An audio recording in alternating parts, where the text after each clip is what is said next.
The final match of the 18th Unregulated World Beast Master Championship. Judge, King Bai is down to his last beast companion, while his opponent still boasts two companions with ample stamina. The situation is decidedly unfavorable for King Bai. Wait a moment, what's happening? King Bai is actually warming up. He intends to take the field himself. Bai Ye gazed at his astonished opponent, tearing off the upper part of his attire to reveal his robust physique. Gripping the head of the opposing beast companion, he slammed it violently onto the ground, grinning wickedly. As a beastmaster, are you merely going to stand by and watch? Your prowess is utterly lacking. In the age of beastmasters, humanity awakened their innate ability to form contracts with magical beasts. Plants, elements, souls, creatures from alternate dimensions, weapons, concepts, all could be transformed into beast companions.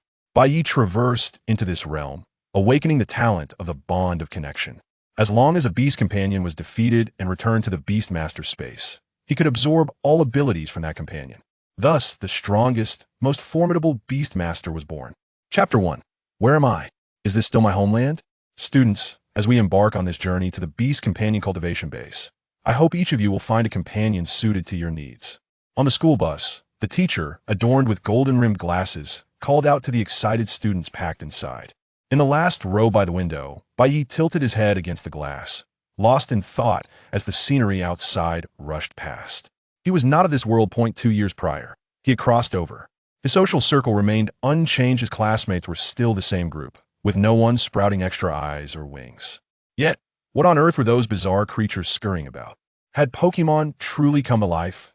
It took him 2 days to fully digest this reality. This world was no longer the one he once knew. The sky, the earth, the oceans were teeming with extraordinary beings. Some were so ferocious that they nearly brought humanity to extinction. Only when someone awakened the beast master talent, forming contracts with magical beasts and nurturing companions, did humanity manage to catch its breath and reclaim its space. For survival, the role of beastmaster had thus become the most prestigious profession in Lushui City's No. 2 high school, where Bai Ye attended. The institution transformed from a regular high school into one specializing in beast cultivation to achieve accreditation. The school offers some financial assistance, but to acquire a high-quality beast companion is likely a mere pipe dream. Bai Ye swiped through his phone, glancing at the meager balance in his electronic wallet, feeling a heavy weight in his chest. In his previous world, his parents had perished in a car accident. In this world, they had succumbed to a beast tide. The path of a combat-oriented beastmaster seemed unattainable for him. Finding a manageable companion to sustain himself in the breeding sector seemed the most feasible option, at least ensuring he wouldn't starve. Ye, help me take a look at this ice wolf. What do you think? It boasts outstanding foundational talent, several innate skills, and is an absolute bargain. An excited voice erupted in his ear as a warm shoulder pressed against him. Bai Ye turned to see Linen, her light red hair framing her face. Thrusting her phone before him on the screen, a magnificent white wolf dominated the view. Surrounded by swirling ice mist, its piercing blue eyes sent shivers down one's spine merely by gazing at it. Linen fixated on the fluffy tail of the ice wolf. Her cheeks flushed as she gasped for breath. Bai Ye could feel the warmth radiating from her. This plush obsession was beyond salvation. Are you serious? Have you forgotten the videos online of ice wolves freezing their owners into statues? Moreover, your talent has no connection to the ice element whatsoever. Bai Ye pushed her head away in disdain. Despite his words, he couldn't help but glance at the creature a few more times. It was truly magnificent. Alas, he could not afford it. Only someone like Linen, with a privileged background, could treat purchasing such a companion as casually as buying groceries. What stung even more was Linen's talent. She was a pioneer, having awakened her talent before contracting any beast companion, thus gaining a significant head start. Her first beast companion was naturally of utmost importance. Who says a fire element enhancement talent cannot contract an ice element beast companion? Linen's face bore a stubborn expression, her delicate features radiating defiance. Deploying evaporation effects will yield greater damage. She had already signed for the ice wolf today. Not even a divine beast could deter her, she declared. Bai Ye opened his mouth to protest, wanting to inform this academically challenged individual that the ice wolf bore no fire element energy within, rendering her talent utterly useless, and evaporation was a futile notion. He feared she might ruin her first beast companion. Just then, the entire bus jolted violently. Students were thrown about, followed by an intense sensation of weightlessness, as if they had been hurled from a height of 10,000 meters. Bang! The school bus vanished in a thin air. Bai Yi found himself crashing onto the damp ground. His stomach roiled violently, and he lay there, gagging helplessly for an eternity, producing nothing. Taking a few deep breaths, the warm air filled his lungs, and his vision gradually refocused. Purple sunlight filtered through layers of leaves, casting a soft glow in the surroundings, dominated by towering ancient trees.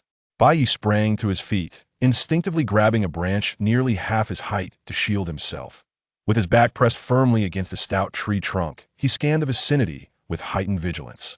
The air was thick with the stench of decaying vegetation, and my body hasn't changed, so it doesn't seem like I've traveled again. Therefore, I must have stumbled upon a secret realm. Bai Yi's fingers brushed against the rough bark behind him. Disbelief etched across his face. What kind of ill fortune had befallen him to encounter a secret realm right on the highway?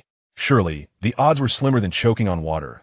It couldn't possibly be that the driver had intentionally steered the bus into the secret realm. Secret realms, like magical beasts, were of mysterious origin. They were rife with monstrous creatures, many of which were captured from these realms for breeding facilities. Secret realms also had levels. The level of a beast master determined which level of secret realm they could enter. Of course, if one was sufficiently powerful, they could force their way into a lower-level secret realm. However, such actions could disrupt the realm's rules, leading to its collapse.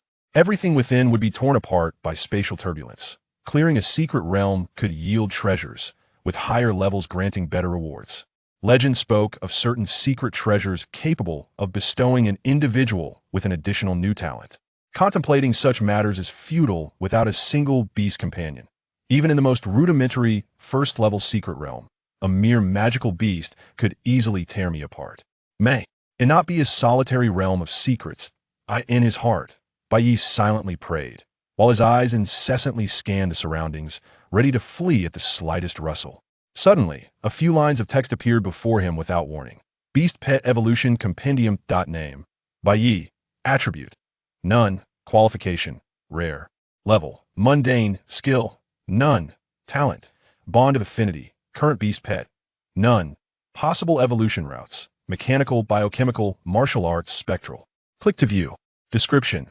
A human of modest potential, originating from the ordinary life in Snowfall City, capable of forming contracts with magical beasts to become a beast master. Proficient in evasion, and possessing a certain affinity for botanical creatures. Bai Yi's mind buzzed, and his heart raced. He too was endowed with a golden finger. Wait, why am I classified as a beast pet? My qualifications surpassed that of the Arctic wolf. His focus sharpened on the talents section. Talent. Bond of Affinity. Effect. When a beast pet is defeated and returns to the pet space, it can permanently absorb the skills, talents, and attributes of the beast pet, with benefits subject to stacking. What? Bai Yi's pupils dilated in shock. Permanent absorption, and it can stack. With such a talent, what is there to fear? Give him some time, and he could surely overcome all obstacles. The stronger the beast pet, the greater the enhancements he would receive. Is it reasonable for a beast master to outperform their beast pets? This question lingered in his mind for a mere second before he cast it aside. Reasonable. Quite reasonable. If a beast master could not surpass their beast pets, how could they command creatures 100 times stronger than themselves? Bai Yi immediately recalled all the knowledge he had gleaned over the past 2 years, with the golden finger in hand, who needed common sense. However, constantly sending my beast pets in a battle to grow stronger would become tiresome. Over time, one might develop feelings, even when initially devoid of them. Each time he needed his beast pet to be gravely injured to trigger his talent made him consider the consequences. The selection of his first beast pet required utmost caution. It must be resilient and not easily perish. Chapter 2. It's decided, it's you. In the jungle, the prevalence of grass and insect-type beasts is unmatched, followed in quantity by rock and water types. A mere kick at a tree trunk could dislodge a multitude of lowly insects. These creatures are the most insignificant among the beasts, pathetically weak. Without specialized training, an ordinary person could easily crush a swarm underfoot. However, the troublesome aspect is that many insect-type beasts possess venom, and a moment's carelessness could lead to dire consequences. As for insect-type familiars, Bai Yi shook his head in disapproval. These creatures simply wouldn't suffice. Though they are a popular choice among novice beast tamers, their fragility is a significant drawback. Once injured, they require a prolonged period of rest within the beast space to recover. Additionally, their lifespans are severely limited. Even the most dominant insect familiars struggle to reach the longevity of an ordinary human. This does not align with his talents at all. He glanced disdainfully at a languid blue-striped worm slithering atop the leaves. This creature, even in the park right outside his door, would simply fall from the trees with no one willing to claim it, even for free. His first choice had to be a grass-type magical beast. A plan began to form in Bai Ye's mind. As long as the roots remained in the soil, they could continuously recover from injuries and regain stamina, making it an ideal match for his bond. He cautiously parted the bushes before him, searching for any magical beasts that might be concealed within. To survive in this wretched place, forging a contract with a magical beast was his only avenue. Alas, another blue-striped worm. Bai Ye impatiently flicked away a worm that had crawled onto his wrist. Had he inadvertently disturbed a nest of these pests? A blood-scythe mantis would be a welcome sight. His palm was sticky with the viscous secretion expelled by the frightened blue-striped worm, utterly lacking in utility, not even worthy of being fashioned into clothing. He casually tore off a leaf to wipe his hands. At that moment, a faint, ethereal purple glow suddenly captivated his entire attention. It emanated from a plant that bore a striking resemblance to an orchid, its slender, supple stems swaying gently in the breeze. The deep purple leaves were adorned with silver speckles, while the petals, translucent and resembling crystal, emitted a soft blue luminescence. Name: Phantom Orchid. Attribute: Grass type. Gender: Male, female. Talent: Ordinary. Level: Low-grade common. Skill: Fragrant pollen, beginner. Proficiency: Mastery. Skill description: Releases a small amount of pollen, resulting in a minor healing effect. Ineffective against beings of the extraordinary level or higher. Talent: Photosynthesis, white. Evolutionary routes: Luminous Spirit Orchid, Ghost, Grass type. Talent: Rare medium. Blazing Flower Spirit, fire. Grass type. Talent: Rare medium. Thunderous Spirit Branch, lightning. Grass type. Talent: Rare high. Steel Heart Golden Orchid, metal. Grass type. Talent: Commander low. Phantom Emperor 10,000 Flowers Orchid, Ghost, Grass type. Talent: King medium. Species description: Rumored to be the transformation of a deceased fairy, it is, in fact, merely an ordinary member of the orchid family, with limited potential for evolution. Extraordinary grade phantom orchids are exceedingly rare. Evaluation: A relatively rare phantom orchid. To survive in lightless regions. Its skill usage far exceeds that of its peers, making it the sole survivor of its kind in this forest. If it were to grow in a normal environment, it would have a high probability of becoming an extraordinary grade phantom orchid. It's decided it's you. Bai Ye's heart raced as he dashed over to the phantom orchid, leaning in to inhale its fragrance. A wave of refreshing aroma filled his nostrils, instantly lifting the weight from his legs, invigorating him with a delightful sensation. This forest was suffocatingly dark, with sunlight failing to penetrate, rendering the orchid's photosynthesis ability practically moot. Its survival relied solely on the resilience of its fragrant pollen. The harsh environment had endowed it with remarkable recovery abilities, all while it remained devoid of sentience. What could be a more perfect companion beast? Of course, this was only due to the lack of options within the secret realm. If he were outside, he would undoubtedly seek a more exceptional specimen. Yet, at this moment, he could not afford to be choosy. Regardless, Bai Ye chuckled to himself. With the evolution guide in hand, even a mere weed could be cultivated into a formidable beast. Beast familiar qualifications range from low to high, flawed, ordinary, outstanding, rare, commander, and king. Levels are classified as common, extraordinary, elite, lord, and commander. Furthermore, beast tamers are simply categorized into 9 tiers. Ascending each tier grants an additional beast slot. Qualifications do not dictate everything. It is not uncommon for a tamer to raise a waist of a king-grade beast. However, transforming an ordinary-grade beast into a lord requires resources that could bankrupt 99% of individuals. But Bai Ye, he had his advantages. Time was of the essence. And without hesitation, Bai Ye reached out to caress the petals of the phantom orchid, initiating the contract ceremony. A pale blue circular magic array swiftly unfolded beneath him and the plant. The orchid's leaves trembled gently, and its roots emitted a soft blue glow, harmonizing beautifully with the array's radiance. A wondrous connection began to form in Bai Ye's mind. He could sense the orchid's Navi consciousness, filled not only with confusion but also with joy at the prospect of finally leaving this dreadful place. As the array's light faded, the contract was sealed. From this moment forth, he was a novice beast tamer of the first tier. With a mere thought, Bai Ye summoned the phantom orchid, enveloped in a white glow, and it vanished from sight, entering his beast space. The space of a first-tier beast tamer was woefully limited, barely sufficient to accommodate a diminutive plant like the phantom orchid. Larger beasts would find it confining. Yet for the orchid, This was akin to paradise. Nourished in solitude without competition for resources, it would continuously regain its strength. However, before it could savor this newfound environment, the nurturing warmth abruptly dissipated, replaced by the previously barren soil. Little orchid, as my familiar, there is something you must understand. Bai Yi replanted it in its original spot, gently stroking its crystal-like petals with a benevolent smile. Your task is simple. Endure a few beatings each day, then return to the space to rest and level up.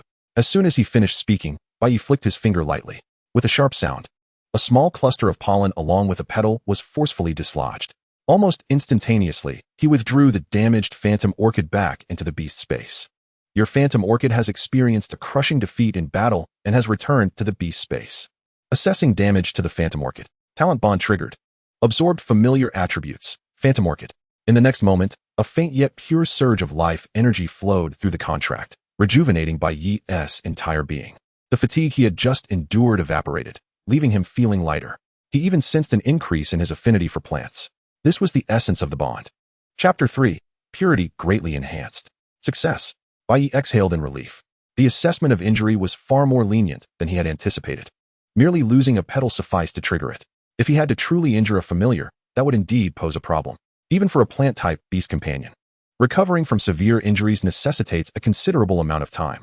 Within the confines of a secret realm, time holds immense significance. Only with sufficient time can he harness his innate talents for rapid growth. Perhaps he could even conquer this secret realm. The power inherited from the ghost orchid can only be detected through careful observation, revealing an exceedingly subtle increase in strength. After all, the ghost orchid is not primarily a powerhouse. Its core value lies in its rapid healing abilities. White Ye eagerly opened his illustrated guide, which had been refreshed with new information. Name: White Ye. Attribute: plant. Qualification: rare. Level: intermediate of common. Skill: fragrant pollen, beginner. Proficiency: mastery. Talent: bond of affection, photosynthesis, white. Owned beast companion: ghost orchid. Evolutionary path: plant, mechanical, biochemical, martial arts. Ghost: click to view. Description: having evolved from an ordinary human to a plant-type demon beast. You are now a qualified plant person. Hasten to take root in the soil and replenish your energy. A plant person? The corners of White Ye's mouth twitched. Though the description was rather fitting, he felt that if he were to plunge headfirst into the earth, he might very well sprout roots and forego the need for food altogether. Most crucially, he had directly inherited the ghost orchid's mastery-level healing skill. With a mere thought, White Ye summoned the ghost orchid from the Beastmaster space once more. The little creature, adorned with azure petals, was missing a fragment, and a few leaves appeared somewhat wilted. Such injuries were trivial for it, yet the recovery process would ultimately consume energy. Nonetheless, the ghost orchid exhibited no signs of estrangement from White Ye. Instead, it affectionately nudged his finger, transmitting a sense of closeness and admiration through their mental link. It could sense that its beast master had grown stronger. In fact, it subtly conveyed the desire for more encounters. White Ye extended his index finger towards the ghost orchid, releasing a cascade of fragrant pollen that matched its own.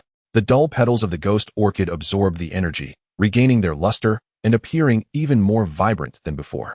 Its leaves danced excitedly in response to White Ye, bolstered by the shared essence between them. The ghost orchid's modest intelligence perceived its beast master as a kindred elder. A wave of exhaustion washed over White Ye, who wiped the fine sweat from his brow. With his current reserves of plant energy, he could muster only one more use of the beginner skill before succumbing to fatigue. Overuse would be detrimental to his health. He resolved to continue, striving to elevate his skills further. The ghost orchid swayed in agreement, as if to say, as long as there is enough, I will provide as many petals as needed. White Ye was speechless. The ghost orchid could have simply asked for his life without such convoluted insinuations. While the ghost orchid possessed petals, he could not continuously release pollen. He resorted to his previous method, plucking a petal and sending the ghost orchid back into the space. The guide's notification arrived promptly. Your ghost orchid has endured a crushing battle and was unfortunately defeated. Talent activated, bond of affection, absorbed attributes from the beast companion, ghost orchid. A surge of warmth flooded through his limbs. White Ye's muscles visibly swelled, his loose clothing suddenly taut against his form. It was exhilarating. This feeling of strength was utterly addictive. A wild grin spread across White Ye's face as he flexed his significantly strengthened muscles. If quantified, his physical prowess was approximately 1.1 times greater than before. Do not underestimate this marginal increase. Had he relied on his own training, it would have taken him at least a year and a half to achieve such results. The guide appraised his qualification as rare. At this rate, He could overpower lower-tier demon beasts solely through physical might. His skill proficiency and the talent of photosynthesis had also experienced monumental advancements. He sensed that he had become far more adept at utilizing fragrant pollen than the current ghost orchid. With the enhancement of his talent, the plant energy within him had also been replenished. Could this be considered a novel form of perpetual motion? A mad thought surged in White Ye's mind. By using fragrant pollen to restore the ghost orchid's vitality and subsequently defeating it to replenish his own energy, he could repeat this cycle indefinitely, propelling his strength to extraordinary levels. He was determined. With a face alight with excitement, White Ye summoned the ghost orchid once again, mechanically repeating the same steps. 10 minutes later, he touched the noticeably yellowing leaves of the ghost orchid and sighed, returning it to the beast master space. Indeed, he had been overly optimistic. The low-tier skill of fragrant pollen had its limits. Continuous, high-intensity use led to a marked decline in effectiveness. This skill could only heal injuries. The ghost orchid's own plant energy would not materialize from thin air. The fact that the little one had endured this long was solely due to its resilient will forged in harsh conditions. Nevertheless, it was sufficient. White Ye swung his left arm, feeling the surge of power coursing through his muscles. Even a casual punch could generate a distinct whooshing sound. This was the confidence bestowed upon him by strength. Level, limit of common. Skill, fragrant pollen, beginner. Proficiency, mastery. Talent, bond of affection, photosynthesis, green. The skill proficiency had reached mastery after the 8th absorption, while photosynthesis attained the green level after 10 uses. The blue pollen swirled at his fingertips, coalescing without dispersing. If he so desired, this pollen could accurately target any object within mid-range, significantly enhancing his auxiliary capabilities. Next, he needed to devise a method to elevate the ghost orchid. White Ye tightened his grip on the wooden stick he had previously wielded for self-defense. Relying solely on his fists against clawed and venomous foes would undoubtedly put him at a disadvantage. However, he remained cautious. He was not yet extraordinary. Should he encounter an elite-tier demon beast, he would merely be a mouthful of tough meat. Leaning against a sturdy ancient tree, White Ye resolved to wait until the ghost orchid fully recovered and he himself achieved the extraordinary level before setting off. For now, he would have to endure for the sake of the little one. Once they safely departed this treacherous place, he would procure high-quality fertilizer to nourish it properly. Suddenly, from the thicket towering over him, a series of urgent rustling sounds pierced the air. It seemed as though something was darting rapidly through the underbrush, heading in his direction. White Ye's pupils constricted, his muscles tensed instantaneously, and he leaped from the ground, fixating intently on the restless foliage ahead. A swift white figure erupted from the thicket, charging directly towards him. Chapter 4. Perhaps it would be advisable to install a streetlight here, dear. Without a hint of hesitation, White Ye propelled himself backward, swiftly taking refuge behind a robust tree. A fleeting glance revealed that the white figure had halted at his previous position. White Ye's pupils narrowed. The intruder was not a living creature, but rather a complete skeletal frame. It bore no flesh whatsoever, and within its eye sockets flickered 2 ghostly blue flames, sending chills down his spine.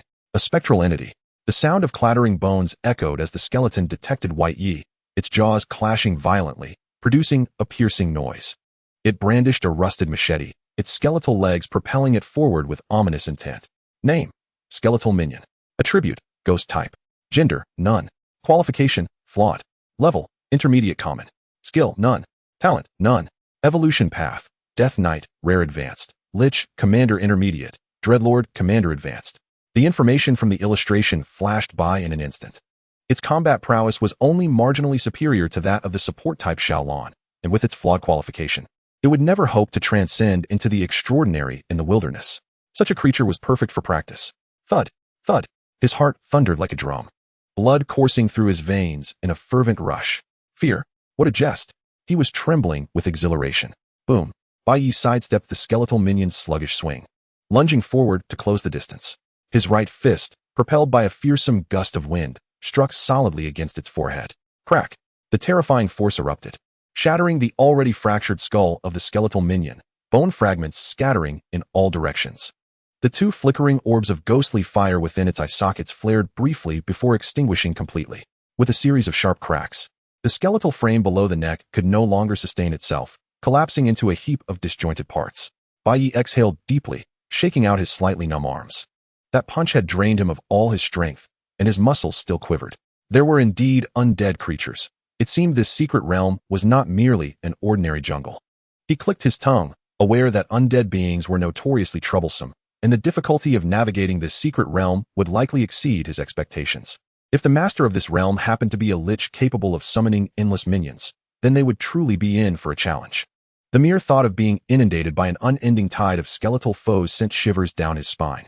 Suddenly, a faint glimmer caught his eye amidst the scattered bones. Had his heightened senses not been enhanced alongside his physical abilities, this feeble light would have been nearly imperceptible. He approached, retrieving the glowing crystal and brushing off the dirt. A powerful urge surged within him. Consume it. Consume it. He found himself inexplicably wanting to swallow this object whole. Skeletal minions, soul, crystal fragment. Quality, flawed. Type, soul crystal. Effect, feeding it to undead or other attribute beasts can accelerate their cultivation speed or induce beneficial or detrimental evolution towards the undead attribute. Suggestion, it can be fed to the compatible ghost orchid, which will likely undergo beneficial evolution in the future. Feed it to Xiaolan. Bai Yi swallowed hard, forcibly suppressing the impulse to treat it like a candy. He calmed his mind, observing Xiaolan, who was diligently recovering her energy in the beast space. No, he shook his head, slipping the soul crystal fragment into his pocket. He already envisioned the perfect evolution blueprint for Xiaolan, the radiant monarch orchid. The life attribute taken to its zenith, perpetually thriving. In that moment, Xiaolan would sacrifice herself for him, only to be resurrected at full strength in the next. She would become an inexhaustible superhealer. He too would transform into an indestructible blood beast, able to regrow lost limbs in an instant. Adding the undead attribute would merely be superfluous. It was akin to bestowing a venom attribute upon a blue gold grass. This fragment could be sold for a tidy sum, while the bone remnants could be repurposed. Generally speaking, soul crystals are exceedingly rare. However, the undead attribute is an exception, due to its nature. Even low-level undead beasts can yield soul crystals. Skeletal minions ashes. Quality, flawed common. Type, material. Effect, when mixed into the soil, it can enhance soil fertility, accelerating the growth of common plant-type beasts. Bai Yi decisively pulverized the remaining bones with his fist, burying the powder beneath his feet. To his astonishment, the moment the ashes mingled with the earth, they vanished without a trace. The soil beneath him visibly darkened, emanating a peculiar fragrance. Summoning the ghost orchid, he planted it within this enriched soil. A wave of delight immediately transmitted from the ghost orchid. Taking root here was far more beneficial than recovering in the beast space. The ghost orchid greedily absorbed the nutrients from the soil, and the patterns on its petals grew increasingly vibrant. Signs of a breakthrough were evident. Sure enough, just minutes later, a fourth distinct pattern emerged on the petals, and the stem thickened considerably. Name, Ghost Orchid. Level, Intermediate Common. Having absorbed sufficient energy, Xiaolan finally ascended from low level to intermediate, although he felt a twinge of disappointment at the lack of new skills. The overall increase in plant energy signified that Xiaolan's endurance had significantly strengthened. Once the energy was fully absorbed, the soil beneath became a grayish-white, lifeless and barren. It would likely be some time before anything could grow there again. Bai Yi rubbed his hands together, casting a mischievous glance at the newly upgraded Xiaolan. Following her elevation, the resilience of the ghost orchid's petals had increased considerably. Alas, Bai Yi's physical transformation was even more profound. He easily plucked a petal, preparing to employ his previous tactic, only to suddenly freeze. Ghost orchid petal. Quality, common. Type, material. Effect, restores minor injuries. Suggestion, using a large quantity of petals from the same level ghost orchid for extraction may yield ghost fragrance, common excellent. After leveling up, it could drop materials? He had never heard of any practical use for perfume made from ghost orchids. Curiously, he placed the petal in his mouth. After an initial bitterness, a subtle sweetness blossomed on his tongue. Then, he felt nothing at all. Bai Yi surmised that his level was 2 tiers above Xiaolan's. Unless he chewed the entire plant, a single petal would have little effect. Your ghost orchid has experienced a crushing defeat in battle and has returned to the beast space. Determining that the ghost orchid is injured, triggering talent, bond of connection, has absorbed beast attribute, ghost orchid. Indeed, the energy provided was noticeably greater than before. It seemed a breakthrough was imminent. Bai Yi, brimming with enthusiasm, resumed his tedious yet joyful endeavor of leveling up. Regrettably, this area had a pitifully sparse number of skeletal minions. Aside from that unfortunate one earlier, no other undead creatures had wandered by. There was simply nowhere to grind for gear. 20 minutes later, after completing another 10 cycles, Bai Yi, feeling refreshed, retrieved the drained Xiaolan back into the space, contentedly opening his rejuvenated attribute panel. Level, low level extraordinary. Skill, fragrant pollen, beginner. Proficiency, mastery. Talent, bond of connection, photosynthesis, green. Description: a moderately powerful special human who grows stronger by leveraging their beasts. Do you see that streetlight over there? The top position is forever reserved for you. White Ye's lips twitched. Such a mutually beneficial arrangement should hardly be termed exploitation. Xiaolon felt a lingering sense of excitement. Chapter 5. A collective mystic realm? A solo mystic realm. As he stepped into the realm of the extraordinary, White Ye exhibited no ostentatious effects. Within the mystic realm, there were no other extraordinary beast masters for him to draw inspiration from. White Ye merely sensed a remarkable lightness in his body, with explosive power surging through every muscle.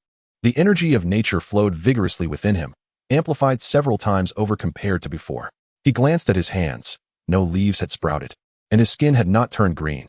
He still appeared entirely human. Yet, in truth, he radiated an invisible aura of dominance. This extraordinary essence spread unabashedly around him, rendering the low-tier magical beasts in the nearby woods silent with fear, trembling, and trepidation. In an instant, the area fell into a deathly stillness, devoid of any chirping or rustling. Guided by their primal instinct of survival, these creatures instinctively avoided the territory of the strong. Unless driven mad by hunger, they would not dare to approach this place by even a single step. Only those undead beings, stripped of all but their instinct to kill, would foolishly perceive him as prey. White Ye picked up the rusted, tetanus-infused blade from the ground and casually secured its sheath to his waist with a vine. He approached the tallest tree nearby, digging his fingers into the rough texture of its trunk. With a slight bend of his fingertips, he leaped upward like a cheetah, leaving a series of distinct impressions in the bark. The purple sunlight filtered through the leaves, bathing him in its warmth, a soothing current coursing through his entire being. The effects of his innate photosynthesis, green, finally manifested. He found that he did not even need to consciously control it. The energy within him steadily increased, and his body's regenerative abilities were significantly enhanced. Even though the sunlight at that moment was not particularly intense, his physical strength was at least 1 1/3 times greater than when shrouded in darkness. With such formidable green qualities, reaching the pinnacle would render him akin to a superhuman. Merely basking in sunlight would allow him to grow inexhaustibly stronger. Bai Xiaoyi mused delightfully to himself, stretching his arms wide to greedily absorb the sunlight. The innate bond this talent provided was astonishingly formidable. He intended to present photosynthesis as his overt talent once he emerged from this realm. However, he soon ceased basking in the sun. The rate of enhancement through sunbathing was far too slow. Once he elevated Xiaolon's level, his own progression would accelerate exponentially. If the undead creatures in this mystic realm were of the same caliber as the skeletal minions, he could single-handedly conquer them. Standing atop the sturdy branch, Bai Ye surveyed the surroundings. His attention was drawn to a colossal mound of beast bones, towering even above the surrounding trees, a clear indication of the presence of elite monsters. Should he charge directly in? Bai Ye licked his lips, contemplating. As an extraordinary tier, he would not merely traverse this low-level mystic realm. He could come and go with ease. Furthermore, with the miraculous recovery ability of photosynthesis, engaging in attrition warfare would only make him stronger, accumulating resources and materials in abundance. With a powerful push from his legs, he arced gracefully through the air, landing deftly atop another grand tree-esque canopy. Mindless creatures like the skeletal minions could never learn to climb trees. As long as he remained aloft, even in the event of an unforeseen circumstance, he would have ample space to maneuver. Outside the mystic realm, Zhang Feng paced anxiously like a cat on a hot tin roof. Damn it! How could a mystic realm appear so abruptly? What was the detection bureau doing? If any of these students were harmed, every single one of them would be summoned for interrogation. He was already a third-tier beast master, exceeding the limits for entry into such low-level realms, and could only fret outside. As the leading instructor, he had lost track of his students while escorting them to contract their beast companions. Had the students successfully formed contracts, his anxiety would have lessened considerably. A beast master with a contracted companion was an entirely different entity than an ordinary student lacking even an awakened talent. Not to mention strategizing within the mystic realm, finding a safe haven should not pose an insurmountable challenge. Teacher Zhang, please remain calm. The detection personnel, dispatched to investigate, examined the data and exhaled in relief. Preliminary assessments indicated a collective mystic realm. It was highly probable that all students had been teleported to a single location. As long as they exercised caution, they should face no significant issues. He added a reassuring note, attempting to comfort Zhang Feng. Furthermore, there might be magical beasts within the realm that were friendly towards humans. Should any student be fortunate enough to form a contract with one, they could potentially benefit from this misfortune. Bullshit. Zhang Feng erupted in anger, seizing the collar of the detection personnel. They are still just students. Who knows what horrors lurk within the mystic realm? Think of a solution immediately and contact the elite from the Beastmaster Association. His sole desire was to rescue the students safely, dismissing the fanciful rhetoric. Just randomly find a magical beast to contract? Such wild beasts, even if contracted, might refuse orders, slack off during battles, or even betray their masters in dire situations. They are almost here. The second-tier rescue team is en route. Please remain patient, the detection personnel replied. Deftly extricating himself from Zhang Feng's grasp and adjusting his collar, his expression remaining one of bureaucratic composure. Having dealt with such matters frequently, he knew that as long as they did not stumble into a beast tied immediately upon entry, the survival rate was generally quite high. At that moment, a bat-like magical beast brushed against his neck, emitting a series of urgent low chirps. The calm demeanor of the detection personnel vanished in an instant. Wait, what? Not only is there a collective mystic realm, but there is also a solo mystic realm? His expression visibly shifted to one of alarm. He dashed towards the entrance of the mystic realm, which was just wide enough for a single person to pass through. Quickly, he retrieved a sophisticated device from his backpack, a precision instrument equipped with a high-accuracy sensor and holographic projection lens. Gritting his teeth, he activated the device, scanning the area surrounding the mystic realm's entrance. This high-precision mystic realm detection device consumed expensive spatial beast soul crystals with every use. Had it not been for his familiar's energy field sensing ability, he might not have discovered the unique nature of this mystic realm until after the rescue concluded. A light screen projected before him. A vast green area was marked, indicating the safe collective mystic realm. However, at the center, surrounded by layers of green, lay a small red area, signifying extreme danger, one that even an ordinary second-tier beastmaster would find perilous.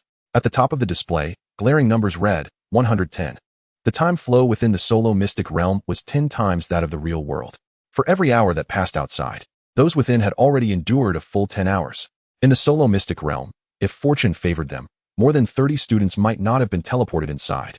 If luck was not on their side, the voice of the detection personnel grew increasingly subdued, and Zhang Feng fixed his gaze on the mystic realm entrance, falling silent. Both understood that the notion of luck was often the most unreliable.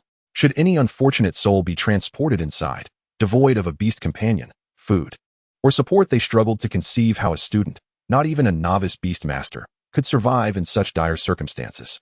Was that the elite monster? Bai Yi nestled himself within the dense foliage, cautiously observing the formidable creature seated upon the throne of bones below, a subtle smile gracing his lips.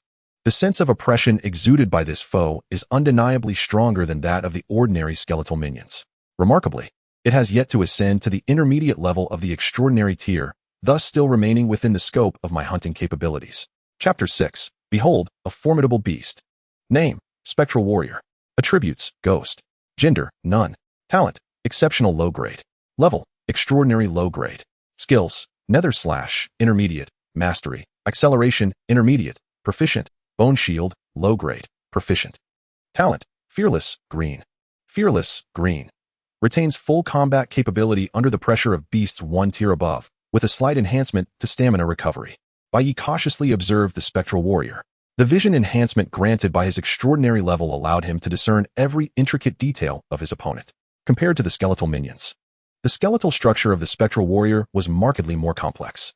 Its body was adorned with exquisite armor, and a ghostly blue gem was embedded in its chest. The sword planted into the ground emanated a chilling aura. A glance at his own rusted, tattered iron dagger elicited a subtle expression of discontent. In a real battle, it would likely shatter upon a single strike, its damage barely surpassing that of a mere scratch.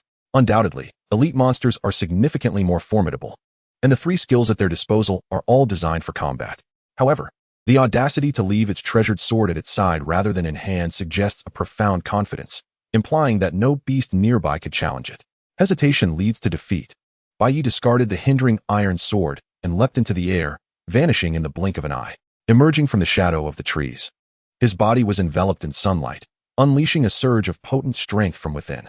His school uniform, long ravaged by branches, could no longer withstand the pressure and disintegrated, exposing his transformed physique to the sun. His fingers morphed into claws, slicing through the air with a piercing sound as he lunged for the sword. Being of the extraordinary tier himself, the Spectral Warrior barely registered the fleeting motion before it instinctively bent low, its honed battle instincts reacting to the whistling wind of Bai Yi's strike. Bai Yi clicked his tongue in annoyance. A failed ambush necessitated a direct approach. Your possession is impressive, but it shall soon belong to me. He reached for the sword lodged in the ground. Without the sword, The spectral warrior would be unable to execute its nether slash, thus having its combat effectiveness. By the time the spectral warrior realized the theft, Bai Yi had already secured the sword firmly in his grasp. In that instant, hundreds of restless souls whispered in Bai Yi's ears, attempting to consume his essence. From this moment forth, you shall bear the surname Bai. Unperturbed, Bai Yi's inexhaustible vitality surged forth, overpowering the encroaching spirits. The wailing souls retreated back into the blade. Bai Yi caressed the sword's surface as if it were the hand of a beloved, his eyes sparkling with delight, igniting the fury of the spectral warrior. That sword had been by his side since his days as a skeletal minion, honed through countless nights, and even infused with the essence of his fallen comrades. By the time it regained its consciousness, the sword had transformed into its current form, and he had evolved into the spectral warrior, possessing strength and intellect far surpassing his former self. Bai Yi paid no heed to the spectral warrior's thoughts. Swinging the long sword in his hand as a cascade of data appeared before him. Ghostbone sword. Quality, extraordinary excellent. Type, weapon material. Effect, the blade is imbued with ghostly coldness. Striking an enemy will inflict internal frost damage. Depending on the beast's level, it slightly enhances the power of undead-type creatures. Note, contains numerous vengeful souls. Insufficient mental fortitude may hinder control. Suggestion, do you see the gem embedded in the spectral warrior's chest? Embedding it into the sword will elevate the weapon's quality from excellent to rare. What a splendid find. Bai Yi's eyes sparkled with excitement. A symbiotic, extraordinary weapon that had grown alongside its beast companion could potentially outshine most extraordinary-level pets in the external world. Although the second effect limited its use to ghostly creatures and bore side effects, the weapon's worth remained substantial. This was merely an elite monster. Is the Novice Welfare Bureau truly so affluent? Yet, he contemplated, if it were any other first-tier beast master, encountering the spectral warrior would spell disaster. Enraged, the spectral warrior released a long howl, summoning a multitude of skeletal minions from all directions to encircle Bai Yi. After summoning its minions, the spectral warrior slowly returned to its bony throne, its skeletal finger lazily pointing towards Bai Yi, seemingly disregarding the humiliation of having its treasured sword stolen. Bai Yi discerned a hint of mockery within its hollow eye sockets. Only a fool would engage in a duel. If one cannot prevail, then summon reinforcements, is it? Bai Yi scoffed. First you deliver me a weapon, and now a horde of materials. You are quite the walking currency. At this moment, the sun was at its zenith, radiating fiercely. The green talent's photosynthesis could unleash its full potential, and Bai Yi possessed restorative skills. He feared not the tactic of overwhelming numbers, especially when facing minions that could be felled with a single blow. Bai Yi tore away the tattered remnants of his shirt, his gaze piercing as he locked onto the gem embedded in the spectral warrior's chest. A weapon of superior quality might yield additional special effects. His fists descended like a torrential rain, infused with a portion of grass-type energy, unleashing a relentless barrage of attacks. Afterimages coalesced into an impenetrable green barrier, mercilessly advancing towards the sea of skeletal minions, carving a path of shattered bones. With a swift motion, Bai Yi turned and plunged back into the encirclement. The spectral warrior's disbelief evident in its gaze as he severed the heads of dozens of skeletal minions in an instant. Fragments of soul crystals cascaded to the ground, fiercely contested by the remaining minions. The instinct to evolve to a higher realm drove them to consume their kin's crystalline remains. Mine, all mine, Bai Yi roared, his blade growing increasingly violent as it cleaved through the air toward the skeletal minions daring to approach the soul crystals. Dare to touch my crystals, and I shall scatter your ashes. An ever-growing collection of soul crystal fragments gathered, the ghostly energy radiating outward, attracting even more wild skeletal minions to the fray.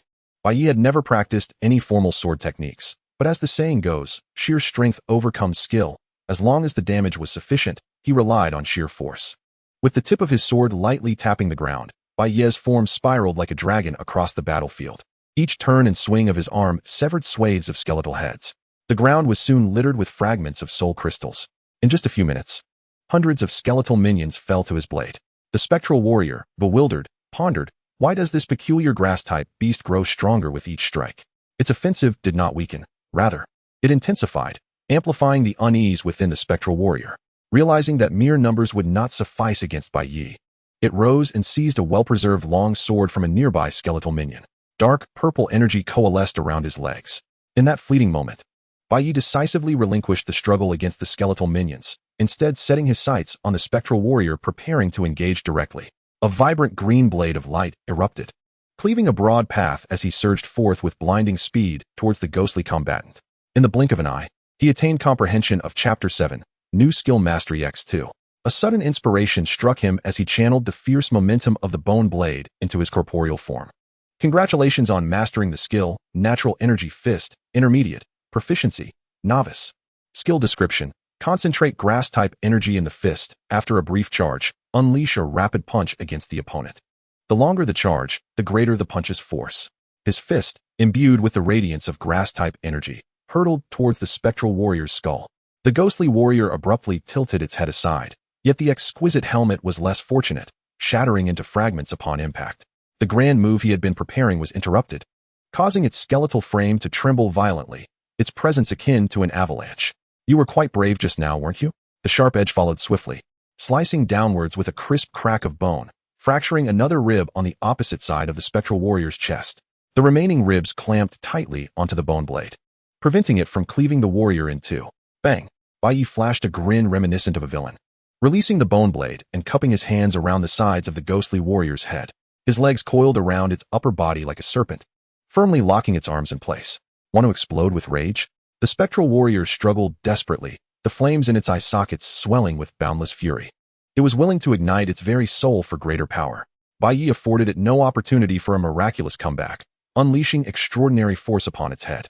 With a sickening crunch, the sound of shattering bones echoed. Bai Yi forcefully twisted the spectral warrior's skull from its body. The physical annihilation was utterly lethal. The ghostly blue flames flickered twice before extinguishing completely. The lifeless skeleton lost control, staggering a few steps before collapsing in a heap of smooth, jade-like bones. Without a weapon, you are merely a super soldier with thick blood. Unfazed, Bai Yi retrieved the gem that had rolled to the ground. The spectral warrior did not yield a soul crystal. The essence of such magical beasts was predominantly condensed within this orb. In terms of hardness, it could be considered the finest quality derived from the spectral warrior. Wailing Soul. Quality: extraordinary excellent. Type: material. Effect: contains the entirety of the spectral warrior's essence, infused with pure ghostly energy, capable of enhancing the power of ghost-type beast skills. Suggestion: embedded into a compatible spectral blade to elevate the weapon's quality from excellent to rare. Regrettably, reality is not a game. Two materials will not simply synthesize themselves. To merge them, one must seek a skilled forger. Where in this secret realm could one find a wild forger? Bai Yi had no choice but to pocket it for now. Of course, this was not his greatest gain. As a mere human, he had managed to independently comprehend a skill, rather than relying solely on the spectral orchid's accumulated attributes. No wonder there were some peculiar evolutionary paths displayed on his panel. Elated, Bai Yi continued his actions, collecting the bones scattered on the ground. This substance, when ground into powder, served as top-tier fertilizer, a luxury few could afford. Using extraordinary materials to nourish a spectral orchid. Lacking clothing, he hastily fashioned a makeshift container from several vines, tossing the larger materials into it. Once I have the means, I shall procure spatial equipment. Bai Yi clenched his teeth slightly. Poverty not only constrained his imagination, but also hampered his scavenging efficiency. He dispatched the frenzied skeletal minions, deftly gathering the shards of soul crystals scattered on the ground. This is all currency. Yet, the strength he had acquired was astonishingly easy to command, devoid of any signs of losing control, truly befitting of him. The bond was merely his innate talent. The compendium served more as an auxiliary function. With one final sweeping strike, he cleared away the lingering undead creatures drawn by the commotion. He flicked a shard of crystal with his toe, skillfully kicking it into the makeshift container behind him. This flawless control of force was entirely uncharacteristic of someone who had been an ordinary person mere hours ago. The undead creatures in this region were likely purged to the brink of extinction by his hands. Bai Yi gathered the remnants of skeletal ash into one place, allowing the spectral orchid to take root in the pristine white soil. A soft blue glow flickered as the spectral orchid eagerly shook its leaves, greedily absorbing the energy from the earth. The richness of the ash was so profound that, given the spectral orchid's diminutive stature, it would require quite some time to fully digest it. Bai Yi reluctantly abandoned the notion of continuing his search for elite monsters. Once Little Orchid reached the extraordinary level, Bai Yi would confidently declare that he could traverse any first-tier secret realm with ease.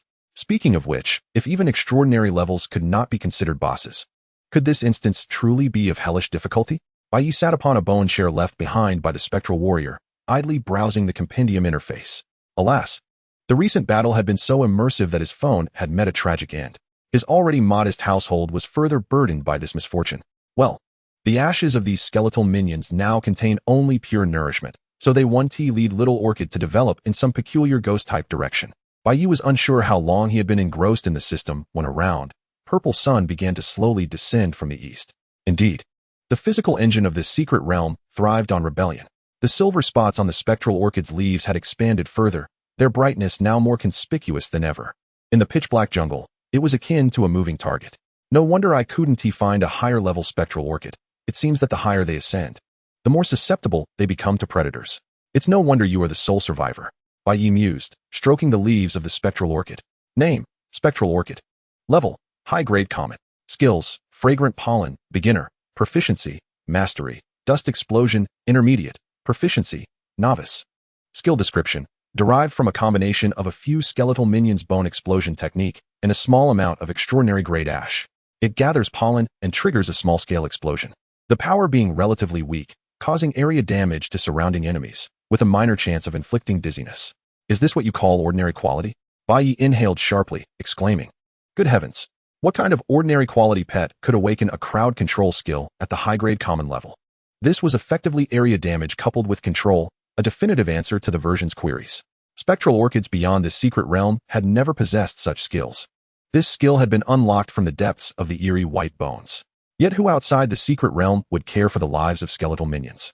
Contracting an extraordinary grade lich could yield a plethora of skeletal minions in a day. However, no one would be as extravagant as Bai Yi, using extraordinary grade ash to nurture a spectral orchid. If the training method for this skill were to be sold, its value would likely surpass that of typical rare weapons. After all, weapons will inevitably suffer wear and tear, while knowledge can be passed down through generations. Bai Yi silently contemplated as he continued with his actions. With a slight exertion, he plucked a petal from Little Orchid. A subtle stir coursed through his heart as he awaited the return of the ghost orchid to the beast space, just as it had done before.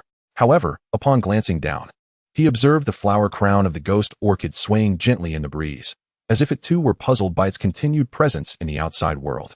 With the elevation of its level, had its vitality also thickened? Bai Wuching Yi could not help but muse that once the ghost orchid's life force reached a greater pinnacle, even the equivalent magical beasts would be unworthy of merely offering it a scraping. No matter, in the future, he could devise ways to learn self-destructive skills. Akin to the Ultra Bomb, Bai Yi, with an expression of unwavering conviction, declared this as he snapped off another petal.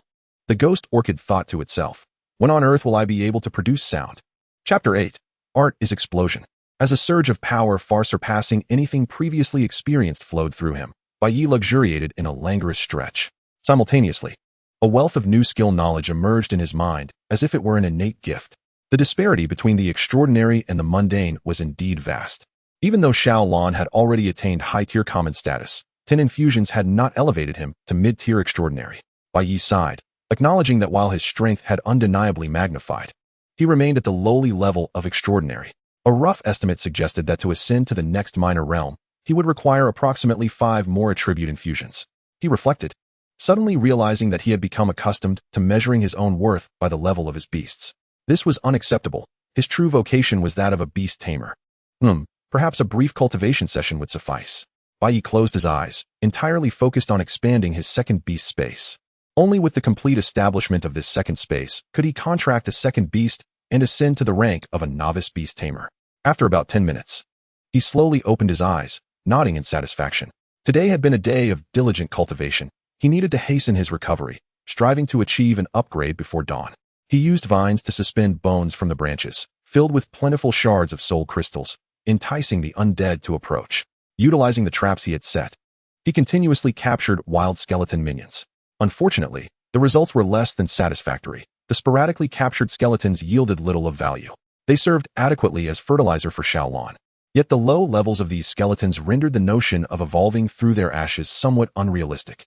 Time in the secret realm seemed to pass swiftly. Before Bai Yi could gather a group of skeleton minions to experiment with his newly acquired skills, a beam of dawn illuminated the forest. The good news was that Bai Yi had advanced to mid-tier extraordinary, and his dust explosion skill had also reached proficiency.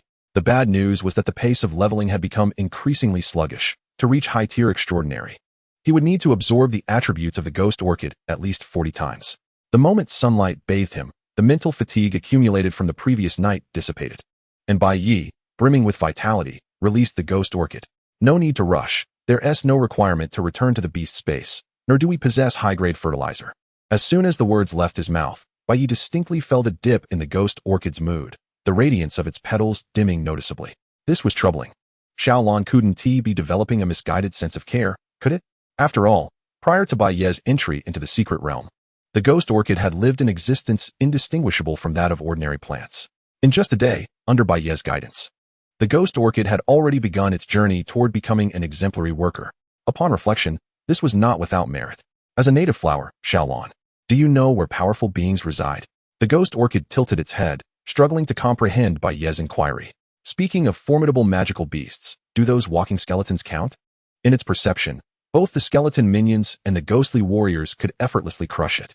Of course, the high-tier common ghost orchid, with its explosive capabilities, could indeed annihilate swathes of skeleton minions. To put it more simply, have you encountered anything that you deemed the most delectable? It had been nearly a day since he entered the secret realm, and yet rescue had yet to materialize. Were any of his classmates in his place? They might have already met a grisly fate. He speculated that time within the secret realm might be passing more rapidly than in reality. However, without a point of reference, he could not ascertain the extent of this acceleration. Surely, he could not wait here until the end of time. Damn it. He would confront the master of the secret realm. Recalling the fertilizer made from the ashes of the ghostly warriors, the ghost orchid shook with excitement. Now it understood.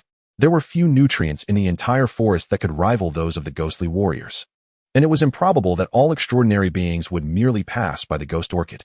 Yet when it came to the strongest among them, the ghost orchid had a faint recollection. It leaned in a specific direction, eagerly gesturing towards it.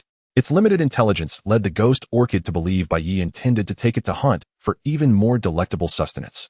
To the west, he mused, recalling that the skeleton minions captured the previous night seemed to have originated from that very direction.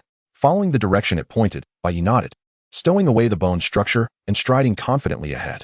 Having a clear objective was certainly preferable to wandering aimlessly like a headless fly through the forest.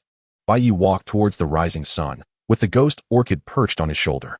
After advancing to high-tier common, the plant's grass-type energy surged within it, and it could now remain away from the soil without risking its life for a short time. The number of undead magical beasts increased. The further he ventured west, the denser the pale shadows became, and the types were no longer limited to the feeble skeleton minions.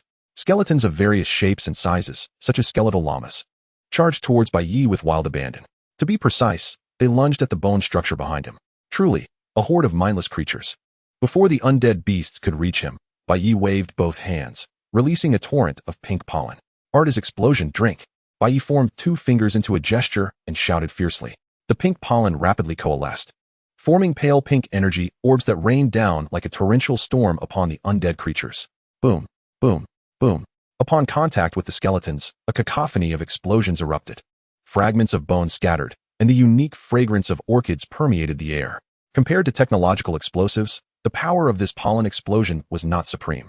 A single blast would scarcely eliminate a few undead.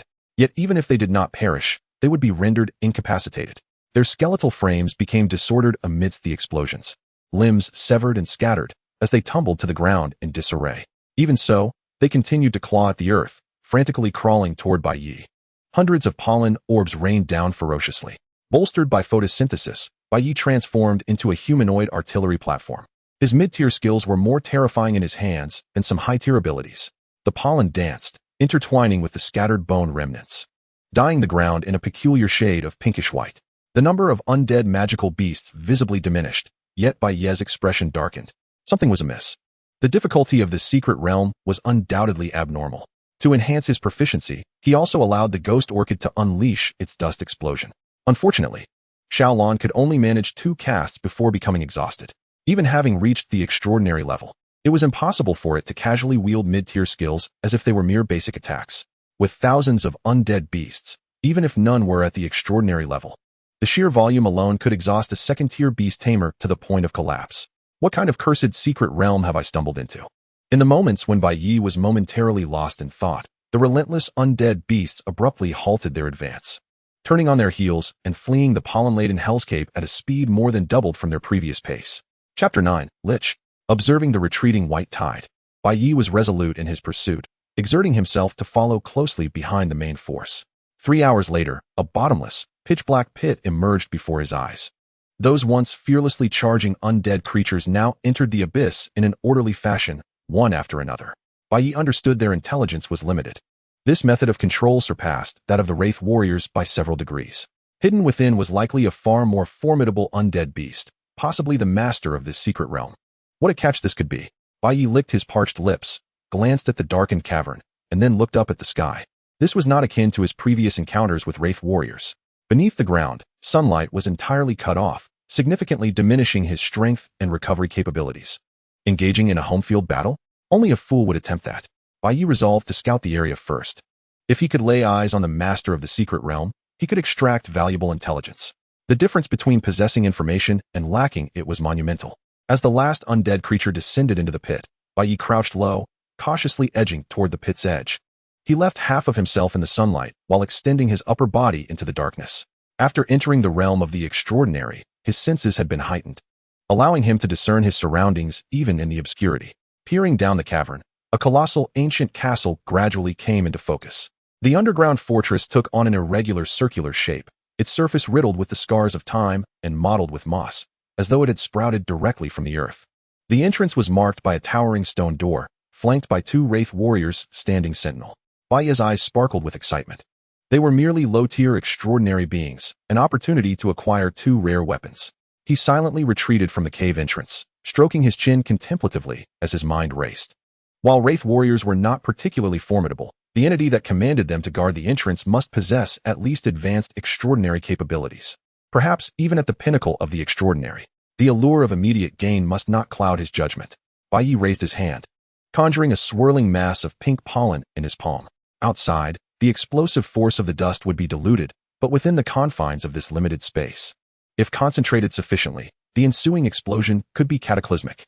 The level of a skill has never been the sole criterion for its potency, when wielded adeptly. It could rival even high-tier skills.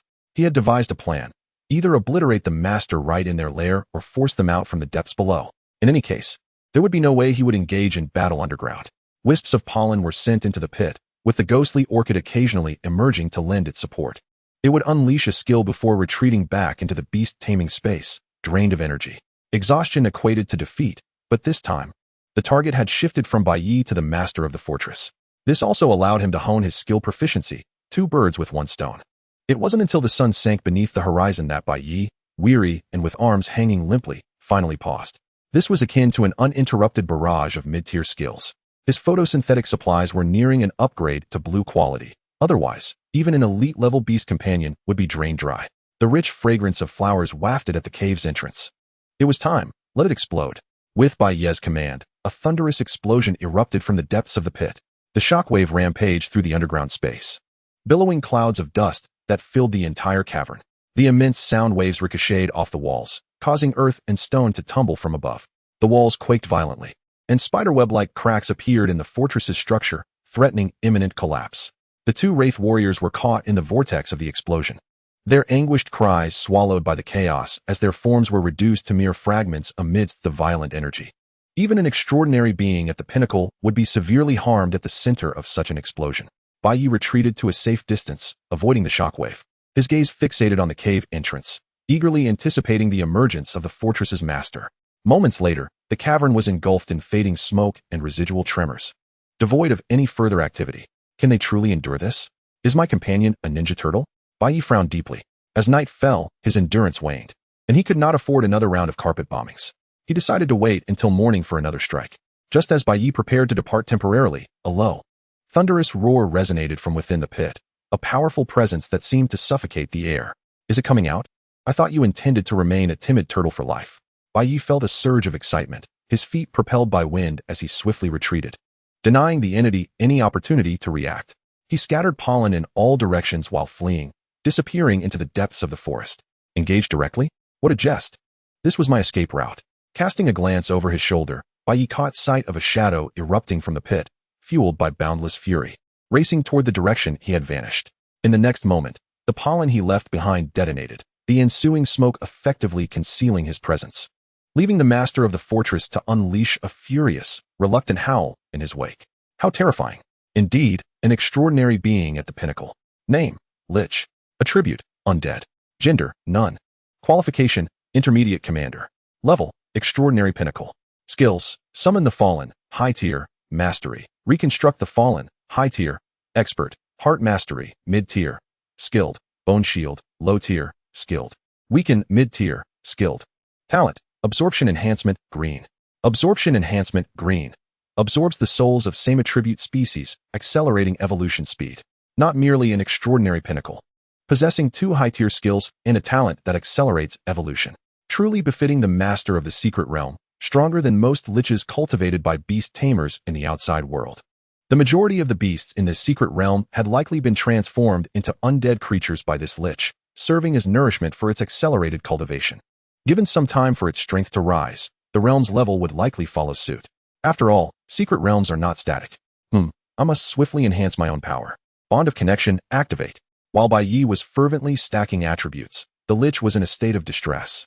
Its painstakingly nurtured wraith warriors had been obliterated to nothingness, and thousands of undead creatures had been squandered. Despite its ability to summon the undead, there existed limits to their numbers. The lich cursed in an unintelligible tongue, begrudgingly retreating back into the fortress. Should it encounter that wretched grass-type beast once more, it vowed to extract the very soul of its foe, crafting it into the most abject of undead creatures, destined for perpetual torment. With fingers as desiccated as chicken claws slicing through the air, hundreds of undead beasts emerged in unison from the bunker. Armed with an array of repair tools, they commenced the urgent restoration of the damaged stronghold. These soulless undead beasts, under the necromancer's command, became the epitome of diligent workers. In the span of a single night, the bunker was nearly restored to its former state. Chapter 10. Can you withstand this blow after 6 days of effort? At dawn the following day, Bai Yi once again sauntered to the vicinity of the cave, intent on unleashing another fierce assault. The destruction inflicted upon the bunker was catastrophic. The necromancer, evidently fearful, ordered a multitude of undead beasts to encircle the cave, maintaining a vigilant watch to deter any living beings from approaching. Such an abundance of free labor makes me contemplate contracting a necromancer for assistance, Bai Yi chuckled. Dismissing the skeletal sentinels entirely. Solutions are always more plentiful than obstacles. A barely perceptible, pale pink dust permeated the air, silently seeping into the ground beneath the feet of the undead beasts. Last night, his proficiency in dust detonation had reached a level of mastery, granting him an unprecedented control over the skill. The moment the dust was deployed, the sensation of manipulation was vastly different. The range had significantly increased, allowing him to detonate a singular point or disperse an explosion across a wide area at will. Both single-target and area attacks could be executed with remarkable ease. Boom. Another resounding explosion reverberated through the air, causing the painstakingly repaired bunker to collapse in on itself. Within the castle, the low-tier beasts, raised like livestock by the necromancer, were crushed en masse by the falling debris. While these creatures paled in comparison to the 2 spectral warriors, their sheer numbers proved overwhelming. The necromancer's heart, which had never known the sensation of a heartbeat, now throbbed painfully as if sliced by a blade. The valuable living beings within the secret realm were primarily housed within this bunker. The prospect of waiting for their reproduction felt interminable. Time to make my exit. Bai Yi decided to retreat while the going was good. One night had not sufficed for him to ascend to the higher echelon of the extraordinary. His talent for photosynthesis, green, merely ensured his survival after his heart was nearly crushed. As for continuing the fight, that was all but impossible. To truly withstand the necromancer's heart manipulation technique, he would need to upgrade his photosynthesis to a blue quality, rendering his heart no longer a vulnerability under the sun. Roar. A shroud of dark death energy erupted from the cave's ruins, engulfing the nearby undead beasts that were caught unawares. The flames of their souls extinguished in an instant, becoming sustenance for the necromancer. Beneath its cloak, its ink-black eyes frantically scanned the surroundings, yet not a single shadow was found. With frustration boiling within, it crushed a trembling skeleton soldier at its feet, detonating and then fleeing. What an exhilarating thrill. Bai Yi had not run far. He merely found a mound of earth and dug a pit, burying himself entirely within. Since becoming a grass-type beast, he discovered he could hold his breath for brief periods. This ancient creature, akin to a tortoise, had withstood 2 massive explosions without sustaining any harm. Bai Yi had anticipated that the upgraded dust detonation would inflict some tangible damage on the necromancer. Yet, not only had it remained unscathed, but even its tattered cloak had not been dislodged. In recent days, he had either been fighting or fleeing, never having enjoyed a moment of restful sleep. Though his body felt no fatigue, his spirit was beginning to fray. Finding such a safe and comfortable spot was a rare opportunity, perfect for allowing his mind to rest. He estimated his mental state and decided on a 3-hour slumber. During this time, the roots of the phantom orchid kept watch outside. The morning passed swiftly in his slumber. By nightfall, when Bai Ye resumed his training, he felt markedly rejuvenated and took the opportunity to teach the Phantom Orchid some techniques for dust detonation. Progressing from novice to adept required him to absorb 10 times, while advancing from adept to mastery multiplied that number by 5. To reach the pinnacle of expertise from mastery would necessitate at least another 5-fold increase. The difficulty of upgrading mid-tier skills far exceeded that of low-tier ones, and he had no precise measure of how many attempts would be required.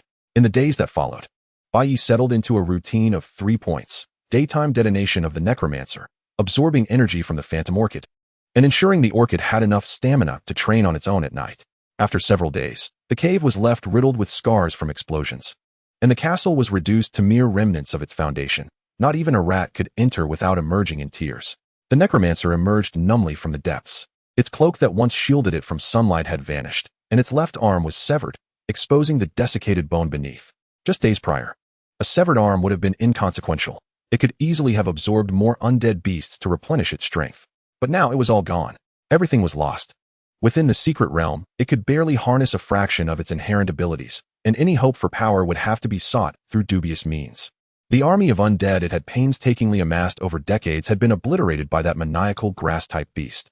Though it had initiated the siege, was such relentless aggression truly warranted? The necromancer instinctively raised its remaining right hand, yearning to summon a few skeleton soldiers. Well, if it isn't the old necromancer. How unfortunate to see you've lost an arm in just a few days. A languid voice echoed. Bai Ye emerged from the thicket, revealing a dazzling array of white teeth to the pitifully battered necromancer. Faced with a significantly weakened foe, he felt no need to resort to stealthy tactics. Name: Bai Ye. Attribute: grass. Quality: rare. Level: extraordinary advanced. Skills: dust detonation mid-tier, mastery. Fragrant pollen low-tier, peak. Charged natural fist mid-tier, novice. Talent: bond of connection, photosynthesis, blue. Photosynthesis, blue. Recovery ability significantly enhanced, capable of limb regeneration under sunlight. The heart is no longer a weakness. The training speed has increased to 5 times that of photosynthesis, green, and during peak sunlight hours, 12 to 1400 hours, strength is tripled. Feeling the surge of power coursing through him, Bai Ye's physique had undergone another transformation, now standing at an impressive height of 185 centimeters. His muscles were well-defined, brimming with explosive strength. Upon seeing Bai Ye, the necromancer, whose emotions had been as calm as a still pond, instantly unraveled. "You scoundrel! You will pay for this." The voice, laden with murderous intent, exploded within Bai Ye's mind. Creatures that toyed with souls often excelled in mental fortitude, their intellect surpassing that of their peers. Yet, it was precisely this near-human intelligence that made them more impulsive when provoked. The necromancer, forgetting to employ its skills, rushed forward with its slender remaining arm, intent on delivering a crushing blow to Bai Ye's face. In its eyes, Bai Ye's current disheveled state was solely due to that peculiar explosive skill. According to its observations over the past few days, the explosive technique seeks to unleash its utmost power, necessitating not only a confined space, but also an extensive preparation time. Such a skill proves utterly futile in one-on-one combat. Beyond this, the opponent is merely an ordinary extraordinary level beast. Bai Ye is perplexed by the Lich's actions, yet profoundly astonished. A sorcerer, attempting to engage in a close combat struggle with a warrior like me? Under the sun, his strength surges to 3-fold, not to mention an extraordinary limit. Even a low-ranking elite would find themselves at his mercy. The Lich's withered fist, propelled by the sound of rushing wind, hurtles toward him. Bai Ye neither flinches nor retreats. With a simple extension of his hand, he seizes that languidly extended fist. The Lich struggles desperately, only to discover its hand is firmly gripped, rendering it immobile. In the next instant, it feels the world spin, as it is lifted and violently smashed into the ground. With a thunderous crash, the earth is indented, forming a distinct human-shaped crater. Can you withstand a punch honed over 10 years in just 6 days? Chapter 11. Conquering the Secret Realm. Seizing the opportunity. Before the Lich can catch its breath, a verdant light emanates from Bai Ye's hand, his fist enveloped by the force of cutting winds, launching a relentless barrage of blows upon the Lich's face. Bam! Bam! Bam! The Lich's neck stretches grotesquely, its head driven deeper with each strike, reverberating through the ground, sending clouds of dust soaring. The tremendous impact fails to render the Lich unconscious. It shakily raises its comparatively intact palm, a thread of profoundly malevolent black mist spreading across its palm. This dark mist transforms into a sharp spike, aimed directly at Bai Ye's chest, seeking to penetrate. In this life and death moment, the Lich finally recalls its identity as a sorcerer. Regrettably, it is too late. Bam! With a muffled thud, the lich's head explodes. Gray matter mingling with viscous fluid splattering in all directions. You've allowed me to close the distance, and yet you still wish to cast a spell? What a fanciful dream. Beneath the sun, a destroyed heart hardly qualifies as a fatal injury. Yet Bai Yi is not foolish enough to afford his enemy any chance of retaliation. He disdainfully shakes off the liquid from his hands. Who would have thought that a necromantic beast could still ooze juice, and that this fluid possesses corrosive properties? A few drops splatter onto nearby rocks, instantly hissing as the surface is rapidly eroded, leaving small pits. Glancing at his own hands, he finds himself unscathed. Such mere venom, believing it could harm my well-trained physique? Bai Yi muses, suddenly furrowing his brow. Wait, what about the soul crystal? He gazes at the lich's headless corpse, grimacing in distaste. At that moment, he perceives a certain allure in the pure skeletal form of the spectral warrior. At least it is clean. He holds his breath, suppressing the nausea rising within him, and reaches into the lich's ravaged chest cavity, ultimately extracting a black crystal, roughly the size of a finger bone. This is the complete soul crystal, chilling to the touch. When held to his ear, faint echoes of the lich's lingering curses can be discerned. Even in death, such foul language. I shall find a light-aligned beast companion to purify you thoroughly. Boastful words, who cannot utter them. Bai Yi suddenly recalls something, his pupils contracting sharply. Without further ado, he turns and rushes into the dilapidated cavern. After rummaging through the rubble for a brief moment, he finally discovers a well-preserved bone knife and a precious orb within a deformed metallic box. Naturally, a lich capable of transforming living beings into the undead would possess considerable intelligence. It would certainly know where the most valuable treasures of necromantic beasts lie. He sets aside his previous spoils next to the spectral orchid. With a contract in place, his beast companion would accompany him upon exiting the secret realm. Indeed, he should also take the lich's corpse. After all, it is a creature of commanding potential, and even in death, it should fetch a good price. Bai Yi gathers all his belongings, patiently awaiting his departure from the secret realm. A sense of trepidation stirs within him. The lich was far too weak. What if the true master of the secret realm is not it? Would he then be compelled to linger in this dreadful place for an extended period? He is on the verge of becoming a savage. Almost all living beings within the secret realm have been transformed into the undead during this time. He has scarcely had a decent meal. He merely photosynthesizes. He has not truly transformed into a plant. Fortunately, it seems no being stronger than the lich exist within the secret realm. Approximately 10 minutes later, a stream of information floods into Bai Ye's mind, assimilated through the compendium and ultimately crystallizing into several lines of text. Completed the solo secret realm, the Mad Lich's laboratory. Evaluation, unprecedented. The challenger may choose one of the following 3 rewards. 1. Replace the lich as the new master of the secret realm, gaining full permissions of the solo secret realm. However, the realm's level is too low. An exit is not yet permissible. 2. Skill learning guide. Night Demon Strike, advanced. 3. Lich experimental semi-finished product. Soul imprint. Temporarily grants non-undead beast companions undead attributes. 4. Extraordinary seed. Undead capable of enhancing a beast with ordinary undead attributes to outstanding quality. Unprecedented. Bai Yi raises an eyebrow. What about subsequent generations? Unable to comprehend, he decides to dismiss the thought. He directly disregards the first option and claims all 3 remaining rewards. Becoming the master of the secret realm? The resources in this wretched place have already been thoroughly depleted by the lich. Why would he wish to remain here like a prisoner? Such a notion is utterly preposterous. Successfully acquired items into the backpack. What? How come he was unaware that the compendium had a backpack function? Bai Ye's eyes widen. Why had this wondrous feature not been mentioned sooner? Upon closer inspection, he discovers that a decorative motif of 5 orchid flowers has mysteriously appeared at the top of the compendium interface, with the secret realm rewards quietly nestled within the virtual image of one of the flower petals.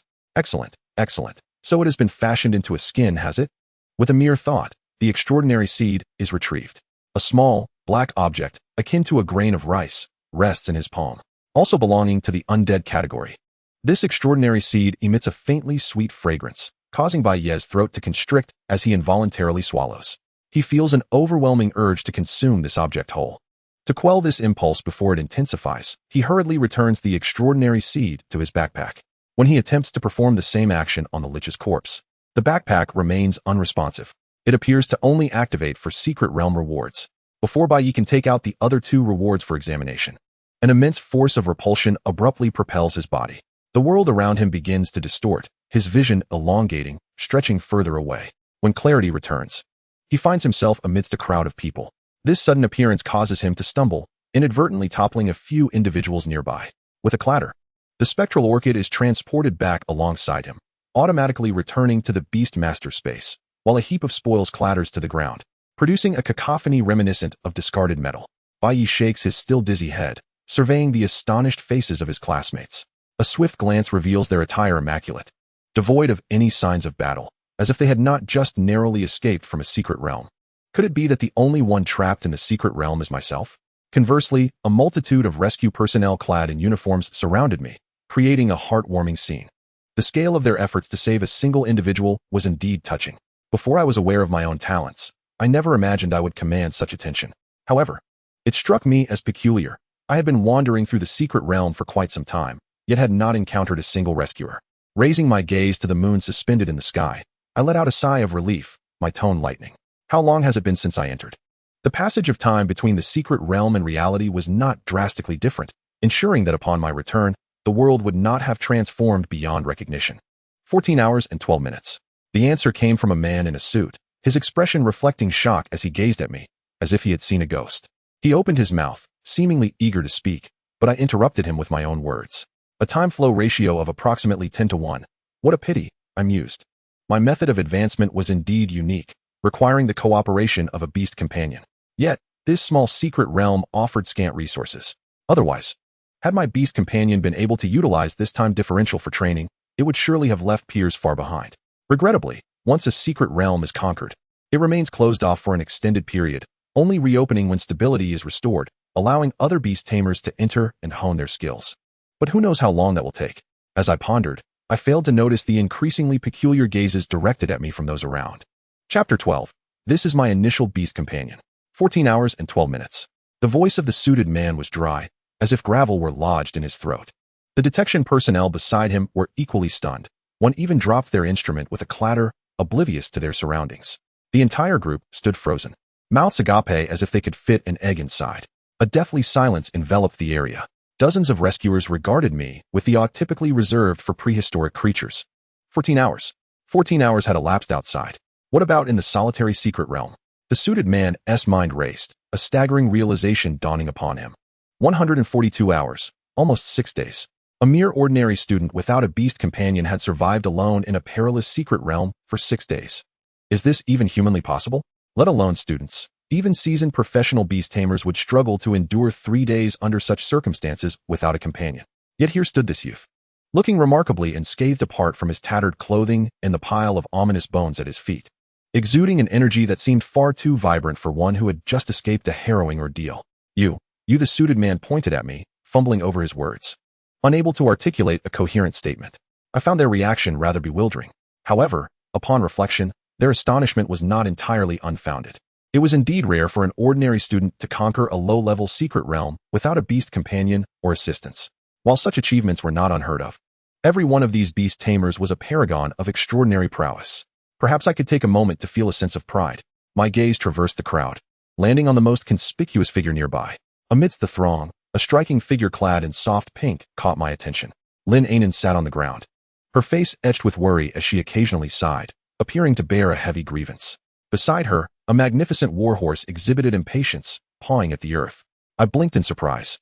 It seemed she, too, had encountered misfortune in the secret realm, yet had fortuitously secured an impressive initial beast companion. The warhorse, constructed entirely of pristine white bones, had ghostly green flames flickering in its joints and eye sockets, while its mane and tail blazed with ethereal white fire. Name: Wailing Flame Horse. Attribute: Undead, Fire. Quality: Rare High. Level: Extraordinary Low. A chorus of gasps erupted from the surrounding students, their eyes brimming with envy as they gazed at Lin Anan. A beast companion of rare quality, even if merely of the lowest tier, would allow a beast tamer to outpace 99% of their peers from the very start. Provided she nurtured it diligently, Lin Anan was virtually guaranteed to ascend to the rank of a 4th-tier beast tamer. Why isn't it fluffy? My wolf cub is gone, and now I can only sleep next to this enormous skeletal frame. Ha ha ha. Lin Anan tilted her head, seemingly indifferent to her classmates' envy. If given the chance, she might even wish to trade her beast for one of theirs. During her time in the secret realm, she had nearly been overwhelmed by a horde of skeletons, only for the Wailing Flame Horse to appear and obliterate them with a single stomp, willingly forging a pact with her. It felt like a script written for a chosen one. Just as she rested her head against the wailing flame horse, her peripheral vision caught sight of me, surrounded by onlookers. Day, you've finally emerged. Lin Ainan's dull eyes sparkled with excitement as she pushed through the crowd to reach me. Not even slightly embarrassed by my bare torso, she leaned in to share her woes. Day, you must listen. I was forcibly bound to a skeletal frame. Boo-hoo. Promise me, once you contract a fluffy one, let me pet it, okay? I can cover the beast's feeding expenses. With that, she began rummaging through her wallet, counting out money. Before she could present her funds, the suited man raised his hand to interrupt. Excuse me, classmate, please hold on a moment. Taking a deep breath, he forced himself to regain composure, striding purposefully toward me with a serious demeanor. You are Bai Ye, correct? I need you to answer a few questions. Did you not encounter anyone else in the secret realm? I looked at the sweating suited man before me, feeling no need to conceal the truth, and nodded. If given a little more time, perhaps I might have encountered Lin Ainan as well. But why was there so little dirt on her? Yes. A collective gasp echoed around us. The difficulty of group secret realms and solitary secret realms existed on entirely different planes. How long did you remain inside? About 6 days. I suppose, I replied casually. The corner of the suited man's eye twitched violently, just as I thought. He pointed to the pile at my feet, his voice trembling. Did you do all of this? Soul bone blade, wraith gem, and the corpse of a lich. Each item radiated waves of extraordinary energy. Particularly, the headless corpse exuded an aura that surpassed the extraordinary high tier. Extraordinary limits, I conceded, nudging the lich's corpse with my foot. The suited man exchanged incredulous glances with the nearby rescuers, both reflecting a sense of disbelief. The seeds of an astonishing hypothesis began to germinate in their minds. Yet, it seemed the only explanation remained. An ordinary student without a beast companion had, indeed, contracted a formidable demon beast within the solitary secret realm. Leaning against this monstrous beast, he managed to turn the tables on the master of the secret realm, successfully navigating the entire domain. Surely, one would think a novel wouldn't dare to depict such a scenario. What of your beast companion? The voice of the man in the suit altered in pitch. Lin Ainan's gesture of reaching for her money froze in midair. Hunting, transcendent limits? What a jest. Does that imply that Yi has also forged a pact with a skeletal creature of the undead? Such a notion is simply unacceptable. All gazes converged upon Bai Ye. A tapestry of shock, skepticism, and envy intermingling in their expressions. They could scarcely fathom what manner of beast could exhibit such terrifying combat prowess. Could it be a youngling of royal lineage? You're referring to Xiaolon, right? Bai Ye, under the expectant scrutiny of the crowd, leisurely extended his hand.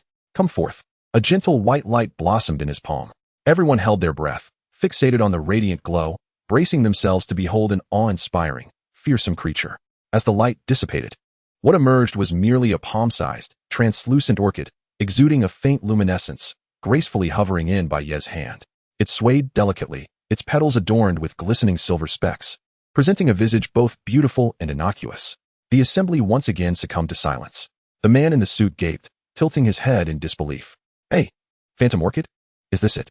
Observing the crowd's stupefied expressions, Bai Ye shook his finger in discontent. They underestimated Xiaolon. Given some time, even without evolution, it could easily best that fiery steed. He caressed the orchid's crystal-like petals. Indeed, this is my initial beast companion, the Phantom Orchid. Chapter 13, quite peculiar indeed. Those surrounding him wore expressions of utter bewilderment. They had envisioned countless possibilities. A baby bone dragon, a terrifying knight wielding a scythe. At the very least, one would expect a creature of the undead on par with Lin Ainan's fiery steed, right? Yet, who could have anticipated that after 6 days in the secret realm, Bai Ye would emerge with such an innocuous, ornamental plant? The Phantom Orchid was well known among many, a rare plant-type magical beast. It possessed little combat capability and faced considerable challenges in evolution. It was typically only seen in botanical gardens or the private gardens of the affluent. In essence, it was merely a decorative piece. With such a companion, let alone vanquishing a transcendent lich, one might question if it could even contend against a mere skeletal minion. The gazes of certain individuals shifted towards Bai Ye, transforming from astonishment to pity, tinged with a hint of schadenfreude. After all this time, it turned out he had merely been lucky, hiding in a corner for 6 days, ultimately forging a casual pact with a plant to emerge. I knew it. How could Bai Ye possibly be that formidable? The lich's corpse and bone dagger on the ground were likely the remnants of a clash between the beasts within the secret realm, of which he merely reaped the benefits. Though the murmurs were soft, they reached Bai Ye's ears with clarity. He turned his head, discovering the familiar, scornful faces of his classmates. Regardless of whether he had stumbled upon a stroke of luck, the significance of clearing the secret realm was abundantly clear to all present. These few spoke thusly, likely to vent their envy. Why not come and test it yourself? Rest assured, I won TF Xiao Lan exert herself fully. His calm demeanor left those around him at a loss for words. What could they possibly say? They couldn't genuinely confront him and his beast companion. They were merely envious, not foolish. Thus, they promptly fell silent, avoiding Bai Ye's gaze. Linen, however, was unperturbed. She landed a solid punch on the faces of those unfiltered individuals. Amidst their cries of pain, she once again approached Bai Ye, curiously prodding the phantom orchid. Yi, is this truly your beast companion? It looks rather lovely, though. It feels quite rigid to the touch.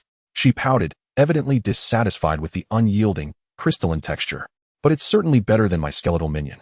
At least it won't jab me uncomfortably. As she spoke, she sighed, mourning the loss of her once fluffy dreams. Bai Ye's lips twitched. The fiery steed seemed to grasp Lin Enen's words, snorting indignantly, its emerald flames flaring up in an attempt to intimidate the phantom orchid, which had merely been a snack in its eyes. The orchid, however, remained serenely suspended in Bai Ye's palm, not even a leaf trembling. Bai Ye, unfazed, yawned. Are you contemplating rebellion? Lin Enen shot a fierce glare at her beast companion, prompting the fiery steed to lower its head, emitting a sound of grievance. The man in the suit was not one to leap to conclusions like an unrefined student. He scrutinized the phantom orchid with keen interest. Something was amiss. The fiery steed's pressure was indeed not overwhelming, yet it was unmistakably at the transcendent level. How could a student who had just contracted a beast remain so composed? Furthermore, the phantom orchid appeared far too unperturbed. Could it be? Absurd thoughts resurfaced in his mind. He appraised Bai Ye once more, glancing at the pile of undead artifacts strewn on the ground. These items were undeniably genuine. If it weren't the work of the phantom orchid, then who could it be? It certainly couldn't be Bai Ye himself, could it? An ordinary student, single-handedly vanquishing a transcendent lich? That seemed even more far-fetched than the orchid's capabilities. Clearing his throat, the man in the suit suppressed the chaotic thoughts swirling in his mind. With a serious demeanor, he addressed Bai Ye. Student Bai Ye, I understand you may be fatigued, but there are certain procedures we must follow. Considering the duration you spent alone in a perilous environment, we need to arrange a comprehensive psychological evaluation for you. His tone was courteous. Bai Ye comprehended that this matter would not be so easily dismissed. The mere fact of his clearing the secret realm warranted significant attention. Of course, there was no question of any invasive research. Rather, Bai Ye might be directly recommended for admission to a top-tier beast taming institution nationwide. The association was always keen to invest in prodigies. I understand, Bai Ye nodded. He had no desire to be the subject of public scrutiny. However, I prefer not to return with them. His gaze swept over the classmates who regarded him with peculiar expressions, finally resting on the solitary school bus parked a short distance away. The man in the suit paused momentarily, then quickly grasped Bai Ye's intention. Very well. Taking you back alone will help avoid unnecessary complications. Agreed, he nodded in assent. We will dispatch someone to escort you. Manager Zhang, allow me to handle this matter. He added. Suddenly, the crowd parted, and a girl clad in the standard battle attire of the Beast Tamer Association approached. She appeared to be of similar age to Bai Ye, perhaps around 14 or 15. With her neatly cropped hair and finely sculpted features, her expression was as frigid as ice. Perched on her shoulder was a small silver owl, its head swiveling a full 180 degrees, observing with an unsettling gaze. Qinyu, what brings you here? The man in the suit visibly froze upon seeing the girl. Tasked with a solitary mission to rescue someone from a secret realm, it appears that my services may no longer be required. The young girl, known as Qinyu, spoke succinctly, her gaze fixed upon Bai Ye as she scrutinized him and the small orchid nestled in his palm. You are Bai Ye, correct? I am Qinyu, a student from the affiliated academy of the Beastmaster Association, responsible for your inquiry and psychological evaluation regarding this incident. Her voice was melodious, yet devoid of warmth. A second-tier Beastmaster. A ripple of astonishment coursed through the surrounding students. A second-tier Beastmaster at such a young age, indeed, a prodigy. You're taking me with you? Bai Ye articulated his thought directly. Certainly. Qin Yu seemed to have anticipated this response, nodding before turning to the suited man. Director Zhang, I shall take this student with me, and I will submit the subsequent report. Very well, Director Zhang acquiesced, though he, as the supervisor, felt somewhat hesitant to challenge a talent like Qin Yu. He gestured for the rescue team to commence clearing the scene and recording the student's information. Lin Enen squeezed through the crowd, concern etched on her face as she regarded Bai Ye. Yi, are you really not coming back with us? No. The association has summoned me for a matter. Bai Ye shook his head. Be careful, Lin Enen insisted, forcefully thrusting her wallet into his hands. Lowering her voice as she added, there are several thousand yuan in there. Take it for now to buy some clothes. Just remember to pay me back after selling that pile of junk. After a fleeting glance at Bai Ye's muscular chest, she whispered, when you enter the secret realm again, you must let me cling to you. It would be even better if you had a bit more body hair. Bai Ye could only shake his head, bemused by her peculiar obsession with hair. All right, head back now. Your horse seems on the verge of demolishing this place. Not far off. The wraith steed was impatiently pawing at the ground, its fiery eyes blazing, causing the surrounding students to keep their distance. Linen inside and returned, resignedly soothing her decidedly non-furry frame. Let us depart. Qin Yu succinctly instructed Bai Ye before turning towards a rugged vehicle emblazoned with the emblem of the Beastmaster Association. Bai Ye stowed the small orchid back into the beast's space and gathered his belongings before following her. He could sense the unwavering gaze of the silver owl upon him, as if it were meticulously scrutinizing his very essence. Chapter 14. Surreal Realities That Resemble Lies. The vehicle glided smoothly along the road, the interior enveloped in a tranquil silence, punctuated only by the gentle hum of the air conditioning. Clad in a slightly ill-fitting uniform of the Beastmaster Association, Bai Ye discreetly observed the girl at the wheel.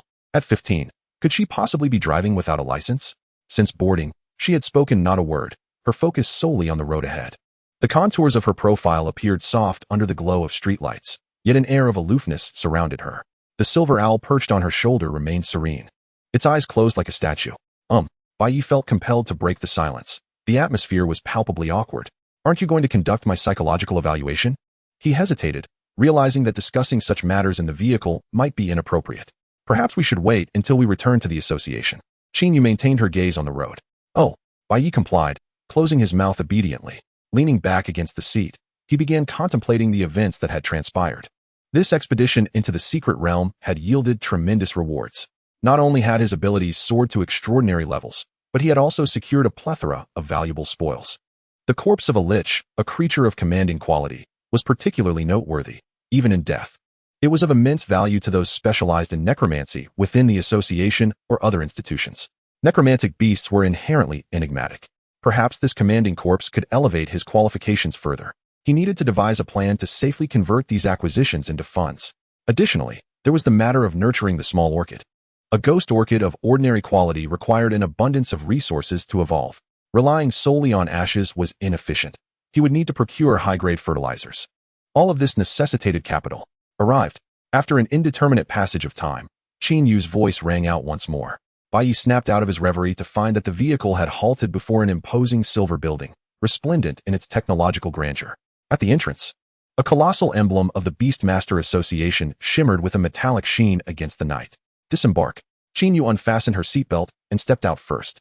Bai Ye followed, gazing up in awe at the magnificent structure, feeling a twinge of emotion.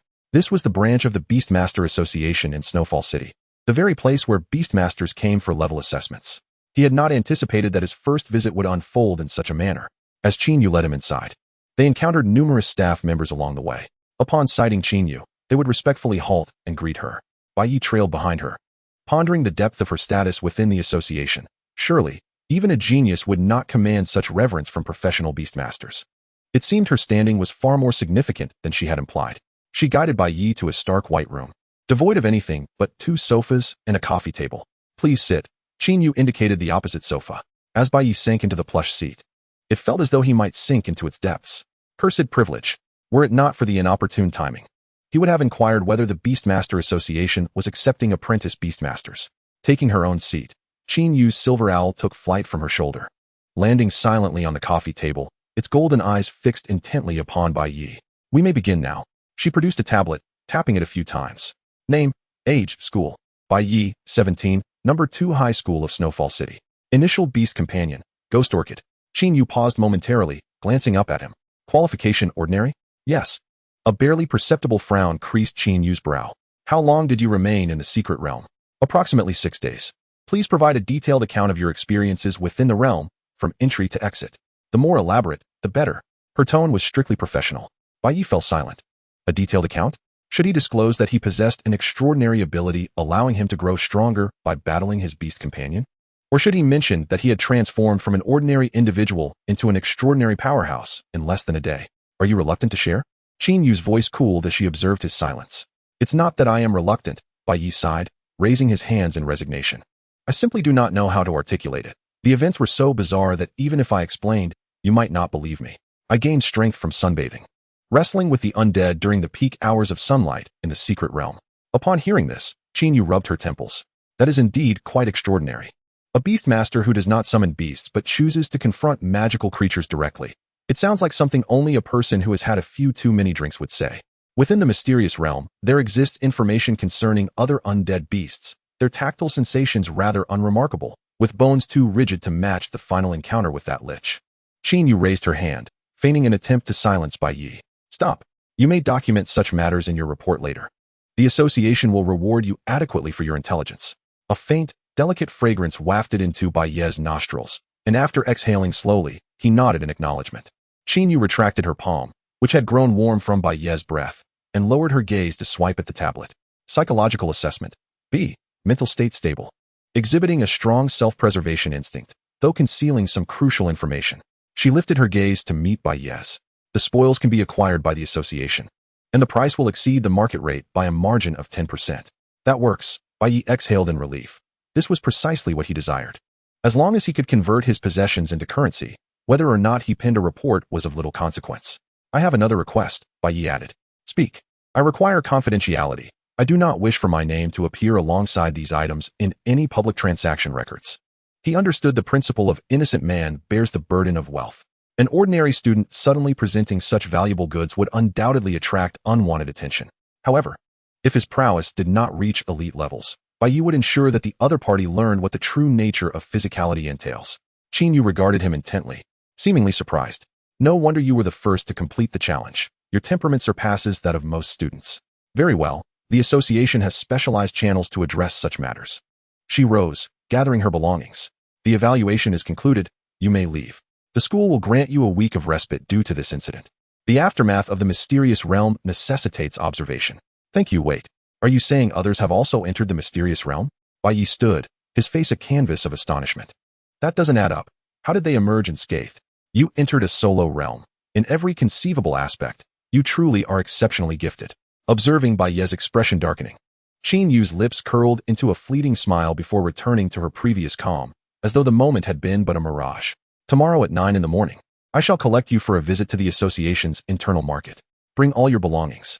After pausing, she added, I will send my contact information to your phone shortly. In the future, should you have items to sell, feel free to reach out to me. Was she extending an olive branch? This young lady could perceive the vast potential within him. Bai Yi nearly gasped in astonishment, muttering something profoundly unnerving. Upon reaching the door, she halted abruptly, not turning back as she remarked, that ghost orchid of yours is quite intriguing. With that, she departed, accompanied by a silver owl. Bai Yi remained rooted in place. A leaf from the orchid entwined around his fingertip, exuding a faint fragrance. Intriguing? It was far more than that. In due time, they would understand the true essence of plants battling titanic beasts. Chapter 15, The Beastmaster Association Market. Upon returning home, the first thing Bai Yi did was dash into the bathroom for a blissful hot shower. After 6 days without bathing, he felt as though he were on the brink of decay. The warm water cascaded over him, washing away fatigue and grime. Gazing into the mirror at his still somewhat youthful visage, yet marked by defined angles and smooth muscle lines, Bai Yi nodded in satisfaction. This was the sensation of possessing strength. Delightfully clad in fresh garments, he collapsed onto his bed, feeling as though he had been revitalized. In the mysterious realm, he had been perpetually on edge, even burying himself to sleep. Now, at last, he could relax. Ding dong. His phone chimed with a message. Qingyu, 139. Be punctual tomorrow. Concise and to the point, very much in line with her character. Bai Yi saved the number and then opened his compendium. Name, Bai Yi. Attribute, grass. Qualification, rare. Level, extraordinary advanced. Skills, dust explosion, intermediate, mastery, fragrant pollen, low, peak, energy accumulation, natural fist, intermediate, entry. Talent, bond of connection, photosynthesis, blue. Held beast pet, ghost orchid. He immersed himself in the beastmaster space. Little orchid appeared wilted, rooted in the space, her leaves dimmed. Recently, she had been overexerted by Bai Yi, her vitality somewhat depleted. Name, ghost orchid. Level, common high. Skills, fragrant pollen, initial, mastery, dust explosion, intermediate, entry. The level remained unchanged at common high. To elevate her, he would require high-grade fertilizer. Bai Yi's gaze fell upon the orchid emblem on the uppermost section of the compendium. With a thought, 3 mysterious rewards from the realm appeared on his bed. A seemingly ordinary skill book, a black seal inscribed with enigmatic runes, and a black seed the size of a grain of rice, emanating a subtle fragrance. Skill Learning Guide. Night Demon Strike. High. Effect upon use. Allows a designated beast pet to learn the high-level skill Night Demon Strike. High-level skills. High-level skill books command a market price starting in the 8-digit range, and yet they are often scarce. However, this skill did not align well with the evolutionary path Bai Yi wished for Little Orchid. Lich Experiment Semi-Finished Product. Soul Imprint. Effect. Temporarily bestows a non-undead beast pet with undead attributes. Duration dependent on the beast's strength. Usage count. 3. A fine treasure indeed. This item was tailor-made for Little Orchid. With it, she could temporarily transform into a ghost, acquiring dual attributes of grass and perfecting the learning of Night Demon Strike. He could indirectly learn Night Demon Strike as well. A win-win situation. Yet, to learn the high-level skill, she must first reach extraordinary level, otherwise, her delicate branches would not withstand it. Lastly, there was the Black Grain. Extraordinary Seed, Undead. Though it restricted use to undead types, the Extraordinary Seed Soul Imprint would perfectly resolve this issue. Qualification determines the upper limit of a beast pet. Treasures that can enhance qualification are exceedingly rare within the entire Beast Master world. Countless Beast Masters dedicate their lives without ever breaking their pet's qualification shackles. He promptly returned the 3 treasures to the compendium's backpack. These items must remain concealed for the time being, particularly the Extraordinary Seed, if exposed. It would undoubtedly attract a host of desperate individuals. He could only wait until Little Orchid advanced to extraordinary level before using everything in one go. What he needed to do now was convert all his sellable items into currency. Bai Yi dragged a large box from beneath his bed. Upon opening it, a chill wafted forth. It contained his spoils from the mysterious realm. Tomorrow would be the moment of reckoning for their value. Closing the box, Bai Yi's lips curled into a manic smile. He could already envision an unending stream of gold coins flowing toward him. The following morning, as Bai Yi finished his breakfast, his phone rang. It was Qinyu. "I'm at the entrance of your community," she stated, her tone as cool as ever. "I'll be right there," Bai Yi replied, dragging the large suitcase out the door. Upon exiting the building, he spotted the familiar off-road vehicle. Qinyu leaned against the car door. Still clad in yesterday's pragmatic attire, her short hair appeared particularly refreshing in the morning light. Noticing Bai Yi emerging with the suitcase, she raised an eyebrow but refrained from asking any questions. Bai Yi tossed the suitcase into the trunk and took his seat in the passenger seat. "Let's go, unlicensed beauty," he quipped. Qinyu cast him a sidelong glance, ignoring his flirtation as she started the engine. Today, they were headed to the internal trading market of the Beast Tamer Association, a venue not open to the public, where all items were certified by the association, absolutely authentic. Of course, the prices here are higher than those outside. However, for selling items, this place offers the best prices and the highest level of security. Qinyu elaborated while driving. Understood, Bai Yi nodded. Security was precisely what he sought. The vehicle navigated through the urban landscape, eventually entering an area that resembled a vast park. However, as they passed through a dense thicket of trees, the scene opened up dramatically. Before Bai Yi stood an immense circular structure, crafted entirely from silver-colored metal, exuding a sense of advanced technology. Its scale surpassed even that of the association's headquarters he had visited the day before. Numerous beast tamers from the association traversed the interiors and exteriors of the building, creating a lively atmosphere. "Is this the market of the Beast Tamer Association?" Bai Yi marveled at the sight. This was no mere market. It resembled a city within a city. Indeed, the majority of high-end transactions from Luoshua City and several surrounding cities take place here. Qinyu stated as she parked the car. Observing Bai Yi's wide-eyed astonishment, she chuckled lightly and guided him inside. Upon entering, Bai Yi felt akin to Lu Lao stepping into the Grandview Garden. The hall was spacious, akin to a plaza, with various bizarre magical beast materials prominently displayed, pulsating with astonishing energy fluctuations. "First, let's get some appraisals. Follow me and rein in your expressions," Qinyu said, tugging at Bai Yi's sleeve. Navigating expertly through the bustling hall, she led him into a secluded corridor. At the end of the corridor stood a heavy metallic door, flanked by 2 fully armed guards, along with 2 menacing elite-grade rock golems. The guards nodded at Qinyu, granting immediate access, clearly familiar with her, which only deepened Bai Yi's curiosity regarding her true identity. Beyond the door lay an enormous warehouse. An elderly man, disheveled and wearing a monocle, sat amidst a pile of materials, intently polishing a scale in his hand. "Old Wang," Qinyu approached respectfully. The old man glanced up, assessing her, and then Bai Yi. "Got goods?" he inquired. "Yes," Qinyu affirmed. "Please take a look." At her cue, Bai Yi opened the large suitcase. The headless corpse of a lich and a collection of extraordinary materials were revealed to the open air. Clank. The scale in the old man's hand clattered to the floor as he sprang from his chair like a cat whose tail had been stepped on.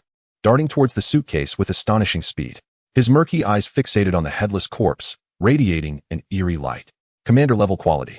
Yet this energy fluctuation is only at the extraordinary limit for a lich. His voice trembled with excitement. Old Wang's hands quivered with a fervor akin to Parkinson's disease as he cautiously extended a hand, pausing just centimeters from the lich's corpse. Indeed, this is a commander-level lich. The stench of decaying soul is unmistakably not of inferior rank. He abruptly lifted his head, fixing Bai Yi with a penetrating gaze, as if intent on devouring him whole. Where did you acquire this? His breath quickened, and Bai Yi feared he might faint from the intensity. This old man was far more reactive than expected. Qin Yu was also taken aback by his response. The items Bai Yi retrieved from the secret realm were evidently not mere scraps, capable of causing such a seasoned individual to lose composure. Old Wang, please calm down, Qin Yu interjected, stepping protectively in front of Bai Yi. Calm down. How can I calm down? Old Wang pushed her aside, gesticulating wildly at the contents of the suitcase, saliva flying. Do you know what this is? A commander-level lich. Most liches merely possess outstanding high-level qualifications. Within the entirety of the Tianwang kingdom, there are scarcely 100 recorded cases of them, most residing in high-tier secret realms. Forget about corpses. You wouldn't even find a hair. He then picked up the ghostly bone dagger, an extraordinary weapon of exceptional quality, imbued with pure nether energy. If a suitable craftsman is found to embed this soul gem, it will instantly become a rare-grade weapon. Individually, each item may not be particularly valuable, but together they are extraordinary. Old Wang danced around the suitcase like a madman, chanting to himself. Bai Yi exchanged glances with Qin Yu, witnessing her astonishment. It became clear. The typical qualifications for a lich were merely outstanding. This meant that, as long as he followed the nurturing steps outlined in the guide, he could reliably produce commander-level liches. Kid, Old Wang suddenly grasped Bai Yi's shoulders, shaking him vigorously. Name your price. I want everything. Cough, cough. Old Wang, please release me, Bai Yi gasped. Feeling dizzy from the shaking. This old man was no simple character. Despite his frail appearance, his strength was remarkable, especially considering Bai Yi was already at the extraordinary level. The contracted beast companions could grant the beast tamers certain enhancements in physical prowess and mental fortitude. How many beast companions had Old Wang contracted? Qin Yu hurriedly intervened, pulling Old Wang back. Old Wang, these are items our association wishes to prioritize for acquisition. Nonsense. Old Wang scoffed, his beard bristling. Those rascals at the association wouldn't know their heads from their tails. They would just seal this lich corpse away, writing useless papers. That is sacrilege. Only in my hands can it attain its maximum value. Turning to Bai Yi, his eyes brimmed with desperation. Kid, if you sell me these items, I'll owe you a favor. In Luoxua City, should you encounter any trouble, just mention my name, and it will carry weight. Bai Yi felt a stirring in his heart. A person whom even Qin Yu treated with such respect surely held a significant position within the association. His favor would be invaluable. Old Wang, please don't be so agitated, Bai Yi began. I can sell you the items, but regarding the price. The price is negotiable. I promise to offer you a satisfactory figure, Old Wang declared, thumping his chest. To him, a mere extraordinary corpse, even with commander-level qualifications, was nothing significant. He retrieved what appeared to be a calculator from his pocket and began pressing buttons with remarkable speed. Qin Yu observed silently, her mouth agape, yet ultimately chose not to speak. Wang Lao serves as the chief appraiser for the Snowfall City branch and is renowned for his obsession with necromancy. When such items fall into his hands, they are undoubtedly better off than if entrusted to the association. With him setting the price, a multitude of complications is effortlessly circumvented. Before long, Wang Lao had calculated the price. He presented the calculator to Bai Yi. Upon glancing at the figures displayed, Bai Yi nearly succumbed to hyperventilation. The digits, units, tens, hundreds, thousands, tens of thousands, totaled a staggering 15 million. Bai Yi felt his heart skip a beat. He had never encountered such a sum in his life. The compensation left by his parents, who perished during the beast tide, was barely a fraction of that, amounting to just under 1 million. Was it truly possible that mere rewards from the secret realm could be valued at 15 million? I must have overpaid. Wang Lao gazed at him with unmistakable pride. The corpse of a lich is the most valuable. I've appraised it at 10 million. The ghost bone blade and the wraith pearl together are worth 3 million. And the remaining fragments of soul crystals, assorted as they are, total 2 million. If these were to be auctioned, they would fetch a similar price. But the process is cumbersome and risks exposure of identity. Bai Yi forcibly suppressed the excitement bubbling within him, striving to maintain a facade of calm. It's a deal, he declared with feigned nonchalance. Splendid. Wang Lao chuckled, deftly manipulating the calculator. All done. The funds have been transferred to Xiao Ye's account, and she will send them to you. As for the items, I shall keep them. With that, he eagerly closed the box, cradling it as if it were a treasure, and began to drag it deeper into the warehouse, humming an unknown tune. Bai Yi and Qin Yu exchanged bewildered glances. Is he always like this? Bai Yi couldn't help but inquire. Pretty much, Qin Yu nodded, her expression somewhat complex. Wang Lao is the foremost expert in necromancy in our Tianwang kingdom, though his temperament is rather eccentric. Or rather, beast tamers who interact with the undead tend to possess peculiar personalities. Otherwise, they wouldn't delve into the study of phantoms and specters. She took out her phone and operated it for a moment. Soon, Bai Yi received a notification text on his phone. Your account ending in XXXX received a deposit of 15,000,000 yuan on April 7th at 11:56 a.m. Current balance, 15,064,325. 50 yuan. Staring at the lengthy string of zeros, Bai Yi felt as though he were dreaming. He, Bai Yi, an unremarkable traveler, had officially become a multi-millionaire today. According to the association's regulations, as the guarantor, I am entitled to a 3% commission from the transaction between you and the association. Qin Yu's voice pulled him back from his reverie. What? 3%? A black market intermediary, are we? 3% amounts to 450,000.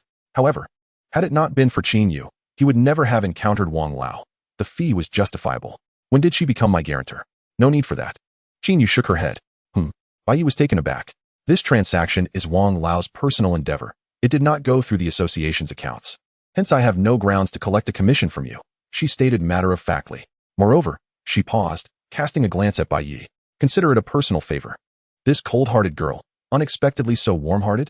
No, he had misjudged. Perhaps Qin Yu merely appeared frigid on the surface while being a genuinely warm-hearted individual beneath. Yes, anyone capable of saving Bai Yi a substantial sum would certainly qualify as a good Samaritan. Let us go. We still have items to purchase, Qin Yu said, not allowing him time to react as she turned and strode towards the exit. Bai Yi hurried to catch up. Thank you. No need. In the future, should you require assistance, feel free to reach out to me. As long as it doesn't involve money, I will never decline. Bai Yi spoke earnestly. He would remember this favor that Qin Yu had extended. Qin Yu's footsteps faltered for a moment, though she did not turn back. Just take care of yourself, she remarked, her tone seemingly softer than before. By the way, you did pay Wang Lao for the appraisal, didn't you? Bai Yi suddenly recalled. Yes, Qin Yu nodded. The appraisal fee is 1% of the total value of the items. However, he was so exhilarated earlier that he forgot. Bai Yi, so that means I effectively saved 150,000 in appraisal fees? This is a tremendous gain. Chapter 17, The Holy Dragon Cup. With his pockets bulging, Bai Yi felt as though he were walking on air. He now believed himself to be the most dashing figure on the entire street. 15 million. This sum was more than sufficient to elevate Xiaolan from ordinary to extraordinary status. What do you wish to purchase? Qin Yu's voice jolted him from his fantasies of wealth. They had returned to the bustling trading hall. I need to procure some high-grade fertilizer. Bai Yi chuckled. Ghost orchid? Qin Yu raised an eyebrow. Indeed, ordinary-grade ghost orchids require only regular herbal essence. There's no need to invest in anything extravagant. It would be a waste, Qin Yu suggested, extending her index finger in a professional manner.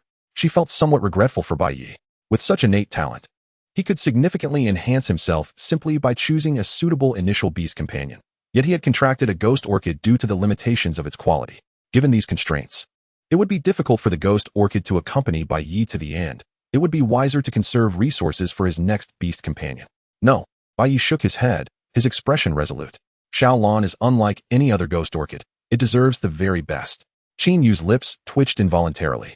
Where did this sycophantic rhetoric come from? She had witnessed many beast tamers' affection for their companions. Many would rather endure hardship themselves than provide the finest resources for their beasts. In her view, this was somewhat misguided, but she had no right to intervene. The shop specializing in plant-based resources is over there. Qin Yu pointed in a direction. Following her indication, Bai Yi beheld a verdant expanse, the air suffused with the refreshing scent of flora. A store named Wan Chaoding stood out, boasting the largest and most impressive facade. Let us go to this one, Bai Yi declared as he strode purposefully towards it.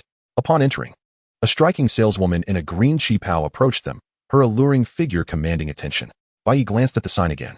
Indeed, this is Wan Chaoding. Why does it feel as though I've entered an establishment of dubious repute? Welcome, esteemed guests. What may I assist you with today? Her voice was saccharine, her gaze lingering on Qin Yu for a fleeting moment before becoming fixated on Bai Yi.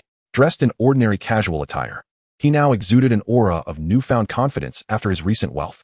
I require some fertilizer for my plant-based beast companion, Bai Yi stated directly. Certainly, sir. May I inquire about the species and grade of your beast? We offer specialized nutrient solutions tailored for various types. The saleswoman's smile widened even more. Ghost Orchid, ordinary grade. Upon hearing the name Ghost Orchid, the saleswoman's smile faltered for an instant, but she quickly regained her composure. Indeed, regarding the Phantom Orchid, we highly recommend this herbal essence. Priced at 30,000 alliance coins per bottle. Its efficacy is remarkable. With consistent nurturing, even those of ordinary quality have a chance to advance to the extraordinary level. She retrieved a bottle of verdant liquid from the shelf. Bai Yi glanced at it, shaking his head in disapproval. Too inferior. The smile of the saleswoman froze instantly. 30,000 for a bottle of herbal essence, and he dares to call it inferior? Was he looking for trouble? How much purchasing power could someone caring for a phantom orchid possess? Then, he pointed at the top shelf, where a crystal vial emanated a luminous green glow. That one. Bring it down for me. The saleswoman's expression shifted as she followed his gaze. Sir, that is the life source liquid. Its price is rather, exceedingly steep. She cautioned delicately. How much? Bai Yi inquired. 5 million per bottle. The saleswoman's voice quivered slightly. The life source liquid boasts exceptional effects. Even those with flawed qualities can swiftly ascend to extraordinary status. However, once a plant-based beast reaches the extraordinary high level, its efficacy diminishes significantly. This liquid allows plant beasts to transcend their quality limitations rapidly, yet if one is not in urgent need of such an upgrade, its cost-effectiveness pales in comparison to other herbal essences. With a prudent investment of 5 million, nurturing an ordinary quality specimen to its extraordinary limits is feasible, albeit time-consuming. The life source liquid is most effective only for those at the intermediate extraordinary level, and a single bottle may not suffice. Wealthy individuals find it unnecessary, while those without means cannot afford it. Its presence here serves more as a facade, likely selling less than a bottle a year. I'll take it, Bai Yi declared, waving his hand with grandiosity. 2 bottles. 2 bottles. The saleswoman blinked, questioning her own hearing. 10 million? To purchase 2 bottles of fertilizer for a single phantom orchid? Madness. Even the usually composed Qin Yu couldn't help but cast a sidelong glance. She tugged at Bai Yi's sleeve, whispering, are you certain? The life source liquid can indeed promote an ordinary quality phantom orchid's advancement, but a steady approach might be wiser. Even Qin Yu felt Bai Yi was being overly audacious. Rest assured, I have it all figured out, Bai Yi assured her with a reassuring glance. He was merely jesting. Hastening Little Land's transformation into the extraordinary level would expedite his own enhancement. Time was of the essence for him. With ordinary herbal essences, how long would it take for Little Lan to reach the extraordinary level? Years, perhaps. Seeing Bai Yi's unwavering determination, Qin Yu refrained from further protest. The saleswoman, regaining her composure, adopted an unprecedentedly respectful demeanor, carefully retrieving 2 bottles of life source liquid and preparing them for packaging. Sir, the total is 10 million. Will you be paying by card or bank transfer? Bank transfer, Bai Yi replied promptly, completing the transaction. Observing the substantial decrease in his bank balance, he felt no regret. Money exists to be spent. That which can be transformed into strength is what holds true value. Sir, if you intend to use the life source liquid for nurturing the phantom orchid, I recommend using just 1 bottle within a short time frame. Continuous usage will diminish its effects, and an excess of life energy may be overwhelming for the phantom orchid, the saleswoman cautioned as she handed him the elegantly packaged gift box. Bai Yi acknowledged her with a sound, indicating his understanding. With 2 bottles of life source liquid in hand, he prepared to depart. Just as he reached the door, he overheard a conversation among several beast tamers, which piqued his interest. Have you heard? The Saint Dragon Cup is about to be held in Huanglong City. Of course, this is specifically for us novice beast tamers, the baby cup, with the champion receiving an egg of a rare quality beast. Rumor has it that several prodigies from various universities will participate. The competition will be fierce. Alas, we common beast tamers are merely here to make up the numbers. The Saint Dragon Cup? An egg of rare quality? Bai Yi halted in his tracks. What is it? Qin Yu asked, tilting her head to look at him. The Saint Dragon Cup, are you familiar with it? Bai Yi turned to her. Yes, it's a grand event held every 5 years in Huanglong City, aiming to select promising new beast tamers. Are you considering entering? The champion's prize truly is an egg of rare quality? Indeed. Provided by the most prominent breeding family in Huanglong City, with guaranteed quality, Qin Yu affirmed. She suddenly shifted her tone. However, participants in the Saint Dragon Cup are all elite from various cities. Your phantom orchid, while somewhat unique, may find it challenging to secure the championship. Is it permissible for beast tamers to use their talents to assist their beasts in battle during the Saint Dragon Cup? Qin Yu recalled Bai Yi's mention of his talent and nodded after a brief silence. Typically, in a baby cup, beast tamers are not allowed to engage in battle. However, Huanglong City has its peculiarities. They frequently encounter beast tides, fostering a more rugged local culture. As long as no underhanded tactics are employed during the fights, it is certainly acceptable for Beast Tamers to participate. When does the competition commence? In half a month. And when does registration close? 7 days before the competition begins. Excellent. Bai Yi clenched his fists. The championship is mine. Qin Yu observed his fervor with a mix of emotions. This individual consistently executes the most unexpected actions, from surviving a solo secret realm to extravagantly spending millions on fertilizer. Now, he was set to challenge the highly competitive Saint Dragon Cup. I'll escort you back, Qin Yu offered. No need, I can take a taxi. You've already been a great help today, Bai Yi declined, shaking his head. He had his own plans ahead, and it would be inconvenient for Qin Yu to accompany him. Take care then. She watched Bai Yi merge into the bustling crowd, carrying 2 bottles of exorbitantly priced fertilizer, and quietly spoke to the silver owl perched on her shoulder. Little Xiao, what do you think are his chances of success? The silver owl let out a soft sound, tilting its head, its golden eyes flashing with a semblance of human contemplation. Then, it closed its eyes and dozed off on Qin Yu's shoulder. It was merely a silver-feathered night owl, utterly unaware of the unfolding events.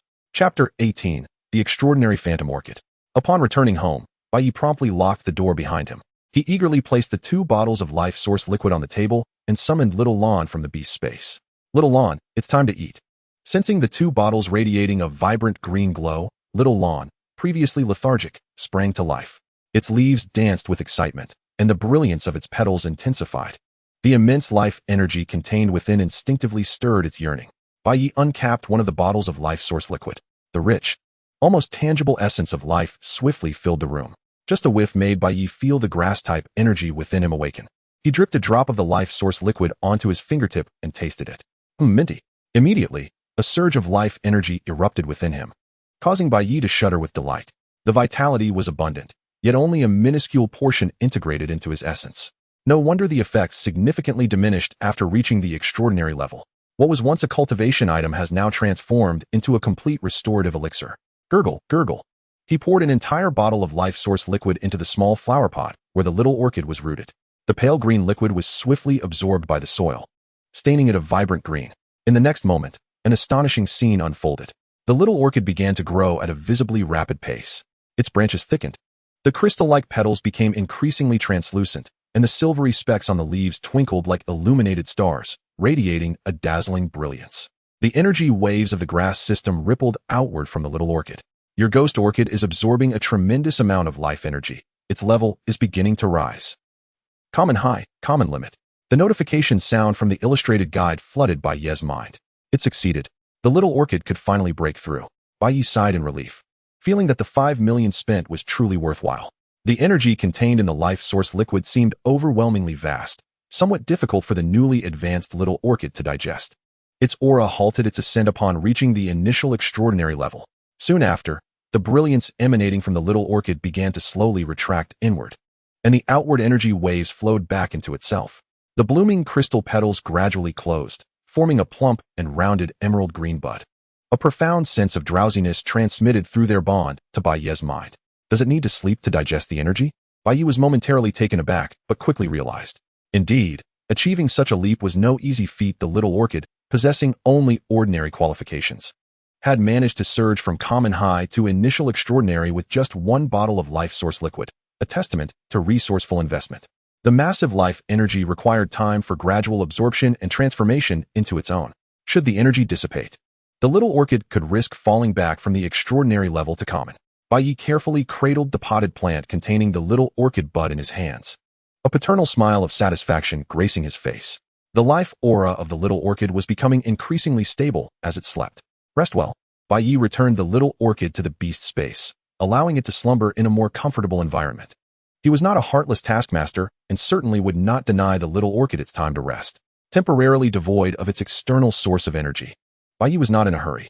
He safely stored another bottle of life source liquid and then seated himself cross-legged on the carpet before the sofa. He slowly closed his eyes, calming his excited heart, dispelling distractions, and sinking his spirit within. The room still lingered with the life aura of the life source liquid, and Bai Yi attempted to guide this dissipating energy to harmonize with the grass system energy within himself. This was indeed a delicate endeavor. Time passed, second by second. 20 minutes later, Bai Yi opened his eyes, a faint green glow flickering briefly in their depths. Another day filled with diligent effort had come to a close. Bai Yi stood up and stretched lazily. In those 20 minutes, he had once again broken his personal record for cultivation time. Tomorrow, he must ensure to rest properly.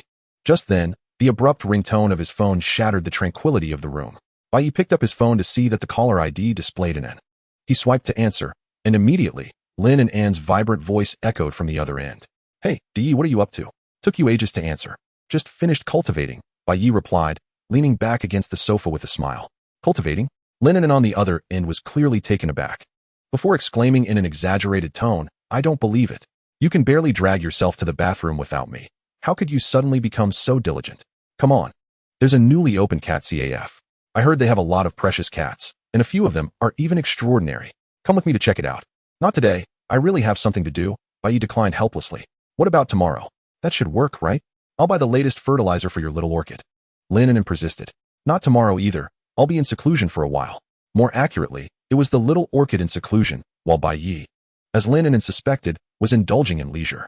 He had to make the most of this hard-earned break. In a few days, he was to participate in the Sacred Dragon Cup. Yi, tell me honestly, have you been secretly cultivating without me? Upon hearing this whimsical analogy, Bai Yi couldn't help but chuckle. In a deliberately mysterious tone, he replied, the secrets of heaven must not be revealed. Lin laughed and scolded him from the other side. All right. Since our great Bai cultivator is going into seclusion, I won't disturb you. But when you have time, remember to take me to see the fluffy ones. I want double. Sure, no problem. After hanging up, Bai Yi furrowed his brows in confusion. How could one possibly get double the fluffiness? He suddenly felt as if he was struggling to keep up with Lin and Anne's train of thought. The following days became remarkably routine for Bai Yi. Sleeping, gaming, eating, and photosynthesis. He was not actively cultivating, or rather, basking in the sun counted as cultivating. Time slipped away quietly amidst this monotonous, yet fulfilling routine. By the next evening, after Bai Yi concluded a sunbathing session drenched in sweat, he was about to take a shower and have dinner when a faint energy fluctuation unexpectedly emanated from the beast's space. Like a stone thrown into his tranquil heart's lake, it stirred up 1,000 waves. Bai Yi's heart raced, and he immediately focused all his attention on it. Within the not-so-spacious beast space, a verdant green bud that had merely slept for a day was now quivering intensely. A radiant emerald glow surged uncontrollably from the cracks of the bud. The brilliance intensified, nearly illuminating the entire beast space. It's about to awaken. Chapter 19, Qualification, Outstanding Intermediate. Bai Yi promptly summoned the little orchid from the beast space. As soon as the bud appeared, it floated in midair, emanating a life aura that was several times richer than before. Crack! A crisp sound echoed as a fissure opened on the bud. The translucent crystal petals slowly unfurled. It had grown larger, its stalk as resilient as jade, and at its core, a tiny emerald green energy crystal the size of a grain of rice had formed. Observing the rejuvenated little orchid before him, Bai Yi clenched his fist. This was only the beginning. The true moment to grant the little orchid its enhanced abilities was yet to come. Bai Yi took a deep breath, his demeanor turning exceedingly solemn. He first retrieved the black seal obtained from the secret realm. Lich experiment half-product, soul engraving. Little orchid, don't be afraid. This will be a temporary transformation. He reassured the little orchid, which was apprehensive of the unfamiliar energy, before gently pressing the black seal against its stalk. Buzz. Mysterious runes illuminated, and the cold yet pure necromantic energy fused into the little orchid's being. The little orchid shuddered violently, as a deep violet hue began to intertwine with the resplendent emerald glow of its petals. Your ghost orchid has acquired the soul mark, temporarily gaining the undead attribute. Duration, 24 hours. Ghost, grass dual attributes. Bai Yi cautiously placed the extraordinary seed into the heart of Shaolan's flower. Almost instantaneously upon contact, the extraordinary seed transformed into a liquid, merging with the emerald energy crystal. The starkly contrasting energies of black and green intertwined and fused wildly within her. Shaolan's body trembled violently, emitting a series of unbearable buzzing sounds. Shaolan, you must hold on. Bai Yi's heart raced in his throat as he anxiously observed Shaolan's transformation. Without hesitation, he extended his hands, infusing his own grass energy into Shaolan to assist in channeling the tumultuous energy. Time passed gradually. With Bai Yi's aid, the energy within Shaolan began to calm, ultimately merging perfectly. Your ghost orchid has successfully absorbed the extraordinary seed, and its aptitude is beginning to enhance. Ordinary. Outstanding low, outstanding medium. Aptitude enhancement successful. Current aptitude, outstanding medium. It worked. The shackles of aptitude have been shattered. This signifies a qualitative leap in Shaolan's potential. For the foreseeable future, until reaching the elite level, Xiaolan is unlikely to encounter any bottlenecks in her breakthroughs. The final step. Seizing the moment, Bai Yi swiftly retrieved the skill learning guide for Night Demon Assault, with the temporary undead attribute. It was the perfect opportunity to learn this advanced skill. He gently placed the skill book upon Xiaolan's petals. The book transformed into a stream of black light, merging into Xiaolan's body. The value of such skill books lies primarily in their ability to grant suitable beast companions direct entry into skill mastery. Xiaolan faced virtually no obstacles and successfully comprehended this formidable advanced assassination skill. Your Ghost Orchid has successfully mastered the advanced skill, Night Demon Assault, entry level. The Ghost Orchid transformation plan has succeeded splendidly. Observing Xiaolan, now somewhat more ferocious in appearance, a satisfied smile graced Bai Yi's face. Name: Ghost Orchid. Attributes: Grass. Undead, Temporary. Aptitude: Outstanding Medium. Level: Extraordinary Beginner. Skills: Fragrant Pollen, Initial Level, Mastery. Dust Explosion, Intermediate Level, Proficient. Night Demon Assault, Advanced Level, Entry Level. Talent: Photosynthesis, Green. The talent has shifted from white to green. Xiaolan now undoubtedly stands as the sovereign among ghost orchids. Next, it is time for Bai Yi to elevate his own level. Rubbing his hands together, he revealed a gentle smile once more. Having just undergone a transformative experience, Xiaolan, brimming with unprecedented vitality, sensed Bai Yi's ulterior motives, causing her leaves to tremble as if accustomed to it. Familiar operations, familiar formulas. Your ghost orchid has undergone a crushing battle. Boom. The energy feedback from an extraordinary beast companion was an entirely different dimension of experience. Bai Yi felt every cell in his body rejoicing. His physique was undergoing a monumental transformation. Level: Extraordinary Advanced, 15-25. Skills: Fragrant Pollen, Initial Level, Pinnacle. Dust Explosion, Intermediate Level, Proficient. Charged Natural Fist, Intermediate Level, Entry Level. Night Demon Assault, Advanced Level, Entry Level. Still not enough. Bai Yi sensed the surging power within him. This was not his limit. For the sake of the Holy Dragon Cup, he must grow stronger. However, glancing at Xiaolan, he noticed that the little one had just experienced a transformation in aptitude, leading to substantial energy depletion. Although she had reached the extraordinary level, her condition was far from peak. Xiaolan, take a moment to rest. Bai Yi refrained from rushing, placing his hand atop Xiaolan's petal, using his fragrant pollen to aid her recovery. Half an hour later, Xiaolan's condition restored to its zenith. Once more, a glimmer of determination sparked in Bai Yi's eyes. Your ghost orchid has undergone a crushing battle. Another wave of immense energy surged forth. The entire night, Bai Yi scarcely rested, continuously rejuvenating Xiaolan's energy. This cycle repeated 10 times. At last, Bai Yi's level brushed against a bottleneck. Attributes: Grass, Undead. Level: Extraordinary Limit, 0-125. Skills: Fragrant Pollen, Initial Level, Pinnacle. Dust Explosion, Intermediate Level, Mastery. Charged Natural Fist, Intermediate Level, Entry Level. Night Demon Assault, Advanced Level, Proficient. The undead attribute on Xiaolan is temporary, yet once transferred to him, it becomes a permanent fixture. The restrictions of the soul mark could not apply to him. Joy surged within Bai Yi, prompting an uncontrollable roar. The exhilarating speed of this ascent was utterly addictive. Noting Xiaolan's slightly waning energy, he tenderly caressed her branches, pouring 3 drops of life essence into her soil. All right, Xiaolan, that will be enough for today. Rest well. He stored the second vial of life essence, planning to use it when Xiaolan was in better condition. Bai Yi opened his phone and navigated to the official website for the Holy Dragon Cup. He filled out his personal information, uploading his apprentice Beastmaster credentials. When he entered Ghost Orchid as his initial beast companion, he could only imagine the expression of the staff at the registration desk. The registration fee was 1,000 Alliance coins. Payment successful, registration complete. Contestant number 777? Excellent. Quite auspicious. Bai Yi closed the website. Looking out at the dawn breaking outside, he suddenly slapped his forehead. Oh no, I forgot to write the report. He hurriedly opened his contacts, locating Qin Yu's number. He composed a detailed report of his experiences in the secret realm, omitting key parts, and clicked send. Chapter 20, Preparatory Intern of the Beastmaster Association. After Bai Yi sent his report, it seemed to vanish into the abyss, with no response for 2 consecutive days. He remained unperturbed, spending each day either familiarizing himself with his burgeoning power or overseeing Xiaolan's rest, while simultaneously nurturing her with his grass energy. He also took the opportunity to elevate his own level. Advancing to the elite level requires considerable energy. Fortunately, he estimated he would achieve this in a day or 2. To ensure Xiaolan's health, Bai Yi only had her sustain injuries about 10 times a day. Meanwhile, the proficiency of Night Demon Assault had increased. advancing from proficient to mastery. By utilizing it personally, he could summon a multitude of black bats composed of undead energy. Xiaolan had firmly established herself at the extraordinary beginner level, her aura growing increasingly powerful. On the morning of the third day, just as Bai Yi concluded a round of photosynthesis and prepared to train with Xiaolan, his phone finally rang. It was a call from Qin Yu. Hello? Bai Yi answered. Your report has been received by the association. Qin Yu's voice remained as cold as ever, yet Bai Yi detected an unusual undertone. The intelligence contained therein was of moderate value, neither high nor low. So what about the reward? Bai Yi cut to the chase. He wasn't one to work for free. The line fell silent for a few moments. The recipient seemingly at a loss for words in response to Bai Ye's forthright demeanor. However, Qin Yu had already come to understand Bai Ye's character quite well. The association has decided, as an exception, to allow you to become a provisional intern at the Lu Shui City branch under the title of an apprentice beastmaster. Provisional intern?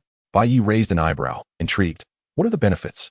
You will gain early access to the association's internal resources, be able to consult certain documents that are not disclosed to the public, and receive a fixed resource stipend each month, Qin Yu explained. It sounds quite promising, akin to securing a stable position in the future. However, it's merely provisional. Many benefits will remain inaccessible to you. To become a fully fledged intern, you must complete a trial task. Provisional intern? This profession seems to be a nested layer of roles, much like reaching the pinnacle of extraordinary mastery. What task? Despite his internal grumbling, Bai Yi felt a spark of interest. Opportunities for earning were scarce, and if he could undertake stable assignments from the Beastmaster Association, it could prove beneficial. The task entails visiting a sanctuary friendly to the association, where you will serve as a training partner for a lineage of magical beasts for a period. Training partner? Bai Yi paused, finding the task somewhat peculiar. Are you certain it involves a lineage of magical beasts and not a particular family of beastmasters? Yes, the lineage is known as the illusory Meow clan, inherently friendly towards humans, and is one of the association's key partners. Meow? Various fluffy cat images materialized in Bai Ye's mind. If anyone were to discover this, she would likely go into a frenzy, he mused silently. What are you thinking? Nothing much. I merely believe that this task should not be overly challenging. Bai Yi cleared his throat. Don't celebrate too soon. Although the illusory Meow clan is friendly towards humans, they are quite proud, and earning their recognition is no simple feat. Each year, numerous self-important prodigies fail at this juncture. When do we depart? Even without the challenge, Bai Yi was eager to encounter the illusory Meow clan. He had learned about them in school, yet had never witnessed one in reality. If luck is on his side, perhaps he might even earn the approval of one of the illusory Meows. Tomorrow morning at 8, someone will come to pick you up at the entrance of your community. I have other commitments and cannot attend, but a senior member in the association is specifically responsible for liaising with the illusory Meow clan. All right, I understand. By the way, Qin Yu added before hanging up, in addition to you, there are 5 other interns from various Beastmaster universities in other cities, all of whom are second-tier Beastmasters, making them your competitors. After hanging up, Bai Yi propped his chin on his hand, pondering. Second-tier Beastmasters typically possess 2 beast spaces, allowing them to contract 2 beast companions. However, some Beastmasters focus solely on cultivating a single companion, pouring all their resources into one. At lower tiers, this can render them stronger than those who contract 2 companions. He was curious to gauge how his current abilities compared to those of a legitimate second-tier Beastmaster. Should he seek them out for a test before the Holy Dragon Cup? The next morning, Bai Yi arrived punctually at the entrance of his community. A seemingly ordinary black business vehicle was parked at the roadside. The window rolled down, revealing the face of a mature and composed man. He appeared to be in his 30s, clad in a black association uniform, and offered Bai Yi a friendly smile. You must be Bai Yi. My name is Li Wei, and I am in charge of taking you all to the Suxia forest. Hello, brotherly. Almost letting the term slip, Bai Yi quickly corrected himself and greeted him. Please get in. Everyone else is already aboard. Bai Yi opened the door and saw 5 young individuals seated in the back. 3 males and 2 females. They appeared to be a few years his senior, dressed in the uniforms of different universities. They were likely the second-tier Beastmasters Qin Yu had mentioned. Upon noticing Bai Yi entering, the 5 turned their gazes towards him in unison. A bright-looking young man in a blue tracksuit smiled and introduced himself. Hello. I am Qin Yang from the Wenshui Du Beastmaster University. Bai Yi, from the second high school of Lu Shui City. Bai Yi reciprocated with his introduction. Second high? Upon hearing this name, the expressions of the others in the vehicle shifted to one of curiosity. A high school student? Participating in the association's internship trial alongside students from prestigious universities? Surely, there must be some mistake. Brotherly, who is this? A short-haired, capable-looking girl could not help but inquire. Bai Yi is a specially recruited provisional intern by the association, accompanying you for the trial. Li Wei explained while driving. Specially recruited. The atmosphere in the vehicle became even more charged. Those chosen by the Beastmaster Association for special recruitment are undoubtedly the Armée de l'Armée. If all goes well, Bai Yi would likely not even need to take the college entrance examination. His status as a provisional intern would attract multiple universities vying for him. Second tier? Or perhaps third tier? The notion of being a first-tier Beastmaster did not even enter their minds. All right, from now on, you will all be colleagues. So take this opportunity to get to know each other better during the journey. Li Wei seemed oblivious to the peculiar atmosphere and began detailing the task ahead. Our destination is the Suxiao Forest, a stable second-tier sanctuary and one of Lushui City's own. The sanctuary has regulations that permit only second-tier and below beast masters to enter, which is why those of us handling internal affairs are primarily second-tier. Your task is to gain the recognition of the illusory Miao clan within the sanctuary, as long as you can impress their elders with your training results. The task will be deemed successful. Of course, if you perform exceptionally well. There might even be an opportunity to bring back a gifted illusory Miao cub as your initial beast companion. Li Wei's words ignited excitement in the eyes of the university students. The illusory Miao clan is exceedingly rare in the outside world, and their beauty is unmatched, making them difficult to procure in the market. If they could acquire one, this internship would be a tremendous success. Bai Yi felt a similar stir within. He recalled Lin and Anne's woeful expression as she lamented her failure to contract a fluffy companion. If he could bring one back, she would likely be overjoyed. He thought to himself, casting a glance out the window. Indeed, he too yearned for an illusory Miao, depending on whether he could earn their approval this time.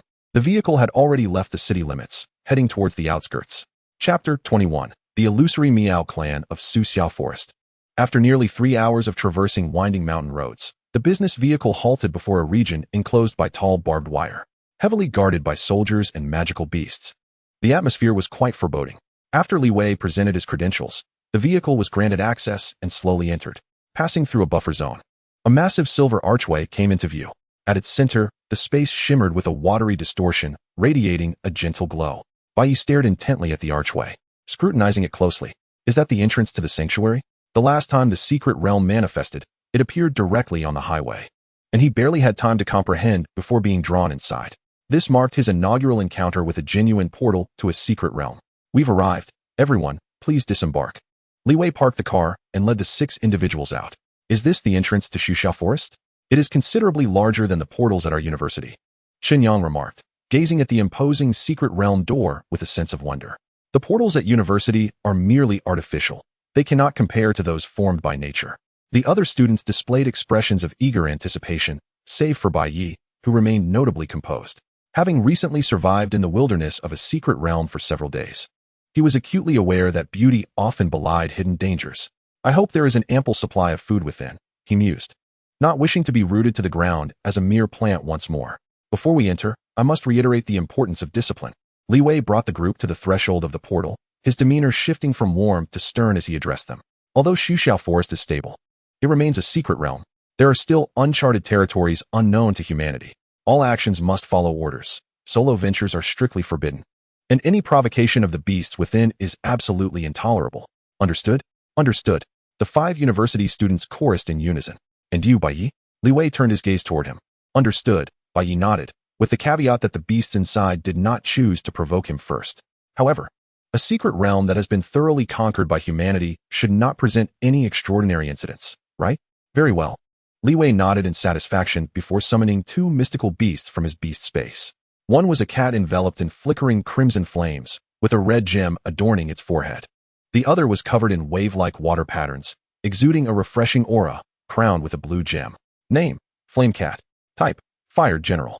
Talent: Exceptional High. Level: Extraordinary Limit. Name: Wave Shadow Cat. Type: Water General. Talent: Exceptional High. Level: Extraordinary Limit.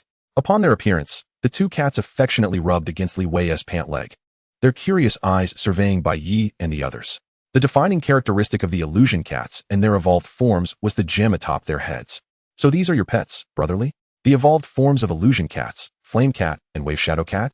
A bespectacled girl exclaimed, her eyes sparkling with excitement. Her ability to name both creatures indicated she had conducted thorough research prior to their arrival.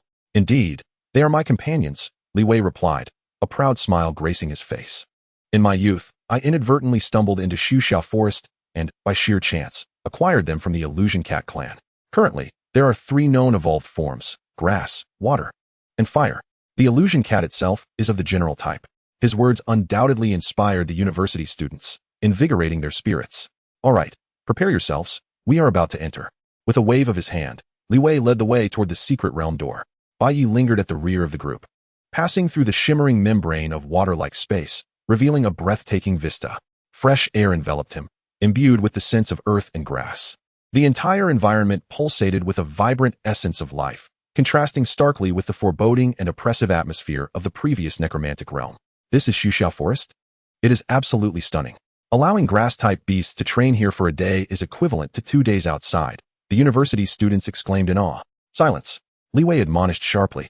We are in the territory of the Illusion Cat clan. Maintain quietude to avoid startling them. The group immediately hushed, carefully trailing behind Li Wei as they traversed a pebble-strewn path through a dense forest. Along the way, they encountered numerous gentle magical beasts, deer adorned with blossoms atop their heads, butterflies with leaves for wings, and grass fish bubbling merrily in the water. Upon spotting humans, these creatures merely regarded them with curiosity, exhibiting no signs of hostility. Any magical beasts harboring animosity towards humans had already been driven away by the Illusion Cat clan to other regions of the forest. After walking for several minutes, the trees ahead grew sparse, revealing a village constructed from colossal ancient trees. Hundreds of charming illusion cats frolicked joyfully. A few daring illusion cats leapt onto Li Wei's shoulders upon noticing him. Brotherly, you've arrived. An elderly cat, notably larger than the others, with silvery white fur and white eyes, descended elegantly from the grandest tree. To their astonishment, its voice resonated within the minds of the group. Name, Spirit Eye Cat. Type, Psychic. General. Gender, male. Talent, low-level leader. Level, intermediate elite. Skills, Phantom Thought Wave, medium, Magic Tube, high. Talent, telepathy, green. A special evolved individual. Bai Yi examined the evolution manual and discerned that to evolve an illusion cat into a Spirit Eye Cat, one must possess the talent of telepathy. Regardless of the quality of telepathy, possessing it would allow for evolution to be chosen after reaching the extraordinary high level. The higher the talent quality, the greater the Spirit Eye Cat's potential. Elder, Li Wei respectfully bowed to the elder cat. Are these the interns for this year? The silver cat's gaze swept over Bai Yi and the other 6. Yes, Elder, they are all elite students from various universities. Hoping to gain the recognition of the Illusion Cat clan, Li Wei responded. Very well, the silver cat mused, its gaze lingering on each individual for several seconds. When it reached Bai Yi, its eyes noticeably paused, and it sniffed the air lightly. Licking its forepaw, it settled down at Bai Yi's feet. This child possesses a remarkably pure life essence. I find him quite likable. Its words caused a subtle shift in the expressions of the other 5 university students. They were astonished that the seemingly inconspicuous high school student garnered the elder's favor first. Li Wei, too, was taken aback, casting a deep glance at Bai Yi. Unbeknownst to him, Bai Yi had already cleared a secret realm, but the association must have seen something extraordinary in him to grant the opportunity for formal internship. Bai Yi instinctively reached out to stroke the elder, eliciting a contented purr from the silver cat. Perhaps the grass-type energy within him created an innate sense of familiarity. Observing Bai Yi's actions, Li Wei felt a surge of alarm, his heart racing. That was a noble elder of the Illusion Cat clan. How could he dare to act so casually? Should any diplomatic issues arise, he feared for Bai Yi's fate. Yet, he sensed he might never return to Xuxiao Forest again. The Spirit Eye Cat, however, was not burdened by human concerns. After gently patting Bai Yi's hand with its paw, it rose and said, All right, follow me. The elder turned and began walking deeper into the village. Your trial is remarkably straightforward. Here lie 6 recently born cubs. Your task is to teach them their first offensive skill within a week. Whosoever excels in this endeavor shall be deemed successful in the trial. Naturally, should you forge a genuine bond with them during this period, our esteemed Meow Fantasy clan will not hesitate to bestow generous rewards. Soon, they arrived at the heart of the village, where a grand cradle woven from vines and blossoms cradled 6 minuscule, fluffy kittens, each no larger than a palm, nestled together in slumber. The sight of these adorable creatures instantly melted the hearts of the 2 girls in the vehicle, their eyes sparkling with delight. Even the boys, typically stoic, softened their gazes considerably. Now, go forth and select your companions, the silver-haired elder proclaimed before leaping onto a nearby branch to meditate. The 5 university students immediately approached, exercising utmost caution in their selection. Tianwang chose the most spirited little kitten, while the short-haired girl opted for a serene, snow-white feline. In no time, 5 kittens had been claimed, leaving only a frail, jet-black kitten in the corner of the cradle, its malnourished form still fast asleep. Sensing the absence of its companions, it stirred uneasily and emitted a faint mewl. The other students instinctively shied away from this seemingly weakest of kittens. However, Bai Yi smiled and approached it with determination. He gently cradled the little black cat in his hands. The tiny creature, sensing warmth, instinctively nuzzled into his palm, finding a comfortable position before drifting back to sleep. "You're the one," Bai Yi mused, gazing at the defenseless little being in his hands, shaking his head slightly. It seemed he had a penchant for selecting those who appeared weak, yet possessed extraordinary potential within their lineage. Name: Dreaming Meow. Attribute: Normal, Dream, Awakening pending. Gender: Female. Talent: Outstanding, Low grade. Level: None. Skill: Meow, Unranked. Talent: Adaptive Transformation, Special. Weakness: Gray. Adaptive Transformation. Upon absorbing a certain amount of attribute energy, it can temporarily alter its own attributes. Weakness: Congenital malnutrition. Growth rate is exceedingly slow, with a certain probability of early demise. Perhaps this is fate. Chapter 22. My cat Little Black possesses the qualities of a fantasy beast. The dream attribute is not conventional. It is virtually unseen in ordinary magical beasts. It is said that only a select few legendary fantasy beasts possess this enigmatic attribute. The fact that Dreaming Meow possesses the qualities of a fantasy beast is astonishing. Once the selections were complete, Li Wei guided the 6 students to their accommodations within the village of the Dreaming Meow clan. They resided in tree houses specifically designed for human visitors. Though modest, they were impeccably clean, suffused with the faint fragrance of blossoms. The Beastmaster Association specialists built their base outside the territory of the Dreaming Meow village, and typically, neither party intruded upon the other unless necessary. Here, you shall dwell for the coming week. Li Wei indicated 6 adjacent tree houses. Each morning, you may take the Dreaming Meow cubs to the training grounds outside the village for practice. Afternoons are their rest periods. Do not disturb them excessively. In the evenings, you may consult the elders regarding nurturing techniques. They are quite accommodating toward us humans. Remember, you are here to serve as companions, not masters. Exercise patience in guiding them. Coercing the little Dreaming Meows will significantly diminish your evaluations. Li Wei reiterated these points earnestly. However, given that they were all exemplary students, they undoubtedly possessed methods for nurturing magical beasts. Yes, brotherly. The group responded in unison. Once settled, the students eagerly embraced their respective Dreaming Meows. The jewel atop my Dreaming Meow is red. Its parents are likely fire kitties, Tianwang exclaimed excitedly, addressing his fiery little feline. They engaged in animated discussions about how best to nurture their Dreaming Meows. Meanwhile, Bai Yi sat quietly at the entrance of his treehouse, observing the little black cat still peacefully snoozing in his hands. This kitten bore no discernible attribute characteristics, appearing merely as an ordinary domestic cat, save for the jewel upon its head.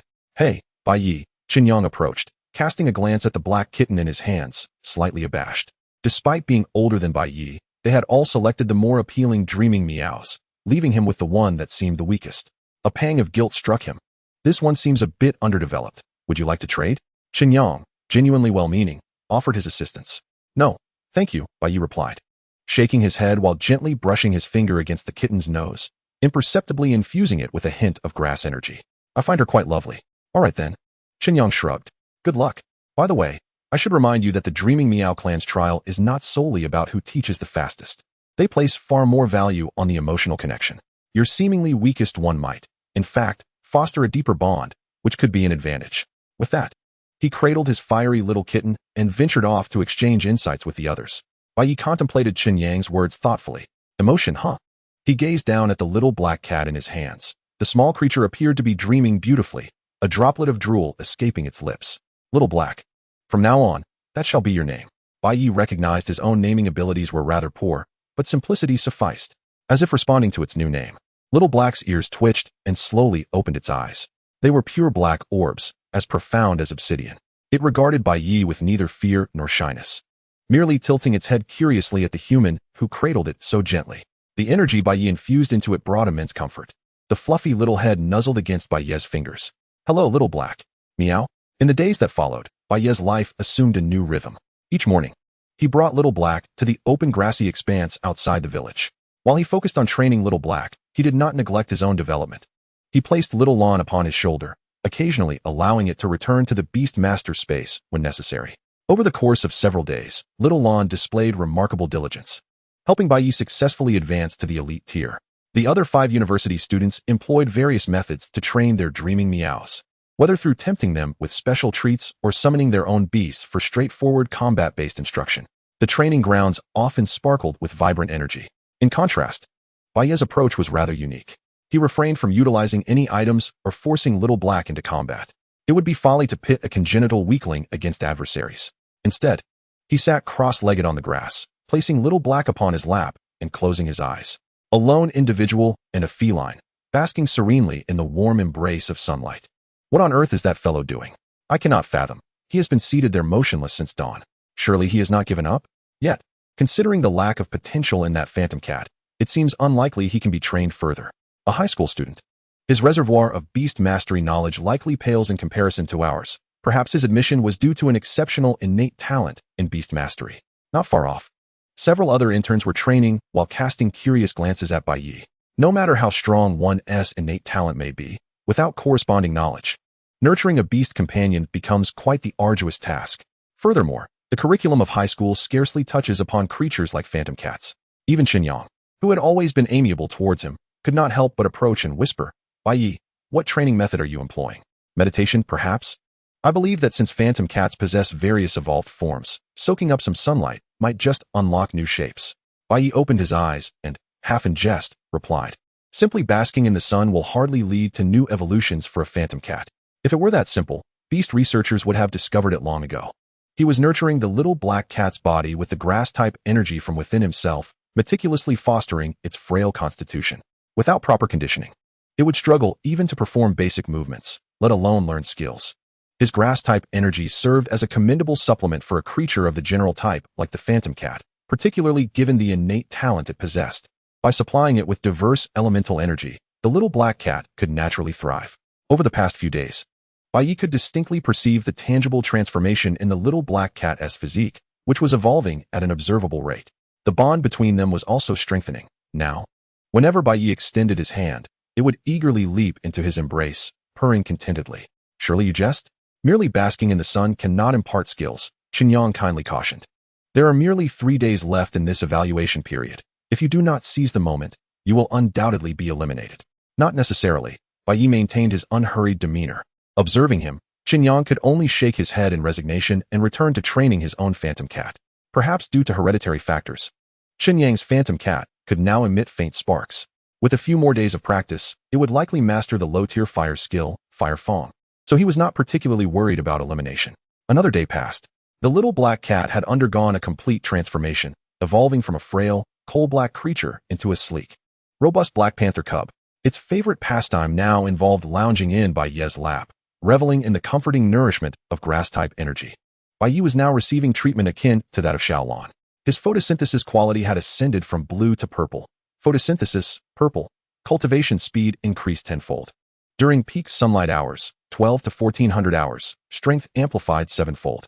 He had acquired the ability to store and convert solar energy, enabling him to actively absorb and retain energy equivalent to half a day's exposure to the scorching sun, eliminating the need for constant sunlight. Even in the darkness of night, the depths of the ocean, or subterranean realms devoid of light, he could sustain peak condition by expending stored energy. He still needed to elevate Xiaolon's innate quality. Although Xiaolon's photosynthesis had reached the green stage, it took nearly 100 efforts to elevate his photosynthesis from blue to purple. Advancing from purple to a higher quality would likely require an effort that could border on despair.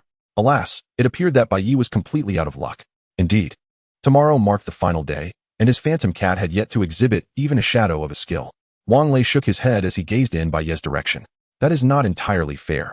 Bai Ye is a special recruit of the association, and his innate beast mastery talent is undoubtedly commendable. However, his training methods are quite peculiar." Sun Fei adjusted his glasses. "What good is talent if he has chosen a phantom cat with such a weak foundation? If it were me, I would have no effective means either." Lina sighed, her gaze tinged with regret. To them, it seemed Bai Ye's innate talent in beast mastery was squandered on nurturing a seemingly hopeless Little Black cat. Even Li Wei and the elder of the Miao Phantom clan had visited several times over the past few days.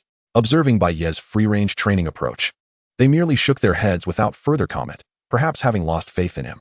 Unbeknownst to them, the Little Black cat, with its extraordinary talent, was greedily absorbing the pure grass-type energy. Once it accumulated enough energy, it could temporarily gain grass attributes and naturally comprehend grass-type attack skills. This was Bai Ye's true training methodology. A faint green hue flickered at the jewel in the center of the little black cat's forehead. Bai Yi paid no heed to the idle chatter of the others, continuing to bask leisurely in the sunlight with the little black cat. Suddenly, the once clear sky darkened without warning. The little black cat whimpered softly in fear and nestled closer into Bai Ye's embrace. Thick clouds gathered ominously from all directions, casting the entire Su Xia forest into shadowy gloom. The air grew stiflingly hot, oppressive enough to stifle one's breath. What is happening? The base did not predict rain for today, someone remarked, sensing something amiss. The trainees halted their activities, frowning as they gazed at the swiftly changing sky. Even within the secret realm, the Association's base would forecast the climate, employing specialized beast companions to sense the weather, typically averting major issues. However, there was one exception. Li Wei's expression turned grave as he shouted, "This is bad. A sudden climate shift in the secret realm. Everyone, return to the village with your phantom cubs immediately. Hurry." While the climate within the secret realm was generally stable, unforeseen circumstances could occasionally arise. Historical accounts indicated that each climate shift often heralded danger. No sooner had Li Wei's voice faded than the earth began to tremble violently, as though an army of thousands was galloping towards them. "What is that?" Chen Yang pointed towards the distant forest, his voice trembling with fear. They beheld the forest's edge enveloped in swirling dust. A multitude of golden specks rushing towards their position at an alarming speed. As the shimmering points drew nearer, everyone discerned their true nature, a horde of colossal beetles. Their bodies encased in golden exoskeletons and adorned with massive horns. Name: Golden Horned Beetle. Type: Insect, ground. Level: Advanced Common, Extraordinary Limit. Description: a notoriously aggressive beast with a strong territorial instinct, becoming highly combative during mating season. Golden Horned Beetles. Why are they suddenly charging out of their territory? Li Wei's complexion paled dramatically. It is the climate, the changes in climate, that have prompted them to enter their breeding season prematurely. The increasingly humid air infiltrating his nostrils allowed him to grasp the crux of the situation in an instant. The raging horned beetles, among the most formidable entities in the entire Xuxiao forest, would attack any living creature that crossed their path. Prepare for battle, protect the young, Li Wei decisively commanded. Behind them lay the village of the Phantom Meows, and they needed to buy time for those without combat capabilities to retreat. Moreover, the horned beetles were not only advancing from the front, they were emerging from all directions, complicating their withdrawal. Behind him, the Flame Meow and Wave Shadow Meow roared fiercely. Entering combat mode, the other five summoned their formidable battle beasts as well. Chen Yang's extraordinary Apex Flame Lion, an extraordinary high-speed Sonic Hound. Zhao Qian's extraordinary Apex Wind Speed Falcon, and Wang Lei's extraordinary high-level Rock Armored Turtle. Additionally, there were two equally extraordinary high-level magical beasts belonging to Sun Fei and Li Na. Surprisingly, the usually affable Chen Yang turned out to be the strongest among them. The remaining individuals, as second-level beast tamers, naturally possessed a second beast pet, although they had yet to cultivate them to extraordinary high levels. They dispatched them to the rear to safeguard several Phantom Meow cubs. With 5 extraordinary high-level and 3 extraordinary apex beasts, their formation was undeniably powerful, even within a realm that could only accommodate second-level beast tamers. However, they were soon to face hundreds of enraged horned beetles. Bai Yi, quickly lead all the Phantom Meow cubs to shelter behind us. Chen Yang shouted at Bai Yi, who was still seated on the ground. The Phantom Orchid offered little in terms of assistance. It was imperative to protect oneself and the Phantom Meow cubs. In their eyes, Bai Yi and his extraordinary initial-level Phantom Orchid were akin to cannon fodder in such a high-stakes battle. Bai Yi did not argue. The Phantom Orchid was indeed incapable of participating in the combat, especially now that the sun was obscured by dark clouds. Clutching Little Black, he swiftly retreated to the rear of the formation. Boom! The frenzied tide of insects collided violently with their defensive line within mere minutes. The Flame Lion unleashed a fiery barrage, while the Rock-Armored Turtle erected earthen walls to block their advance. Li Wei and the 5 others commanded their beasts, unleashing a torrent of skills upon the swarm. Flames, torrents of water, blades of wind, various elemental energies ravaged the battlefield, clashing with the golden tide of insects and producing deafening roars. The sheer number of horned beetles was overwhelming, and in their current state, they were fearlessly aggressive. For every one that fell, another would take its place. Their golden exoskeletons boasted remarkable defense, as fellow extraordinary high-level creatures. It was challenging to inflict significant damage upon them when their attributes did not counteract. The massive horns bore down with tremendous force, causing the beasts on the front line to gradually falter. From the very beginning, the battle had escalated to a fever pitch. There are too many of them. My rock-armored turtle can barely hold on. My beast is injured. Within just a minute, Injuries began to manifest among their ranks. Several beasts were hurled by the frenzied horned beetles, bloodied and battered. Who possesses healing abilities? Li Wei shouted anxiously. Most of their beasts were offensive in nature, and while there were those with healing skills, their effects were minimal at best. The defensive line was on the verge of collapse. Bai Yi could not remain uninvolved. A phantom orchid suddenly appeared on his shoulder. Little orchid, fragrant pollen. Streams of pale blue pollen drifted gracefully toward the injured beasts. The pollen settled on their wounds, transforming into pure life energy that integrated into their bodies. Miraculously, the grievous injuries began to heal at a visibly rapid pace. The previously listless beasts regained their vigor. The efficacy of the phantom orchid's fragrant pollen was, of course, enhanced by Bai Ye's infusion of his own essence, resulting in such remarkable effects. The pollen did not merely drift toward their allies. A significant portion also wafted toward the horned beetles, and in fact, Bai Ye's contribution to their intake was even greater. The peak potency of the fragrant pollen further amplified its calming effects. Most of the horned beetles that came into contact with the pollen exhibited dazed expressions, sinking into a profound state of comfort. They trembled on the ground, utterly devoid of their fighting spirit. What on earth? This is truly a healing skill, and not some bizarre phenomenon. Isn't the phantom orchid merely ornamental? Its healing effects surpass those of specialized, extraordinary-level beasts. Everyone, witnessing their beasts regain their vitality, cast incredulous glances toward Bai Yi in the rear. Not only did it possess healing properties, but it could also exert control. Why had they never heard of the phantom orchid having such abilities before? With Bai Ye's exceptional healing and crowd control prowess joining the fray, the tide of battle shifted dramatically. Well done, Bai Yi. Li Wei, Tianwang, and the others directed grateful looks toward him. At last, they understood why Bai Yi had been specially recruited by the association. This singular, masterful healing ability was enough to make him a coveted asset for any team. Chapter 24. Is he truly human? The onslaught of the insect tide showed no signs of abating, waves upon waves crashing relentlessly. The horned beetles, seemingly driven mad, charged furiously against the defensive line formed by the beasts. Even with Bai Yi, the extraordinary healer, continuously restoring their vitality, the energy of the beasts was ultimately finite. Prolonged, high-intensity combat rapidly depleted their strength, rendering their movements sluggish. We cannot sustain this. We will surely be worn down to nothing. Li Wei's face grew increasingly grim. His flame meow and wave shadow meow panting heavily, nearing their limits. These two extraordinary apex phantom meows could face off against the extraordinary level horned beetles one-on-one, or even 10 at a time, without fear. But the sheer number of opponents was overwhelming. The energy drain was terrifying. Listen up, everyone. Li Wei gritted his teeth, issuing the worst-case scenario. If we cannot hold our ground, you must immediately evacuate with the phantom meow cubs. Do not concern yourselves with me. No, brotherly. Wang Lei shouted in response. We leave together. Exactly, we cannot abandon you.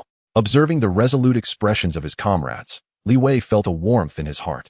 Yet his anxiety only intensified. His gaze pierced through the chaotic battlefield, locking onto a figure lurking behind the tide of insects. There stood a horned beetle, its size significantly larger than its kin, its shell glistening with a dark golden hue. It regarded them with cold, crimson eyes. Elite level. Li Wei deduced that this was the leader of the horned beetles. Even creatures like the horned beetles, lacking in intellect, would exhibit increased cunning upon reaching elite status, suppressing their primal instincts. This creature was deliberate, seeking to dominate the Xuxiao forest amidst the chaos of its brethren. Then let us capture the leader first. Utilizing the talent of beast tamers in conjunction with their beasts was not an impossible feat for combat at a higher level. If they could eliminate it, the crisis would naturally be resolved. You all hold the line. Li Wei resolved firmly. I will launch a surprise attack on the leader. I will join you. Count me in. Qinyang and Zhao Qian spoke in unison. Li Wei cast a glance at them. Now was not the time for sentimentality. He made a decisive choice. Very well. Qinyang, Zhao Qian, follow me. As long as we make it back alive, I shall petition the association for the highest honors and compensation I can secure for you. Understood.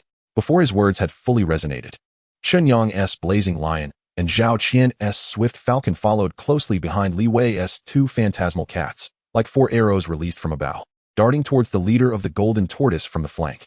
The 4 formidable beast companions formed a spearhead squad, intent on reaching the enemy leader. Before they could close in on the mighty golden tortoise, they witnessed its mouth, filled with sharp teeth, open wide. Was it smiling? Li Wei's pupils constricted. He had grossly underestimated the intelligence of the golden tortoise leader. It was a trap. The golden tortoise leader emitted a piercing shriek. Instantly, dozens of similarly robust golden tortoises abandoned their assault on the defensive line and turned to reinforce their leader. They converged, forming an impenetrable golden barrier before him. Damn it! Li Wei cursed under his breath, extinguishing the thought of a surprise attack. They were firmly held back by dozens of extraordinary golden tortoise guardians, unable to approach the leader even an inch.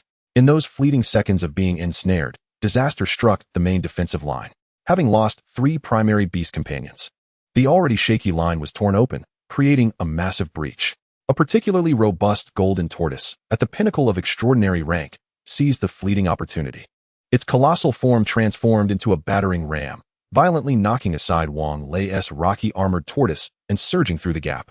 Its target was the phantasmal kittens they were protecting behind them. The golden tortoise, in its mating season, delighted in capturing the young of other species as gifts to please its desired mate. Not good, block it. The expressions of Wang Lei and Sun Fei changed dramatically. Wang Lei's rocky armored tortoise was knocked senseless, struggling to rise. Their second beast companion was incapable of halting an extraordinary golden tortoise. As the colossal creature approached, despair gripped everyone's hearts. Stay here, don't move.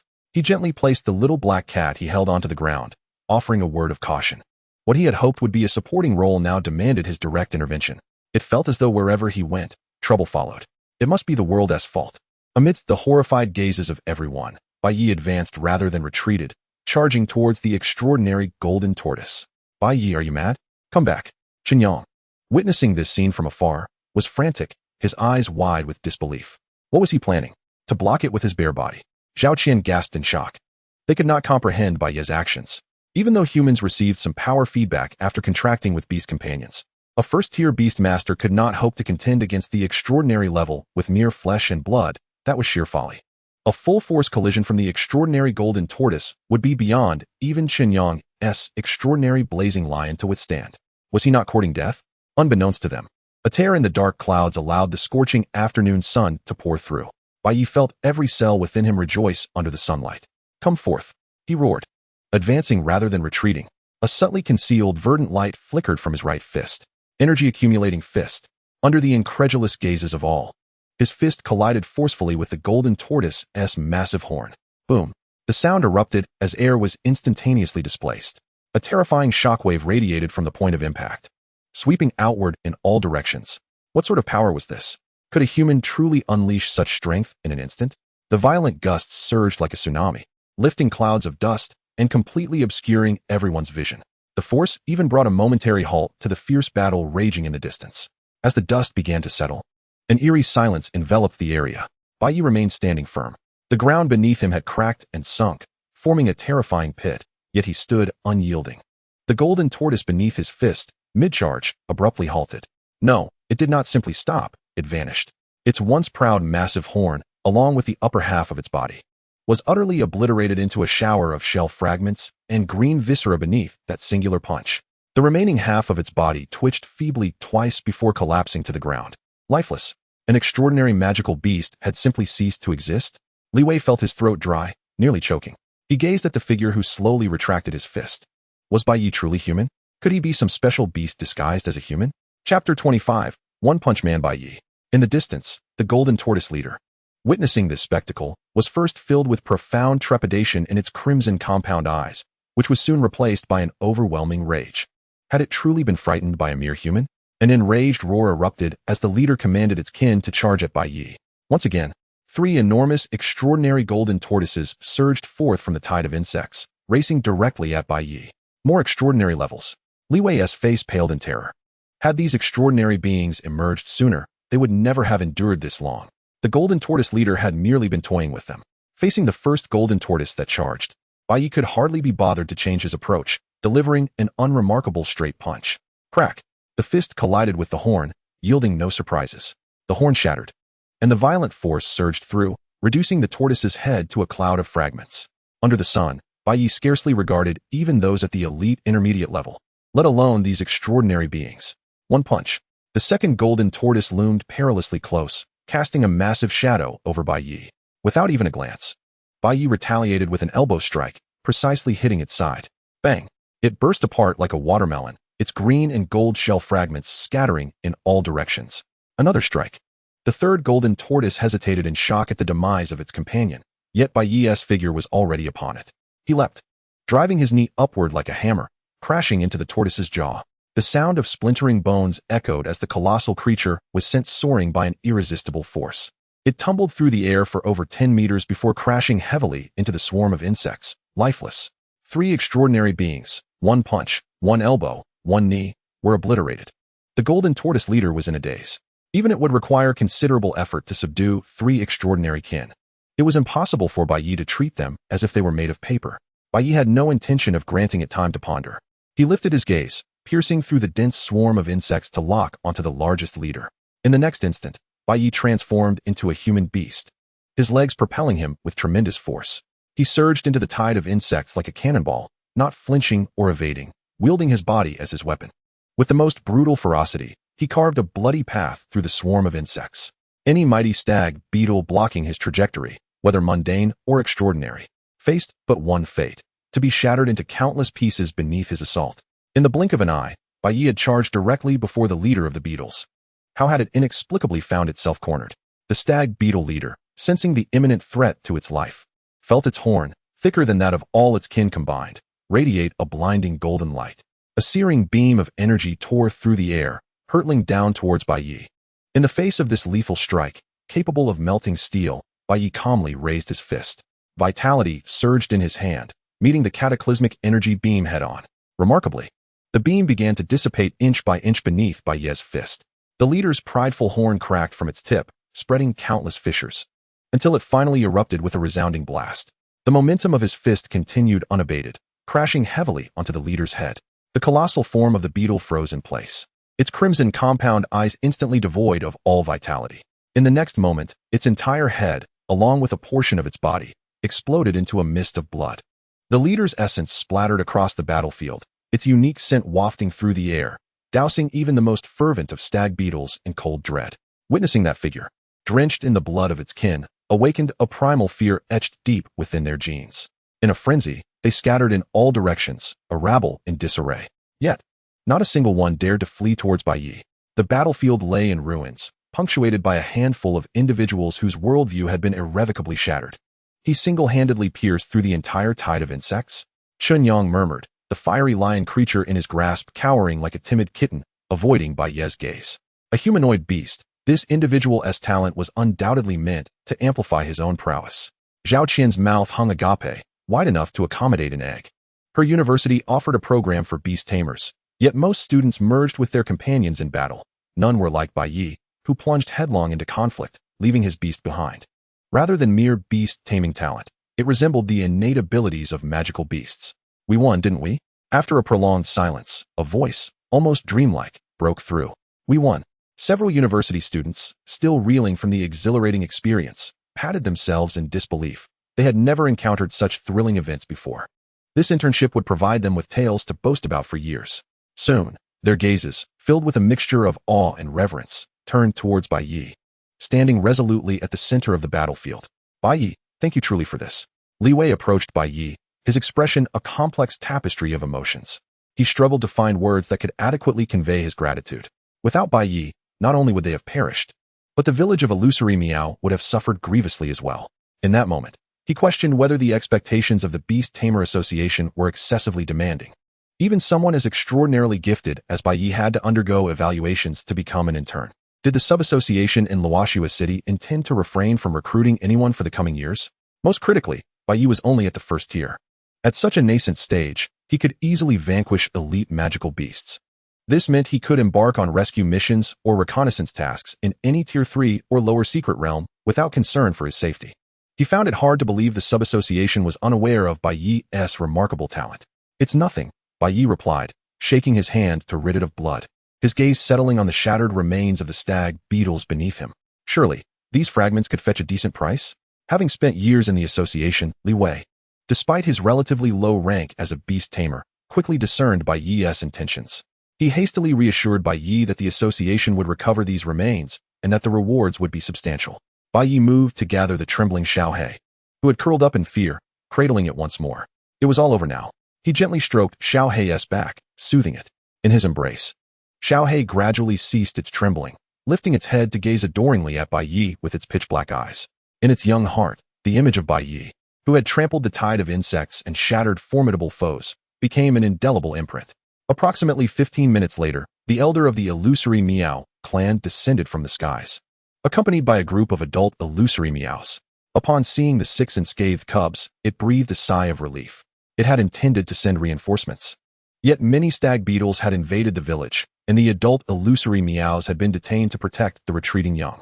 Utilizing its psychic abilities, it had crushed all the invading beetles, consuming a considerable amount of time. It was undeniable that while these insects had short lifespans, their reproductive capabilities were far beyond what the illusory Meows could rival. Approaching Bai Yi, it bowed its head with unprecedented solemnity. Young human, I express my gratitude for saving my kin and our village.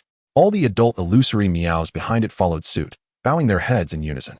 This was the highest honor of gratitude from the illusory Meow clan. Elder, you are too kind, Bai Yi quickly replied, raising Xiao He to his front. The implication unmistakable. Please, return Xiao He to me. No, this is the honor you rightfully deserve. Ling Yao Meow lifted its head, its white eyes filled with sincere appreciation. To express our clan's utmost gratitude, we have decided to present you with this gift. It called out, and from the group emerged a fully white adult illusory Meow, adorned with a golden crescent-shaped jewel on its forehead. In its mouth, it carried a tiny white kitten, no larger than a palm, also pure white with a crescent-shaped jewel on its forehead. The little kitten appeared to have just been born, its eyes not yet fully opened, emitting faint, dissatisfied mews. Ling Yao Meow cautiously received the tiny white cat using its psychic powers and gently placed it before Bai Yi. This is my granddaughter, the most gifted child of our illusory Meow clan in this generation. We hope she can become your companion, guiding her towards a broader world. It firmly believed that Bai Yi, capable of single-handedly overwhelming 100 foes, could achieve this, even if Bai Yi were not to cultivate a beast companion. Simply allocating a few resources in the future would immensely benefit its progeny. Li Wei and the other 5 gazed at the tiny white cat before Bai Yi with envy bordering on madness. This was a direct descendant of Ling Yao Meow, undoubtedly inheriting its telepathic abilities. Its potential was assuredly rare, with a high probability of possessing leadership qualities. Their week of arduous effort had yielded only the chance to take home an ordinary illusory Meow cub. Yet, Bai Yi had directly acquired the future hope of the illusory Meow clan. How could the disparity between individuals be so vast? Chapter 26. 2 illusory Meows offered freely.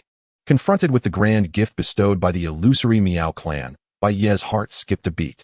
The illusory Meows, with their blend of beauty and power, would undoubtedly incite envy among countless beast tamers if revealed. Bai Yi inhaled deeply, refraining from immediately accepting the tiny white kitten. He lowered his gaze to the small black cat cradled in his arms. The little creature was gazing up at him, its obsidian-like eyes reflecting a hint of anxiety.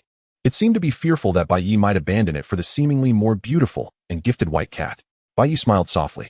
He extended his hand, not to touch the little white cat, but to gently stroke the head of the small black cat. Then, feigning a meticulous examination, he brought the white cat closer to his eyes. Pokédex, activate. Name, Illusion Cat. Type, normal. Gender, female. Talent, intermediate leader. Level, low-grade common. Skills, Meow, unranked. Illusory gaze, beginner. Shadow clone, intermediate. Talents, telepathy, blue. Nobility, gray. Telepathy, blue. Enables mental communication with sentient beings, possesses high resistance and learning ability towards mental skills, with a chance to perceive the sounds of objects. Nobility, gray. Naturally proud, difficult to forge deep bonds with non-kindred beings, enhances innate talents. Bai Yi gasped at the panel of the white cat. An intermediate leader? Terrifying indeed. Such a talent was hardly something one would expect from the illusion cat lineage. Moreover, possessing the blue telepathy talent, should it evolve into a spirit gaze cat, its future achievements would undoubtedly be limitless. It surpassed his own rare talent by leaps and bounds. He glanced at the trembling little black cat in his arms, and then back at the seemingly boundless potential of the white cat, shaking his head with a smile. Elder, I appreciate your kindness.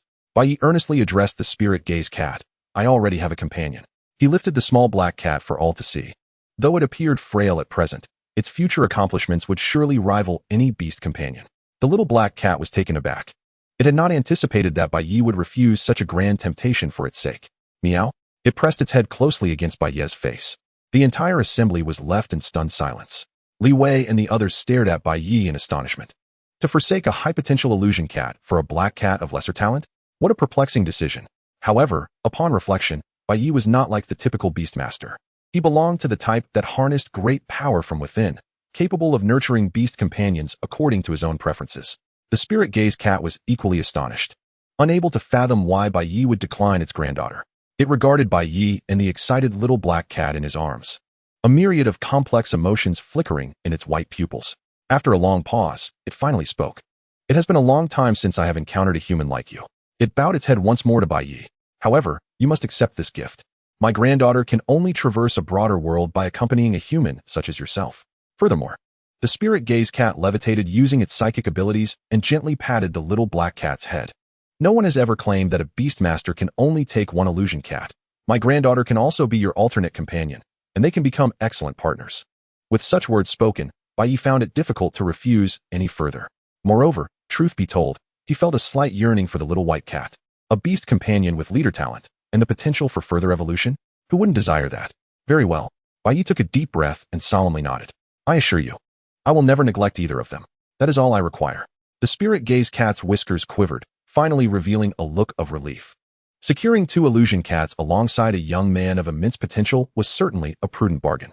Once Bai Yi reached the second tier, his strength would undoubtedly surge. At that time, he would still be qualified to enter the Suxia forest. Bai Yi gently accepted the little white cat. The small creature felt somewhat shy, curling up in his palm, but showing no signs of resistance. He placed the white cat on his right shoulder and returned the black cat to his left. The contrasting duo of kittens gazed at each other curiously, sniffing one another, creating an exceptionally harmonious scene. The 5 university students had become utterly numb. Fortunately, their valiant efforts had garnered recognition from the illusion cat tribe. When it came time to take the illusion cat cubs, each of them wore smiles that couldn't be contained. Assessment? What assessment? Illusion cats were not rigid magical beasts. They fought valiantly for their own interests and had no intention of complicating matters for them. The illusion cats found the situation far too grim. Bai Yi, feeling fulfilled, prepared to embark on the return journey. Bai Yi, wait a moment. Li Wei called out to him. I would like to request that you accompany me to the association's base. Is that agreeable? With Bai Yi, a formidable human weapon, present, they could safely retreat should any issues arise at the base. Bai Yi raised an eyebrow. Indeed, he had been so preoccupied with joy that he had forgotten this matter. Logically, given the considerable disturbances within the secret realm, the internal base would have been alerted. Yet, there had been no sign of rescue. Li Ge, what do you mean? Follow me, and you will understand.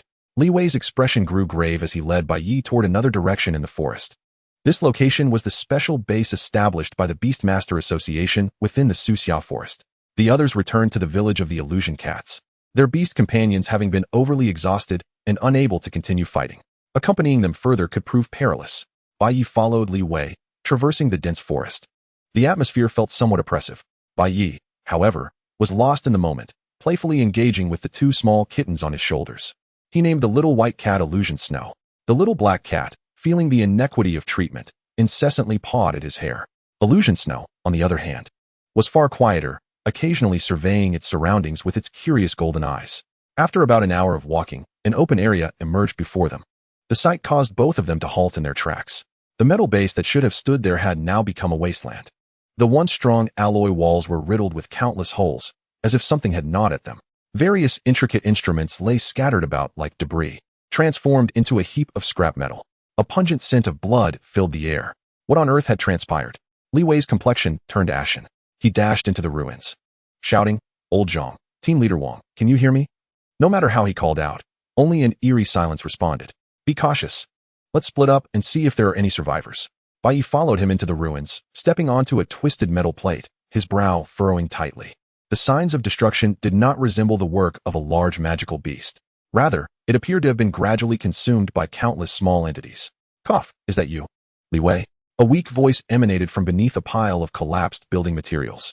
Li Wei's spirits lifted as he rushed forward.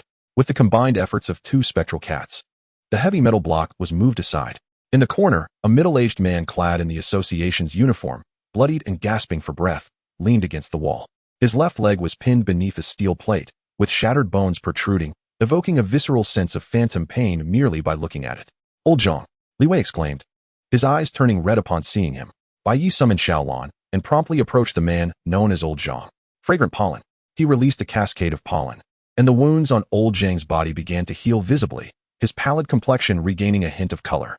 However, the severed left leg was beyond the pollen-esque remedy. Bai Yi could only restore the skin, staunching the bleeding for the time being. Such formidable healing capabilities. Old Zhang marveled at the ghostly orchid in Bai Yi's grasp. astonished by its gradual alleviation of pain.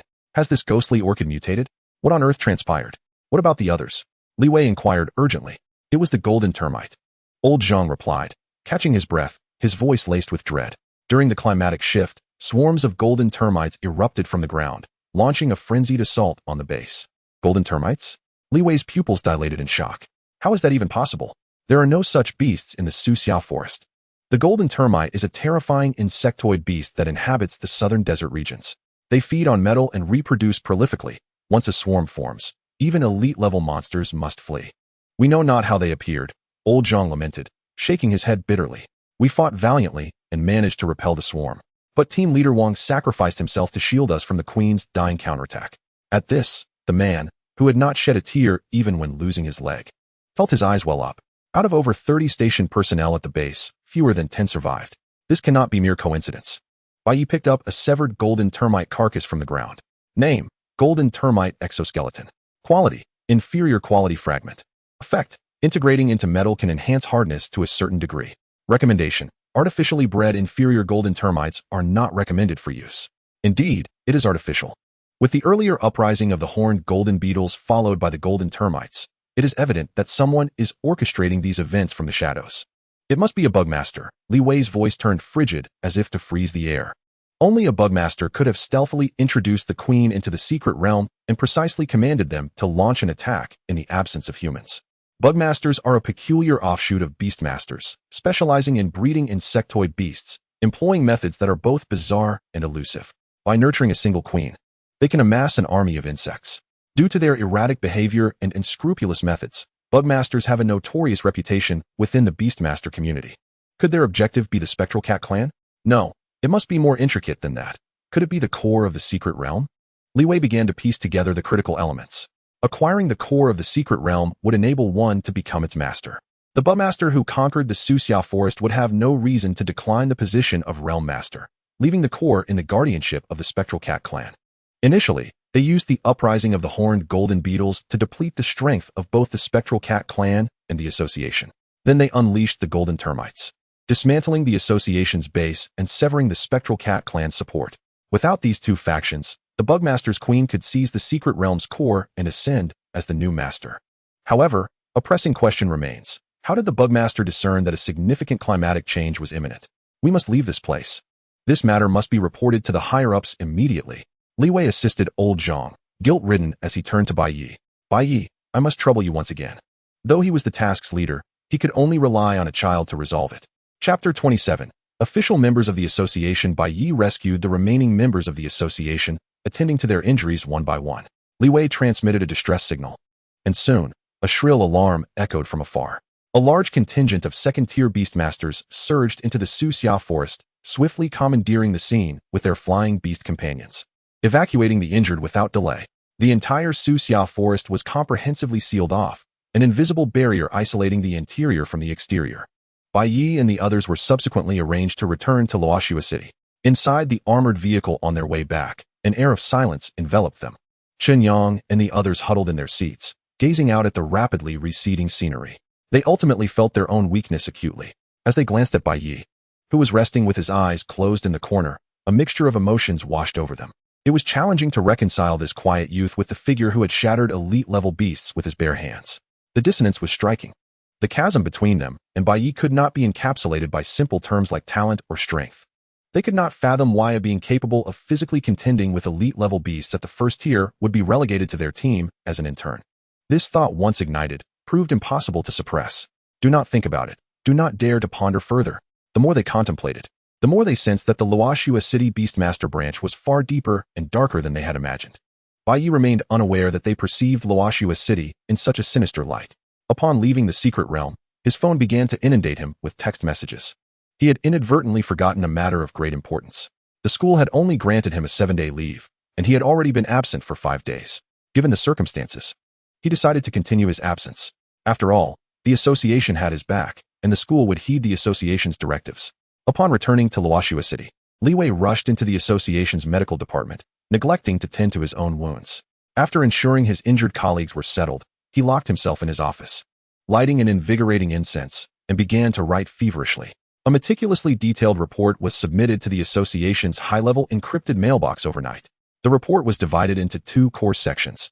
The first detailed Bai Ye's astonishing performance during the Spectral Cat Clan's trials and the intern's valiant efforts. The youth had single-handedly vanquished elite-level magical beasts, earning a Spectral Cat Cub of boundless potential. The second part addressed urgent intelligence regarding suspected bugmaster activities within the Suxia Forest secret realm.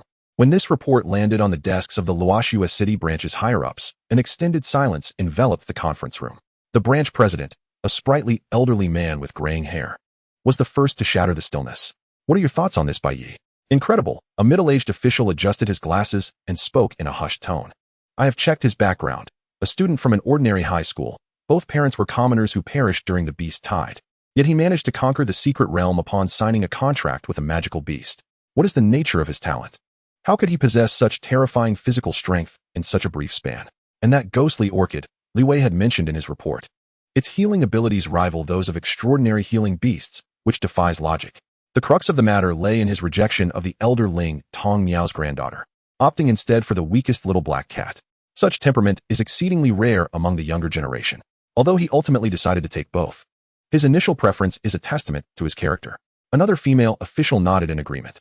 His talent should not be merely attributed to ordinary photosynthesis. It is highly probable that he has undergone a mutation.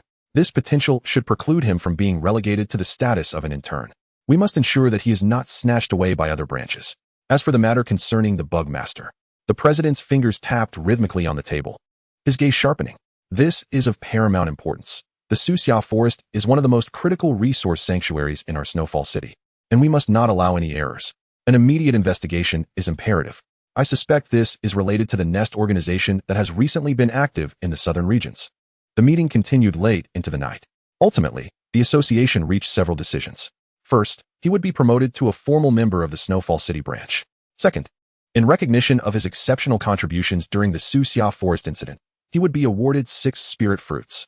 Third, the association would fully support his participation in the upcoming Sacred Dragon Cup national competition, and from this moment forth, a 4th-tier Beastmaster would be discreetly dispatched to protect him until the threat posed by the Bugmaster is neutralized. The remnants of the giant horned beetle were also tallied, amounting to a considerable sum of alliance currency. However, the association's rewards arrived more swiftly than the monetary compensation.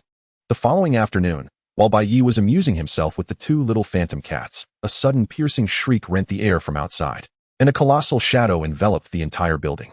Approaching the window, he beheld a giant eagle, its wingspan exceeding 10 meters, covered in a tapestry of azure and white feathers.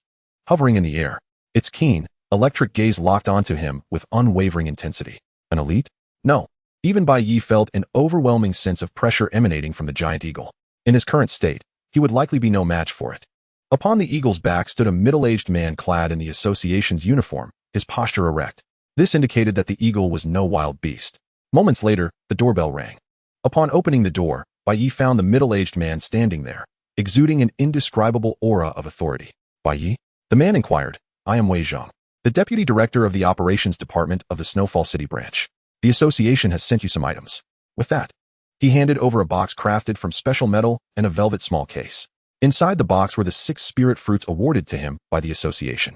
Wei Zhang opened the velvet box, revealing a badge that shimmered with a silvery light. Furthermore, effective immediately, you are no longer an intern but a formal member, numbered 2233, of the Snowfall City branch. Congratulations, Bai Ye. You are the 3rd Beast Master in the Snowfall City branch to achieve formal membership at the 1st tier. Wei Zhang regarded Bai Ye with an appreciative gaze. Bai Ye accepted the badge, feeling its cold metallic texture and substantial weight. After delivering the items, Wei Zhang did not linger, briefly outlining some safety precautions before departing. He leapt back onto the back of the Wind Cloud Eagle beast, transforming into a blue shadow that vanished into the horizon. Closing the door, Bai Ye placed the badge in a drawer. Just as his phone chimed with a notification of a massive transfer, an astonishing 35 million.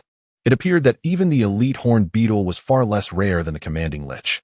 Bai Ye opened the metal box, and an invigorating fragrance quickly filled the room. Spirit fruit. Quality, elite rare. Effect, capable of enhancing the quality and energy purity of grass-type and life-type pets to a remarkable high level, with extraordinary efficacy in healing injuries. Though it cannot enhance the quality of non-bipar-type pets. Enhancing quality. Any item capable of enhancing quality is a rare find. The association was surprisingly generous. bestowing 6 fruits upon him. Even if he consumed one, there would still be plenty left. Meow, meow, meow. The 2 little phantom cats clung to Bai Ye's pant legs, gazing longingly at the spirit fruits in his hand. Bai Ye stroked his chin, considering that with newfound wealth and resources, it was time to improve their diet, lest others think they could not afford a proper meal. He first took 4 fruits, burying one in the soil where the little orchid was growing. After all, the little orchid was merely a flower and could not consume it directly. The roots of the orchid burrowed deep into the fruit, visibly shriveling at an astonishing rate as the abundant life energy surged forth, causing the orchid's quality to ascend once more, ultimately reaching an extraordinary high level. In a surge of determination, Bai Ye poured the last vial of life source liquid into the soil. The orchid, having absorbed the life source liquid, slipped back into slumber. When it awoke, it should be at the intermediate extraordinary level. Bai Ye himself consumed 1 fruit, its emerald-like flesh melting in his mouth. It truly dissolved. He barely registered the flavor. Moreover, his quality was rare, rendering the effect of a spirit fruit almost negligible. The association intended for Bai Ye to utilize the spirit fruits on the ghost orchid, given that its quality was only ordinary according to his records. No matter how many spirit fruits it consumed, the upper limit of its enhancement would only reach an extraordinary high level. Any surplus could be reserved for future pets. However, they could never have anticipated that Bai Ye would treat the spirit fruits as ordinary fruits to consume. The 2 little phantom cats were still unable to eat normally, so Bai Ye decided to extract juice from the spirit fruits. He then fed the juice to the eagerly awaiting Little Black and Phantom Snow. Little Black's physique became noticeably sturdier, officially entering the realm of low-grade common goods, and under the guidance of grass-type energy, it awakened its first offensive skill. Name: Little Black, Phantom Cat. Attribute: Grass, Temporary, General, Dream, Unawakened. Quality: Outstanding Intermediate. Level: Low-grade common goods. Skill: Meow, Unranked. Grass Tooth, Beginner, Entry. Phantom Snow lacked grass attribute energy, and much of its life energy dissipated. However, a portion was converted into its essence, allowing it to break through to the limits of common goods. A glimmer of light danced within its golden vertical pupils. Name: Phantom Snow, Phantom Cat. Attribute: General. Gender: Female. Quality: Commander Intermediate. Level: Limits of common goods. Skill: Meow, Unranked. Phantom Eye, Beginner. Entry: Shadow Clone, Intermediate. Entry: Thought Partition, Advanced. Entry: Hyper-frequency movement, Intermediate. Entry. Talent: Telepathy, Blue, Noble, Gray. Chapter 28, Awakening, Intermediate Extraordinary. The next morning, Bai Ye was jolted awake by hunger. Gurgling sounds emanated from his stomach, protesting for sustenance. Rubbing his eyes, he sat up, feeling revitalized. He made his way to the kitchen, retrieving a few eggs from the refrigerator and preparing a simple breakfast for himself, accompanied by a spirit fruit as a side dish. Devouring his meal with fervor, the fiery sensation in his stomach subsided. Sated, Bai Ye settled onto the sofa, playfully engaging with the 2 little kittens at his feet, one black and one white. Little Black remained as affectionate as ever, nuzzling against his pant leg incessantly, while Phantom Snow maintained a more aloof demeanor, quietly observing their new abode with her golden vertical pupils. One must find a way to expedite the establishment of your contract. He is currently merely a first-tier apprentice beastmaster, possessing only a single beast space. To contract with both Xiao He and Huan Shui, he must first advance to the 2nd tier and unlock a new beast space. However, this matter cannot be rushed before the Huanglong Cup. Suddenly, the small orchid, Xiaolan, which he had placed beside the bed, stirred. The delicate, translucent crystal petals gradually unfurled. Xiaolan's form expanded once more, prompting Bai Ye to contemplate the necessity of acquiring a larger residence to accommodate a botanical garden for Xiaolan. Having financial resources imbues one with confidence. He promptly accessed the illustrated guide. Name: Ghost Orchid. Attribute: Grass. Talent: Remarkably Outstanding. Level: Extraordinary Intermediate. Skills: Fragrant Pollen, Beginner, Mastery. Dust Explosion, Intermediate, Proficient. Night Demon Strike, Advanced, Novice. Vine Whip, Intermediate, Novice.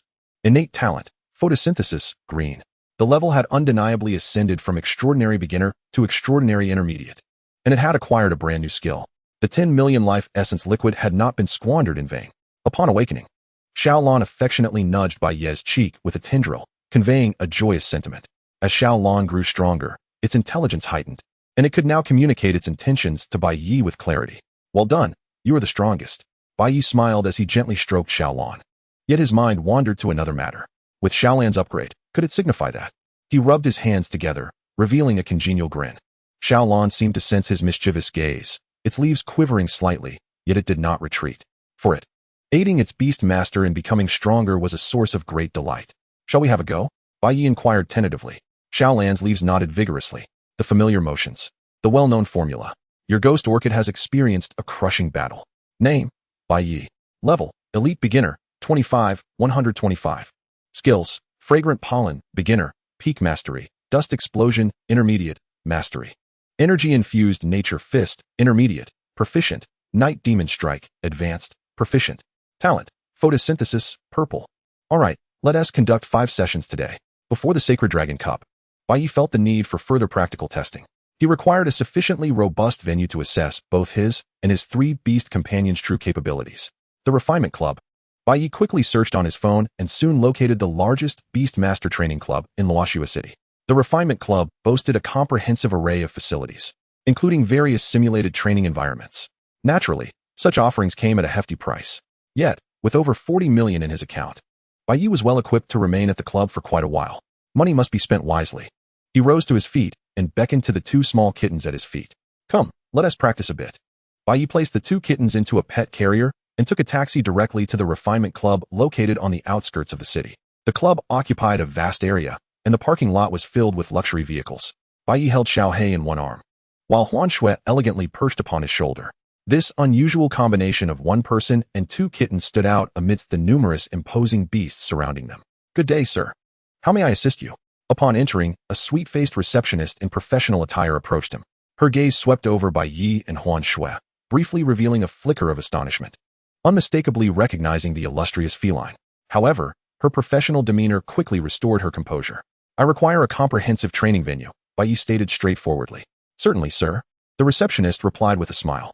Our club's comprehensive training venue is priced at 1,000 alliance coins per hour, with an additional 5,000 alliance coins deposit to prevent damage to the training facilities. How exorbitant. Bai Yi raised an eyebrow. 1,000 for an hour? That's daylight robbery. Sir, our training grounds utilize only the highest quality equipment, capable of simulating various combat scenarios, and are equipped with high-precision energy detectors, making it well worth the price, the receptionist patiently explained. Very well. Bai Yi chose not to quibble further and promptly retrieved his phone. Shall I pay by card or transfer? Transfer will suffice. The receptionist beamed at Bai Yi's promptness. She efficiently processed the paperwork and handed him a metallic card. Sir, this is your room card for the 7th comprehensive training venue. Wishing you a pleasant training session. Bai Yi accepted the card with a thank you and proceeded toward the training area, noting that he seemed to have a peculiar affinity for the number 7. Wait a moment, sir. The receptionist called after him. Do your 2 beast companions have a signed contract? Her gaze settled on Xiao He and Huan Shui. The Refinement Club had a regulation that uncontracted beasts were not permitted in the advanced training grounds to prevent unforeseen incidents. They are quite well behaved and won't wander off. Bai Yi reassured, patting Xiao He's head. He had rented a single training venue, which posed no risk of disturbing others. Xiao He would stick close to him, while Huan Shui was rather socially anxious. The receptionist appeared hesitant. Sir, that is the club's policy. Bai Yi sighed. He merely wished to find a place to test his strength. After a moment's thought, he retrieved the silver badge representing his official membership in the association from his pocket and waved it before the receptionist. Is this sufficient? The receptionist's pupils dilated upon seeing the badge. The official member badge of the Luoxua City Beastmaster Association. The youth before her seemed rather young. In all of Luoxua City, only a handful of Beastmasters who had attained the 2nd tier could claim official membership. Each was undoubtedly backed by formidable connections or extraordinary talents. Could this young man truly belong to their ranks? After all, he did possess 2 illustrious felines. Her imagination was limited, and she could hardly envision Bai Yi as merely a 1st-tier beastmaster. Of course, absolutely. The receptionist swiftly replied, her demeanor having transformed dramatically, even offering to escort Bai Yi. No need, Bai Yi waved dismissively, pocketing the badge and striding directly toward training venue 7. At times, privileges could indeed alleviate considerable hassle.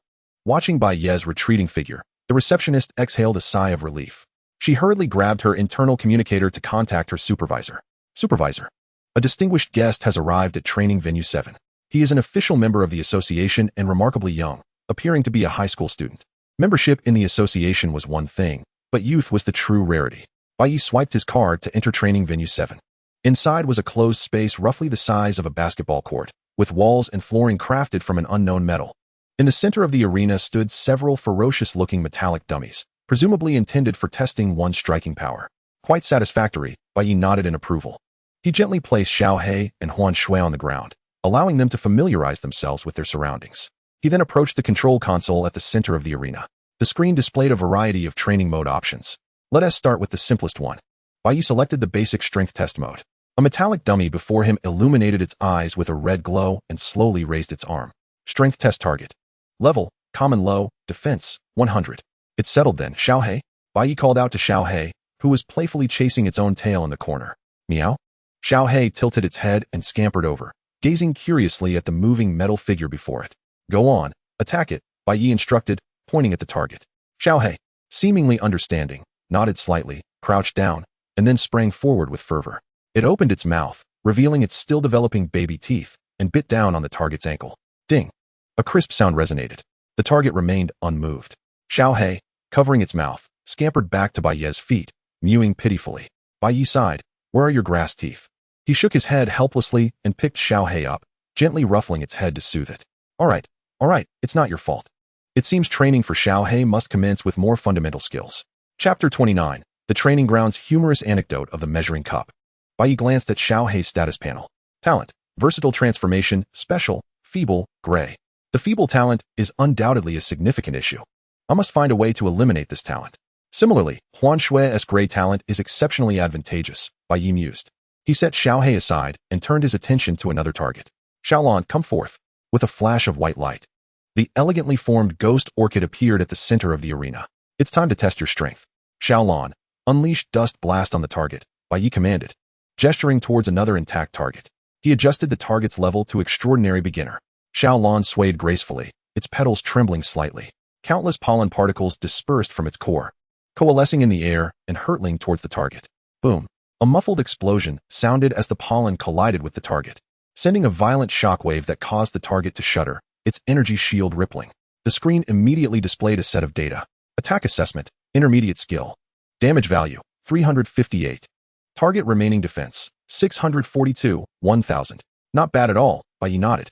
The training ground targets are essentially specialized in defense. For an extraordinary intermediate support type beast, inflicting this level of damage is commendable. After all, the Dust Blast skill leans more towards area damage, and its single target damage is not remarkable until mastery is achieved. Next, let us try that. Bai Yi's eyes glimmered with anticipation. Xiaolon, Night Demon Strike. Upon hearing this command, Xiaolon appeared momentarily stunned. It currently lacked the energy of the undead. After acquiring this skill, Xiaolon had attempted to unleash it, but found it exceedingly obscure. However, now that its attributes and level had both improved, it should be able to use it, right? Xiaolon attempted to summon the grass-type energy to execute Night Demon Strike. 3 emerald bats, formed from grass-type energy, emerged from its body. These bats were small and appeared somewhat ethereal as they wobbled towards the target. Their speed was not swift, and their flight path was unstable. Puff, puff, puff. The 3 bats collided against the target's energy shield, baring their sharp fangs and biting down fiercely. The energy core within the target began to dim at a visible rate. The data on the screen began to change rapidly. Under attack from a certain high-level unknown skill, energy is being absorbed. Remaining defense, 630, 600, 550. Indeed, Bai Yi's eyes lit up.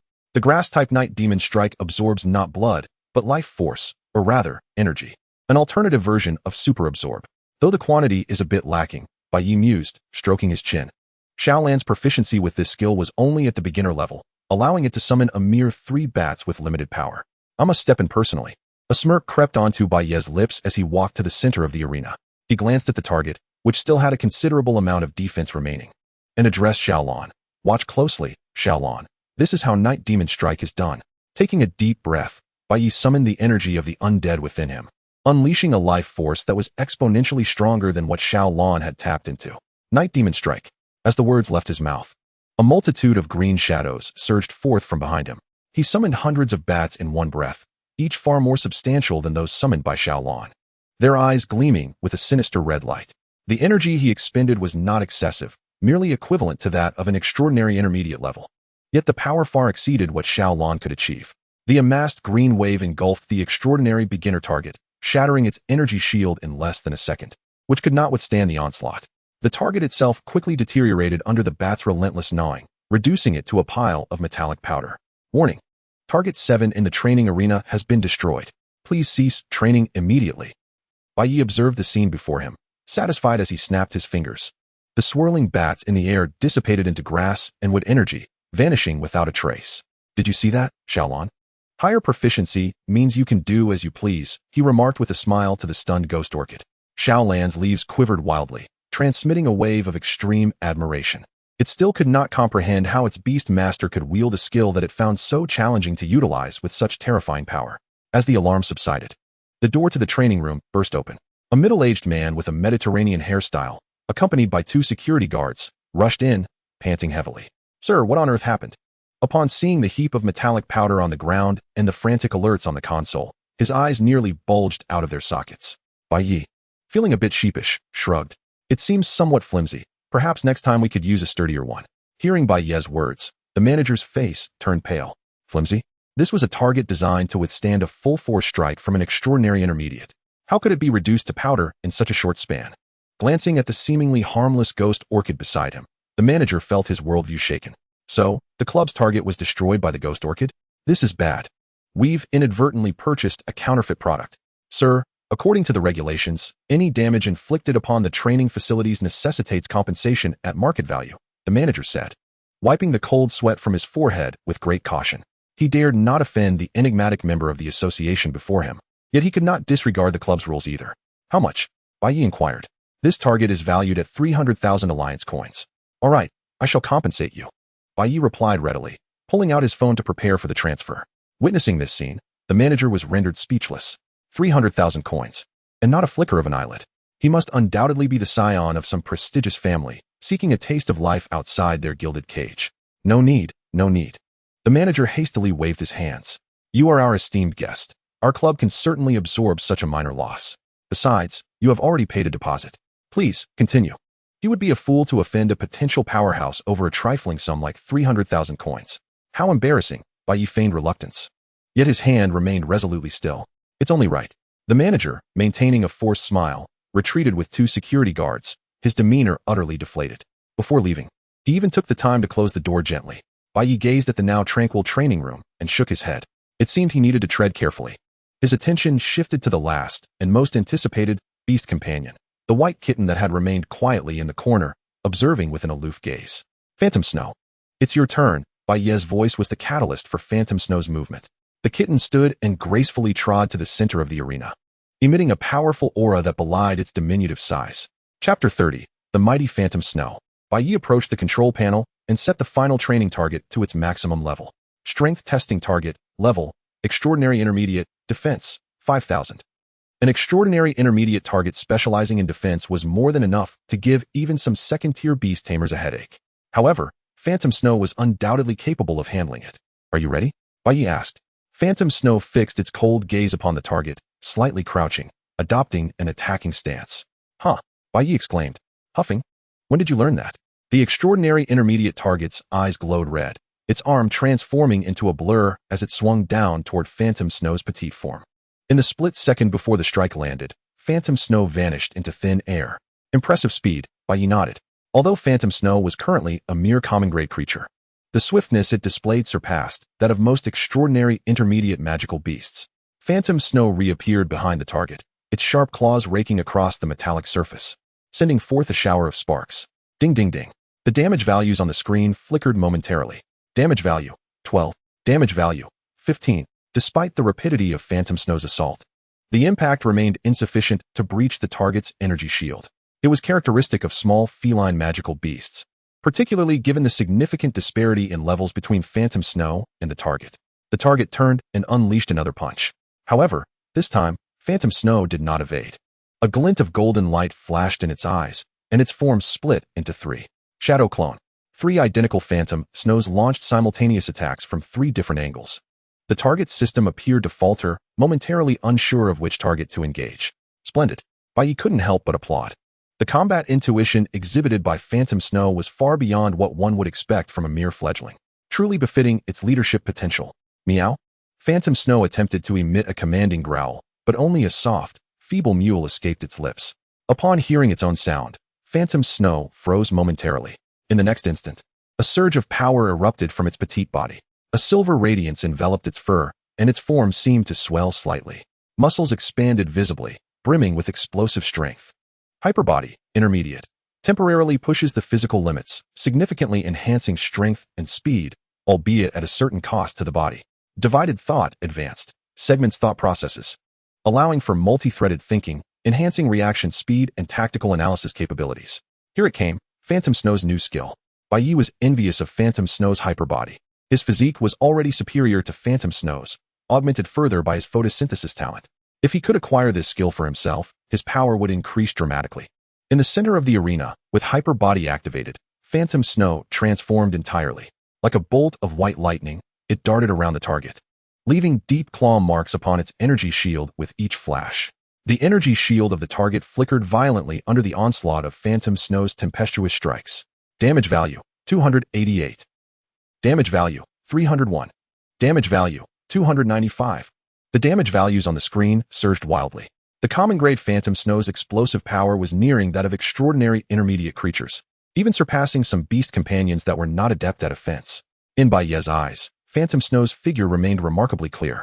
He noticed that with each attack, Phantom Snow struck the same spot on the target with pinpoint accuracy. It was analyzing the target's weaknesses through divided thought and formulating the optimal attack strategy within mere fractions of a second. For Phantom Snow, combat was akin to a meticulous calculation. Crack. The target's energy shield could no longer withstand Phantom Snow's relentless assault and shattered completely. A glint of brilliance flashed in Phantom Snow's eyes as it transformed into a silver meteor, crashing into the exposed energy core of the target. The extraordinary advanced target was pierced straight through the chest by Phantom Snow's full-force strike, creating a massive gaping hole. Internal components and wiring emitted wisps of smoke. Crackling and popping, Phantom Snow landed gracefully, licking its paw delicately. The silver luminescence gradually faded, and it reverted to the seemingly harmless little white cat. Bai Yi stared at the scene before him, momentarily at a loss for words. Oh no, I've broken another target. Truly a little monster. Bai Yi stepped forward and scooped up Phantom Snow. The kitten feigned a token struggle, but soon settled into a comfortable position in his embrace. Bai Yi gently ruffled its fur. Thankfully, the side effects of Phantom Snow's noble talent had not manifested significantly. Just then, the training room door swung open once more. It was the Mediterranean manager again, his gaze falling upon the heap of utterly wrecked target remnants and the glaring red alert on the control panel. His eyes rolled back, and he felt a sharp pain in his chest, struggling to breathe. Another one broken? His voice carried a hint of a sob. Trembling, he pointed at the pile of scrap metal, his lips quivering, unable to articulate a coherent sentence for a long moment. It's only been a few minutes. Another target destroyed? Moreover, this time the damage was even more catastrophic, leaving no opportunity for salvage. He cast a fleeting glance at the data displayed on the console. Target model, T, Type 5 Strength Testing Dummy. Set level, Extraordinary Intermediate. Cause of damage, Energy Core Sustained Catastrophic Impact. Estimated repair cost, 500,000 Alliance coins. 500,000. The manager felt his vision darken. That amount was sufficient to acquire a pet of ordinary high qualification. He gazed at Bai Yi with tears of frustration welling up, on the verge of uttering something. Bai Yi, feeling somewhat embarrassed, scratched his cheek. I apologize. I failed to control my strength and inadvertently broke one. It's not fair for your club to bear the cost alone. How much is the repair for this target? The manager swallowed hard, despite saying it was unnecessary. He extended his hand, fingers splayed. 500,000, is it? I will compensate. Upon seeing this, Bai Yi nodded and retrieved his phone from his pocket. He opened the transfer interface and looked up at the manager. Please provide me with the account details. The manager was utterly flabbergasted. How could he have lost control like that? No, sir, you misunderstand, he stammered, shaking his head vigorously like a rattled drum, forcing a smile that was more grotesque than tears. I did not come to seek compensation from you. It's a matter of principle. Bai Yi shook his head firmly. It was I who broke it, so I shall bear the cost. Faced with Bai Yi's resolute stance, the manager dared not refuse any longer and reluctantly provided the club's account. With a chime, the transfer notification arrived. Staring at the string of zeros on his phone, the manager felt as if he had received a scalding hot potato rather than money. All right, that concludes today's session, Bai Yi declared, putting away his phone. Having completed the necessary tests, he feared that lingering any longer might lead to further destruction of the club. Next time, he would have to seek training facilities for elite-level pets. Very well. The manager, as if bestowed with a reprieve, hurriedly led the way, his demeanor even more respectful than before. This way, sir, allow me to escort you out. As the manager responsible solely for extraordinary-level facilities, he was eager to swiftly send this harbinger of destruction on his way. Bai Yi departed the training ground, accompanied by his 3 pets. Under the awestruck gazes of the manager and the staff. Chapter 31. The tournament begins. 2 days swiftly elapsed, and the much-anticipated day of the Sacred Dragon Cup had finally arrived. Bai Yi, over here. At the entrance of the high-speed railway station in Luoxua City, Lin, clad in a vibrant pink tracksuit, energetically waved at Bai Yi. Beside her stood a middle-aged man dressed in a butler's uniform, impeccably polished. Mao Rongkong, what brings you here? Bai Yi inquired, somewhat surprised to see Lin. He distinctly remembered not informing her about his trip to Huanglong City today. Was she secretly monitoring him? Unrequited love. Lin huffed, hands on her hips, glaring at him. When you asked for leave a few days ago to participate in the Sacred Dragon Cup, the teacher has already made you a case study for the class. Just the thought of their homeroom teacher incessantly mentioning Bai Yi made Lin roll her eyes. Bai Yi suppressed a smile. The realization that he had finally become the envy of others filled him with amusement. Clearing his throat, he remarked, "Aren't you uninterested in the fighting and killing? I may not be interested in that, but I have a fascination with fluff." Lin retorted defiantly. Huanglong City is far more prosperous than our Luoxua City. There are bound to be plenty of large, soft, fluffy creatures. I must go find my next pet. Bai Yi mused. All right, that reasoning aligns well with Lin's character. Besides, I wouldn't feel at ease if you ventured alone. Lin added quietly, her face unexpectedly revealing a hint of concern. The Sacred Dragon Cup is filled with formidable opponents. At the very least, you should have a support team. The specter of Desai's ghost orchid was inherently prone to ridicule. She could already imagine the chaos that would unfold during the competition. Bai Yi felt a warm glow in his heart. His affection for the fluff-loving girl was not in vain. Upon returning home, he would gift her the hairless Wraithmare plush he had ordered online. All right, then let us go together. That's more like it, Lin exclaimed, her face lighting up with delight. Observing her fully equipped attire, Bai Yi squinted and suddenly asked, "Wait, did you skip class to come here?" "Huh? What are you talking about?" "Of course, I took leave. Besides, skipping class is something you would do," Lin retorted, her gaze dropping before she quickly shot him a defiant look, as if to deny any guilt. Confirmed, she had indeed skipped class. After all, with her assured admission, the review before the college entrance examination was no longer significant for either Lin or him. Meow, meow, meow. A series of meows suddenly erupted from the backpack behind Bai Yi, startling Lin. Her eyes sparkled as she scanned the surroundings, curiously circling Bai Yi before finally focusing on his backpack. With a hint of shyness, she peered at Bai Yi and asked softly, "Bai Yi, do you have something hidden in your backpack?" Bai Yi decided it was time to let the 2 little creatures come out for some fresh air. So he unzipped the bag. 2 fluffy little heads popped out, one black and one white, curiously surveying their surroundings. "This is Huan Miao, my newly captured pet." "Huan Miao? A living one? How adorable." Lin was instantly smitten, her eyes sparkling with delight as she reached out to embrace it. Little Black, however, bared its teeth in caution, retreating behind Bai Yi's neck. Huan Shui cast a cold glance at Lin with its golden eyes, causing her hand to freeze midair. Oh, no touching. Though Lin adored fluffiness, she respected the pet's boundaries and could only offer a sheepish smile to the 2 Huan Miaos. It was a pity that these fluffy bundles were so close yet untouchable. "They are shy. They will warm up in time," Bai Yi explained with a smile. Lin sighed silently but quickly regained her spirits. After all, she aspired to become a breeder. How could she let such trivial matters dampen her enthusiasm? "Let us go? Let us go. If we don't hurry, we'll miss our chance. Uncle Wang has already purchased the tickets for us. We're in business class." She tugged on Bai Yi, racing towards the entrance. Butler Uncle Wang followed leisurely, carrying 2 large suitcases. The distance from Luoxua City to Huanglong City was not far, with the high-speed train taking just over an hour. Before long, they arrived in Huanglong City. Stepping off the train, they were immediately enveloped by a wave of heat. Unlike Luoxua City, Huanglong City boasted a warm climate due to the peculiarities of its secret realms, with hints of southern charm. The buildings lining the streets were grander and more imposing than those in Luoxua City. Most striking were the numerous beast masters and their pets visible everywhere. Beasts of all kinds, flying above and racing below, dazzled the eyes of onlookers. As for the Sacred Dragon Cup, being a lower-tier event, it did not attract overwhelming attention, but it was certainly not insignificant. "Uncle Wang, let us first drop our luggage at the hotel, then head to the registration point for on-site verification," Lin instructed the butler. Certainly, Mississippi Uncle Wang had long since orchestrated every detail. Lin had booked a stay at the prestigious Shenglong Hotel, the finest establishment in Huanglong City. As Bai Yi entered the opulent lobby, a sudden realization struck him. His fortune of over 40 million didn't seem as substantial anymore. After placing their luggage down, Lin eagerly tugged at Bai Yi, insisting they head to the registration point. The verification venue was situated at the Beastmaster Association branch in Huanglong City, which boasted a stronger presence than that of the Luoxua City branch.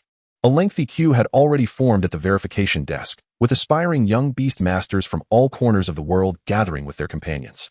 As Bai Yi stood in line, he quietly assessed his competitors. The advantages of the illustrated guide became evident once more. Those brave enough to participate in the Shenglong Cup had companions of a markedly superior quality compared to those in Luoxua City. Numerous exceptional beasts were present, including 3 of rare quality, a fire crow wreathed in blue flames, a thunder wolf with fur like steel needles, and a jade dragon with a single horn atop its verdant head. Bai Yi couldn't help but think that relying solely on Little Lon would pose a significant challenge in this competition. Next, number 777. At last, it was Bai Yi's turn. He approached the verification desk, presenting his identification and registration documents. The young attendant, visibly fatigued, took Bai Yi's information and cast a brief glance at it. Name, Bai Yi City, Luoxua City. Initial beast, Ghost Orchid. The attendant raised his gaze, regarding Bai Yi with an odd expression. His voice, though not loud, caught the attention of those nearby, drawing several curious and astonished looks, but no one laughed. Instead, a boy standing nearby kindly cautioned, "Brother, are you certain you want to compete with a Ghost Orchid?" Although all participants are at the first level, the intensity of the Shenglong Cup is quite high. If your beast gets injured, it could impact its future potential. Another chimed in, "Indeed, the Ghost Orchid is an auxiliary beast. It would be at a disadvantage in a one-on-one match. Perhaps you should reconsider? After all, for a Beastmaster, the initial beast is their closest companion, and no one wishes to see it suffer irreparable harm." Lin Nn's face flushed with indignation, eager to refute their comments, but was restrained by Bai Yi's hand. Bai Yi calmly addressed the attendant. "Yes, it is indeed the Ghost Orchid. Please proceed with the registration." The onlookers shook their heads, casting disapproving glances at Bai Yi, murmuring that the Ghost Orchid would likely not even pass the preliminaries.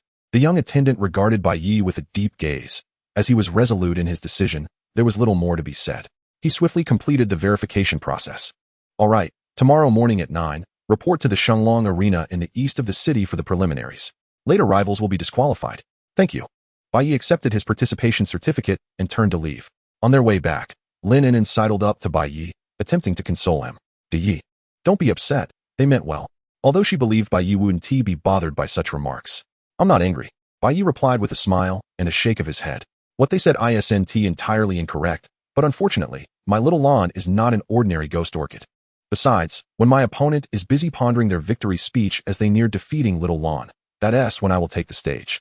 Chapter 32. The debut of the Grass Elemental Knight Demon's aerial assault. The next morning, the area outside the Shenglong Arena was teeming with people. This massive venue, capable of accommodating 100,000 spectators, stood as a landmark of Huanglong City. Audiences, media representatives, and beast masters from various regions gathered, eager to witness the clash of youthful prodigies. Bai Yi and Lin Nnen painstakingly navigated through the throngs to reach the contestant entrance. "My heavens, there are simply too many people," Lin Nnen exclaimed, wiping the sweat from her brow, visibly astonished. After all, it was a grand event held once every 5 years. Bai Yi, however, remained remarkably composed. He glanced up at the colossal holographic screen above the arena, which was looping promotional videos of the tournament's star competitors. Talented youth from Haiyan City, Zhou Yan. Contracted beast, the exceptionally high-quality magma giant crab. The first prodigy from Fengcheng No. 1 High School, Feng Xiaoxiao. Contracted beast, the rare, medium-quality storm griffin. Each name echoed with grandeur, igniting fervor among the crowd. Among them, the most striking was a boy with a stern visage, his silver hair concealing one eye. Although magical beasts existed in this world, vividly colored hair was still quite a rarity. Bai Yi suspected this silver-haired youth might possess a touch of the dramatic about him. Steel Dragon High School Long AO. Contracted beast, the rare high-quality ironclad steel dragon. The footage showcased a colossal dragon, its body adorned with shimmering metallic scales, unleashing a thunderous roar that seemed to resonate through the air, exuding an overwhelming presence. The ironclad steel dragon, with its dual attributes of dragon and steel, represented an unparalleled force in the extraordinary realm. In terms of levels, even Lin Nn's flaming horse would struggle against it. This Long AO was undoubtedly a frontrunner for the championship title. Bai Yi stroked his chin thoughtfully. "Indeed, he is quite the monster." Lin Nnen echoed, her awe palpable.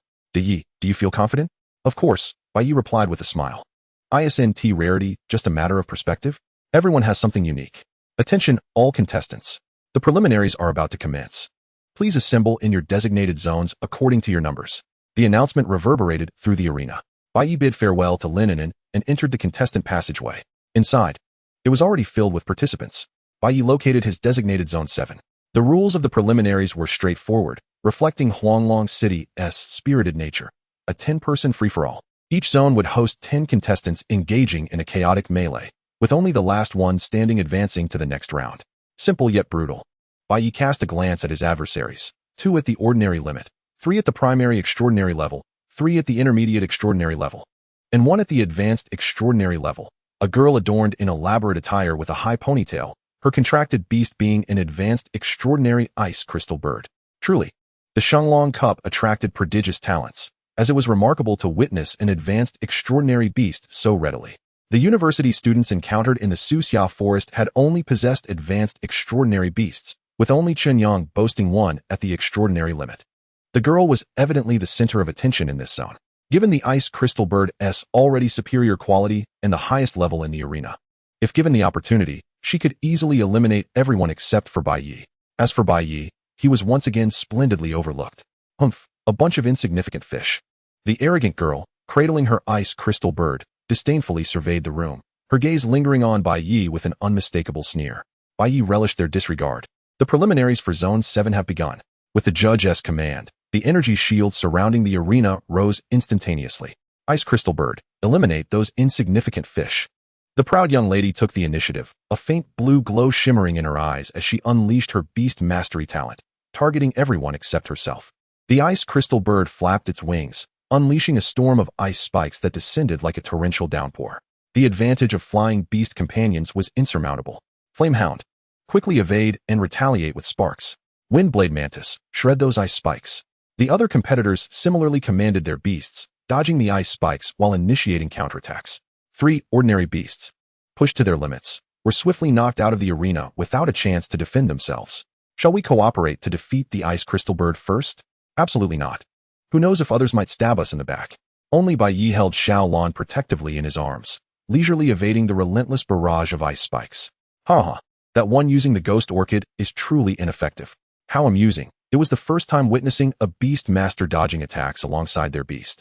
Surely he would be the next to be eliminated. Laughter erupted from the audience. Having observed numerous matches, it was evident that one could encounter all sorts of extraordinary individuals. Even the haughty young lady cast him a surprised glance, though her feelings contrasted sharply with those of the spectators. Why couldn't she hit him? Her beast mastery talent, known as mental detection, allowed her to share abilities with her beast. She could clearly perceive every movement of the ghost orchid beast master, predicting his landing points. Yet the ice spikes consistently missed. TSK. The girl with the high ponytail gritted her teeth and issued another command. Saturation attack. I refuse to believe I can't hit him. The ice spikes intensified, nearly sealing off all avenues of escape. Just as the deadly curtain of ice was about to engulf Bai Yi and Xiao Lan entirely, a burst of emerald light erupted from Bai Yi's embrace. Dozens of green bats, composed of grass-type energy, materialized out of thin air, shrieking as they swirled around to form an impenetrable barrier. This was certainly not the night demon strike that only a novice ghost orchid could execute. It was a skill Bai Yi had personally unleashed, concealing it with Xiao Lan's presence. Boom, boom, boom. Countless ice spikes collided violently with the swarm of bats, creating a succession of muffled thuds. The seemingly fragile energy bats astonishingly withstood all attacks, emerging unscathed. How could this be? The proud young lady's eyes nearly bulged from her head. That was a range attack from the extraordinarily high ice crystal bird. How could it be effortlessly blocked by a mere ghost orchid? Moreover, that skill resembled the undead night demon strike. Could a grass-type ghost orchid even learn such a technique? This defied logic. The audience's laughter abruptly ceased, many staring in astonishment at the emerald bats swirling around Bai Yi. Is this all? Bai Yi's voice drifted from behind the bat barrier. Noticing the girl frozen in place, he raised his hand and pointed. Now it's our turn. Night demon strike. What? The girl with the high ponytail felt every hair on her body stand on end, an overwhelming sense of danger exploding from behind her. Her mental detection went into overdrive, warning her that several bats had silently concealed themselves among the ice shards, stealthily encircling her from behind. Ice crystal bird, quickly use an ice wall for defense. She shrieked in panic, but it was too late. The bats lunged at the ice crystal bird with blinding speed, their sharp fangs piercing into its neck. The ice crystal bird let out a heart-wrenching wail, its radiance visibly dimming as its vitality was frantically siphoned away by the bats. Once its life force had been drained to a certain extent, The ice crystal bird could no longer flap its wings and plummeted to the ground. The girl with the high ponytail stood there, mouth agape, before quickly reacting and rushing to the side of the ice crystal bird. Don't worry. Your beast is merely unconscious. Feed it some supplements when it gets back, Bai Yi reassured her. It was just a competition. He had no intention of truly harming anyone's beast. A wave of hushed gasps rippled through the audience as they gazed at the screen, where wisps of the ice crystal bird's life force still lingered around the ghost orchid. Is this really the ghost orchid?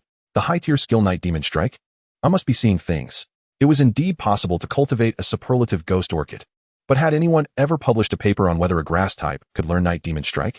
It must be a mutation. I declare, from this day forward. I am his fan. So cool. What was his name again?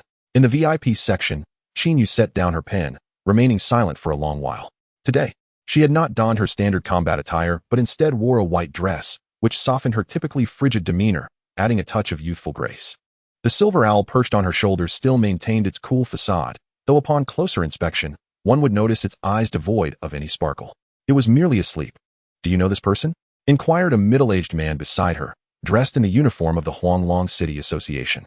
He was the head of the invited observers for this competition. Yes, we've met a few times, Qin nodded.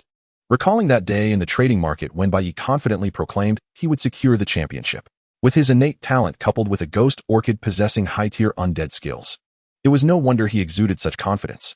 I need a copy of his information, the middle-aged man said, his expression turning serious. Certainly, Qin replied, transmitting her recorded information. The Luoxua City branch would certainly not directly suppress news about Bai Yi, but would instead choose to fabricate a version that was part truth and part deception. Otherwise, upon witnessing the information blockade, even those devoid of suspicion might find themselves intrigued. The middle-aged man gazed thoughtfully at the tablet displaying the exceedingly simplistic data regarding Bai Yi. Initial beast pet, phantom orchid, exceptional aptitude. Wait, an exceptionally gifted phantom orchid? The middle-aged man murmured. This Bai Yi is highly likely to emerge as the dark horse of this Saint Dragon Cup. Meanwhile, in the contestants' lounge, as Bai Yi stepped inside, he was greeted by a video call request from Linanen. Upon answering, Linanen's flushed face, brimming with excitement, dominated the screen. Yi, you are incredible. Those who look down on you must be feeling quite humbled now. I've made up my mind. The position of Xiaolan in my heart is second only to that of my plushie. By the way, does your Xiaolan accept applications for a fan club president? Listening to Linanen's rapid-fire compliments, Bai Yi couldn't help but chuckle. All right, calm down. It's just basic skills. Basic skills. Linanen's voice rose another octave. Do you have any idea that the entire form of the arena is buzzing because of your Xiaolan? The video of it unleashing Night Demon Strike has already garnered over 200,000 views. Linanen wasn't entirely sure if the bats released by Xiaolan were indeed Night Demon Strike, but a phantom orchid capable of such a technique held immense research value. It could even potentially influence the market price of ordinary phantom orchids. Really? Bai Yi raised an eyebrow. Shouldn't I be receiving some royalties for a video with 200,000 likes? Chapter 33. The skill is actually called Green Batman. Within the Saint Dragon Arena, the turmoil surrounding Arena 7 continued to escalate. The high ponytailed girl had already been picked up by her family. Before leaving, she cast a fearful gaze towards the contestant passage. Although the ice crystal bird wasn't severely injured, it had lost a significant amount of vitality due to the Night Demon Strike and would not awaken for days.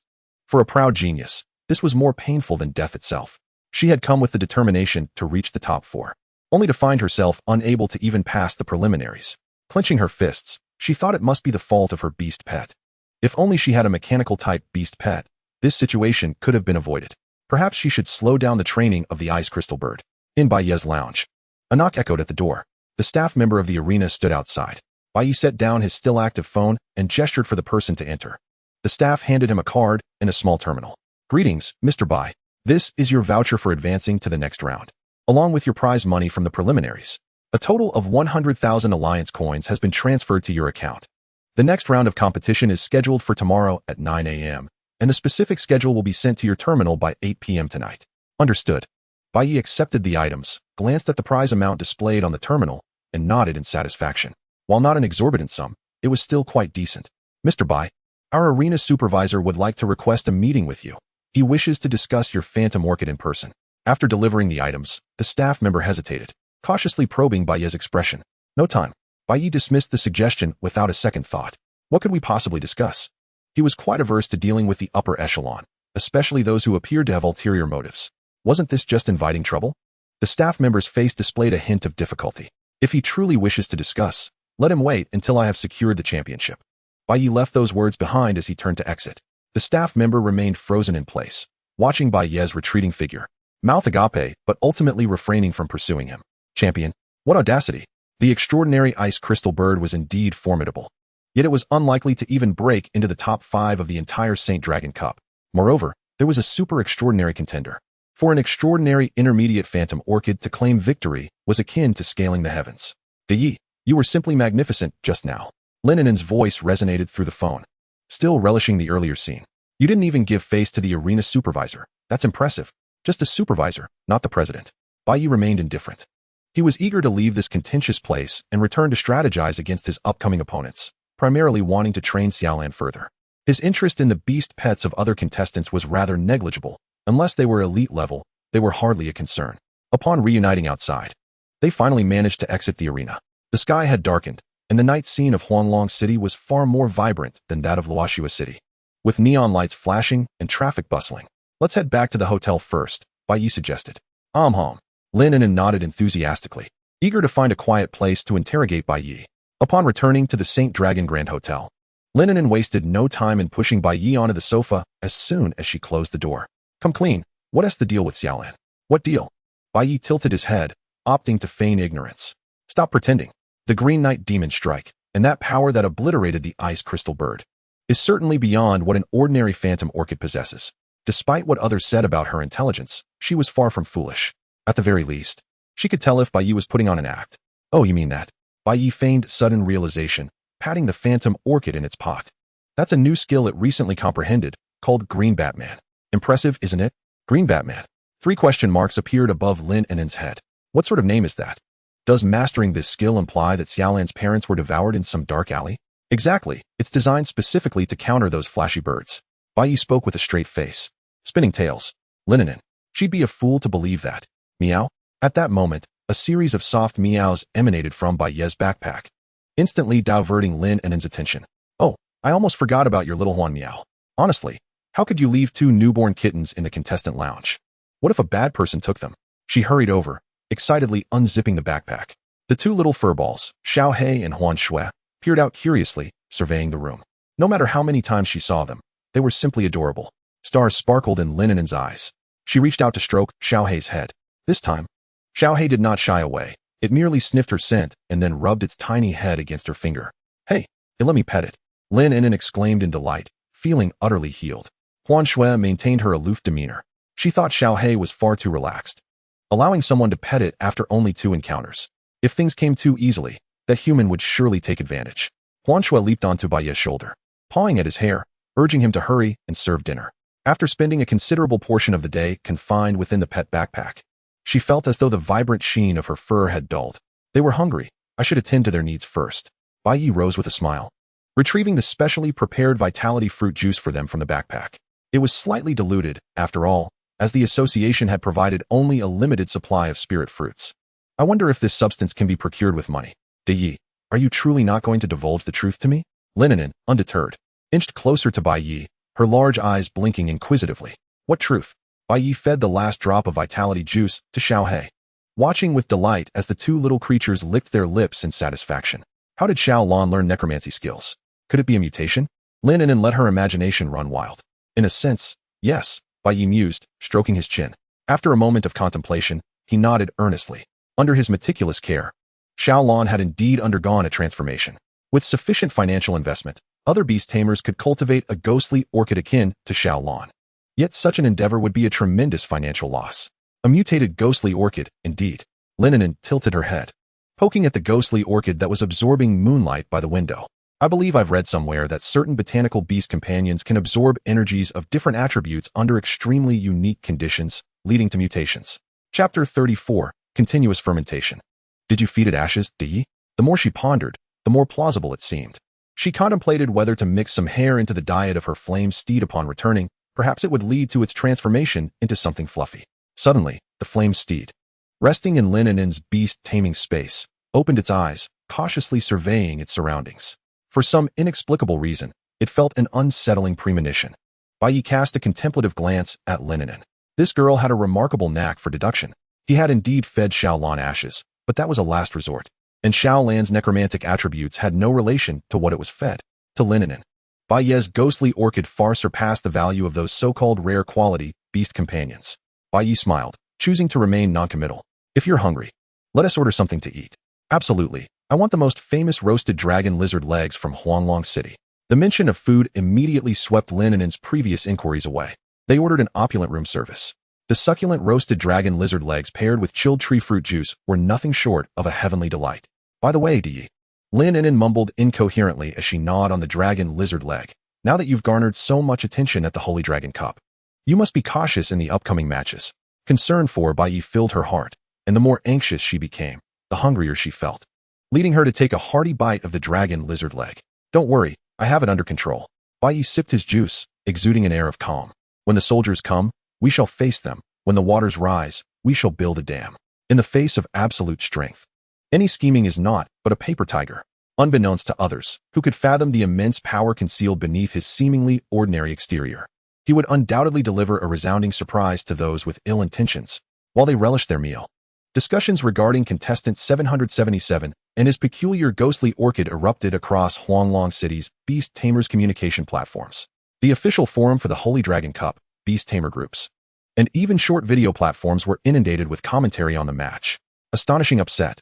In the Holy Dragon Cup preliminaries, a mysterious newcomer annihilated a transcendent high-level opponent with a ghostly orchid.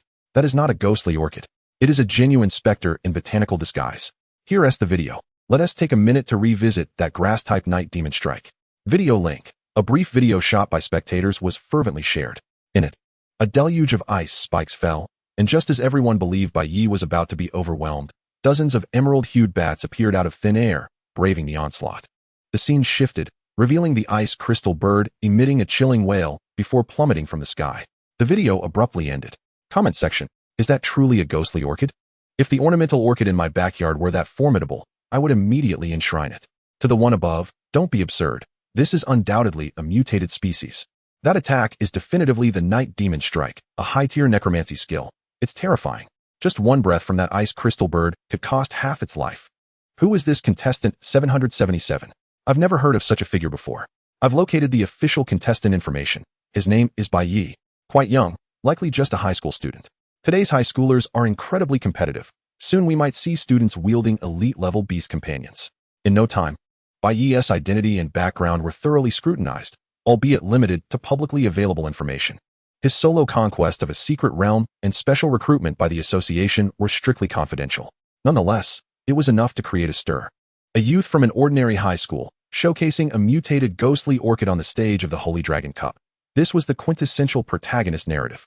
University admissions offices began inquiring about Bai Ye's contact details, particularly those with botanical programs eager to recruit him. In the opulent training room of Steel Dragon High School, Long Ao, hailed as the frontrunner for this competition, was meditating with his eyes closed.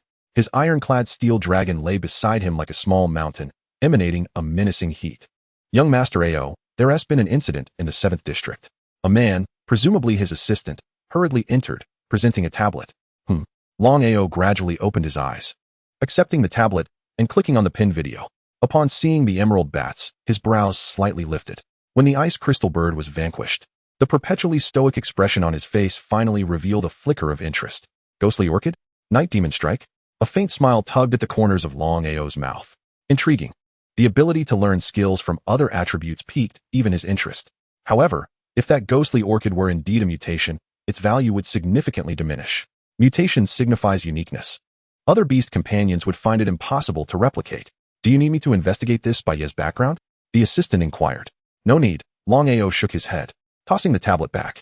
It is merely a potentially mutated pet. In the face of absolute power, it is but a jester. Patting his ironclad steel dragon, he displayed an unwavering confidence. Let us hope that the tamer of that ghostly orchid stands before me one day. Ensure to keep an eye out for any foolish individuals who might disrupt my future plaything. Yes, young Master Ao. The assistant respectfully exited. Long Ao closed his eyes once more, but this time, the image of a ghostly orchid capable of summoning bats lingered in his mind. In the presidential suite of the Holy Dragon Hotel, having feasted to his heart's content, Bai Ye reclined upon the sumptuous bed, playfully teasing the small black creature that was kneading on his abdomen. Huan Shui lay beside the pillow, casting a disdainful glance at her unambitious companion. Suddenly, her eyes widened in surprise. How could she hear the sound of her own yawn? Just then, Bai Ye's phone buzzed to life.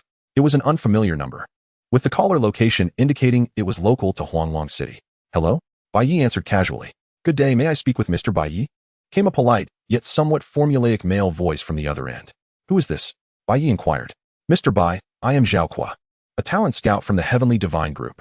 We have been greatly impressed by your performance in the Shenglong Cup and would like to discuss the possibility of a contract. Heavenly Divine Group? Bai Ye paused momentarily. He had heard of this name before. It was one of the premier Beast Master agencies in Tianwang Nation, representing several renowned professional Beast Masters for films and variety shows. Their financial prowess was substantial. He and T anticipated such swift action on their part. They likely remained unaware that he was actually a member of the Beast Master Association. Otherwise, they would not merely be calling, but would have sent someone in person. Bai Ye raised an eyebrow. Go on, I'm listening. He wondered what kind of offer a major company might extend to someone like him. Mr. Bai, we at the Heavenly Divine Group are very optimistic about your potential, Zhao Kuo articulated with measured enthusiasm. We are prepared to offer you an S-level training contract. The terms include an annual provision of resources valued at no less than 50 million alliance coins, along with access to the country's top trainers and tactical analysis teams, ensuring that within 3 years, you will become a first-tier star beast master in the nation. Additionally, we will provide you with a one-time signing bonus of 20 million alliance coins. Zhao Kuo continued to unveil one enticing detail after another. Even Bai Ye found himself momentarily taken aback by such lucrative terms. Had he truly projected enough value to command such a sum? This did not even account for the critical hidden worth of his potential. 50 million in annual remuneration, coupled with a 20 million signing bonus, placed this compensation on par with many long-established professional beast masters. The Heavenly Divine Group was indeed extravagantly affluent. That sounds appealing, Bai Ye responded in a calm tone, betraying no trace of emotion. But I have a question. Please, go ahead, Zhao Kuo replied, his confidence unwavering. He believed no aspiring beast master could possibly decline such an offer. Having previously investigated Bai Ye, Zhao Kuo knew he was an orphan, likely selecting Ghost Orchid as his initial beast companion due to financial constraints. He assumed that being presented with such a windfall would leave the young man utterly dazed. Are you interested in me, or in my Ghost Orchid? Bai Ye inquired pointedly. A brief silence enveloped the line. Ah, Mr. Bai, you jest, Zhao Kuo chuckled awkwardly, attempting to diffuse the tension. We are indeed interested in your talent and potential. As for your beast companion, we will provide the best training plans to assist it. Enough with the pleasantries, Bai Ye interrupted impatiently. Just tell me directly, what do you intend to do with my Ghost Orchid? Zhao Kuo fell silent once more. It became evident to him that his usual methods of engaging with high school students were ineffective with this young man. Very well, Mr. Bai, I shall be candid. Our expert team has conducted a preliminary analysis of your Ghost Orchid and unanimously concluded that it has undergone a remarkably rare beneficial mutation, possessing both grass and undead attributes. Such a dual attribute mutated beast has immense research value. We hope you will agree to have your Ghost Orchid designated as a core research project for our group. Rest assured, we will not harm it. We merely require periodic samples for analysis. In return, we are willing to double the contract's value. 100 million in annual salary and 50 million for the signing bonus. Furthermore, we will deploy all our resources to find you a second beast companion with qualifications that rival your Ghost Orchid. 100 million. Upon hearing this figure, Linanen, who had been eavesdropping nearby, gasped in disbelief. Though she was the daughter of a wealthy family, 100 million was still an astronomical sum for her personally. The Heavenly Divine Group was willing to invest such a substantial amount for the sake of researching the Ghost Orchid. Had she underestimated the value of mutations? Bai Ye narrowed his eyes. 100 million was indeed tempting, enough to purchase numerous vials of life source liquid. However, he gazed at the Ghost Orchid softly emanating a gentle glow by the window. To a beastmaster, a contracted beast was an invaluable treasure that could not be measured in monetary terms. If he sought to earn money, with his current first-tier level and elite strength, he could easily dominate any first-tier secret realm, amassing wealth through legitimate means. To sell it, or to turn it into a subject of experimentation for others. Such notions were utterly preposterous. So, Mr. Bai, are you satisfied with this offer? Zhao Kuo's voice brimmed with determination. He believed he had presented Bai Ye with an offer that was beyond generous. Even a third-tier beast master would find it difficult to resist such a colossal temptation. Not particularly, Bai Ye's tone turned frigid. The Ghost Orchid is my partner, not a tool for your research. You are not worthy of entertaining such thoughts about it. As for your contract, save it for your own coffin. With that, Bai Ye abruptly ended the call. The room fell into a profound silence. Linanen stared at Bai Ye wide-eyed. 100 million, and he had outright rejected the offer, even chastising the caller. How incredibly cool. Bai Yi Linen and clenched her fists, starting to punch the air as if to vent her excitement. You were so impressive just now. Was I? Bai Yi shook his head. After all, he had only been a beast master for half a month, and he already possessed over 40 million. Not including the 10 million he had previously spent. For 100 million to buy out a year of his time. He felt the Heavenly Divine Group had rather underestimated him. Meow? The phone rang again, interrupting the moment. Bai Yi frowned, while Huan Xue's fur bristled in irritation. Was it Zhao Kuo again? How persistent?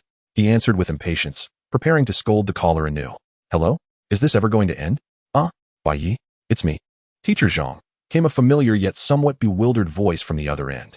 It was Zhang Feng, their high school homeroom teacher. Bai Yi paused for a moment as realization dawned on him. Cough. Teacher Zhang, my apologies. I mistook the call for a scam. Someone from the park just called, attempting to take my little land's kidney. He hurriedly explained. A scam call? Who dares to harass such a genius from our school? Zhang Feng nearly asked Bai Yi for Zhao Kuo's phone number to retaliate on his behalf. Never mind that for now. Bai Yi, you truly brought honor to our No. 2 high school in Luoxua City. The teacher just watched your match video from the Holy Dragon Cup. It's simply astounding. The entire school is abuzz. The principal has stated that when you return, he will personally hold a commendation ceremony to celebrate your achievements. Although Bai Yi had yet to secure the championship, he had indeed triumphed over the extraordinary high-level ice crystal bird with his phantom orchid. No other student from Luoxua No. 2 high school could achieve such a feat. Perhaps Linen could. Her infernal steed possesses quite a high aptitude. Listening to Teacher Zhang's excited yet somewhat incoherent words, Bai Yi opened his mouth, unsure of how to respond. Being recognized felt undeniably gratifying. Teacher, you are exaggerating. I merely got lucky, Bai Yi modestly replied. What luck? That was pure skill. Or do you wish to be known as the lucky guy? Zhang Feng retorted loudly, clearly able to keep up with Bai Yi's banter despite his youth. Now that you're in Huanglong City, take good care of yourself. Don't put too much pressure on yourself for the competition. Just do your best and prioritize safety. Understood? Understood. Thank you, teacher. All right. I shall not disturb you further. Rest well. Tomorrow, our entire class will be there cheering you on. Zhang Feng also wanted to boast to the other class teachers about Bai Yi.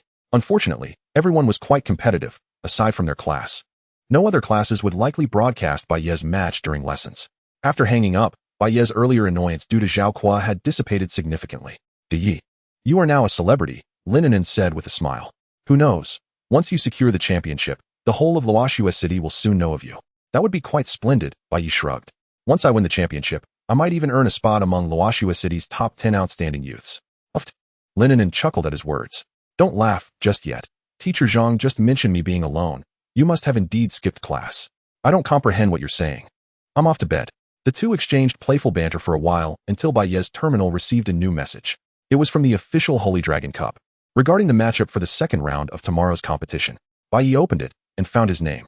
Zone 7, second round, contestant 777, Bai Yi, versus contestant 333, Zhou Yan. Below, there was a brief profile of his opponent. Name, Zhou Yan. City, Haiyan City. Contract Beast, Lava Giant Crab. Aptitude, Rare High Level. Level, Extraordinary High Level. Lava Giant Crab? Linen leaned over to take a look, her expression shifting slightly. I've heard of this fellow. He is the top talent from Haiyan City's No. 1 high school. His Lava Giant Crab possesses both rock and fire attributes, boasting astonishing defense and surprising strength. Quite a troublesome opponent. It seems this one may be even more challenging than today's bird. Bai Yi stroked his chin, considering that the ice crystal bird's ability to fly alone set it apart from many beast companions. Yi, do you feel confident? Linen asked, somewhat concerned. The fire attribute perfectly counters Little Land's grass attribute Night Demon Strike. The grass attribute's Night Demon Strike would deal significantly reduced damage to the fire attribute. Furthermore, the Lava Giant Crab's defense is undoubtedly superior to that of the ice crystal bird's fragile nature. Don't worry, Bai Yi assured Linen with a thumbs up. As for the fire attribute, I have other methods to counter it. Chapter 36. Is your Phantom Orchid legal? Bai Yi's next match was scheduled for the afternoon. He spent the entire morning in the contestant lounge, reviewing videos of his previous performances, watching the steadily rising number of likes. He mused that even if he did not pursue a career as a professional beastmaster, transitioning to an internet sensation would not leave him wanting in the future. Occasionally, a few fellow contestants who had also advanced approached him to chat, attempting to cozy up and discreetly inquire about Little Land's training secrets. Bai Yi merely nodded politely, refraining from divulging much. These individuals were not there for friendship. They all sought to uncover Little Land's weaknesses. Soon enough, the afternoon matches commenced. In the commentary booth, good afternoon, dear viewers. Welcome back to the Holy Dragon Cup competition. The stakes have risen in the advancement rounds, and unlike the preliminary matches, each contest will feature only 2 participants. To ensure that the audience can follow the action, 2 commentators are present. The enthusiastic host Lu Yu flashed a professional smile at the camera. Beside me is our old friend, Professor Hua from Xiandong Agricultural University, who specializes in floral-type magical beasts. Professor Hua, with his graying hair and reading glasses, appeared scholarly. He smiled at the camera, offering a greeting. Professor Hua, we have now established the 32 finalists. Lu Yu continued. Among them, the most noteworthy is undoubtedly Bai Yi, who yesterday eliminated the extraordinary high-level ice crystal bird with a single strike using his phantom orchid. What are your thoughts on him? Professor Hua adjusted his glasses, pondering for a moment. To be frank, I am quite astonished. I have dedicated my life to studying the phantom orchid. While I wouldn't claim to know every evolution and skill branch by heart, I am familiar with most of them. However, the skill utilized by Bai Ye's phantom orchid this morning, resembling a green bat technique akin to the undead night demon strike, was something I can assert is not merely a variation. It transcends my understanding.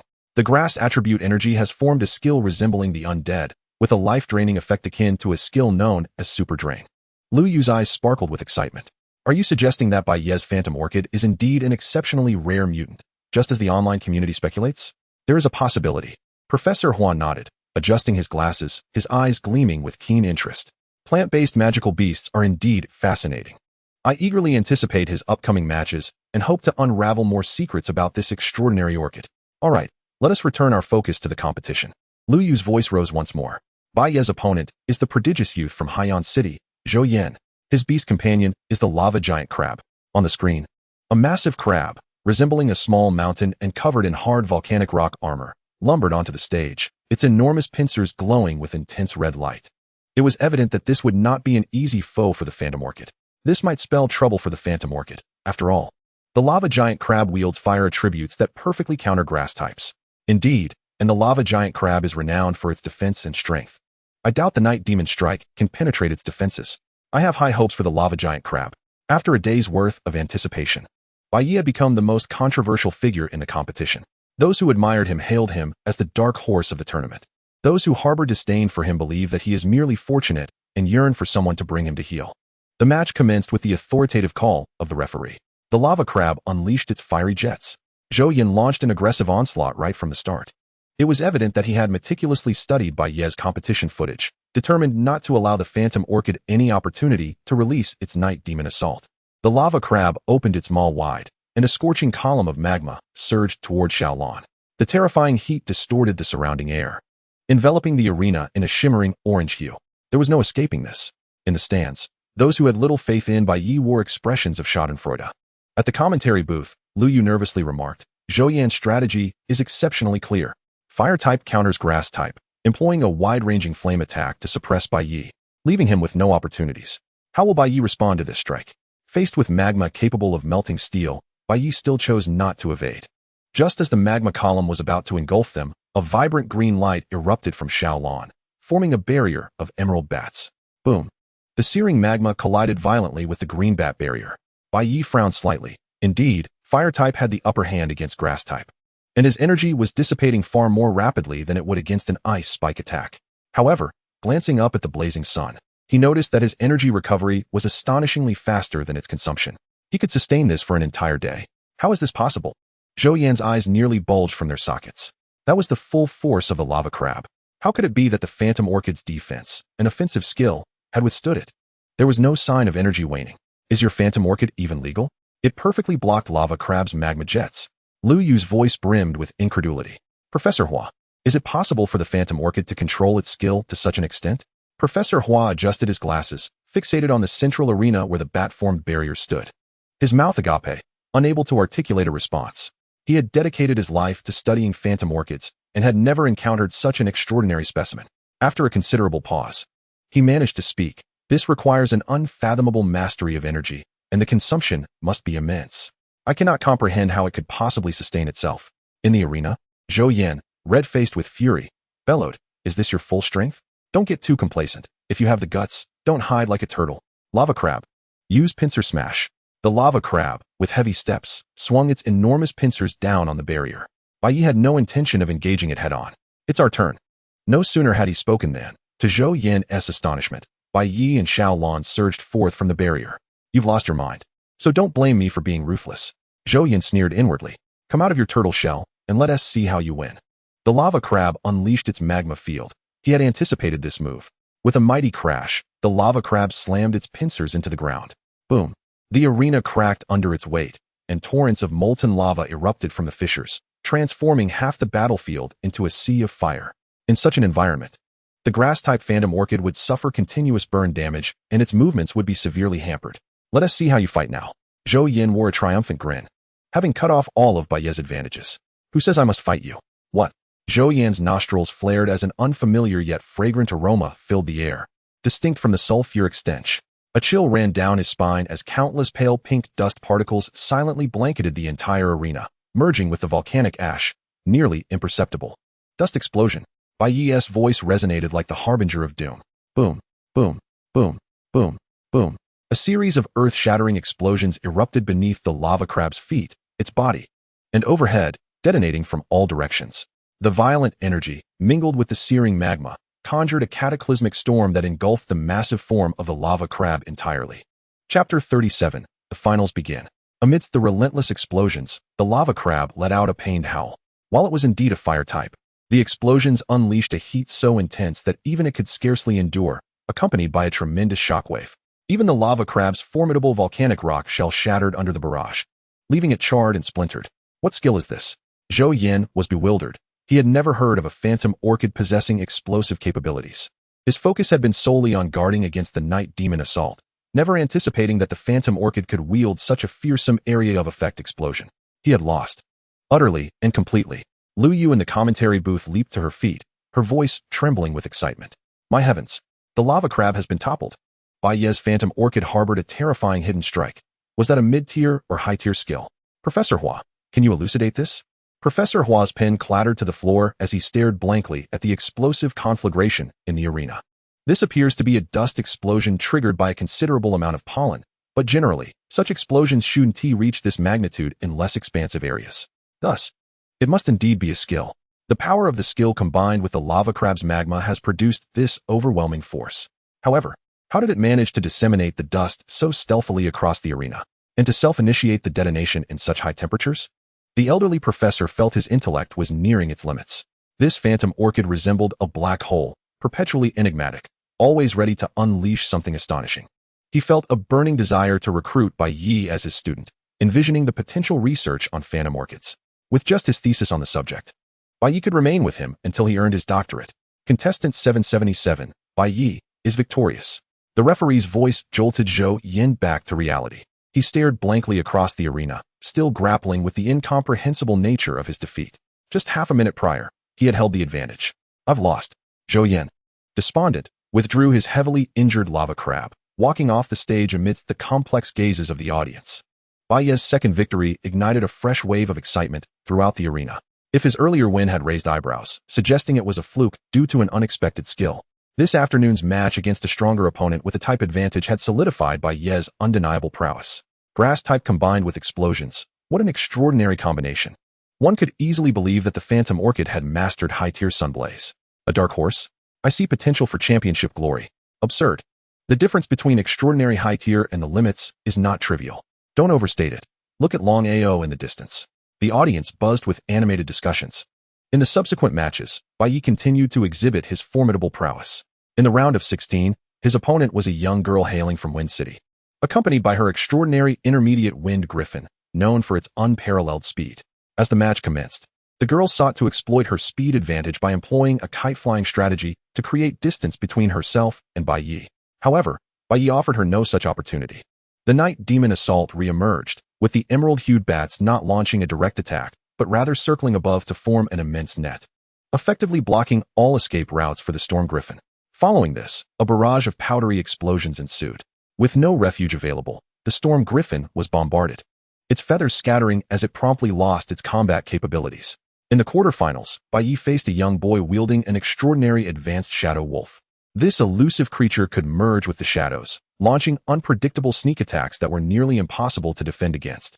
Bai Yi, however, simply instructed his companion, Xiao Lan, to release a fragrant cloud of pollen around him. For a creature like the shadow wolf, endowed with an acute sense of smell. The aromatic pollen sufficed to dissipate much of its hostility, rendering the shadow wolf as docile as a puppy, writhing on the ground. The boy's desperate cries for it to rise proved futile, and he ultimately conceded defeat. In the semifinals, Bai Yi confronted an extraordinary advanced mountain man, noted for its astonishing defense and prodigious strength. Everyone anticipated a grueling battle. However, the outcome left all spectators astounded once more. Bai Yi refrained from engaging the mountain man in a direct confrontation. Instead, he circled the arena with Xiaolon, utilizing the night demon assault to continually harass and siphon the mountain man's energy. Simultaneously, he deployed powder explosions beneath the mountain man's feet, restricting its movements. Despite its brute strength, the mountain man could not even graze Bai Yi, ultimately succumbing to the kite-flying strategy. Bai Yi successfully advanced to the finals, where he would face the tournament's most favored contender, Long Ao from Steel Dragon High School. The announcement of the finals sent waves of excitement throughout Huanglong City. The strongest underdog was set to clash with the most brilliant talent. An extraordinary intermediate Phantom Orchid versus the invincible Steel Dragon, renowned for its dual offensive and defensive capabilities at the extraordinary extreme level. This highly anticipated showdown generated immense buzz, with tickets selling out within a mere hour and being resold at exorbitant prices. On the eve of the finals, in a luxurious suite of the Holy Dragon Hotel, Lin Inan exclaimed in exuberance, "We actually made it to the finals. If there had been betting for this match, I would have wagered all my pocket money on your victory." Bai Yi, maintaining his composure, was diligently performing the final preparations for Xiaolon. "Today, we shall not allow Xiaolon to face defeat. Let it rest well. Tomorrow, there is no need to exert ourselves too much. If necessary, leave it to me," he reassured, gently caressing Xiaolan's crystal-like petals. Finally, the day of the finals arrived. The Holy Dragon Arena was filled to capacity, with the cheers of 100,000 spectators reverberating like a tidal wave, nearly lifting the arena's dome.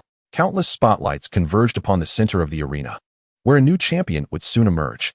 In the commentary booth, Lu Yu and Professor Hua were already in position. "Ladies and gentlemen, welcome to the live broadcast of the Holy Dragon Cup Finals." Lu Yu's voice resonated throughout the arena. After numerous eliminations, the two strongest competitors have finally ascended to this ultimate stage. Who among them will seize the championship and lift the Holy Dragon Cup? Let us await the outcome. Professor Hua, as the finals approach, which competitor do you favor? Lu Yu inquired. Professor Hua adjusted his glasses, his expression unusually grave. On paper, Long Ao and his ironclad Steel Dragon undoubtedly hold the advantage. With its rare aptitude, extraordinary extreme rank, and the dual attributes of dragon and steel, it possesses virtually no weaknesses. It is nearly invincible among extraordinary beings. He continued. However, Bai Yi and his Phantom Orchid have created numerous miracles along their journey. The unending array of peculiar techniques and tactics has truly broadened my horizons. Lu Yu nodded in agreement. Indeed, the Miracle Boy faces the undefeated champion. Is this truly a battle between two aspiring Beast Tamers? The introduction commenced. First, we have the undefeated champion from Steel Dragon High School, Long Ao, alongside his partner, the ironclad Steel Dragon. Amidst the deafening cheers, Long Ao strode onto the stage, appearing utterly unfazed, as though Bai Yi were of no consequence. The massive ironclad Steel Dragon, adorned with shimmering silver scales, stood behind him, emanating an icy glint under the lights. With a thunderous roar, the ironclad Steel Dragon unleashed a bellow that had previously been sufficient to diminish the combat abilities of other beasts. Next, we have the greatest dark horse of this Holy Dragon Cup, Bai Yi from Snowfall City, alongside his partner, the Phantom Orchid. In contrast to Long Ao's ostentatious entrance, Bai Yi appeared rather subdued, stepping onto the arena in ordinary casual attire, exuding an unparalleled calm. Deep down, he could not fathom Long Ao's arrogance. Did he truly need to boast about his elite-level prowess? Or was it possible that Long Ao was merely concealing his true identity, perhaps once known as Long Ao Tian? The audience erupted into ecstatic applause as the Holy Dragon Cup finals commenced. With the referee's command, the energy shields surrounding the arena surged to their maximum capacity. The ironclad Steel Dragon, employing its dragon's might, intimidated the atmosphere. Long Ao dismissed Bai Yi as a worthy opponent, or rather, he held all participants of the Holy Dragon Cup in contempt, only granting Bai Yi a fleeting glance of acknowledgement for making it to the finals.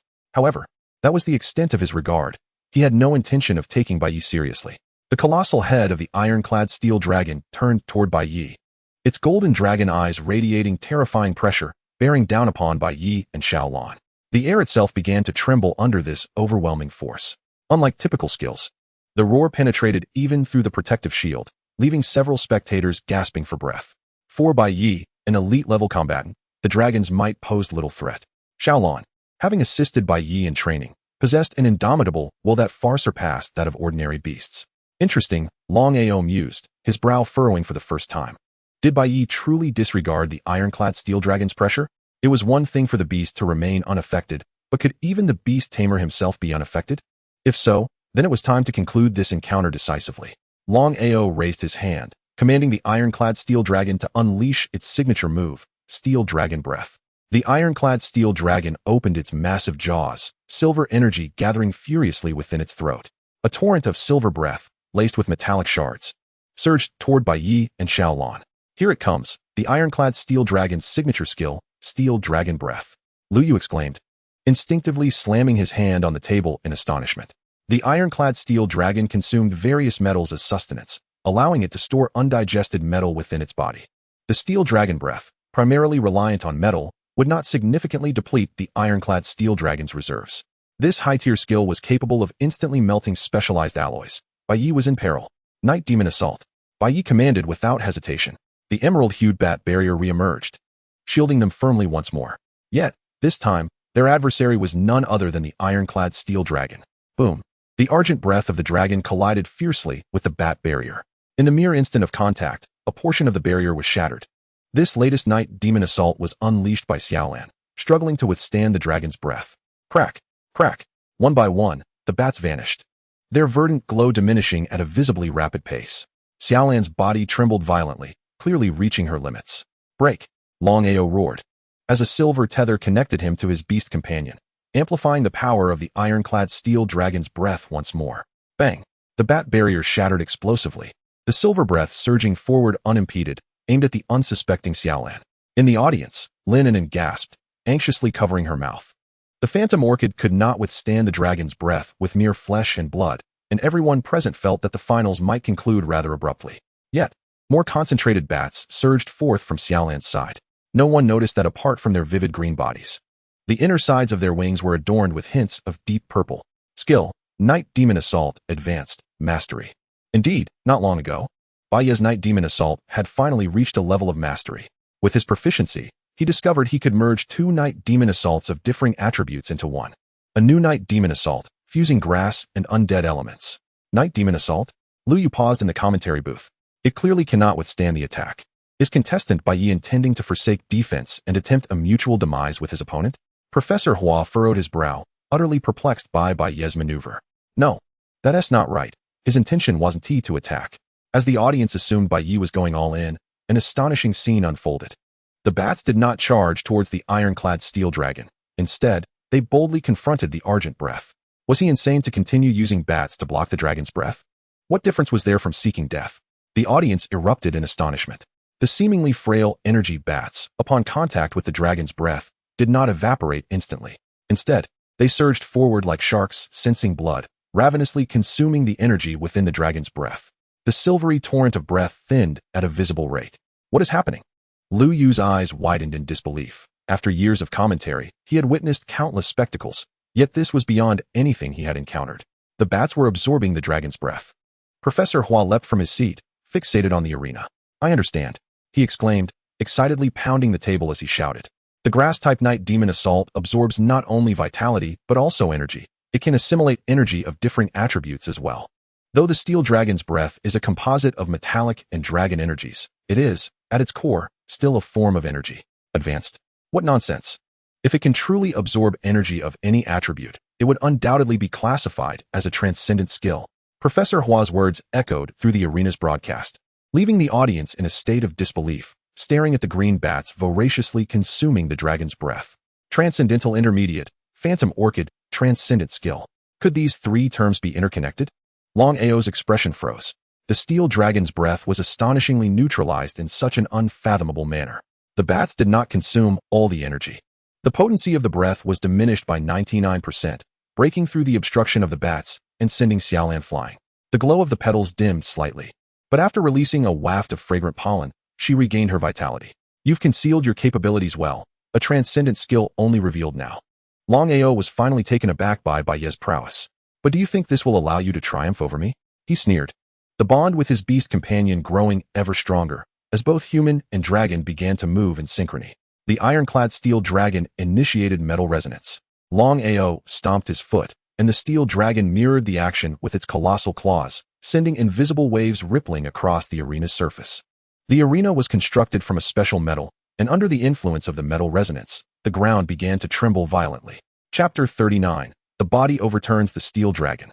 Metal resonance, yet another advanced skill, specifically designed to disrupt the flow of energy, Lu Yu shouted. Now, those green bats could no longer continue absorbing energy. The phantom orchid skill, akin to a transcendent level, was effectively halved. Xiaolan's body swayed precariously amidst the violent tremors. The energy she had just gathered for a counterattack dissipating entirely, and the glow of her petals dimmed further. It's over, Long Ao declared. Ironclad Steel Dragon. Use Dragon Claw Smash. The ironclad steel dragon raised its massive claw, glinting with metallic sheen, and struck down towards the newly emerged and unsteady Xiaolan with tremendous force. Should this blow connect, Xiaolan would either suffer severe injuries or, at the very least, lose her ability to fight. The audience held their breath, watching as the colossal claw descended rapidly on the screen. Were they to lose? Relying solely on Xiaolan and himself, it appeared difficult to overcome the ironclad steel dragon. In that case, you have lifted my restrictions. Bai Ye's eyes erupted with a terrifying golden radiance, dazzling as the sun. It was indeed the solar energy he had accumulated within. Amidst the incredulous gazes of the crowd, he charged directly towards the massive dragon claw. Madness! How could a beastmaster personally enter the fray? The referee must be blind. Do not let our brother Yi be harmed. The audience erupted in chaos, stunned by Bai Ye's reckless act. While he had previously darted around with the phantom orchid, that was merely evasion. This was a completely different matter. Many maidens shielded their eyes, fearing the sight of blood. He enveloped Xiaolan in his embrace. She understood instinctively, wrapping herself around Bai Ye's arm, forming a plant-like gauntlet. Charged natural fist. The right fist, entwined with Xiaolan, radiated a brilliant emerald glow. Bai Ye surged forward. What was he planning? Lu Yu's voice trembled. He intended to meet the ironclad steel dragon's claw strike head-on with his own fist. Utterly insane. Professor Hua clenched his fists in anxiety. Reflecting that Bai Ye had never showcased his beastmaster talent.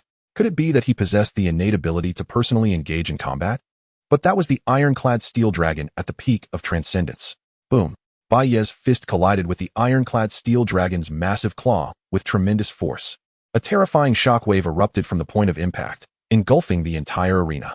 The solid metallic ground trembled and cracked under the sheer might of the force. Referee. He is violating the rules. A beastmaster cannot personally enter the battle. Long Ao, for the first time, drew in a sharp breath. His gaze fixed on Bai Ye as if he were some monstrous entity, and he cried out in excitement. You, a beastmaster, actually dared to confront the ironclad steel dragon head-on. So, who is truly the beastmaster between you and Phantom Orchid? The referee, bewildered, found himself at a loss. After years of officiating, he had never encountered such a scenario. Silence. The chief referee of the Holy Dragon Cup in Huanglong City, sensing the situation was spiraling out of control, swiftly grasped the microphone to address the crowd. The rules of the competition did not prohibit beastmasters from stepping into the arena to assist their beasts in battle. The match continued. Some individuals flipped through the rulebook, confirming that it indeed stated beastmasters were permitted to engage directly in combat. All eyes converged on the center of the arena, shrouded in swirling dust. As the haze gradually dissipated, Bai Ye stood unharmed, save for a slight coating of dust. Astonishingly, he bore no injuries whatsoever. He had withstood the ironclad steel dragon's claw strike with nothing but his fist. Was he not a beastmaster? Was he even human? Long Ao stared at Bai Ye's fist, still emanating smoke, feeling as if his mind had gone blank. The last person capable of withstanding a first-tier exalted-level beast had become a legendary beastmaster in the Tianwang kingdom. That individual could single-handedly overpower his entire team of beasts, pushing physical prowess to its limits. Could it be that another such figure was about to emerge? Bai Ye brushed off the dust from his attire, flashing a grin that revealed his pearly white teeth. Let us begin the second round. I want to take advantage of you. I permit you to join your beast and fight alongside it. Long Ao swallowed hard, glancing at the still smoking parts of his beast. How intriguing, truly fascinating. A talent for photosynthesis, perhaps? A Kryptonian's photosynthesis, no less. In the VIP section, Qin Yu, who had remained silent, suddenly revealed a barely perceptible smile. The silver owl perched on her shoulder observed Bai Ye in the arena with keen interest. The energy fluctuations earlier had undoubtedly surpassed the exalted level. This individual was playing the role of a humble contender while concealing far greater prowess than Long Ao. Roar. The ironclad steel dragon let out an enraged roar. The impact of the blow causing it great pain, its metallic hide likely cracked. Yet, none of that mattered. As a dragon, it felt its dignity had been insulted. A mere human had dared to block its attack with nothing but a fist.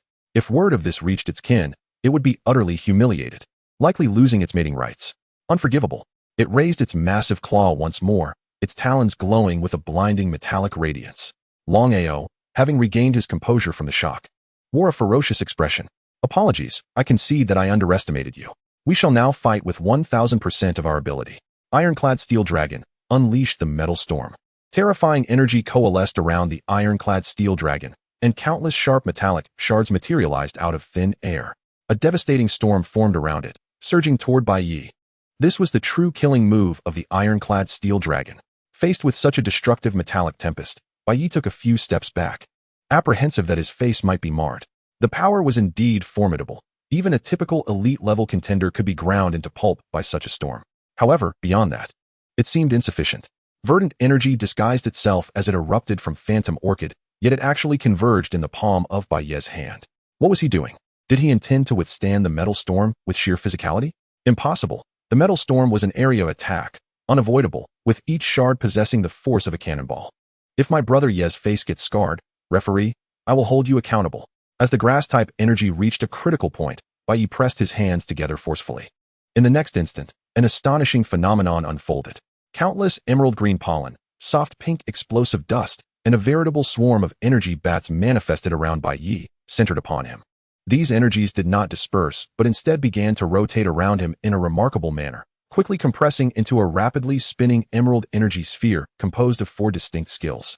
The surface of the energy sphere shimmered with pollen, while within, countless bats flitted about. Chapter 40. Champion. A combination technique. He had fused 4 disparate skills into one. But wait, was it truly Bai Yi who executed this, or had Phantom Orchid played a role? Could it be that his talent allowed him to assist his beast in skill modulation? Professor Hua's glasses slipped from the bridge of his nose in astonishment. Crashing to the ground, he leaned against the glass of the commentary booth, fixated on the energy sphere, muttering incessantly.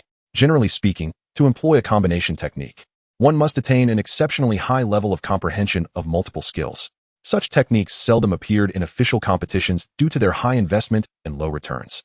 Only those dedicated to beast coordination would toil away to develop combination techniques for the sake of embellishing their beast's performances.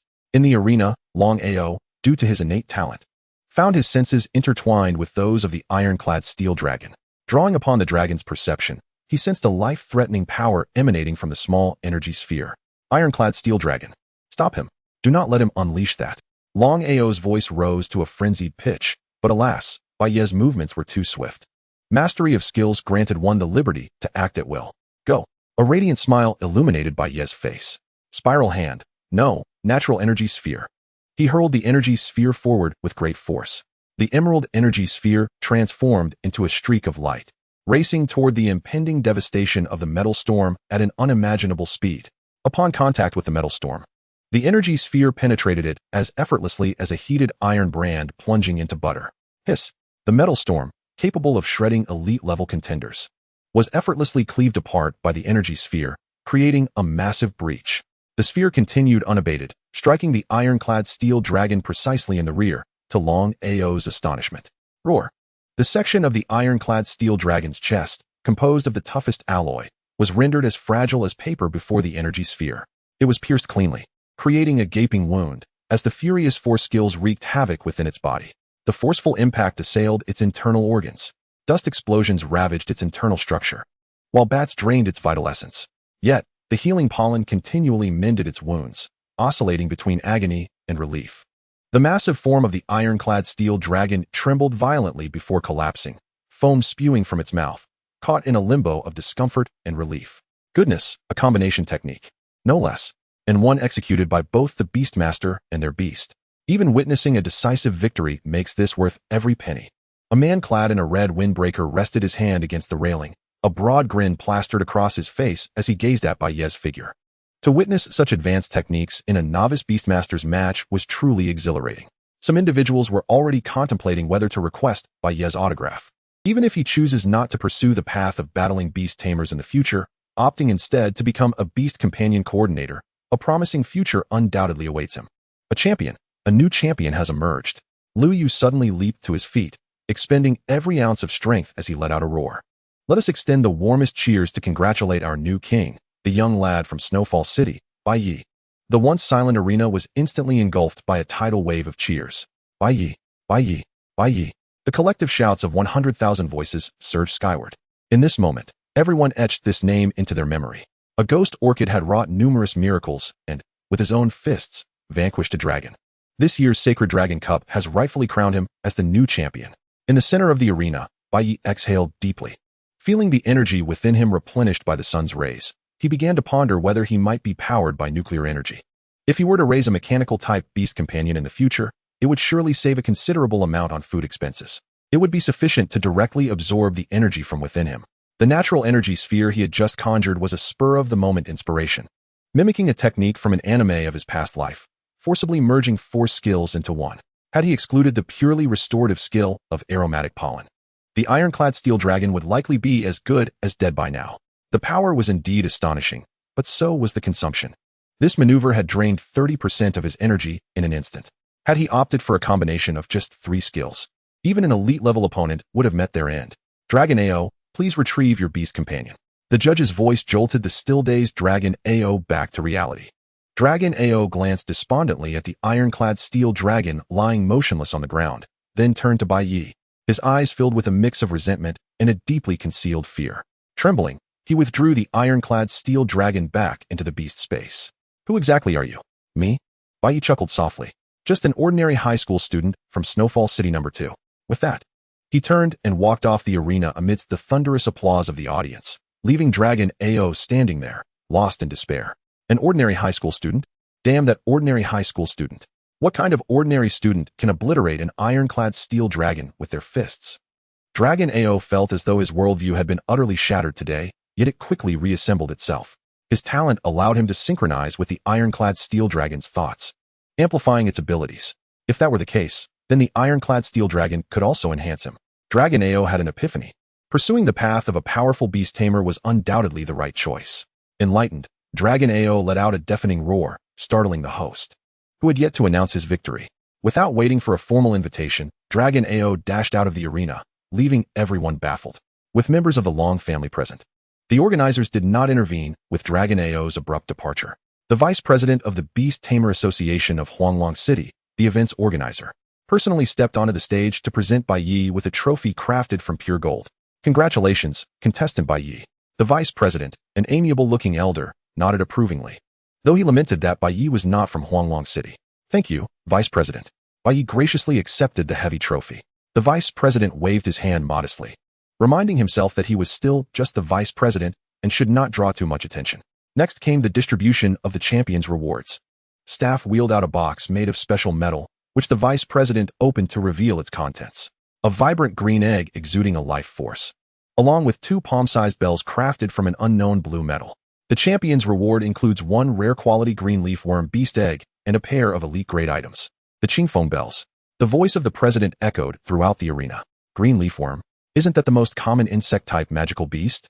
How could it possibly be rare quality? What do you know? While green leafworms are indeed common, a select few possess innate advantages and have an extremely slim chance of evolving into the dragon-type beast. The emerald dragon, under specific conditions. The rewards were astonishingly generous. Bai Ye glanced back, puzzled. Others may not have heard, but surely he, an elite level, could. The commentary seemed overly professional. Where did this expert come from? A rare-quality beast egg, if it could evolve into an emerald dragon in the future, would be invaluable beyond measure. Yet the probability of such an occurrence was exceedingly low. Even hundreds of rare-quality green leafworms would struggle to become emerald dragons. He accepted the beast egg and bells, thanking the vice president once more. After the award ceremony concluded, Bai Ye fought his way through a throng of media reporters to finally return to the arena's lounge. A pink figure followed closely behind. Lin Anan hurried to stand before him. This time, she did not throw herself at Bai Ye as she usually did. Instead, she appeared unusually composed, her eyes shimmering with excitement and her cheeks slightly flushed. My old friend is the champion of the tournament. Now I finally have something to boast about beyond just wealth. Her voice quivered with excitement, tinged with a hint of trepidation. And you actually went out there and fought monsters with your bare hands. Let me see your belt. As she spoke, she reached to lift Bai Ye's shirt. He quickly grasped her hand, exclaiming in exasperation, I'm really uninjured. You know me well enough. If I were truly hurt, I would have collapsed on the ground. Reflecting on Bai Ye's past antics, Lin Yin realized he might indeed have done something like that. She tapped her forehead and offered him an awkward smile. Then, with newfound determination, she took a deep breath and looked up at him. Ahem. To celebrate the birth of our new king, I would like to personally prepare a victory feast for you, if that's all right. If you want to poison me, just say so. Just order food for me. Fine. Chapter 41. The Envious and Jealous Vice President. Humph. Although a reservation had been made, Lin Yin still appeared sulky. My culinary skills have been insulted. No way, I'm angry.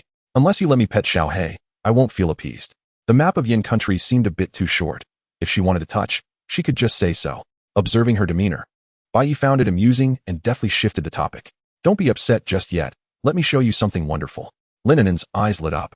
Immediately casting aside her anger, her attention deftly redirected. Bai Yi produced the beast egg and the bells. Wow, is this the egg of the green leaf worm? When it hatches, please don't let me see it. Lin Yin shuddered at the thought of the caterpillar's appearance, cringing involuntarily. What she wanted was not something fuzzy. However, the bells did look quite exquisite. She shook the bells, and a melodious chime echoed, instantly lifting her spirits. The Qingfeng bells, an elite-grade item, can soothe the mind and accelerate energy recovery, Bai Yi explained. Holding the two bells, he walked to his bed, where Xiao He and Huan Shui, his two little fluff balls, were still rolling around on the floor. Bai Yi couldn't help but wonder if he could bring himself to let them loose when they truly signed a contract. Suddenly, a vine tapped gently on Bai Yi's shoulder. Turning in response, he was surprised to see Xiao Lan giving him a thumbs up with her vine whip skill. Rest assured, if the Beast Master hesitates to act, she can certainly take matters into her own hands. If these beast companions do not exert themselves, how can their masters hope to flourish? Bai Yi blinked, sensing that Xiao Lan might have gotten caught in the rain and was now intent on drenching everyone else. Moreover, it seemed that the current Xiao Lan was still no match for Huan Shui. Shaking his head, Bai Yi adorned the necks of the Huan Miao with two Qingfeng bells. The bells were perfectly sized, producing a crisp and melodious sound with their movements. Meow? Xiao He curiously pawed at the bell around its neck. Its obsidian-like eyes filled with wonder. Huan Shui lifted its head, appearing indifferent, yet the slightly raised tail betrayed its inner joy. What a delightful sight, so utterly adorable. Lin Yin gazed at the two bell-adorned kittens, wishing fervently to scoop them up for a cuddle. Yi, you truly are a good person. Bai Yi replied. How does adorning my own beast companions with bells make me a good person? Tell me, do you harbor inappropriate thoughts about my Huan Miao? Just then, a knock echoed through the lounge. Peering through the peephole, Bai Yi discerned that it was a middle-aged man clad in the uniform of the Huanglong City Beastmaster Association. Upon seeing Bai Yi, the man's face immediately broke into a warm smile. Hello, contestant Bai Yi. I am Wang Hai, another vice president of the Huanglong City Beastmaster Association. Wang Hai extended his hand, his demeanor exceedingly courteous. Vice President Wang, greetings. Bai Yi shook his hand, feeling somewhat perplexed. The competition is held once every 5 years, so it was reasonable for a vice president to make an appearance. But for another vice president to personally seek him out felt rather excessive. Contestant Bai Yi, you are truly a remarkable young talent. A hero in the making. Wang Hai held Bai Yi's hand, reluctant to let go, showering him with praise. Your performance in the finals was absolutely astonishing. Watching you face off against the ironclad steel dragon left us old-timers exhilarated. Vice President Wang, you flatter me. It was merely good fortune. Bai Yi discreetly withdrew his hand, feeling somewhat uncomfortable with the man's excessive enthusiasm. Were it a beautiful maiden, I might be able to tolerate it. Fortune has little to do with it. It is all about strength, Wang Hai asserted earnestly. Contestant Bai Yi, I am here to formally extend an invitation on behalf of the Huanglong City Beastmaster Association. We wish for you to join our local chapter and become one of us. The last individual capable of overcoming monsters with sheer physical prowess has since become a legendary Beastmaster. Now, having discovered another potential genius, they could not afford to let him slip away. Bai Yi understood the underlying motive. They were indeed trying to woo him. We are prepared to offer you an S-class training contract, with abundant resources directed your way, ensuring you ascend to the pinnacle of beast mastery in the shortest possible time. Wang Hai presented an enticing proposition. Additionally, we can assist with your residency issues, and your family can be arranged for as well. Lin and Anne's eyes widened with astonishment. An S-class contract, residency solutions, and family arrangements. This treatment was far more generous than what the Celestial Group had offered, particularly since every Beastmaster Association is backed by official authority, making it inherently superior to a mere corporation. Huanglong City was indeed making a substantial investment to attract Bai Yi, despite his current solitude. After listening, Bai Ye's expression remained unruffled as he calmly shook his head. Thank you for your kindness, Vice President Wang, but I have already joined the Lakshu City Beastmaster Association. What? Wang Hai's smile faltered, frozen on his face. You are already a member of the Lakshu City chapter? Yes, I officially became a member a few days ago, Bai Yi confirmed with a nod. Wang Hai's countenance shifted dramatically, disbelief etched across his features. He had never anticipated being preempted, and the Lakshu City crew had acted far too swiftly. Such a prodigious talent had been snatched right from under their noses. Just a few days, how absurd. Contestant Bai Yi, will you not reconsider? Wang Hai implored, unwilling to concede. The resources in Huanglong City far surpass those of Lakshu City. Both our cultivation facilities and secret realm resources are incomparable. Should you come here, your future achievements would undoubtedly be limitless. No, thank you, Bai Yi reiterated, his tone resolute. I am a resident of Lakshu City, and I have yet to enroll in university. I can only decide which institution I will attend after the college entrance examination. Upon hearing this, Wang Hai was entirely at a loss for words. Alas, what a pity, he sighed, his face expressing profound regret. Lakshu City truly has struck gold. If you change your mind, the Huanglong City Beastmaster Association will always welcome you.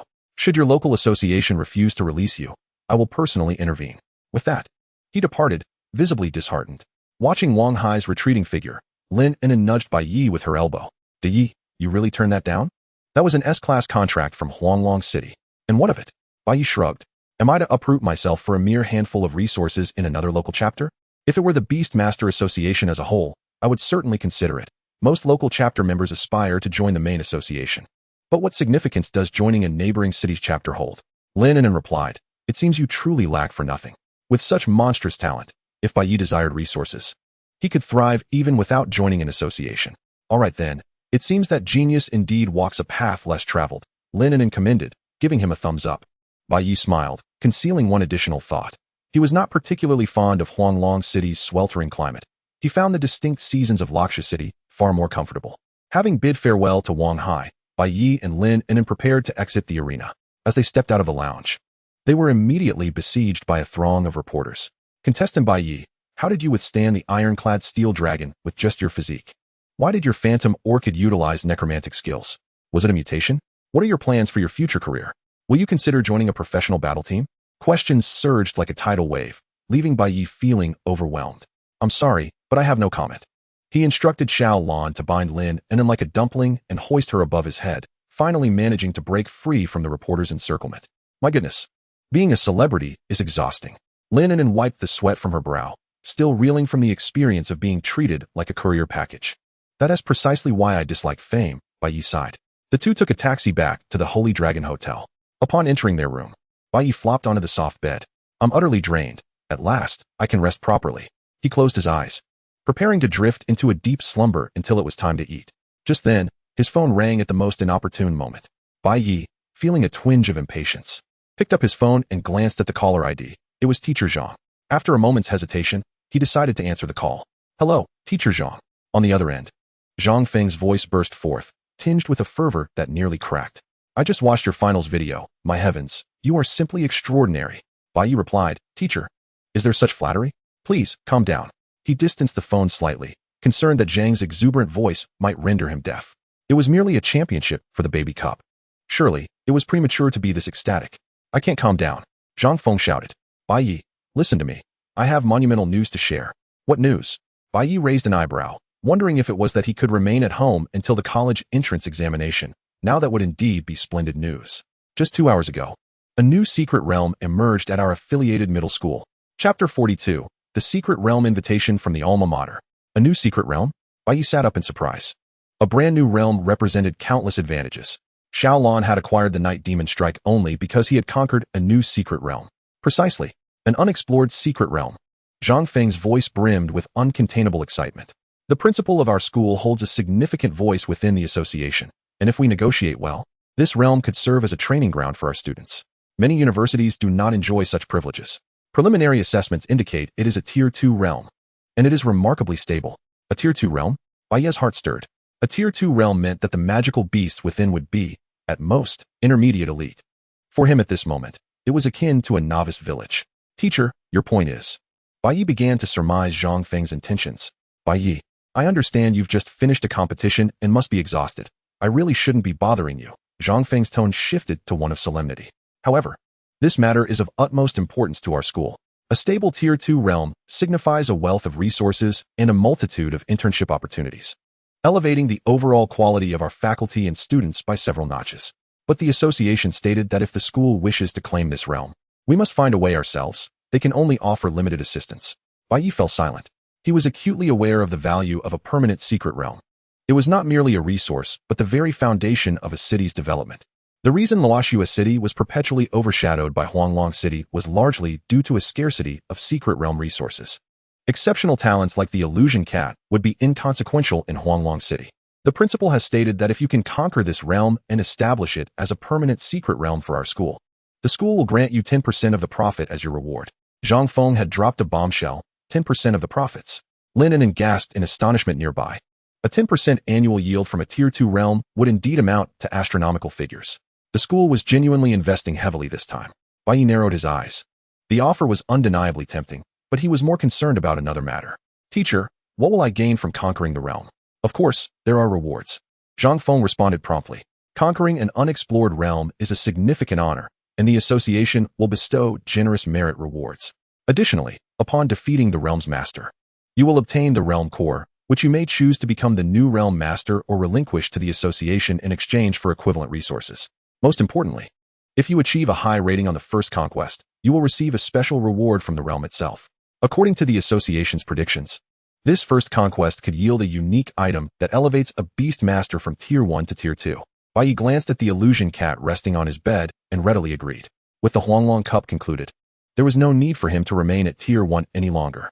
It would be best to establish a second beast space as soon as possible. All right, I agree. Fantastic. Zhang Feng finally breathed a sigh of relief. With your ability to defeat an extraordinary limit, you must possess at least intermediate elite strength. This is nothing short of miraculous in the history of our school. We can only rely on you now. Bai Yi, rest assured, the association will not leave you to battle alone. They have dispatched several experienced Tier 2 beast masters to assist you. You merely need to handle the final assault. I understand, teacher. Bai Yi nodded. After hanging up, Bai Yi exhaled deeply. It seemed he wouldn't be able to rest for the next few days. However, enduring some hardship to quickly open his second beast space was worthwhile, even for a prodigious beast master. Establishing a second beast space without extraordinary resources typically took at least a year. Lacking a contracted human partner, Bai Yi would have to rely on his own gradual efforts to expedite the process. Are you really going? Lin Nen approached, her expression tinged with concern. Having previously ventured into a secret realm with Bai Yi, she understood the inherent dangers, especially since this was an entirely new realm with unknown perils. Bai Yi flexed his bicep and flashed a confident smile at Lin Nen. As long as I don't encounter a lord-level magical beast, I should be able to navigate through easily. A Tier 2 realm won't have any lords. All right, just be careful. Lin Nen realized she couldn't dissuade him and could only offer her caution. By the way, take this. She retrieved a palm-sized drone from her backpack. This is the latest reconnaissance drone developed by my father's company. It can fly silently at low altitudes and shield against most energy detection. It might come in handy. I originally intended to use it for aerial shots of your battle, but unfortunately, the venue had a no-fly zone. Thankfully, it can be of use now. Mentioning the no-fly zone made Lin Nen slightly irritable. If they could have used the drone for filming, Bai Yi's battle highlights would undoubtedly have garnered the most likes. Thank you. Bai Yi accepted the drone without hesitation. This device would indeed prove invaluable when exploring unknown territories. Shall we head back to Luoxua City now? Lin Nen inquired. With urgency from Teacher Zhang, lingering in Huanglong City held little purpose now. Yes, let us go now. Bai Yi nodded. He was eager to return and ensure the green leaf worm's eggs were settled. They were a rare treasure, potentially evolving into an emerald dragon. And he couldn't leave them in a hotel. He was not concerned about the evolution process, as the guidebook assured him that achieving evolution was not particularly difficult. All right, I'll have Uncle Wang secure the high-speed train tickets, business class. Lin Nen's face lit up with glee as she brandished her phone. Bai Yi gazed at her well-prepared demeanor, feeling both amused and exasperated. This individual had likely booked her return ticket the moment she learned he would be participating in the Holy Dragon Cup. The two swiftly gathered their belongings. Bai Yi specifically sought out a sturdy box, carefully placing the green leaf bug's egg inside, surrounding it with soft towels for cushioning. Once he had secured the necessary precautions, he placed the box into his backpack. At the hotel entrance, Uncle Wang, the butler, had already arranged a private vehicle to transport them to the high-speed train station in Huanglong City. Huanglong City, undoubtedly more vibrant than Luoxua City, boasted an impressively grand train station, bustling with activity. Yi, look over there. Lin Anan pointed towards a massive advertisement nearby. The billboard showcased an image of Bai Yi delivering a powerful punch that sent the iron-armored steel dragon flying during the finals. Accompanied by bold letters, Holy Dragon Cup Rookie King, Bai Yi, pride of Luoxua City. Bai Yi remarked, the speed of this promotion is astonishing. The Luoxua City Beastmaster Association must have contributed. He sensed that he might now be recognized while walking down the street. This is precisely why I dislike fame, he sighed, retrieving a mask from his backpack and placing the bewildered little black creature on his shoulder. Without a signature beast companion, most people would not associate him with the Rookie King. Thanks to Uncle Wang's arrangements, they bypassed the queue and boarded the train via the VIP passage. The business class carriage was sparsely populated, offering a tranquil atmosphere. As they settled into their seats, the soft, spacious chairs finally allowed Bai Yi, weary from days of travel, to feel a semblance of relaxation. Lin Anan, however, was brimming with excitement, incessantly scrolling through posts on the official forum for the Holy Dragon Cup. Yi, you have to see this. The forum is flooded with discussions about you. Humanoid beast. Just how terrifying is Rookie King Bai Yi's strength?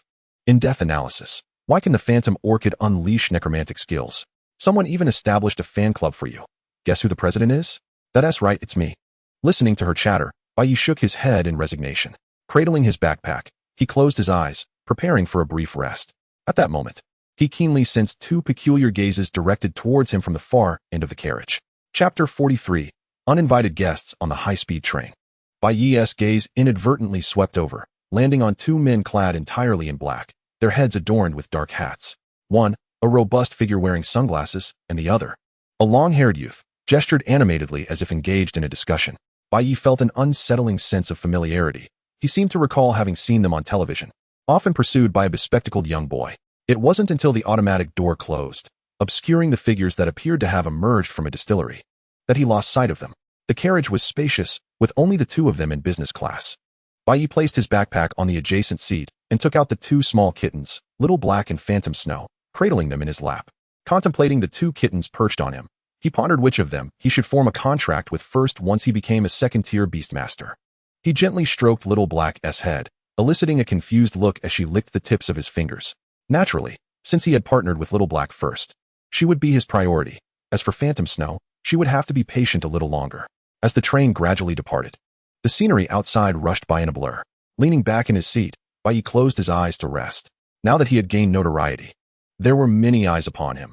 If others discovered that he possessed a phantom cat with lordly qualifications, it might incite unwanted attention. He wasn't particularly afraid of trouble. With his current strength and a myriad of ingenious methods, self-preservation was likely not an issue. However, he detested complications. Yi, what are you thinking about? Lin Anan leaned closer, her voice low. I'm contemplating 100 million, Bai Yi replied casually. You're actually thinking about that? I don't believe you. If you're willing to endorse my family's company, perhaps my father could offer you a satisfactory salary, she teased, giggling. Bai Yi asserted confidently. I was thinking that if they offered 200 million, I might let them study me. My research value is undoubtedly higher than that of Xiaolan. 200 million? You really are audacious, Lin Anan remarked, astonished. Just as they were exchanging light-hearted banter, the train suddenly jolted violently without warning. A piercing alarm blared throughout the carriage. Emergency notice, emergency notice. The train is under an unidentified attack. All passengers please remain seated and refrain from moving. The lights within the carriage transformed into a blinding red. What is happening? Lin Anan's expression shifted, clutching her backpack protectively, ready to summon her flaming nightmare. The aisles of the high-speed train were too narrow. Releasing her flaming nightmare now could potentially ignite the entire train. Bai Yi abruptly stood, glancing toward the connecting door, only to hear a loud crash as the automatic door was forcefully breached. Two shadowy figures strode into the carriage. Indeed, they were the same two men from earlier. The burly man wearing sunglasses sported a sinister grin, flanked by three bizarre insect-like magical beasts. There was a massive black beetle with a shell as hard as diamond, wings as thin as gossamer, and forelimbs resembling enormous scythes of a mantis, along with a bulbous worm dripping corrosive acid from its maw. The long-haired youth stood behind him, wearing a cold smirk as he observed Bai Yi and Lin Anan. He, too, was accompanied by two insect-like magical beasts, reminiscent of giant cicadas and spiders. Hand over that egg you obtained, and perhaps we might allow you to leave with a semblance of ease, kid. The burly man's voice resonated ominously within the carriage. His greedy gaze fixated on the backpack beside Bai Yi. Their fondness for insect-type magical beasts, especially those with great potential, was evident. "It's you." Bai Ye's eyes narrowed as recognition dawned upon him. He recalled these two as the individuals who had debated the green leaf bug's evolution into the emerald dragon from the audience seats during the finals. No wonder they were so familiar with the green leaf bug. It appeared their intentions had been premeditated. He was astonished to realize they had followed him all the way here, and that they were accompanied by an entire cadre of insect-type magical beasts. This reminded him of his previous encounters in the Xuxiao forest. Were they part of the same faction? "Kid, your sharp eyes are impressive." The burly man grinned widely, revealing a set of gleaming white teeth. "If you could defeat an extraordinary iron-armored steel dragon, do you really believe you can contend with elite-level magical beasts? Not to mention, we have the numerical advantage. Those who are wise should comply." The 5 insect-type magical beasts emitted a chorus of threatening hisses, their raw killing intent saturating the entire carriage. To be honest, Bai Ye had no desire to make a spectacle of himself on the high-speed train. It seemed as though it had been ages since any bandits had appeared, for the train's security personnel had not even unleashed their magical beasts, having been subdued by the assailants' hypnosis powder. However, this did not imply that they were safe. The true security force lay at the front of the train, where the mechanical high-speed train guardian resided. They had a mere 2 minutes to seize the beast egg, or else they would meet their doom once the high-speed train came to a halt. Name: Diamond Deadly Beetle. Type: Bug Ground. Level: Elite Beginner. Name: Scythewing Mantis. Type: Bug. Level: Extraordinary Limit. Name: Corrosive Acid Worm. Type: Bug. Level: Extraordinary Limit. Name: Sonic Explosive Cicada. Type: Bug. Level: Extraordinary Limit. Name: Venomous Spitting Spider. Type: Bug. Level: Extraordinary High. A Tier 3 Beastmaster and a Tier 2 Beastmaster. 1 Elite Level Creature, 3 Extraordinary Limit Creatures, and 1 Extraordinary High Creature. Quite the formidable lineup. To pursue a mere green leaf bug egg, even a Tier 3 Beastmaster had to intervene. Little did Bai Ye know, their bug nest organization was being hunted by the Special Affairs Bureau, making it exceedingly difficult for them to procure a decent beast companion. They had no choice but to take a risk. "You have quite the audacity to make a move on a high-speed train," Bai Ye remarked coldly, continuously striking the train's body. He noticed the train's velocity had begun to decrease. It was well known that every high-speed train was an evolved form of the ordinary train. Even a Tier 4 Beastmaster would struggle against it. Engaging here would be tantamount to courting death. "Enough chatter, attack." The burly man in sunglasses clearly lacked patience. Or perhaps his time was already limited. With a sweeping gesture, the extraordinary limit scythewing mantis flapped its wings and transformed into a fleeting shadow, lunging at Bai Ye with unparalleled speed, leaving afterimages in its wake. "Yi, be careful," Lin Unin exclaimed, instinctively reaching to summon her phantom flame horse. "Don't move. Protect the egg and the cat," Bai Ye instructed, tossing 2 small illusion cats into Lin Unin's hands as he stepped forward to confront the impending danger. Not even summoning his phantom orchid, Lin Unin hesitated. The burly man and the long-haired youth exchanged cruel smiles. Chapter 44. Do not underestimate my little cat. To not even summon a beast companion, merely having won a single Saint Dragon Cup had inflated their egos. Life and death battles were far from a mere game. What they regarded as a competition was nothing more than a high school sports event in the eyes of seasoned warriors like them, riddled with flaws. The sharp blade of the scythewing mantis was about to graze Bai Ye's neck, and the burly man could already envision a scene of blood spraying like a fountain. With a simple motion, Bai Ye raised his right hand and unleashed a punch. A dazzling emerald light erupted from his fist. The lightning-fast scythewing mantis collided with Bai Ye's fist, as if it had struck an invisible wall. In the face of absolute power, it appeared utterly ludicrous. The blade, capable of slicing through gold and jade, shattered as easily as paper. The momentum of his punch landed heavily on its head. Crack!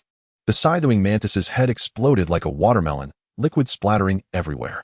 The headless corpse spun through the air a few times before crashing onto the train floor with a heavy thud, convulsing twice before falling silent. Bai Ye's fist emitted smoke. Given the nature of his adversaries, he felt no need to hold back. Previously, when colliding with the armored steel dragon, he had worried about accidentally killing its beast companion. With one punch, an extraordinary limit beast was slain, and the cruel smiles on the faces of the 2 men froze instantly. Did this person's talent not require the assistance of a beast companion? "Brother, let's take him down together. If we leave now, we'll not only miss the egg, but also lose a beast companion." The long-haired youth was the first to react. A fierce glint in his eyes as he shouted at the burly man. Though Bai Ye's strength exceeded their expectations, they still had a Tier 3 Beastmaster and a genuine elite-level beast on their side. They refused to believe this young man could defy the odds. "The Diamond Deadly Beetle will crush him." The burly man regained his composure, a sinister expression overtaking his face. Today, even if it meant risking capture by the high-speed train, they were determined to seize that egg. The diamond deadly beetle let out a deep roar, its 6 robust limbs propelling it forward like an out-of-control heavy tank, charging directly at Bai Yi. Seats within the carriage were obliterated in its wake, causing the entire carriage to shake violently. The imposing presence of the elite-level beast was unmistakable. Yi, this beetle is far more powerful than the mantis we just faced. While I could hold my ground against an extraordinary limit bug with my phantom flame horse, I would surely be overwhelmed by an elite-level beast. Have no fear, Bai Yi assured her with a reassuring glance, as he gazed at the colossal beetle charging towards him. A smile of excitement spread across his face. It seemed he had an inexplicable connection to these robust insects, albeit a cursed one.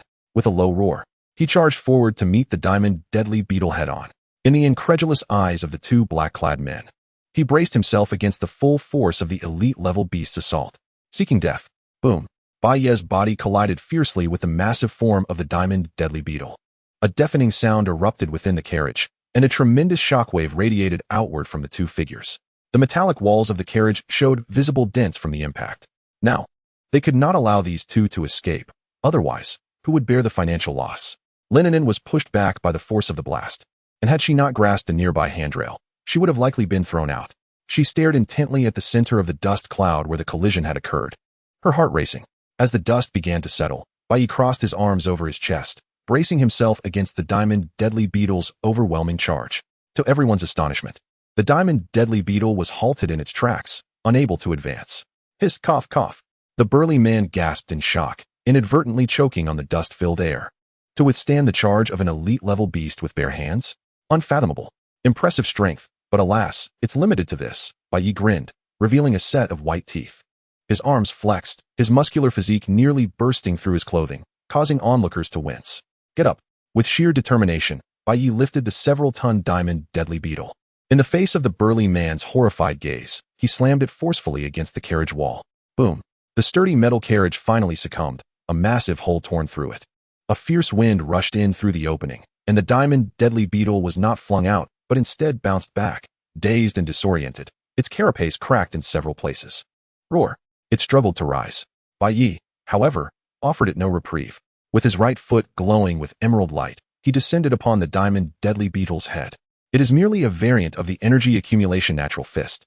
This technique was originally comprehended by him. Thus, transferring it to other parts of his body is not a daunting task. Bang! Another dull thud echoed as the head of the diamond dead soldier beetle was crushed to a pulp.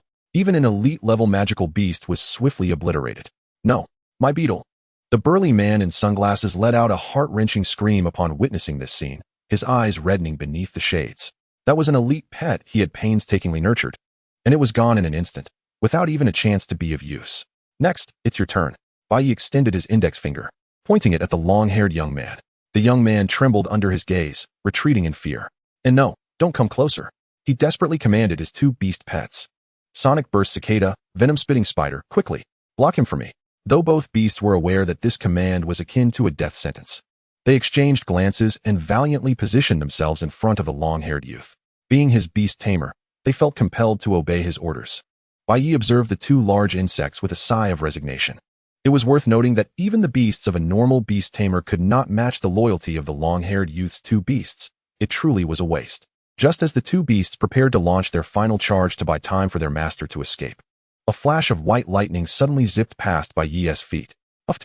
The extraordinary high-level venom-spitting spider froze mid-motion, its body cleanly severed in 2. Blood and entrails spilled across the floor. Only then did the white figure reveal itself, a diminutive, entirely snow-white kitten, no larger than a palm. It landed gracefully on the long-haired youth's shoulder, its sharp but not overly long claws resting against his neck. With elegance, it flicked the blood off one of its claws, its golden slit pupils coldly scrutinizing the wide-eyed young man. Meow. The kitten, named Huanxue, emitted a soft, delicate sound. Yet the long-haired youth dared not perceive it as an innocuous little creature. Chapter 45, The Rescue Train. If Bai Yi embodied the ferocity of a savage beast, then Huanxue's strength was akin to the elegance of an assassin. An extraordinary high-level beast could not even contend with a mere kitten. Although the venom-spitting spider had directed all its energy towards Bai Yi, it was still an exaggeration to think it could not handle such a small creature. This carriage, could it be filled entirely with monsters? The burly man in sunglasses stared at the bisected venom-spitting spider on the ground, feeling as if his mind was failing him. The long-haired youth raised his hand, slowly leaning against the intact wall of the carriage, signaling that he bore no ill intentions. Useless. The burly man could not help but curse at the sight of the young man's pathetic demeanor. Yet deep inside, he too had begun to entertain thoughts of retreat. He could not win. It was clear he was outmatched. If this continued, he would surely meet his demise here today. Let us go. He decisively retrieved his last remaining corrosive acid worm and turned to escape through the gaping hole left by the earlier chaos. Humph, trying to flee? The burly man stiffened. He had barely registered Bai Ye's movement before the latter stood before him. Get lost, he roared, unleashing the full might of a Tier 3 Beast Tamer. Attempting to intimidate Bai Ye. However, if a Beast Tamer's talent bore no relation to combat, reaching Tier 3 would only allow him to contend with ordinary beasts. He posed no threat to Bai Ye whatsoever. Bai Ye regarded him with an expression akin to that of a fool. Why are you shouting so loudly? He seized the burly man by the neck and lifted him effortlessly. In the face of Bai Ye's terrifying strength, the burly man felt like a chick caught by the throat, devoid of the strength to resist. Cough. What exactly? His face was etched with fear and disbelief. Enough with the nonsense. Just get off the train. Bai Ye casually flung the burly man through the hole in the carriage. And it was clear he would not survive the fall from a high-speed train. Bai Ye then turned his attention to the last trembling sonic burst cicada and the utterly petrified long-haired youth. Don't kill me. I surrender. I surrender. I possess information about the insect nest organization. Spare my life, and I will divulge everything I know. The long-haired youth, witnessing the fate of the burly man, completely broke down. Ignoring the sharp claws poised at his neck, he dropped to his knees and fervently begged for mercy. Insect nest organization? Bai Ye paused. Recalling his previous encounter in the Frostfall City secret realm, he looked at the young man's disgraceful state with disdain and coldly remarked, "Your information might hold some value." The long-haired youth's face instantly lit up with a look of relief. However, just as his smile began to form, Bai Ye had already appeared before him. Before he could react, Bai Ye delivered a precise chop to the back of his neck. The long-haired youth's eyes rolled back, and his body slumped to the ground. Bai Ye then delivered a kick that sent the extraordinary sonic burst cicada into unconsciousness. Handing you over to the Beast Tamer Association for processing is more valuable than simply killing you, Bai Ye stated blandly. Thus, 1 robber was slain, and 5 insect-type magical beasts were captured, 4 dead, 1 unconscious. The entire carriage returned to tranquility in less than 2 minutes. Leaving behind a scene of devastation and a pungent stench of blood, Bai Ye let out a long sigh of relief. He clapped his hands, attempting to rid them of the insect fragments. De Yi, Lin Anan approached, her small face paling at the sight of the corpses and blood scattered about. This was her first time witnessing such a gruesome scene. Are you all right? Bai Ye inquired with concern. He had underestimated Lin Anan. He had always thought that given her fondness for fluffy creatures, she would be sickened by the sight of blood. To his surprise, she was quite resilient. I'm fine. Lin Anan shook her head, suppressing her nausea. It's just a bit nauseating. You'll get used to it, Bai Ye shrugged. In university, it was manageable. But if one were to become a professional beast tamer, entering secret realms was a must. The undeveloped secret realms were truly a place where the weak were devoured by the strong. Showing compassion would only lead to one's own demise. By the way, where's your Wraith Flame horse? Bai Ye suddenly remembered that Lin Anan had not summoned her beast throughout the ordeal. No good, if the high-speed train catches fire. The flames will engulf the entire train in under a minute, Lin Anan explained, shaking her head. Once it catches fire completely, even the high-speed train hero wouldn't be able to save everyone in time. Bai Ye replied, all right, I inadvertently overlooked that issue. After a full 2 minutes, hurried footsteps echoed from the other end of the carriage. A dozen fully armed train security personnel, accompanied by a middle-aged man clad in a train conductor's uniform, rushed in. Upon witnessing the horrific scene within the carriage, they all froze in shock, with a few younger members leaning against the wall to vomit. None dared to look at the carnage within the carriage. Upon witnessing the scene, Bai Ye couldn't help but shake his head. The inexperience of the young security personnel was glaringly evident, given their delayed response. He remained unaware that the security team had been incapacitated, and had it not been for some righteous individuals dousing them with water, they would still be unconscious. It was likely that several individuals would face accountability for this debacle. What on earth happened? The train conductor's eyes widened in shock as he surveyed the multitude of corpses and the remnants of magical beasts scattered across the floor. His gaze eventually settled on Bai Ye, Lin Anan, and the long-haired youth who lay unconscious. Did you two do this? He croaked, swallowing hard, his voice raspy. The monitoring system in the business class had been destroyed, yet the identities of the 2 individuals in black were easily discerned through the surveillance of the second-class seating. Bai Ye nodded. They attempted to rob us, but we managed to turn the tables on them. The conductor and the security personnel exchanged incredulous glances. Turn the tables? They echoed, incredulity etched on their faces. The ground was littered with the remains of an elite-level beast, 3 extraordinary-level beasts, and 1 high-level extraordinary beast, all dispatched by 2 individuals who appeared to be mere high school students. It was no wonder that contemporary high schoolers were often depicted as saviors in films and dramas. The conductor received a report from a nearby security officer, who approached him with an instrument in hand. These 2 are the notorious bug thief brothers. The deceased is a C-class wanted criminal, Wang Biao, a Tier 3 beastmaster, while the one who is unconscious is a D-class wanted criminal, Wang Han, a Tier 2 beastmaster. They are said to be affiliated with the Insect Nest organization, specializing in the theft of insect-related pets and resources. Who could have imagined they would fall here? Hearing this, the conductor gasped in disbelief. 2 high schoolers had eliminated a C-class wanted criminal and captured a D-class one? Who would believe such a tale? Ladies and gentlemen. The conductor took a deep breath and hurried to Bai Yi, his face beaming with gratitude as he grasped the blood-stained hand of Bai Yi. I cannot express my thanks enough. Had it not been for your intervention, we may have faced a dire crisis. Bai Yi waved his hand dismissively. It was merely a small effort. One cannot diminish the significance of your actions, the conductor replied earnestly. Exhibiting bravery in the face of danger is a commendable virtue of citizens of our nation, and you have ensured the safety of all aboard this train. As a token of gratitude, I have submitted a request for a reward to the headquarters of the Railway Bureau. From now on, you will enjoy complimentary travel on any high-speed train operated by our group for life. Bai Yi raised an eyebrow. Complimentary high-speed train travel? That sounded splendid. It would save him a considerable sum in the future. Linen, however, remained indifferent. Her family possessed ample wealth, and she could afford to travel on private jets without a second thought. Of course, this is merely the most basic form of gratitude, the conductor continued. Upon our return to the station, I will promptly report to the higher-ups and request a substantial reward for you both, one that will undoubtedly be to your satisfaction. Bai Yi's interest was piqued. Can you provide any hints about what it is? He was not fond of playing guessing games. Haha, it's nothing confidential. The conductor replied with a hearty laugh. Our Railway Bureau is renowned for its cutting-edge mechanical beasts, particularly the Train Hero, crafted with the utmost dedication by our leading scientific team. At the mention of the Train Hero, the surrounding security personnel exhibited expressions of intense envy. It was a mechanical beast that rivaled those of rare and high qualifications. Each unit was prohibitively expensive and possessed formidable combat capabilities and growth potential, so much so that even the wealthy could scarcely procure one. Bai Yi felt a twinge of surprise. He had not anticipated such a significant gesture from the Railway Bureau, especially one involving the Train Hero. Is it a downgraded version of the Train Hero? Indeed. The conductor affirmed, nodding in approval, relieved to see Bai Yi's interest finally piqued. He had feared that even the Train Hero might not satisfy the genius's expectations. Though it is a downgraded model, each Train Hero is capable of self-modification, boasting rare-level qualifications, and representing a true strategic mechanical beast. However, he added, his expression turning slightly awkward, the approval process is rather complex, and it may take some time before it can be delivered to you. Bai Yi nodded, unconcerned. He already had Xiaolan, along with 2 young phantom meows awaiting contracts. Not to mention the mysterious leafworm egg in his backpack that he had no idea when would hatch. The position for a 4th beast was not necessarily reserved for the Train Hero. That sounds excellent, Bai Yi responded casually. Linen, on the other hand, finally regained some sparkle in her eyes at the mention of the Train Hero. The Train Hero was an exceptionally powerful beast. Even her family would find it exceedingly difficult to acquire one. The notion of having the Train Hero as her second beast was rather appealing, wasn't it?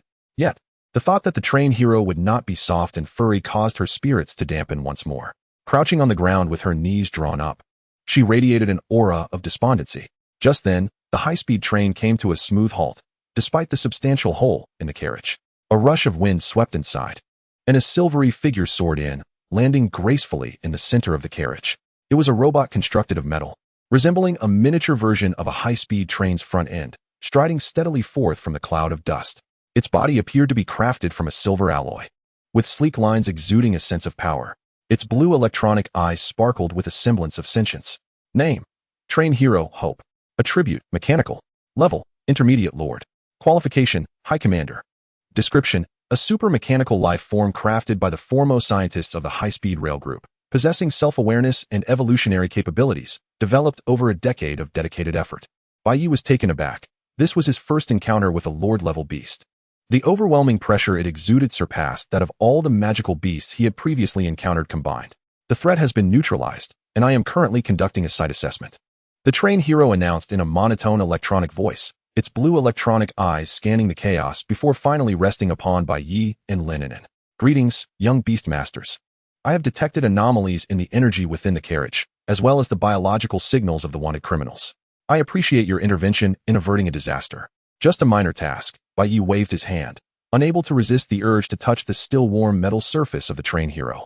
It truly was striking. If the egg hatched late, he might just contract the train hero as his fourth beast. In truth, the mechanical attribute suited Bai Ye's talents remarkably well, theoretically. With sufficient resources, he could allow his mechanical beast to engage in battle indefinitely. The electronic eye of the high-speed rail guardian flickered momentarily, seemingly processing the weight of Bai Ye's words.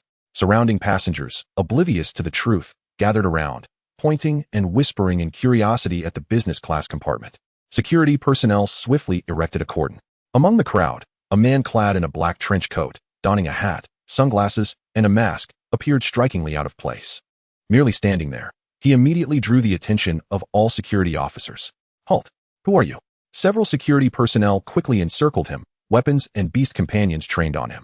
The electronic eye of the high-speed rail guardian turned crimson, and a large sword was drawn from within her body. Don't misunderstand. I am a good person. The trench-coated man raised his hands, his tone tinged with resignation. He was a fourth-tier Beastmaster sent covertly by the Snowfall City Beastmaster Association to protect Bai Yi. He had intended to intervene when the robbers struck, but who could have anticipated that this young man would resolve the situation with such monstrous speed? The corners of his mouth twitched in disbelief as he silently retreated to his compartment. He had merely come to observe how the train crew would treat their city's prodigy, while also ensuring that the brain of the burly man who had been tossed from the train was preserved. A life lost was inconsequential. As long as the brain remained intact, the association had myriad ways to extract the desired information. However, his attire was exceedingly suspicious in this context. Would a good person dress in such a manner? The security personnel clearly did not believe him. I truly am, the trench-coated man attempted to explain. But the more he spoke, the more convoluted the situation became. Target locked, suspected accomplice, threat level, low, the electronic voice of the high-speed rail guardian announced. Before the man could react, a colossal mechanical arm reached out, firmly grasping him. Come with us to the security bureau for a thorough explanation. The voice of the high-speed rail guardian was devoid of any emotion. The trench-coated man was left in despair, a dignified fourth-tier beastmaster. Apprehended as an accomplice to robbers. What a predicament. He could only cast a pleading glance at Bai Yi. Bai Yi looked back at him in confusion, utterly perplexed. Who are you? Dressed like a villain. Chapter 47. Turmoil back at school. The Beastmaster Association had not informed Bai Yi about the arrangement for bodyguards. He had only vaguely suspected that someone might be protecting him in secret. However, speculation could not serve as evidence. If the person apprehended by the high-speed rail guardian were indeed innocent, others would surely come to his aid, leaving no cause for Bai Yi to worry. D-Class wanted criminal. Wang Han, identity confirmed. C-Class wanted criminal. Wang Biao, life signal lost, confirmed deceased. According to railway safety laws, your actions fall under the category of justifiable heroism, and the Third Railway Bureau will confer the highest level of rewards. The high-speed rail guardian's gaze returned to Bai Yi. After speaking, she nodded slightly in acknowledgement. She then turned and, along with the long-haired youth and the trench-coated man, returned to the junction between the carriage and the engine, her form expanding once more, engulfing them within her body. There was no place within the high-speed train more fortified than the interior of the high-speed rail guardian. As for the business class compartment, they would have to temporarily abandon it until personnel could be dispatched the following day to retrieve it. Only after her departure did the passengers aboard breathe a collective sigh of relief. The oppressive aura emanating from a Lord-level magical beast was overwhelming. Typically, they felt nothing when the high-speed rail guardian transformed into the train's engine, but only in her true beast form could they sense the profound pressure she exerted. The train quickly resumed its journey, and under the arrangement of the security personnel, Bai Yi and Lin Anan were relegated to first class. Gazing out at the swiftly retreating nightscape, Bai Yi stroked his chin. With the championship title from the Sacred Dragon Cup and the recent train rescue, it seemed that his return to school could not possibly go unnoticed. Just as he had anticipated, the following day, Bai Yi's name, along with his illustrious deeds of subduing a C-Class wanted criminal aboard the high-speed train, spread like wildfire throughout the Snowfall City No. 2 high school. Meanwhile, he awoke at his leisure, meandering into campus, where he was met with a throng of curious and awestruck gazes. Look, it's Senior Bai. He.S. even more handsome in person than in the videos. I heard he boarded the high-speed train right after the competition and single-handedly took down a third-tier Beastmaster and several extraordinary magical beasts.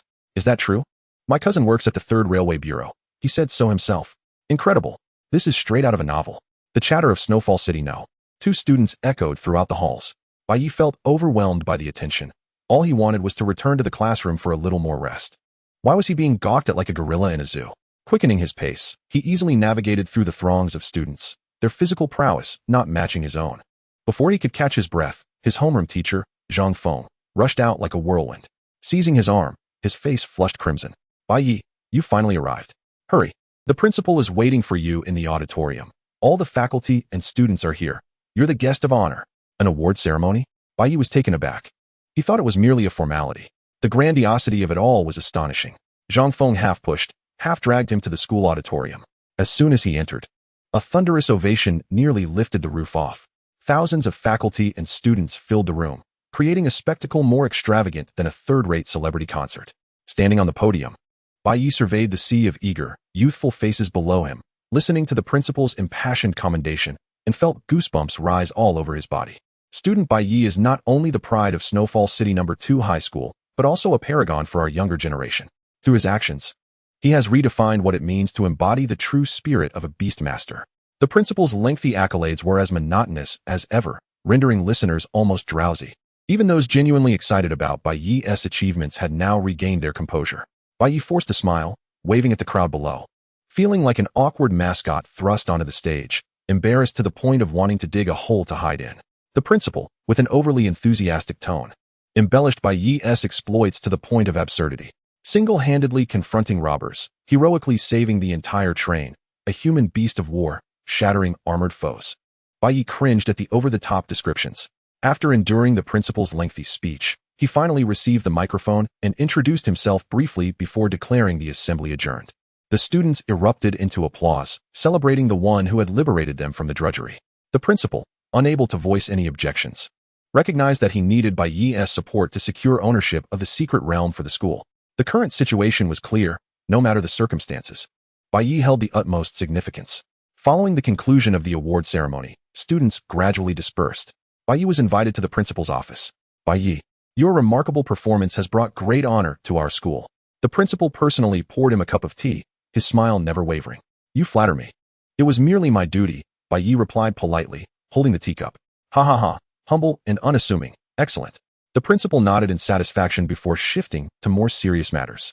Regarding the new secret realm, the association has already communicated with us. This evening, they will dispatch personnel to assist you in your exploration. So soon?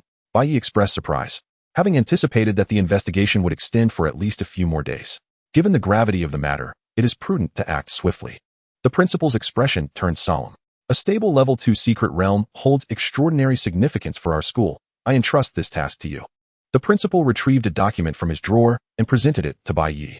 Should any danger arise, you may utilize the emergency exit items provided by the school to withdraw forcibly from the secret realm. The principal paused, casting an expectant gaze at Bai Ye. I understand this mission is perilous, but you are the only one capable of undertaking it now. This is the plight of most high school students. Typically, they can only access their beast taming space in their senior year.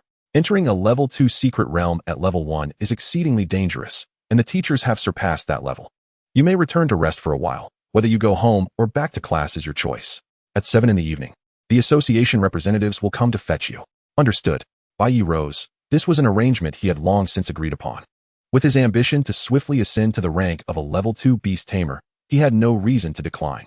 Naturally, Bai Ye chose to return to class. Otherwise, he would have to make another trip later in the evening, which would be quite bothersome. Upon entering the classroom, he was immediately surrounded by a throng of classmates. How does it feel to be the rookie king? Ye, can you really punch the steel-armored dragon into submission? And what about the high-speed train incident? Tell us. Was it as thrilling as in the movies? Countless questions inundated him like a tidal wave. Bai Ye, overwhelmed by their clamoring, could only provide a brief account. Yet, even his understated narration ignited fervor among his classmates, their eyes alight with excitement. First, he gained fame from the Holy Dragon Cup. And then he heroically rescued a damsel on the high-speed train. How utterly cool. I've heard that protagonists are typically harbingers of chaos. Trouble seems to follow them everywhere. Ye, you must be cautious. A boy remarked half-jokingly, eliciting a chorus of laughter. Bai Ye shook his head in exasperation. Why the vivid imagination? Chapter 48. I am destined to become a legendary beast tamer. Romance would only be a distraction. Suddenly, a stir at the classroom door caught his attention. A girl with waist-length hair, clad in a white dress and possessing an innocent and charming visage, entered with a flushed face, clutching a pink envelope in her hands. Shifting nervously as she approached. "Isn't that Li Qian, the belle of the neighboring class?" Yu Ran whispered, her gaze fixated on the girl, afraid to miss a moment. Most of the boys directed their attention towards her. Gathering her courage, Li Qian approached Bai Yi and handed him the envelope, her voice barely above a whisper. "Bai Yi, I have liked you for a long time. This is a love letter I wrote for you. Please accept it." "Wow," Lin Inan exclaimed, not displaying a hint of jealousy. Instead, she eagerly leaned closer to Bai Yi, straining to catch a glimpse of the love letter. Her reaction left Bai Yi utterly speechless. Couldn't she see that he had no interest in romance at present? Instead of assisting him in his plight, she only added to the chaos. He resolved to impart some wisdom to Xiaohe later, ensuring he would not be deceived by foolish women. He gently brushed Lin Inan's hand aside and turned his attention to the visibly distressed belle before him. Truth be told, the girl was quite beautiful, fitting the mold of what many boys found appealing. However, Bai Yi felt no attraction towards her. His mind was solely occupied with the evening's secret realm mission, leaving no room for thoughts of romantic entanglements. In front of the entire class, especially under Lin Inan's expectant gaze, he performed an action that left everyone utterly astonished. He returned the love letter, still warm from her touch, untouched. "Thank you for your kindness, classmate," Bai Yi said earnestly. "However, I am currently not seeking a romantic relationship." Li Qian froze, her large, watery eyes reflecting disbelief. She had been rejected? Throughout her life, she had been the center of attention, receiving countless love letters. This was her first brave foray into confession. To be rejected? Why? She instinctively asked, her voice tinged with the faintest hint of tears. "Because." Bai Yi looked at her, clenching his fist tightly before him. "I am destined to become a legendary beast tamer. Romance would only hinder my progress." All present appeared as though time had been frozen, staring blankly at Bai Yi. What a ridiculous reason. Did he think he was some sort of card shark? After a prolonged silence, a resounding burst of laughter erupted from Lin Inan. "Ha! I can't take it anymore. Yi, you're a genius." She laughed until she doubled over, tears streaming down her face as she patted Bai Yi's back vigorously. A man destined to become a legendary beast tamer. Who would have thought? Ha! The surrounding classmates soon caught on, their faces flushed with suppressed laughter, shoulders shaking uncontrollably. They wished to laugh, but were cautious not to offend the belle's dignity. Meanwhile, Li Qian, the object of the commotion, became completely petrified. She had envisioned numerous scenarios for rejection, but never one as ludicrous as this. Ultimately, she fled the classroom, tears streaming down her face, her hands covering her mortified expression amid the sympathetic yet amused gazes of her classmates. Did I go too far? Would saying I wish to become a legendary beast master have been better? Bai Yi pondered, watching the belle's retreating figure. He turned to Lin Inan, his expression earnest. "Is there really a difference?" "Of course. The first is about me becoming a legendary beast tamer, while the second is simply living off the coattails of one." Lin Inan wiped her tears, giving him a thumbs up. "Well done. Just as it should be. Women will only slow down our beast taming progress." Bai Yi felt an odd discomfort at her words. The unexpected confession stirred the legend of Bai Yi at school, adding yet another vivid stroke to his already colorful narrative. Titles like Ironclad Male and Man Among Men began circulating among students. Bai Yi remained blissfully unaware and unconcerned. He sat at his desk, basking in the sunlight streaming through the window, gathering his strength for the night's endeavors. In his view, what were school beauties and romantic affairs compared to the thrilling journey of dual cultivation with Xiaolon? "Xiaolon, let us get started." As night fell and the city lights began to twinkle, the affiliated junior high of No. 2 secondary school in Luoxua City lay in utter darkness, enveloped in silence. Due to the sudden emergence of the secret realm, the entire junior high had been temporarily dismissed, leaving the vacant campus resonating only with the rustling of leaves in the wind. Bai Yi stood alone in the middle of the junior high playground, equipped with a tactical backpack specially provided by the school, awaiting the arrival of the association representatives. His backpack brimmed with high-energy compressed foods, specially formulated recovery potions, and a palm-sized drone. Aside from the drone, everything had been meticulously prepared for him by the principal. The most crucial artifact was the teleportation stone, which could forcibly extricate them from the second-tier secret realm. This object could only be utilized 3 times, after which it would merely become an ordinary stone. Several agile figures descended silently from the sky above the campus, landing steadily on the playground. Bai Yi inhaled sharply, wondering why they couldn't simply enter through the front gate like decent individuals. There were no security personnel, and the gate was unlocked. The 6 individuals were clad in the black combat uniforms of the Beastmaster Association, exuding an aura of competence and readiness. At the forefront stood a middle-aged man in his 30s with a square face and a stern demeanor. Upon spotting Bai Yi, he approached directly and extended his hand. "Hello, Mr. Bai Yi, I am Li Tai, the captain of this auxiliary operation team. From this moment forth, we will be your support team, assisting you in all your endeavors within the secret realm." "Greetings, Captain Li," Bai Yi replied, shaking his hand. Li Feng then introduced the 5 team members behind him. The bespectacled young man, appearing cultured, was Zhang Yu, responsible for communications and technical support. A tall woman carrying a large medical kit was the team medic, Wang Qian. The stout man with professional camera equipment, Zhao Dizhuz, was tasked with documenting the entire process. The 2 taciturn men, Sun Chong and Zhou Li, were responsible for setting up camp and logistical support. "Bai Yi, you will be the primary attacker for this mission, while the 6 of us will serve as your support." Li Feng succinctly outlined their roles. "We will fully cooperate with all your actions within." Bai Yi nodded, though internally he felt a twinge of doubt.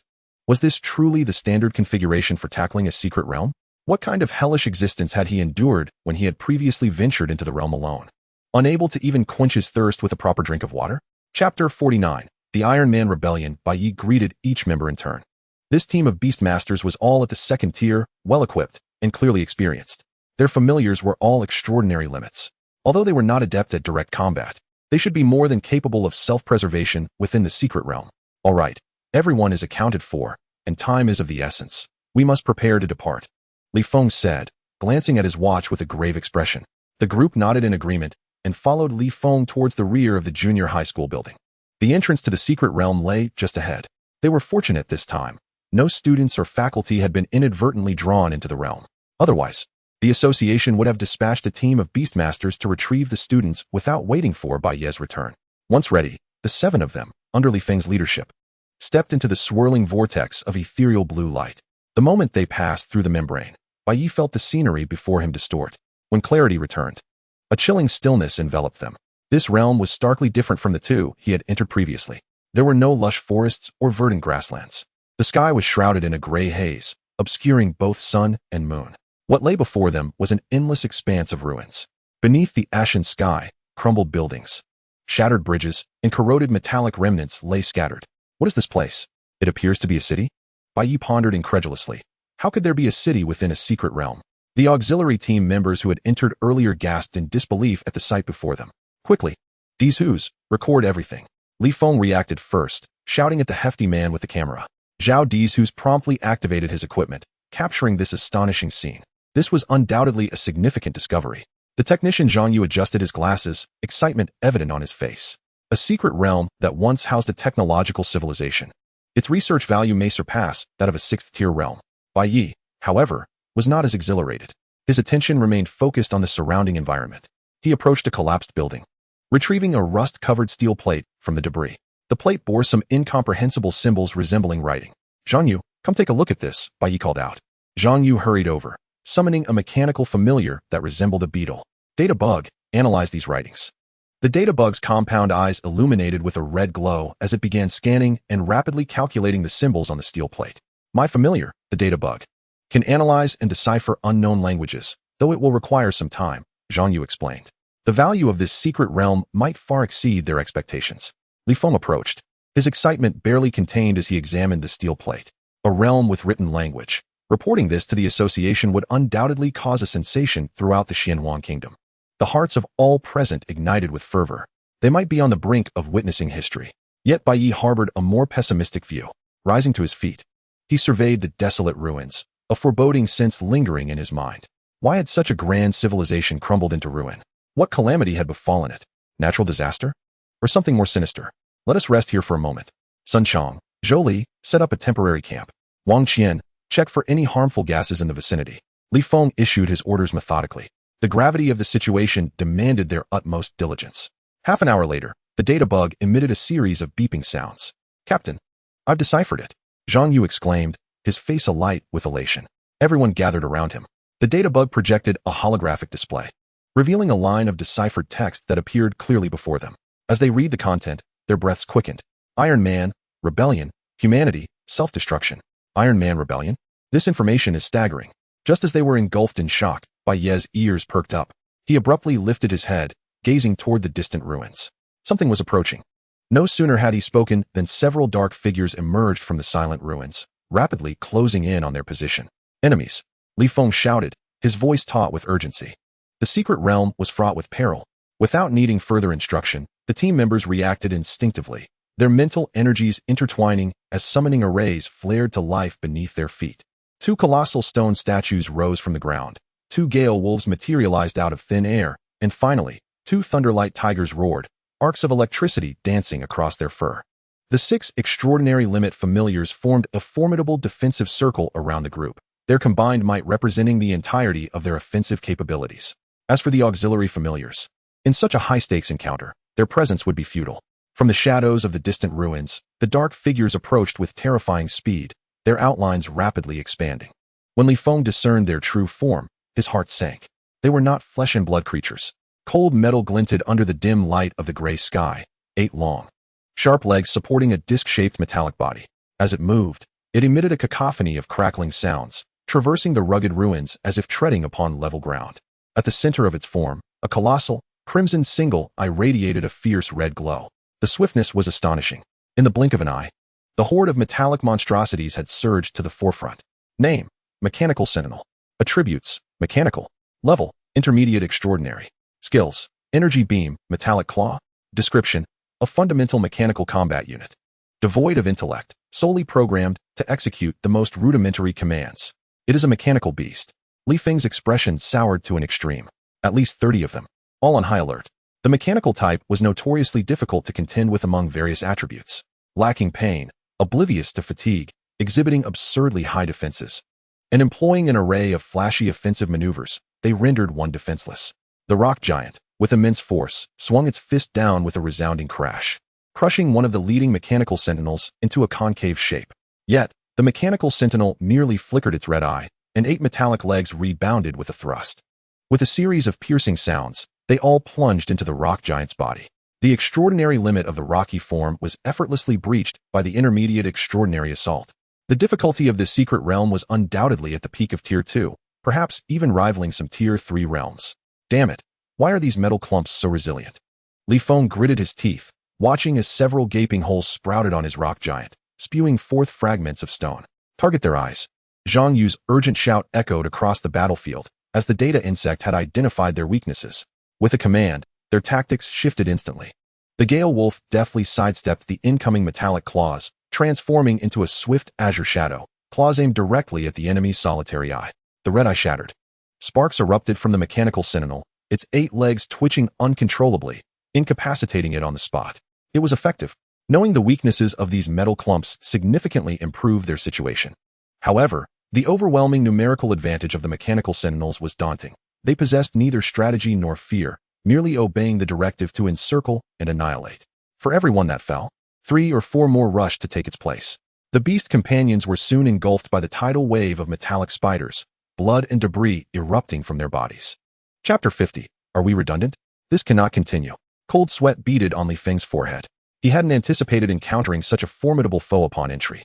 Bai Ye, you. Just as Li Feng intended to instruct Bai Ye to find an opportunity to strike at the mechanical sentinels, he realized Bai Ye had mysteriously vanished. A surge of alarm coursed through him as he turned sharply.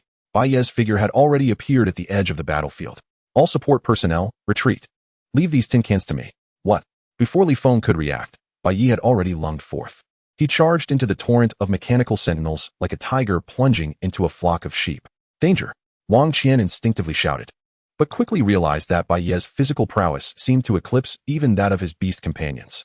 The ingrained notion of beast tamers commanding their pets in battle made it unrealistic to expect them to alter their mindset instantly. Yet, witnessing Bai Ye plunge deep into enemy lines made her heart leap to her throat. Bai Ye faced a mechanical sentinel that lunged at him with its metallic claws, neither flinching nor dodging, simply delivering a single, powerful punch. Bang!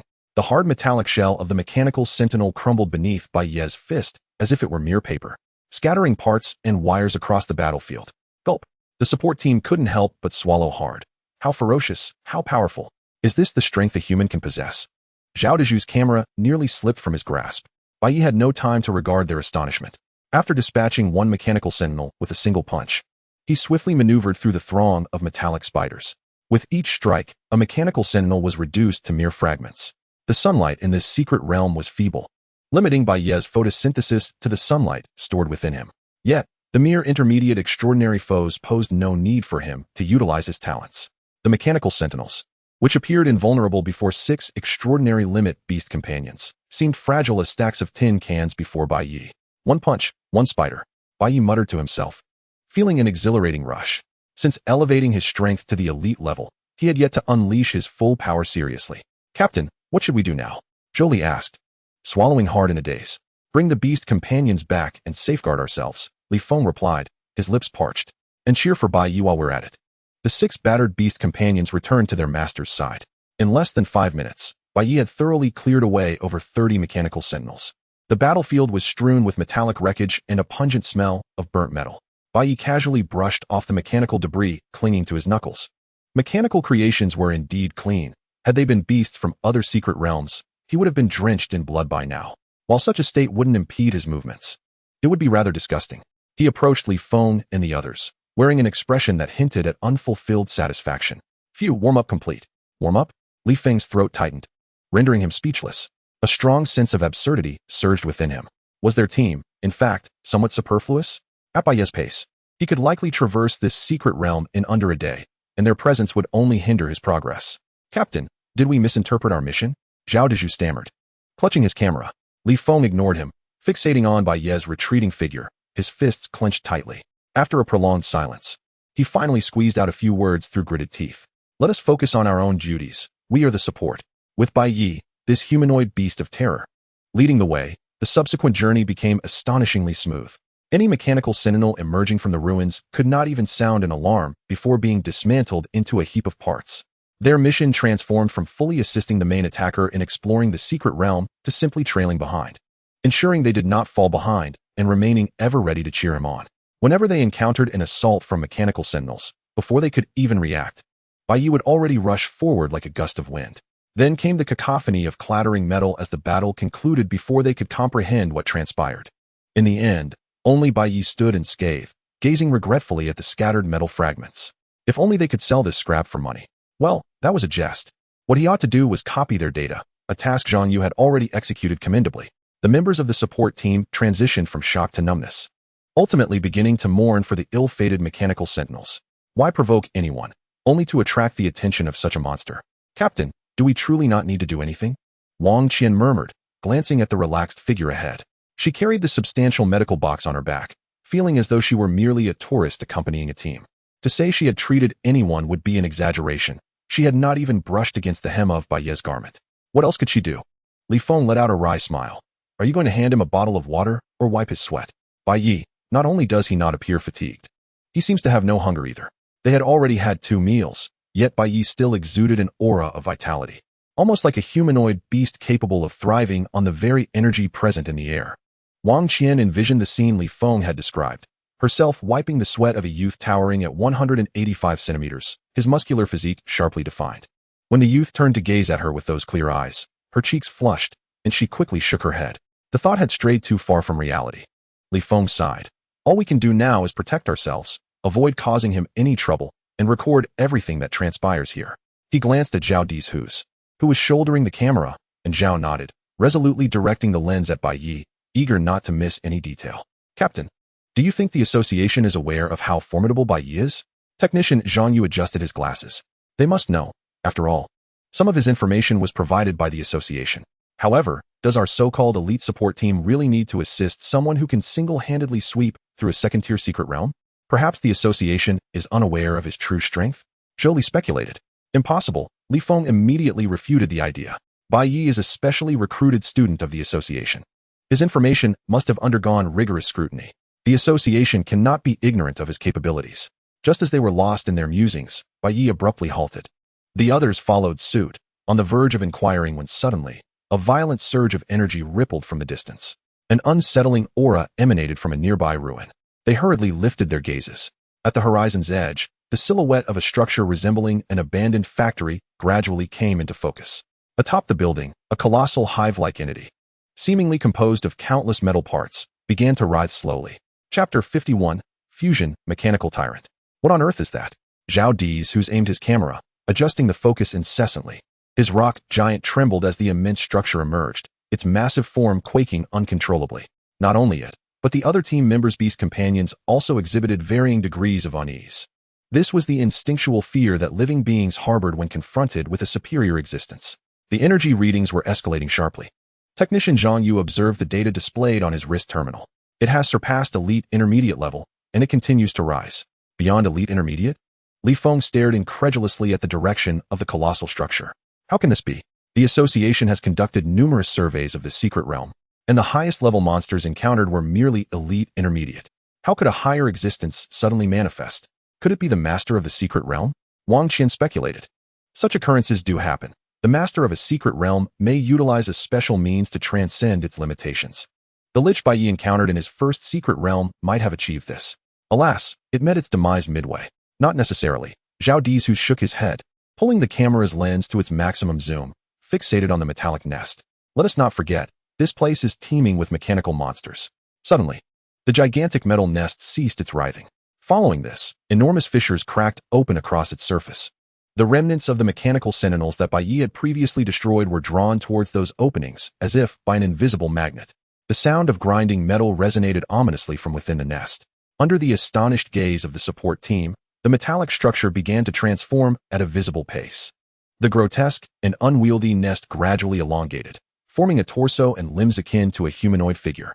A towering robot, exceeding 20 meters in height and assembled from a multitude of metal parts, rose from the apex of the abandoned factory. Its body bristled with menacing spikes and exposed circuitry. At its chest, a core comprised of hundreds of mechanical sentinels' crimson eyes glowed ominously. Hundreds of eyes illuminated simultaneously, casting a cold red light that fixated upon Bai Yi and his companions below. Name: Mechanical Tyrant, Fusion Form. Attribute: Mechanical. Level: Elite Advanced Pseudo. Qualification: Rare Intermediate. Skills: Celestial Cannon, Electric Drive, Self-Destruct. Description: a temporary combat form formed through the fusion of multiple mechanical sentinels via the nest's core, possessing immense destructive power, yet exhibiting extreme structural instability. Elite Advanced. Although the pseudo-designation follows, the pressure Bai Yi felt far exceeded that of a typical Elite Advanced entity. This was a being nearing the limits of elite status. Observing the information displayed in the compendium, Bai Yi finally began to take the situation seriously. His current level was Elite Beginner. Despite the enhancement from his purple-quality photosynthesis talent, he could only draw upon the energy stored within him when sunlight was not directly available. Time was of the essence. Confronting this behemoth promised to be a grueling battle. Bai, do you think we can still fight? Zhao Dizhu stammered, his legs trembling as he regarded the towering mechanical robot. The mechanical tyrant, an amalgamation of various mechanical spiders, instilled a profound sense of despair in them merely by standing there. What second-tier individual could contend with elite advanced beings? We need a fourth-tier beastmaster. Li Feng's expression darkened immediately. What nonsense.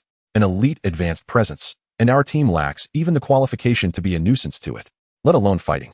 Escaping would be a miracle. Yet, as they contemplated retreat, the mechanical tyrant clearly intended to deny them that opportunity. With a resounding hum, the mechanical tyrant emitted a cacophony of metallic friction and electric crackling. The sound waves reverberated, shaking the entire ruin. It raised its enormous arm, composed of countless metal barrels, and brought it crashing down towards the ground. Boom! The earth quaked violently, and the metallic debris accumulated on the surface, forming an extensive metallic barrier that effectively obstructed Li Feng and the others' escape route. Damn it, it won't let us go. Li Feng stared at the towering 10-meter-high metal barrier, his face ashen. He intended to contact the association through the terminal, seeking assistance.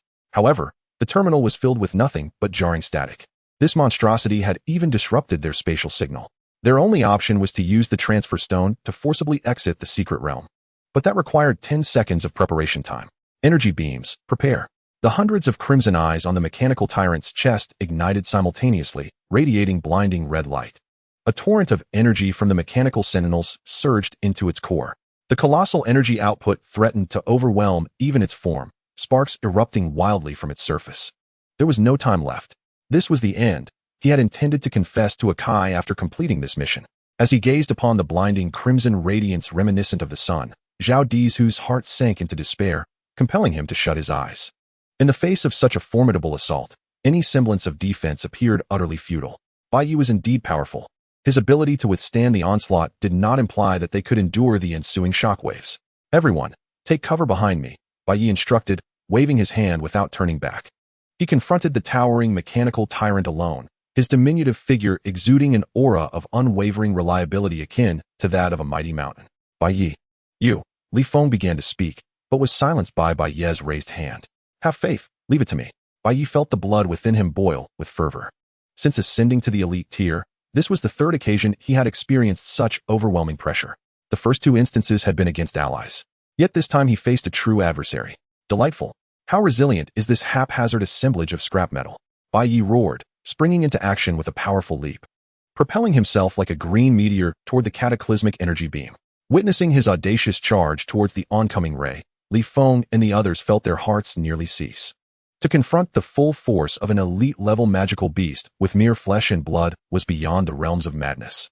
The only thought that crossed their minds was that Bai Ye was attempting suicide. But could he truly be so reckless? At the very moment the energy beam threatened to engulf Bai Ye, a spectral orchid alighted upon his shoulder, transforming into a vine-like armor that coiled around him. There are still eyes recording this. I must put on a show, he thought. A more resplendent emerald glow erupted from Bai Ye, as countless bats surged forth from his back, forming a massive barrier that defiantly stood against the torrent of energy. Chapter 52. Fierce Battle, Elite Level. Boom, boom, boom. The energy beams, potent enough to vaporize steel, collided violently with the bat barrier. The barrier trembled violently, as one bat after another disintegrated under the beam's relentless assault. Yet, more bats emerged from Bai Ye's being, fearlessly replenishing the ranks. He actually managed to withstand it? Zhao Dizhu stared in disbelief at the scene before him. The energy that even the mechanical core could not endure was being borne by Bai Ye's spectral orchid. Having watched the video of the Holy Dragon Cup, he knew that the night demon assault of that orchid was not supposed to be this formidable. Could it be that collaboration with a beast master was essential to achieve such power? Bai Ye's complexion paled slightly. This had drained 1/3 of his energy reserves. The force was greater than anticipated. The energy beam persisted for a good 10 seconds before gradually dissipating. Bai Ye exhaled, observing the mechanical tyrant entering a cooling phase, and grinned. Onward. No sooner had the words left his lips than Bai Ye propelled himself toward the mechanical behemoth once more.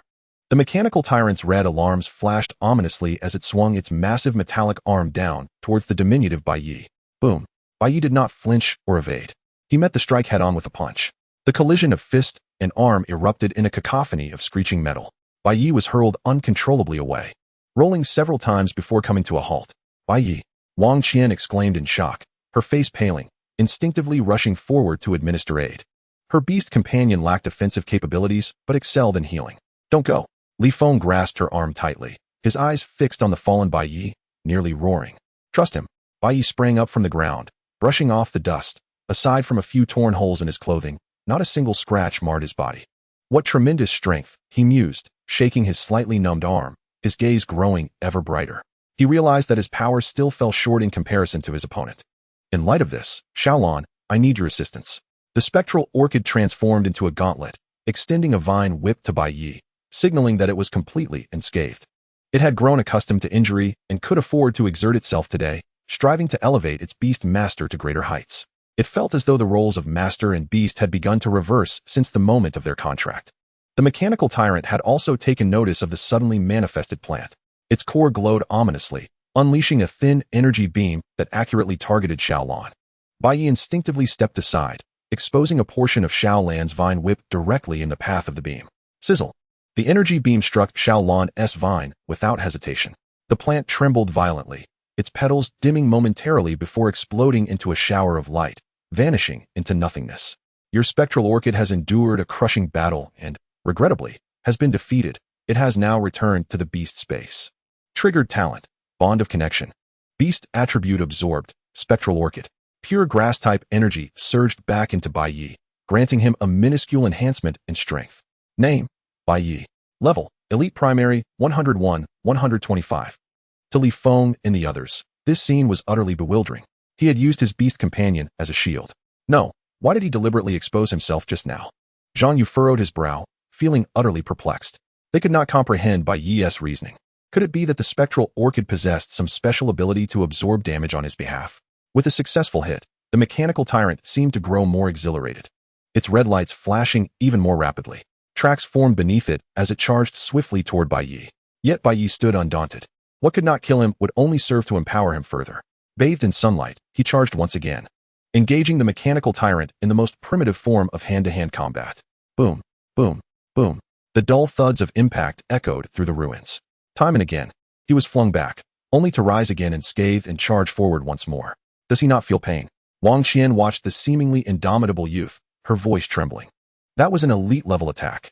If it were their beast companions, a single hit would spell certain doom or severe injury. Yet Bai Yi had been thrown back more than a dozen times and appeared utterly unfazed. It's his healing ability. His spectral orchid possesses remarkable restorative powers. Li Feng said gravely. But this recovery is absurdly overpowered. Zhang Yu remarked. Moreover, energy is conserved. Such intensive healing must consume a significant amount of energy.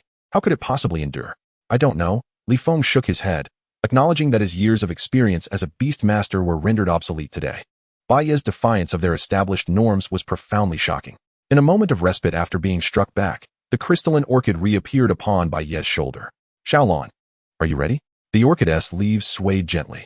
The mechanical tyrant seemed to remember this little entity, launching yet another energy beam toward it. Let us also absorb the sunlight from Bai Yi, it thought. There is no remedy. The sunlight within the secret realm utterly fails to realize its potential, forcing one to glean a modicum from the Beast Tamer. Fortunately, the sunlight within their own Beast Tamer is abundant enough to sustain them for an entire day with careful rationing. Bai Yi employs his previous strategy once more, sending out Xiaolon's vine whip. Xiaolon dissolves into a flurry of light once again, as a warm current surges into Bai Yi's being. 23 more to go. As Bai Yi feels the power within him intensifying, the smile upon his lips deepens. What is his ultimate aim? What is this tactic? The tactical team is baffled and unable to comprehend. They can only surmise that Phantom Lan employs a high-level skill, substitution, to shield Bai Yi from potentially injurious attacks. The third time, the fourth time, the fifth time, each time Bai Yi is repelled, he summons Xiaolon to endure yet another defeat at the hands of the mechanical tyrant. With each instance, Bai Yi's momentum grows stronger. He has fully adapted to the rhythm of the mechanical tyrant's assaults. No longer must he passively absorb blows, as he has begun to devise countermeasures. His fists, glowing with verdant light, leave distinct imprints upon the tyrant's impenetrable metallic form. Beep, beep, beep. The mechanical tyrant's analysis recognizes the shift in its foe, its attacks becoming increasingly frenzied and reckless. The metallic components adorning its form are nothing more than expendable resources, capable of being produced indefinitely as long as sufficient raw materials are available. As long as the core remains intact, external damages, no matter how severe, cannot truly harm it. Countless cannons emerge from its body, unleashing energy projectiles that cascade towards Bai Yi like a torrential downpour. The explosive cacophony reverberates throughout the ruins of the secret realm. Chapter 53, Super Beast Tamer. This is the 19th time. After evading a barrage of cannon fire, Bai Yi summons Xiaolon once more. Bang. 20. Were Xiaolon in her humanoid form, she would likely be clutching her waist and crying out from exhaustion. She must rest well tomorrow to regain her strength. Bai Yi senses he is drawing ever closer to breaking through his bottleneck. The colossal frame of the mechanical tyrant is now marred with countless dents and fissures. With several joints sparking erratically, its movements significantly hampered. Bai Yi's clothing has been reduced to mere rags, and he has resorted to wrapping himself with vine whips. Yet, his aura grows increasingly potent. His left hand, still unutilized, radiates a greenish glow akin to a volcano on the verge of eruption, brimming with formidable power. The natural storage punch is inherently a skill designed for accumulation. It is merely that Bai Yi's previous adversaries lacked the fortitude to endure his presence for an extended duration. The 21st time. The 22nd time. They even begin to count the pitiful instances of Phantom Lan being sent back to the beast space. Such a fiercely loyal companion is the favorite of every beast tamer.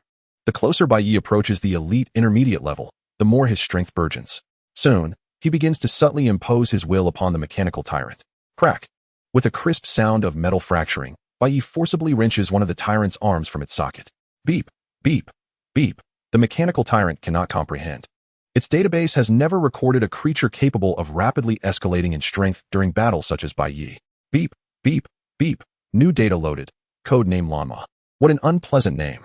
Bai Yi overhears the mechanical tyrant's recording and cannot help but remark while dismantling its other arm. Does he truly appear to be a villain? Why bestow such a foreboding title? The hundreds of crimson, singular eyes upon the mechanical tyrant blaze ferociously, as an unprecedented surge of energy begins to coalesce at its core.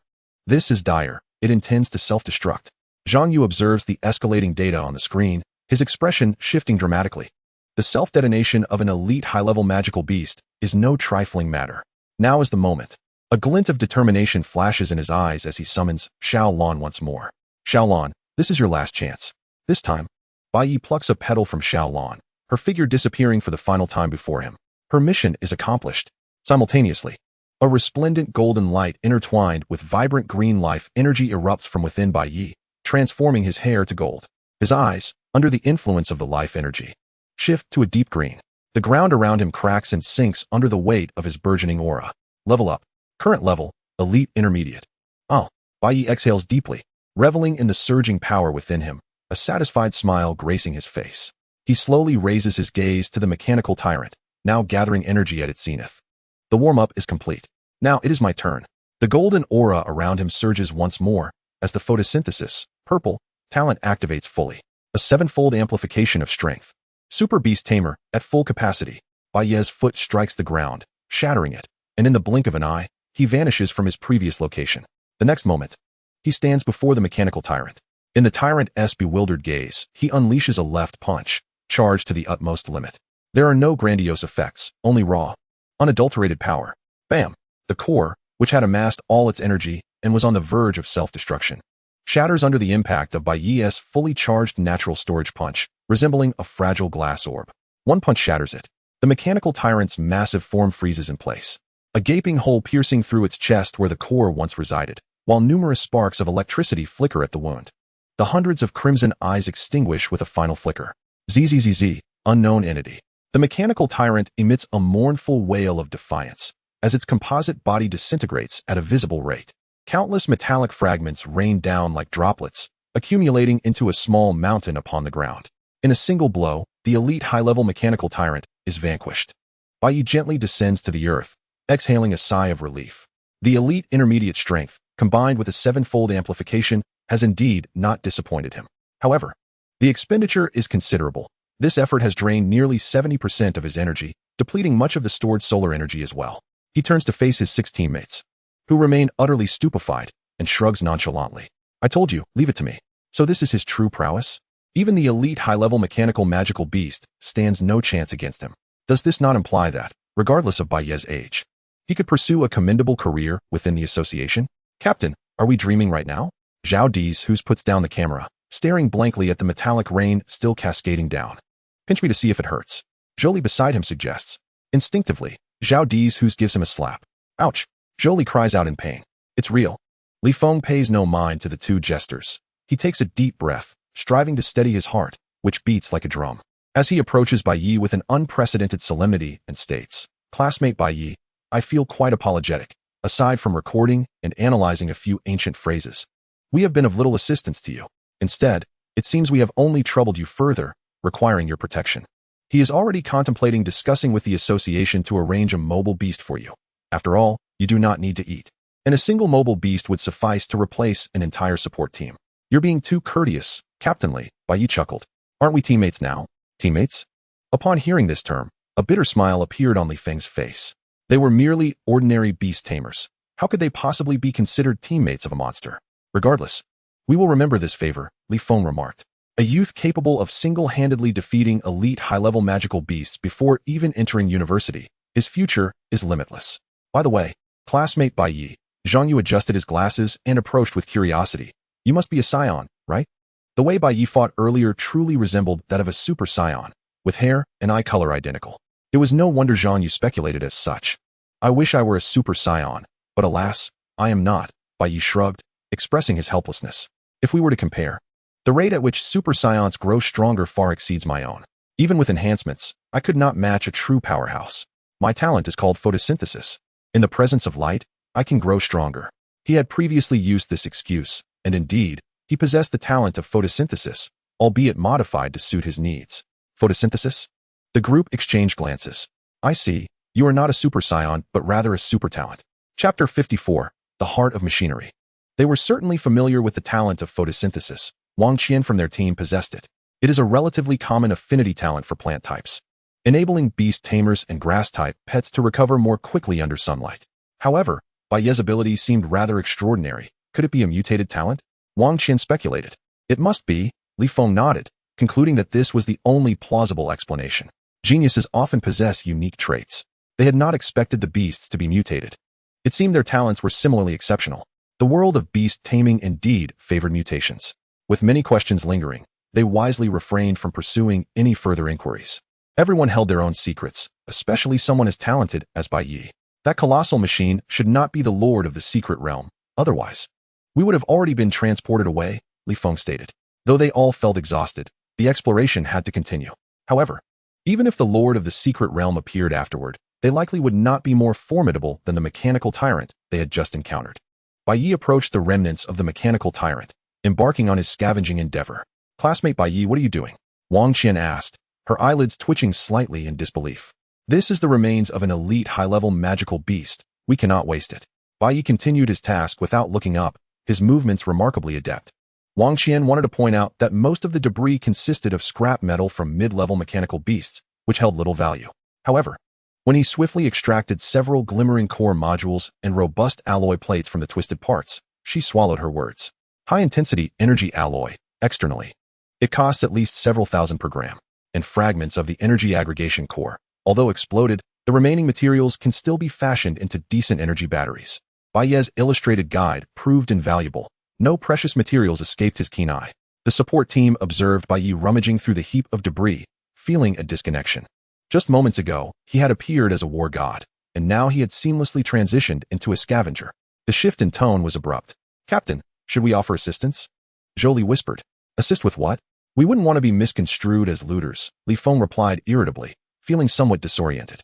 Bai Yi meticulously gathered all the seemingly intact core components into his tactical backpack, quickly filling it to the brim. Li Feng and the others watched his deft actions, their lips twitching in amusement. They believed Bai Yi should request a spatial-type equipment from the association. Otherwise, a mere tactical backpack could hardly accommodate much. Just as they prepared to leave, a faint glow flickered at the center of the metallic wreckage. Bai Yi's attention was immediately drawn to it. He cleared away a pile of scrap and retrieved a palm-sized, diamond-shaped crystal emanating a ghostly blue light. Name, Heart of Machinery, damaged. Quality, Elite Rare. Type, Core Material.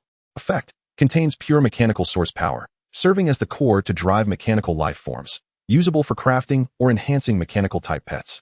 Description, the core of the mechanical tyrant. Damaged in the explosion, with significant energy loss. What a remarkable find. Bai Yi's eyes sparkled with delight. Just as he was about to conclude his search, a sudden wave of dizziness washed over him, causing him to stumble slightly. Classmate Bai Yi. Wang Qian reacted swiftly, rushing to support him. Are you all right? Were you injured? She anxiously placed her hand on her medical pack. Should their primary combatant sustain serious injuries, their exploration mission would be deemed a failure. I'm fine. It's just that the energy expenditure has left me somewhat fatigued, Bai Yi replied, shaking his head. He had not tapped into the remaining solar energy within him, as he was uncertain whether they would encounter other magical beasts ahead. His photosynthesis talent was actively working to absorb energy from the surrounding environment. Yet this desolate place offered not a shred of decent sunlight. I need to bask in the sun, Bai Yi stated. Bask in the sun?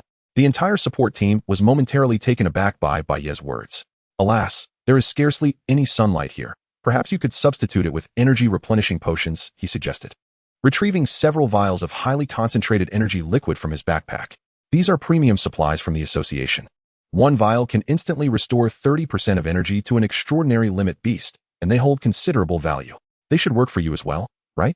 I believe they were previously administered to a certain legendary Beast Tamer skilled in physical combat, but the specific effects were never disclosed. No need, Captain Li. Bai Yi waved his hand, declining the offer. Wang Qian glanced up at the sky, which was shrouded in a gray haze, with only a faintly glowing source resembling a nearly depleted light bulb. Her own photosynthesis talent was rendered nearly useless in this environment, and she wondered how Bai Yi's mutated talent would fare. She expressed her concern. The sunlight here is so weak. Will it suffice? Better than nothing, Bai Yi replied nonchalantly. The remaining solar energy within him was sufficient to allow him to defeat another mechanical tyrant should the need arise. He did not believe that a mechanical tyrant would emerge in the near future. It was certainly preferable to nothing. We would need to linger here for a while longer. Upon hearing this, Li Feng furrowed his brows tightly. Staying longer? This was hardly favorable news. Typically, after defeating the Realm S Master, Beast Tamers would be automatically teleported out by the Realm S rules, and the realm would temporarily close, entering a phase of self-repair and stabilization. Yet now, they were not only still present, but the primary attacker was in a weakened state and required time to recover. It was inadvisable to remain here for too long. Classmate Bai Yi, your well-being is paramount. We shall establish a temporary camp here and wait for your recovery, Li Feng stated solemnly. Finally, they had found a place where they could be of use. They chose a relatively open area with good visibility amidst the ruins as their temporary camp. Defensive structures and sensing traps were rapidly erected around the vicinity. Bai Yi, in the center of the camp, found a spot that could best receive the feeble sunlight and lay down to bask in its warmth, allowing the rays to envelop him. He closed his eyes, cleared his mind, and devoted himself to harnessing his photosynthetic ability, greedily absorbing the meager light energy. A faint warmth coursed through his body. Although the recovery was as slow as a turtle's pace, it was, at least, progress. Time passed in this eerie yet tranquil atmosphere, and 2 days slipped by. Bai Yi's attribute energy had long since returned, yet the recuperation of solar energy was slower than he had anticipated. The sun within the realm provided insufficient energy. He had accumulated barely 50% of his peak solar energy. Xiaolan was still resting. The initial tension among Li Feng and the others had transformed into a sense of ennui. After the mechanical tyrant had been vanquished, the realm had turned into a desolate wasteland, devoid of even the most basic mechanical sentinels. Everyone felt as though they might remain here until they began to smell. Chapter 55, The Unclosed Realm. On the third day at noon, while Bai Yi lay on the ground, relishing the peak sunlight of the day and striving to restore his energy, a cold, emotionless synthesized voice abruptly resonated in everyone's minds without warning. Detection, the core unit of the realm, the mechanical tyrant, has been eliminated. Commencing realm clearance settlement. The mechanical giant had indeed been the realm's master. But why had the settlement been delayed until the third day?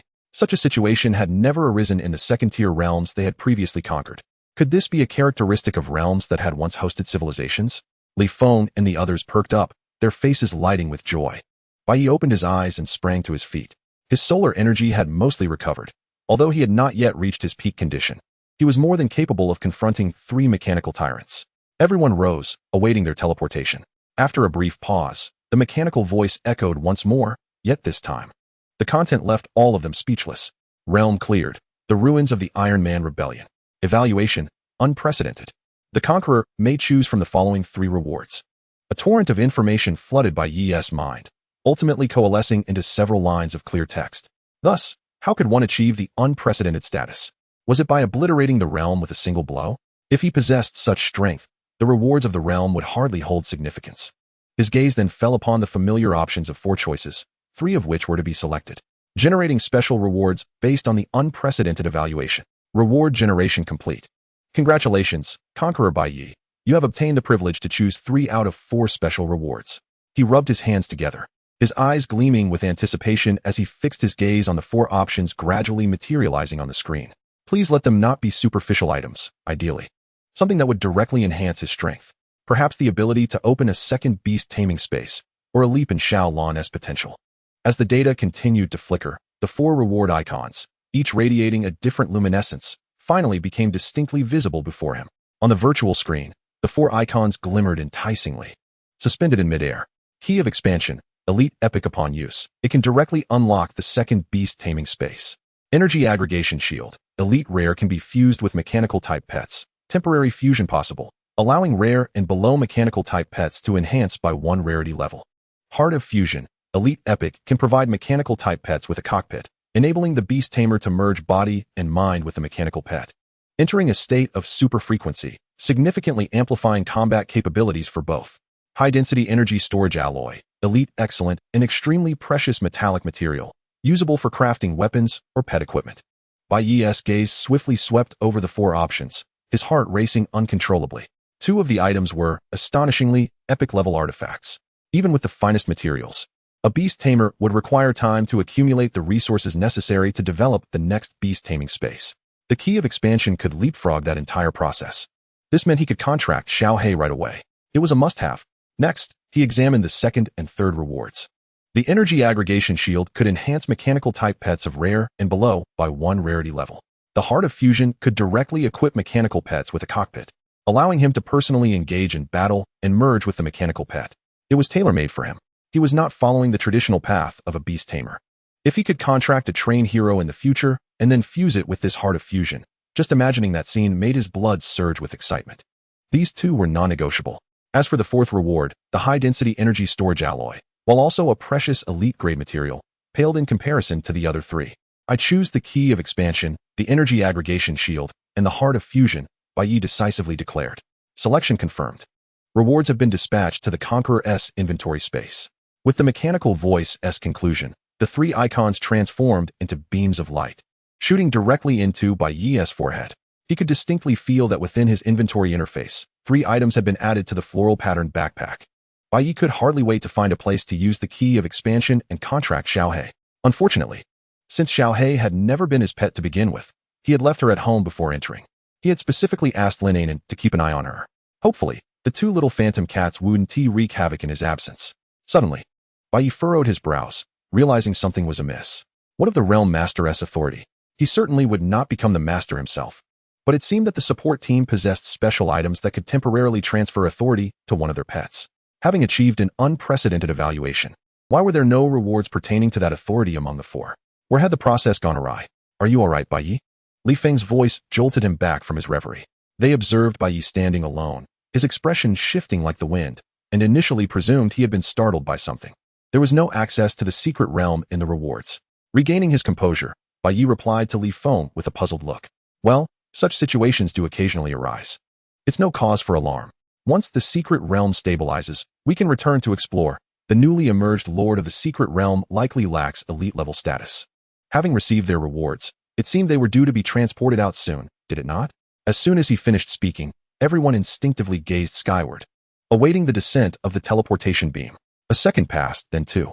A minute elapsed, yet the surroundings remained eerily silent. What on earth is happening? Zhao Di's, who scratched his head, diligently documenting this rare occurrence. Is the secret realm stuck? Impossible, Zhang Yu immediately refuted. The rules of the secret realm do not permit such elementary errors. His countenance grew solemn as he hastened to his equipment to scrutinize the data. Something is amiss. Zhang Yu's voice suddenly turned frantic. The spatial energy field of the secret realm is exceedingly stable, even more so than when we first entered. There are no signs of it shutting down. What? A heavy weight sank in Li Feng's heart, a surge of unease washing over him. They had cleared the secret realm, yet were not being teleported out. This was a complete violation of the established norms recorded by the association. Could it be that this secret realm harbored secrets even deeper than civilization itself? Chapter 56, Nested Realms? The secret realm that should have closed upon completion was inexplicably maintaining its stability. There could only be one explanation. The core rules of the secret realm had undergone some unknown alteration. How could this happen? Wang Qian pondered, perplexed. Bai Yi had already vanquished the Lord of the Secret Realm, and logically, they should have exited 3 days prior. Nevertheless, she was not overly anxious. With the presence of the transference stones, they could exit the secret realm at any moment. Bai Yi, having calmed from the exhilaration of receiving his reward, began to earnestly contemplate their current predicament. From the outset, this secret realm seemed fraught with oddities. First, there was that steel plate chronicling the Iron Man rebellion. And now this bizarre scenario where they could not leave after clearing the realm. Boom. A dull, thunderous sound emanated from the nearby mountain of mechanical tyrant debris. The very ground began to tremble violently. An earthquake? Zhao Di's, who's nearly dropped his camera in the shaking. The group sprang to their feet, summoning their beast companions and adopting battle stances. Yet no enemies materialized. The mountainous metallic wreckage appeared to be stirred by an invisible hand, collapsing inward toward the center. Countless metal fragments melted under intense friction, producing a disconcerting crunching sound. Captain, there's an energy reaction over there. My detector is about to max out, Zhang Yu exclaimed. Watching the energy index on his terminal surge into the red, his lips parched, cold sweat trickling from his forehead. The energy fluctuations were more terrifying than when the mechanical tyrant had self-destructed, erupting from the heart of the debris. Fortunately, the energy did not spread outward but instead collapsed inward, forming a fist-sized singularity radiating a ghostly blue light. As the singularity emerged, it expanded at a visible rate. Before the astonished gazes of the group, a space vortex with a diameter of approximately 3 meters and edges flickering with unstable arcs of electricity appeared above the metallic wreckage. Another secret realm entrance has manifested within the secret realm? Zhao Di's, whose thought in disbelief, his lens trained on the new vortex. His mouth agape as if he could fit an egg inside. The appearance of cities and civilizations within the secret realm had already been astonishing enough. However, the concept of a nested secret realm left him utterly astounded.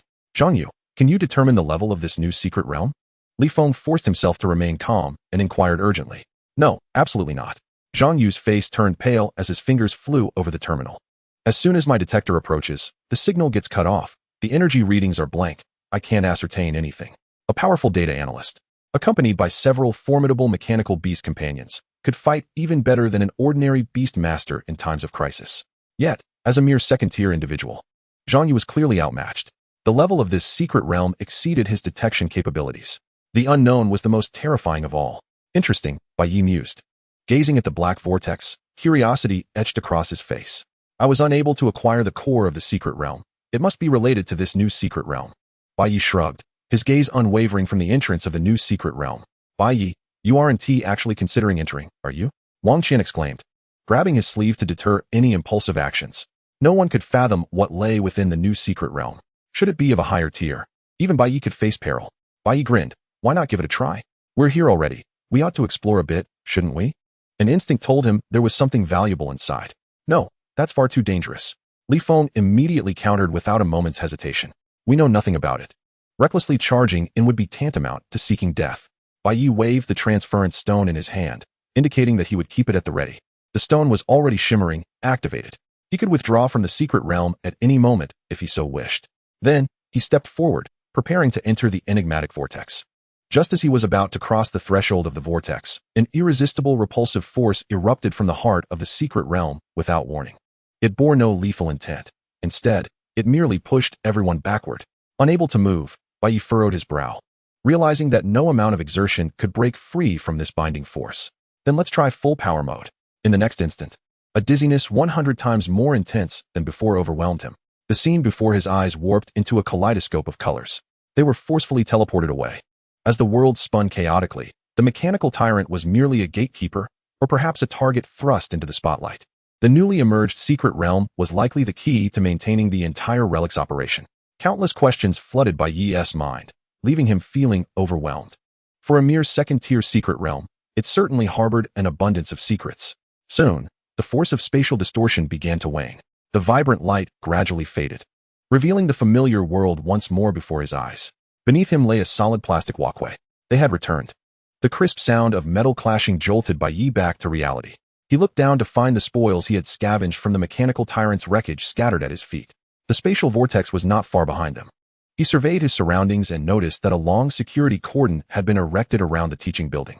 With dozens of staff members clad in Beastmaster Association uniforms and armed security personnel surrounding the area, ensuring that not a single droplet could escape. They have emerged. They have emerged. Quickly, medical team, prepare.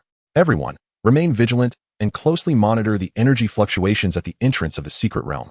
The sudden appearance of Bai Yi and the others sent the scene into an uproar. A group of medical personnel clad in white coats rushed over, carrying various instruments. It seems that the images of the secret realm civilization had already been transmitted. They had initially thought that all signals were blocked. Zhao Dezuzu, observing the tense atmosphere surrounding him, explained to Bai Yi, signals from the secret realm occasionally appear. As a photographer, he relied on the fleeting signals from the secret realm to relay information. In the event of any unforeseen circumstances, they would not return empty-handed. After all, it was the first discovery of civilization within a secret realm, and it was entirely understandable that the association would take such substantial action. His clearance was too low to know whether the association had previously discovered other secret realm civilizations. At the forefront of the crowd stood a man dressed in a black trench coat, concealing himself thoroughly. To everyone's surprise, he was wearing sunglasses despite the late hour. Upon seeing this man, Bai Yi's lips curled into a subtle smile, revealing an expression that was both amused and restrained. Wasn't this the unfortunate soul who had been mistaken for an accomplice on the high-speed train? It seemed he had a significant position within the association after all. Everyone, stand down. The trench-coated man, known as Wang Chong, a fourth-tier beast master assigned to covertly protect Bai Yi, commanded in a deep voice. He swiftly approached the gathering, his gaze sweeping over each individual before ultimately resting on Bai Yi. What transpired inside? The imposing aura he exuded made Li Feng and the others feel as though they were struggling to breathe. It was the presence characteristic of a fourth-tier beast master. Li Feng attempted to explain, but was abruptly interrupted by Wang Chong, who raised his hand. I did not inquire about you. Wang Chong's gaze remained fixed on Bai Yi. You speak. Bai Yi glanced at the unfortunate man, whose expression screamed professionalism, and couldn't help but feel a chuckle rising within him. The last time they met, the situation had been so chaotic. Now, he appeared rather well off. It's nothing much. We just cleared the secret realm and then found ourselves unable to exit. Bai Yi shrugged, succinctly summarizing their recent experiences. We lingered for a few extra days. And then a new secret realm emerged. We wanted to explore it, but we were forcefully ejected by some unseen force. Not us, but you. The auxiliary team glared at Bai Ye inwardly, shouting in their minds. They didn't possess Bai Ye's formidable physical resilience. Had they truly entered a high-tier secret realm, they might have perished due to the harsh conditions. Chapter 57, The Third Bureau. A new secret realm has emerged within the existing one. Wang Chong's brows furrowed even deeper upon hearing this. A technician behind him hurried forward, presenting a tablet and reporting at breakneck speed. Captain, the spatial fluctuations at the secret realm entrance have become unstable. It is estimated that it will take 3 months before we can re-enter. Wang Chong nodded. It was expected that the entrance would become unstable after the clearance. However, he was concerned whether the new secret realm would be affected. Suddenly, a middle-aged man dressed in attire entirely different from that of the Beastmaster Association approached Wang Chong, speaking in hushed tones. Mr. Wang Chong, according to regulations, our security department needs to conduct quarantine examinations on all personnel emerging from unknown secret realms and inspect their belongings. As he spoke, his gaze fell on the pile of spoils gathered from the mechanical tyrant at Bai Ye's feet. Particularly, these items of dubious origin must all be surrendered for consolidated processing by our security department. The middle-aged man spoke curtly, completely disregarding Bai Ye's wishes.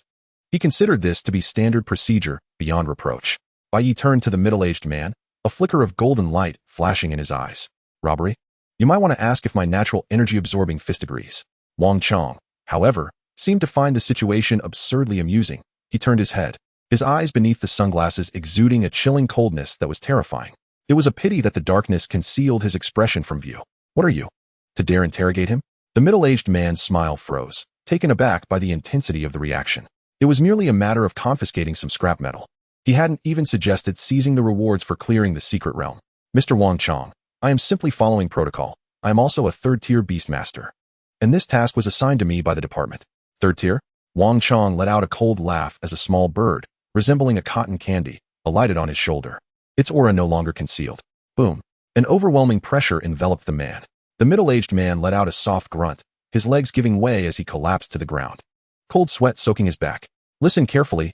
I have no authority to handle this matter, let alone you, a mere third tier. From this moment on, I am fully in charge here. All of you from the security department better behave. If even a whisper of what transpired tonight escapes your lips, you'll all find yourselves in prison. The crowd fell silent, paralyzed by fear. You lot, wait here for a moment. You'll accompany me back to the branch for a report. Wang Chong waved at Li Feng and the others. First, make a call to your superiors to inform them that the matter here has been taken over by the Third Bureau directly under the association's headquarters, and advise them to keep their mouths shut. The Third Bureau? Li Feng and the others felt a jolt of shock. That was the legendary department specifically tasked with handling secret realms. Indeed, to ensure access to secret realms of all levels, the Third Bureau comprised elite members across various tiers.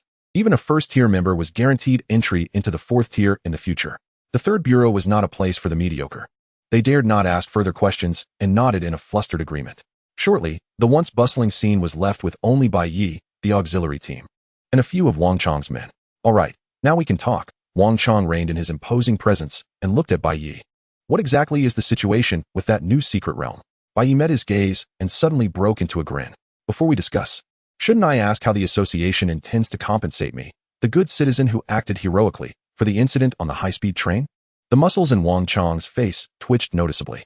Bai Ye had resolved the issue himself in a few swift motions, while he, as a fourth-tier bodyguard, had not been given a single opportunity to intervene and was ultimately apprehended as an accomplice by the train hero.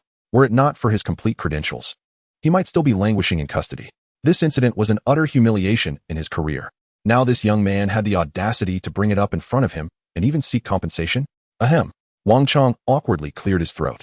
The Third Bureau of Railways has already awarded you a prize, including a spot as a train hero.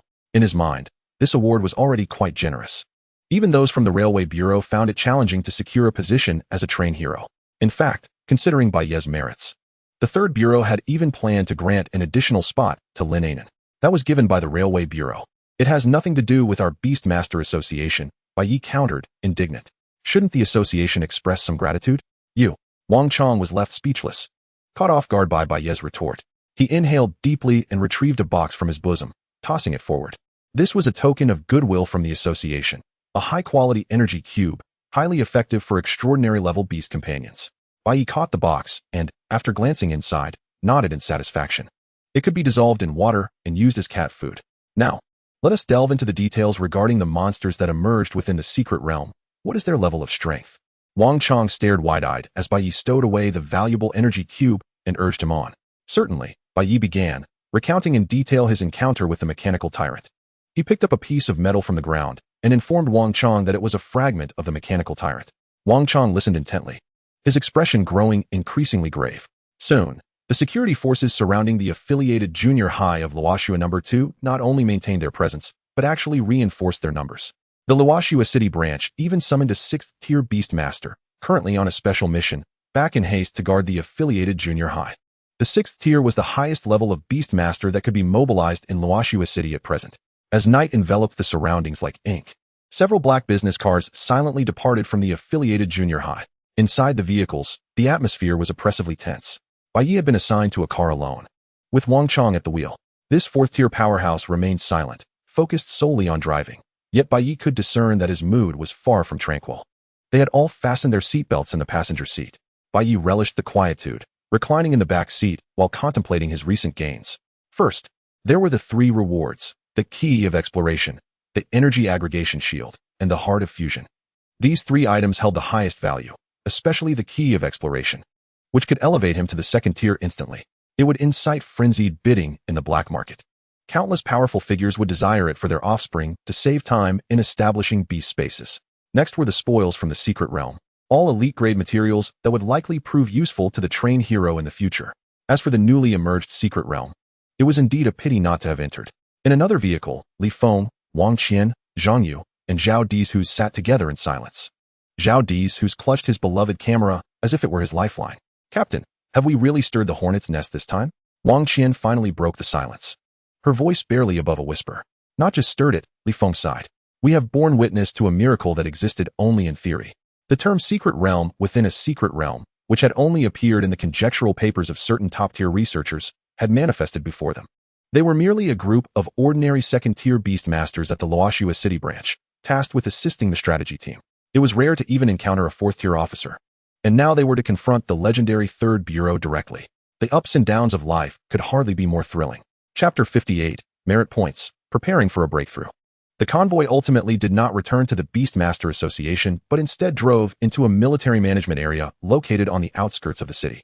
This was one of the secret strongholds of the Beastmaster Association, concealed through special means, its existence unknown to the average person. Bai Yi and the auxiliary team were brought into a room entirely constructed of metal, devoid of any windows. The room was simply furnished, containing only a metal-long table and a few chairs. "Wait here and do not wander," Wang Chong instructed before turning to leave. The heavy metal door slowly closed behind them. "What is this for? An interrogation?" Zhao Dizhu nervously scanned the surroundings. Li Feng shot him a glare. "Do not ask what you should not. Just remain quiet." Bai Yi touched the metal door to test its hardness. A faint palm print appeared on its surface. It was incredibly solid. Even if he exerted all his strength, it would take considerable time to break through. After approximately half an hour, the metal door swung open once more. A man dressed in a white lab coat and donning gold-rimmed glasses, exuding an air of refinement, entered, followed by 2 expressionless individuals clad in black. "Greetings, I am Zhou Zheng, a civilian researcher from the 3rd Bureau." The middle-aged man smiled and nodded at the group. Though his smile lacked warmth, his gaze swept over the auxiliary team members, ultimately resting upon Bai Yi's face, his curiosity unabashedly evident. "Bai Yi, hello. It is truly a pleasure to finally meet you," he said, raising an eyebrow. Bai Yi felt an unexpected surge of recognition. It seemed that even those of some stature were familiar with him. To be concise, Zhou Zheng continued, pulling out a chair and sliding a tablet computer toward Bai Yi. "Concerning the new secret realm, we require you to provide every detail you know." Bai Yi glanced at the tablet, which displayed a highly confidential electronic document interface. He had no reason to withhold information, so he recounted everything as it was. Zhou Zheng listened attentively, taking rapid notes on the tablet, nodding occasionally. Throughout the entire process, he did not interrupt Bai Yi, merely allowing him to speak freely. Once Bai Yi finished, Zhou Zheng lifted his head, a satisfied smile gracing his face. "Excellent. The intelligence you provided is immensely valuable." He stowed the tablet away. "However, this secret realm cannot be disclosed to the public. The association and the 3rd Bureau shall grant you due compensation." Lastly, Zhou Zheng retrieved several documents from his briefcase and handed them to Bai Yi and the auxiliary team members. "This is the highest-level confidentiality agreement currently available from the 3rd Bureau of Luoxua City." Zhou Zheng's tone turned serious. This is not an ordinary confidentiality agreement. It is crafted from the blank pages of a storybook bound by a lord-level beast. It imposes a formidable restraint even on fourth-tier beastmasters. Everything that transpired in the Waste City secret realm, especially regarding the new secret realm, must not be disclosed to anyone. Li Feng and the others regarded the agreement in their hands, feeling its weight akin to 1,000 pounds. Observing their expressions, Zhou Zheng smiled. Li Feng, your team shall each receive a reward of 1,000,000 alliance coins and 3,000 merit points. Upon hearing this, the auxiliary team's faces brightened. While 1,000,000 alliance coins were not insignificant, the 3,000 merit points were a considerably generous reward. It should be noted that within the association, merit points were a precious currency, more valuable than money, redeemable for various rare resources and privileges. As for Bai Yi, Zhou Zheng paused. As the paramount contributor to this mission, your efforts are indispensable. I hereby reward you 15,000,000 alliance coins and 60,000 merit points. At the announcement of this figure, Li Feng and the others were left in stunned disbelief. 60,000 merit points. That alone could be exchanged for a rare high-quality dragon attribute beast. This was merely the reward. Bai Yi's compensation had yet to be addressed. The disparity between individuals was astounding. The group exchanged glances before signing their names on the agreement. Bai Yi, confident and decisive, had long anticipated this outcome and elegantly inscribed his name. A mark resembling a long sword appeared on the back of Bai Yi's hand, swiftly vanishing. Yet he sensed that with a bit of sunlight exposure, this so-called contract would likely fade away. Zhou Zheng retrieved all the agreements, nodding in satisfaction before turning to leave the room with two men clad in black. Let us go? Bai Yi stood up, brushing off his pants. Time to head home for some sleep. Along the way, it was still Wang Chong at the wheel. Through the rearview mirror, Wang Chong covertly observed the carefree youth in the back seat, who was on the verge of dozing off, and he couldn't help but twitch his lips. The incidents this individual had encountered in the secret realm were enough to occupy the mind of an ordinary beast tamer for several days. Yet this lad appeared completely unfazed, exuding a nonchalant demeanor from beginning to end. The very first thought after signing the agreement was to return home and rest. Is this what they call the audacity of genius? The car came to a halt at the familiar entrance of the community, and Bai Yi yawned as he alighted. Thanks. Unlucky brother, he casually expressed his gratitude. Wang Chong stumbled slightly, nearly colliding with the steering wheel. He whipped around, glaring fiercely at Bai Yi, and gritted his teeth, saying, I'm Wang Chong, not an unlucky fellow. Oh, brother Chong, got it. Bai Yi waved his hand dismissively, not looking back as he entered the community. Watching his carefree silhouette, Wang Chong felt his fists clench. If he weren't at a disadvantage against a real person, he would have loved to rush over and land a punch on this brat. Upon returning home, Bai Yi's first action was to dash into his bedroom. Xiao Hei, Huan Shui. The two little creatures perked up at the sound of their caretaker's call and promptly leaped down from the cat tree, scampering towards him on their tiny legs.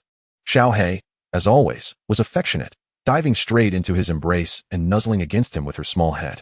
Huan Shui approached gracefully, sweeping the tip of her tail against his pant leg as a form of greeting. Did you miss me? Bai Yi scooped up both kittens, inhaling deeply. Oh, the familiar scent. After quenching their thirst with energy-infused water, Bai Yi reclined on the sofa, his thoughts shifting to the illustration space.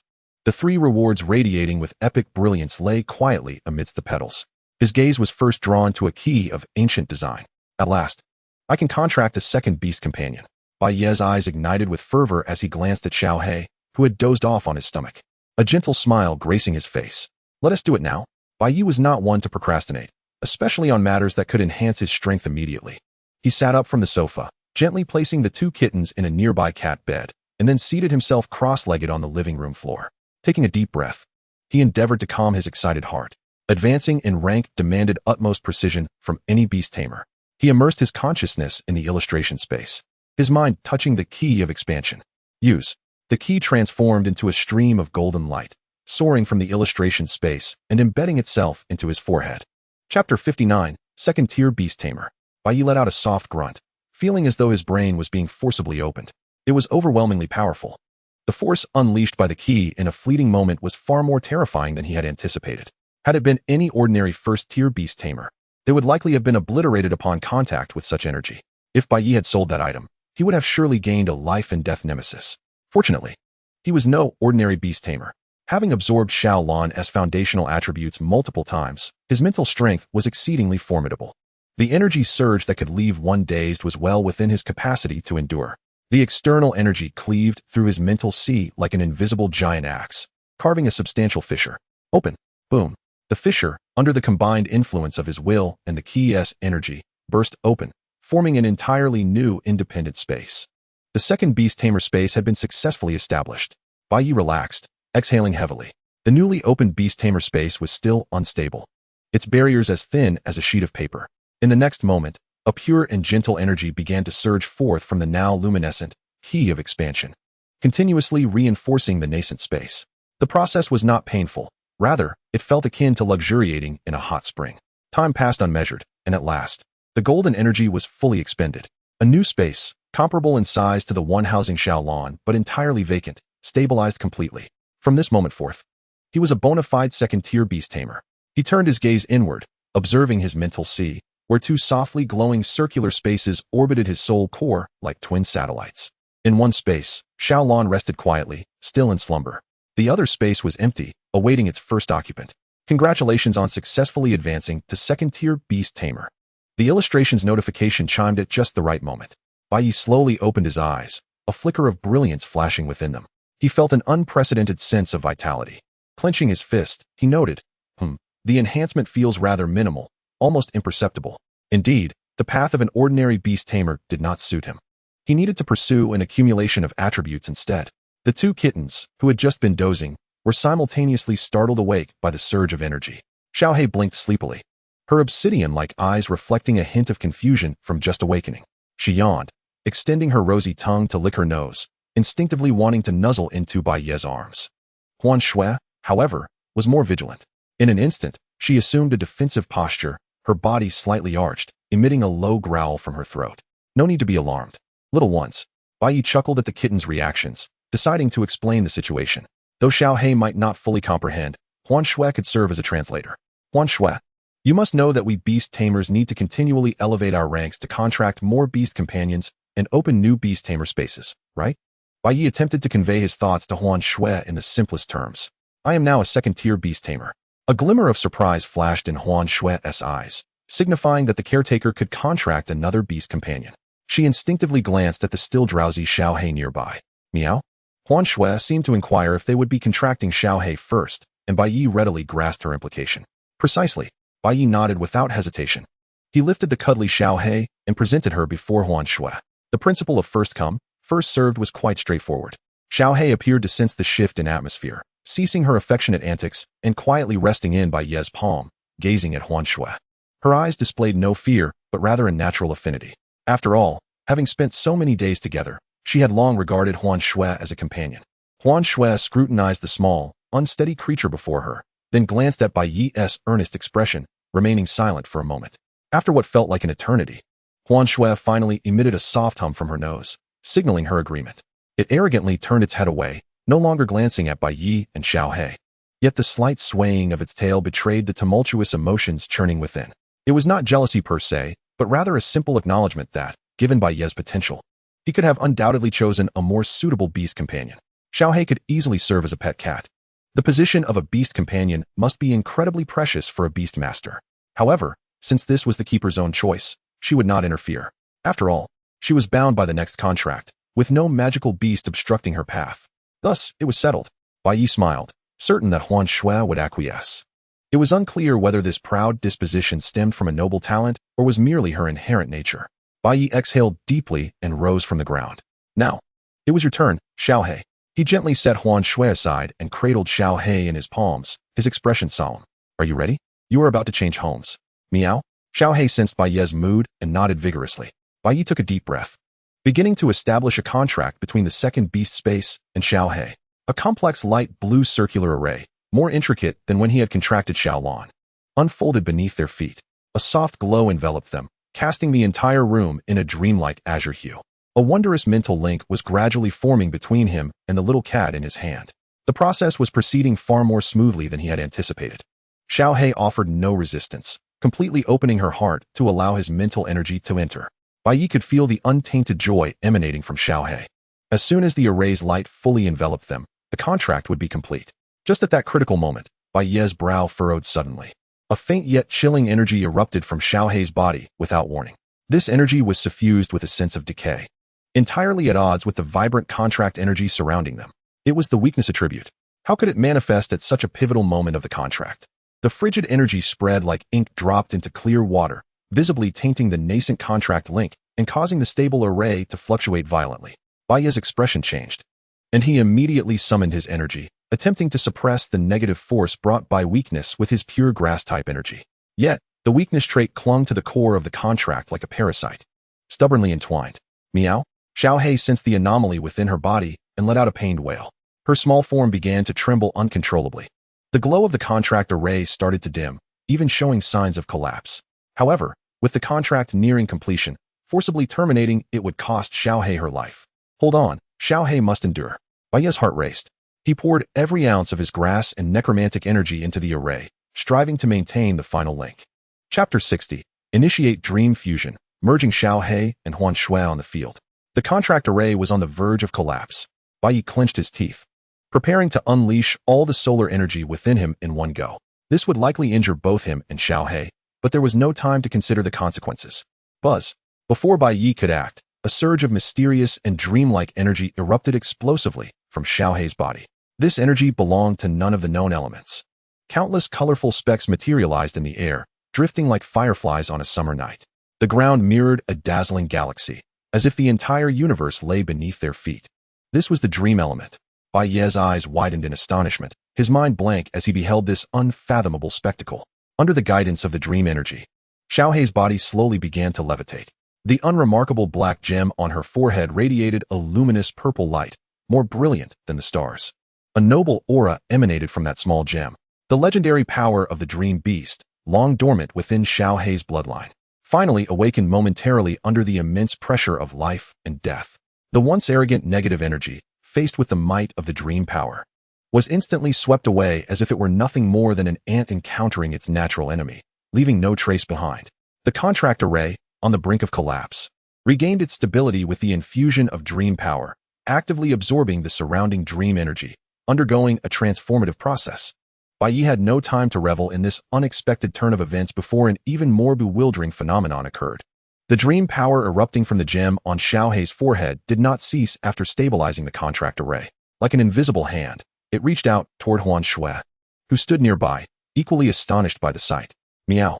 Huan Shui's white fur bristled, instinctively attempting to resist. Alas, her strength, which she regarded with disdain among her peers, seemed utterly insignificant before the noble dream power. Without a moment to unleash even a single skill, her small form was firmly bound by that force, rendering her immobile. Bai Ye, equally bewildered, tried to exert control over the dream energy, but found himself utterly powerless. The force was of a level too high for him to intervene. If only he could harness this power for himself. Even if his level was low, he could surpass his limits in battle. Huan Shui's body floated uncontrollably, inching closer to the suspended Xiao He. Wait! Bai Ye instinctively reached out his hand to stop it. However, his hand passed right through Huan Shui's now translucent body. Under the influence of the dream power, Huan Shui's form began to grow ethereal, resembling a projection more than a physical entity. Ultimately, before Bai Ye's horrified gaze, Huan Shui's illusory body gently touched the gem on Xiao He's forehead, which was radiating brilliant purple light. At the moment of contact, Huan Shui transformed into a stream of pure white light, absorbed into the gem. Huan Shui, Bai Ye cried out in dismay. After absorbing Huan Shui, the gem on Xiao He's forehead blazed with renewed brilliance, and the dream power surged accordingly. The contract array, initially blue, transformed into a profound purple-gold hue after merging the dream energies of the two dream cats, expanding several times in scale. A pillar of purple-gold light shot skyward, completely enveloping Bai Ye and Xiao He. Bai Ye felt as though something had been added to his mind. Fragments of memories and emotions belonging to the two dream cats surged into him all at once, intertwining two distinctly different lives within his soul. He could not tell how much time passed. The dazzling purple-gold light gradually faded, restoring tranquility to the room. Bai Ye shook his still slightly swollen head and opened his eyes. The contract array had vanished. In his hands lay a small cat, black and white in color. Was it Xiao He or Huan Shui? Bai Ye could not discern. The life force of this dream cat was now several times more vigorous than before. The lingering aura of frailty surrounding it, while not entirely dissipated, had been suppressed to an exceedingly low degree. The jewel upon its forehead no longer bore the mundane visage it once did. Instead, its surface was graced with a delicate crescent mark that radiated a soft white glow. This was the mark of illusory snow. Contract successful. Congratulations, you have successfully established a soul bond with the illusory cat, unnamed. The notification from the Pokédex echoed in by Ye's mind. Illusory cat fusion? What could this possibly mean? Had he unwittingly contracted two beasts within a single beast space? A buy one get one free scenario. The notion of fusion occurring mid-contract left him in a state of bewilderment as he stared at the black and white cat in his palm, or rather, the fused illusory cat. His thoughts a tangled mess. Illusory Snow? Little Black? He tentatively called out to Illusory Snow. Meow? A voice imbued with confusion emanated from the jewel marked with the crescent. Is everything all right? Bai Yi inquired hastily. If anything were to happen to Illusory Snow, how would he explain it to Spirit Eye Cat? Meow meow meow. Illusory Snow's urgent cries resonated in Bai Ye's mind. Though still a feline sound, he surprisingly comprehended its essence. So dark, so cramped, so terrifying. Her telepathic abilities had evidently awakened, a serendipitous turn of events. Bai Yi mused. However, that description sounds rather akin to being imprisoned. He steadied himself, endeavoring to assess the current situation. Firstly, it was clear that Illusory Snow was not in danger. She had merely been transported into the jewel on her forehead by Little Black. Secondly, the contract had indeed succeeded, binding both illusory cats to the same contract space in a manner he could scarcely fathom. This was nothing short of a systemic anomaly. One beast space accommodating two pets. If word of this spread, it would surely drive every beast master in the Tianwang kingdom into a frenzy. Yet, acquiring a dream-type pet capable of awakening during a contract was no small feat. Eagerly, he opened his Pokédex to discern the true nature of this fused illusory cat. Name: Fused illusory cat. Attribute: Normal, Dream, Awakening. Gender: Female. Talent: Initial King level. Level: Initial Extraordinary. Skills: Cry, Unranked. Grass Fong, Beginner. Dream Eye, Beginner. Shadow Clone, Intermediate. Mind Partition, Advanced. Hyperkinetic Movement, Intermediate. Grand Finale Fairy Tale Town, Super, Beginner. Talent: Telepathy, Blue. Adaptable, Special. Heart of Fusion, Gray, Gold. Noble, Gray. Frail, Gray. Heart of Fusion, Gray. Gold. Allows the essence of two illusory cats to merge, possessing infinite possibilities. Description: A unique life form resulting from the accidental fusion of two illusory cats under the influence of dream power, possessing all abilities and potential of both. They must remain fused when entering the beast space, but may freely combine or separate in the external environment. Gasp! Bai Yi inhaled sharply, astonished by the opulent attribute panel before him. Initial King level talent, second only to the ghostly evolution of the Phantom Orchid, the Ghost Emperor Wan Hualon. Most astonishing was the newly appeared talent, Heart of Fusion, alongside the super tier skill. This talent was nothing short of extraordinary. If he were to acquire the Heart of Fusion, could he not directly merge with his pets in battle? Well, aside from concealing his own strength, it seemed of little practical use otherwise. He pondered whether the gray talents would also stack with his own. Bai Yi stroked his chin, feeling a twinge of trepidation. He had no desire to endure the dual torment of frailty and nobility. The fused illusory cat, seemingly discomfort, scratched her cheek with a paw, emitting a dazzling light. Just as Bai Yi reached out, the brilliance abruptly dissipated, revealing the forms of two small kittens once more. Evidently, maintaining the fusion state for an extended duration was not a comfortable endeavor, prompting them to revert to their independent forms. Just as I suspected, a surge of joy filled Bai Ye's heart. The Pokédex had not erred. They needed to fuse only when occupying the same contract space. Once outside, they were free to frolic as they pleased. Chapter 61, A New Home. The two small kittens, one black and one white, stood safely on the carpet, gazing at each other and sniffing one another's scents. By sheer happenstance, Bai Yi had managed to contract two pets within a single beast space. Even a 9th-tier beast master could only contract 9 pets. Though he had merely accommodated 2 within one space, this represented a groundbreaking beginning. If, in the future, every one of his beast spaces could host 2 or even more pets, now was the time for fantasy. Meow, meow. The two illusory cats called out simultaneously, pulling him from his reverie. Bai Yi regained his focus, gazing at the black and white pair before him, a radiant smile gracing his face. How about calling you two the Black Snow Cat Duo? No, that sounds atrocious. Let's name you the Black and White Duo. On second thought, your original names are far more pleasant. Embracing the two cats, Bai Yi reveled in joy for a while before finally calming down. His secrets were multiplying, each one holding the potential to bring him peril if exposed. In the shadows, the insect nest organization was still wandering about, oblivious to his situation. He turned his gaze back to the two small kittens. All right, Little Black, Illusory Snow, let us try again. Excitement sparkled in Bai Ye's eyes. He yearned to witness the fusion process once more. Fusion. Little Black tilted her head, while Illusory Snow let out a human-like sigh, stepping forward to press her jewel against Little Black's forehead. The bodies of the two illusory cats once again illuminated with radiance, intertwining in midair to perfectly merge into one. The fused black and white illusory cat reappeared. It seems they're in evolution form. Let me take a look. Taiji Heavenly Cat. Talent. Initial Overlord level. Upon glancing at the evolution requirements, he noted, hundreds of king-level materials. Perhaps it's best to wash up and get some sleep. However, for now, he could not continue with the evolution, yet it did not hinder him from testing the true prowess of the fused illusory cat, while simultaneously acquiring her skills and talents for himself. Where to test this?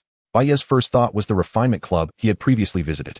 Yet, as soon as this notion arose, he dismissed it. He could not return there. Last time, he merely tested Little Orchid and Illusory Snow, and he ended up wrecking two of their targets. This time, the fused illusory cat was significantly stronger than before, while the club did possess elite-level targets. If the fused illusory cat were to unleash her full potential, it would undoubtedly demolish the club. Monetary compensation would be trivial. The main concern was that it would attract too much attention. The existence of a dual-soul entity must remain a closely guarded secret. The transformation of the fusion illusion cat is indeed remarkable. The last black cat could easily pass off as an excuse for a grooming session. But this time it is a cream cat adorned with starlight effects. He possesses a staggering 60 million alliance coins, justifiably earning him the title of a minor nouveau riche. Furthermore, he still has components from the mechanical tyrant that remain unsold. What he needs is a private space where he can indulge his whims without restraint. It appears that it is time to seek a new residence. Bai Ye stroked his chin, reflecting on his past when he was impoverished and had no choice but to squeeze into that dilapidated old apartment of merely a few dozen square meters. Now that he has wealth, it is only fitting to enhance his living conditions. Purchasing a villa with a spacious basement or an inbuilt training ground would undoubtedly facilitate both the training of his beasts and the clandestine research of certain unmentionable matters. Without hesitation, he decided to act. Observing that the fusion illusion cat was no longer engaging with him, it swiftly reverted to its two original forms. Bai Ye retrieved his phone and promptly searched for the most prestigious real estate agency in Snowfall City. A company named Golden Summit Real Estate caught his attention. Renowned for dealing exclusively with high-end villas and estates, catering to an affluent clientele while maintaining utmost confidentiality. He dialed their 24-hour hotline.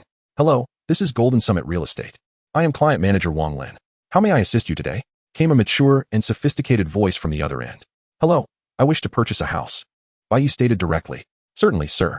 Do you have specific requirements regarding the location, size, or layout? Our listings cover all of Snowfall City. From luxurious penthouses in the city center to tranquil estates in the suburbs, she inquired. I have but one requirement, Bai Ye interjected.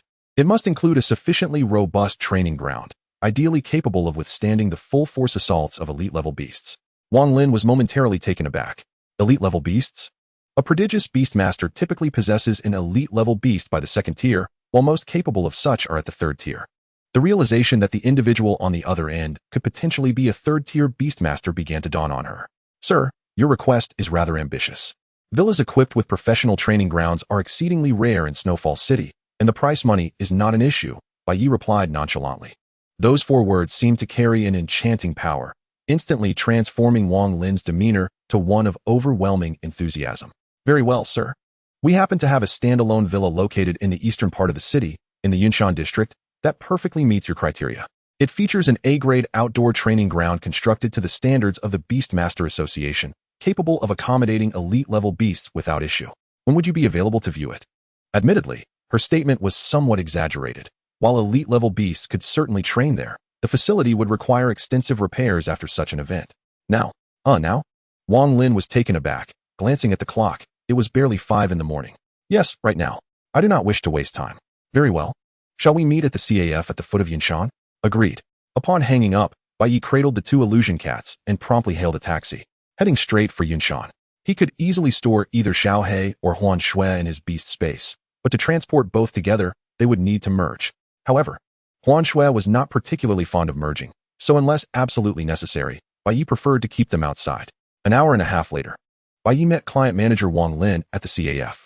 She appeared to be a well-dressed professional in her 30s, exuding a competent aura. Upon seeing Bai Ye, her eyes blinked in surprise. The youthful voice from the phone belonged to an actual teenager.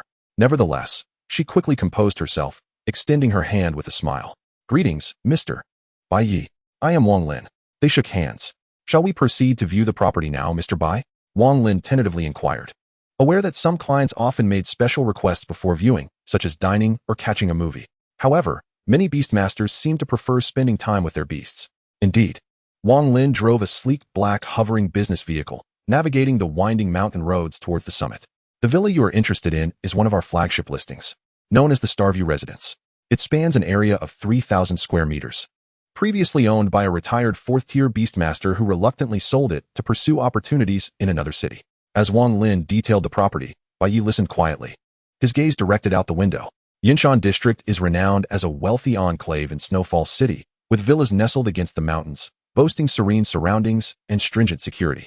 Soon, the vehicle came to a halt in front of an imposing white villa, characterized by a modern minimalist design and 3 stories in height. However, Bai Yi's attention was immediately drawn to the expansive training ground at the rear, encased in high-strength alloy fencing. The area was substantial, roughly the size of half a football field, with the ground and surrounding walls glimmering with a metallic sheen. "Mr. Bai, this is the A-grade training ground," Wang Lin proclaimed proudly as she led him into the facility.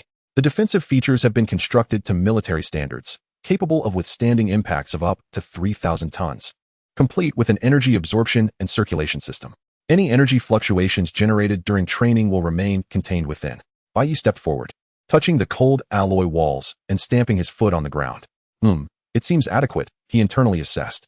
While it may not rival the specialized training facilities found in suburban military bases, it would suffice for beasts below the elite level.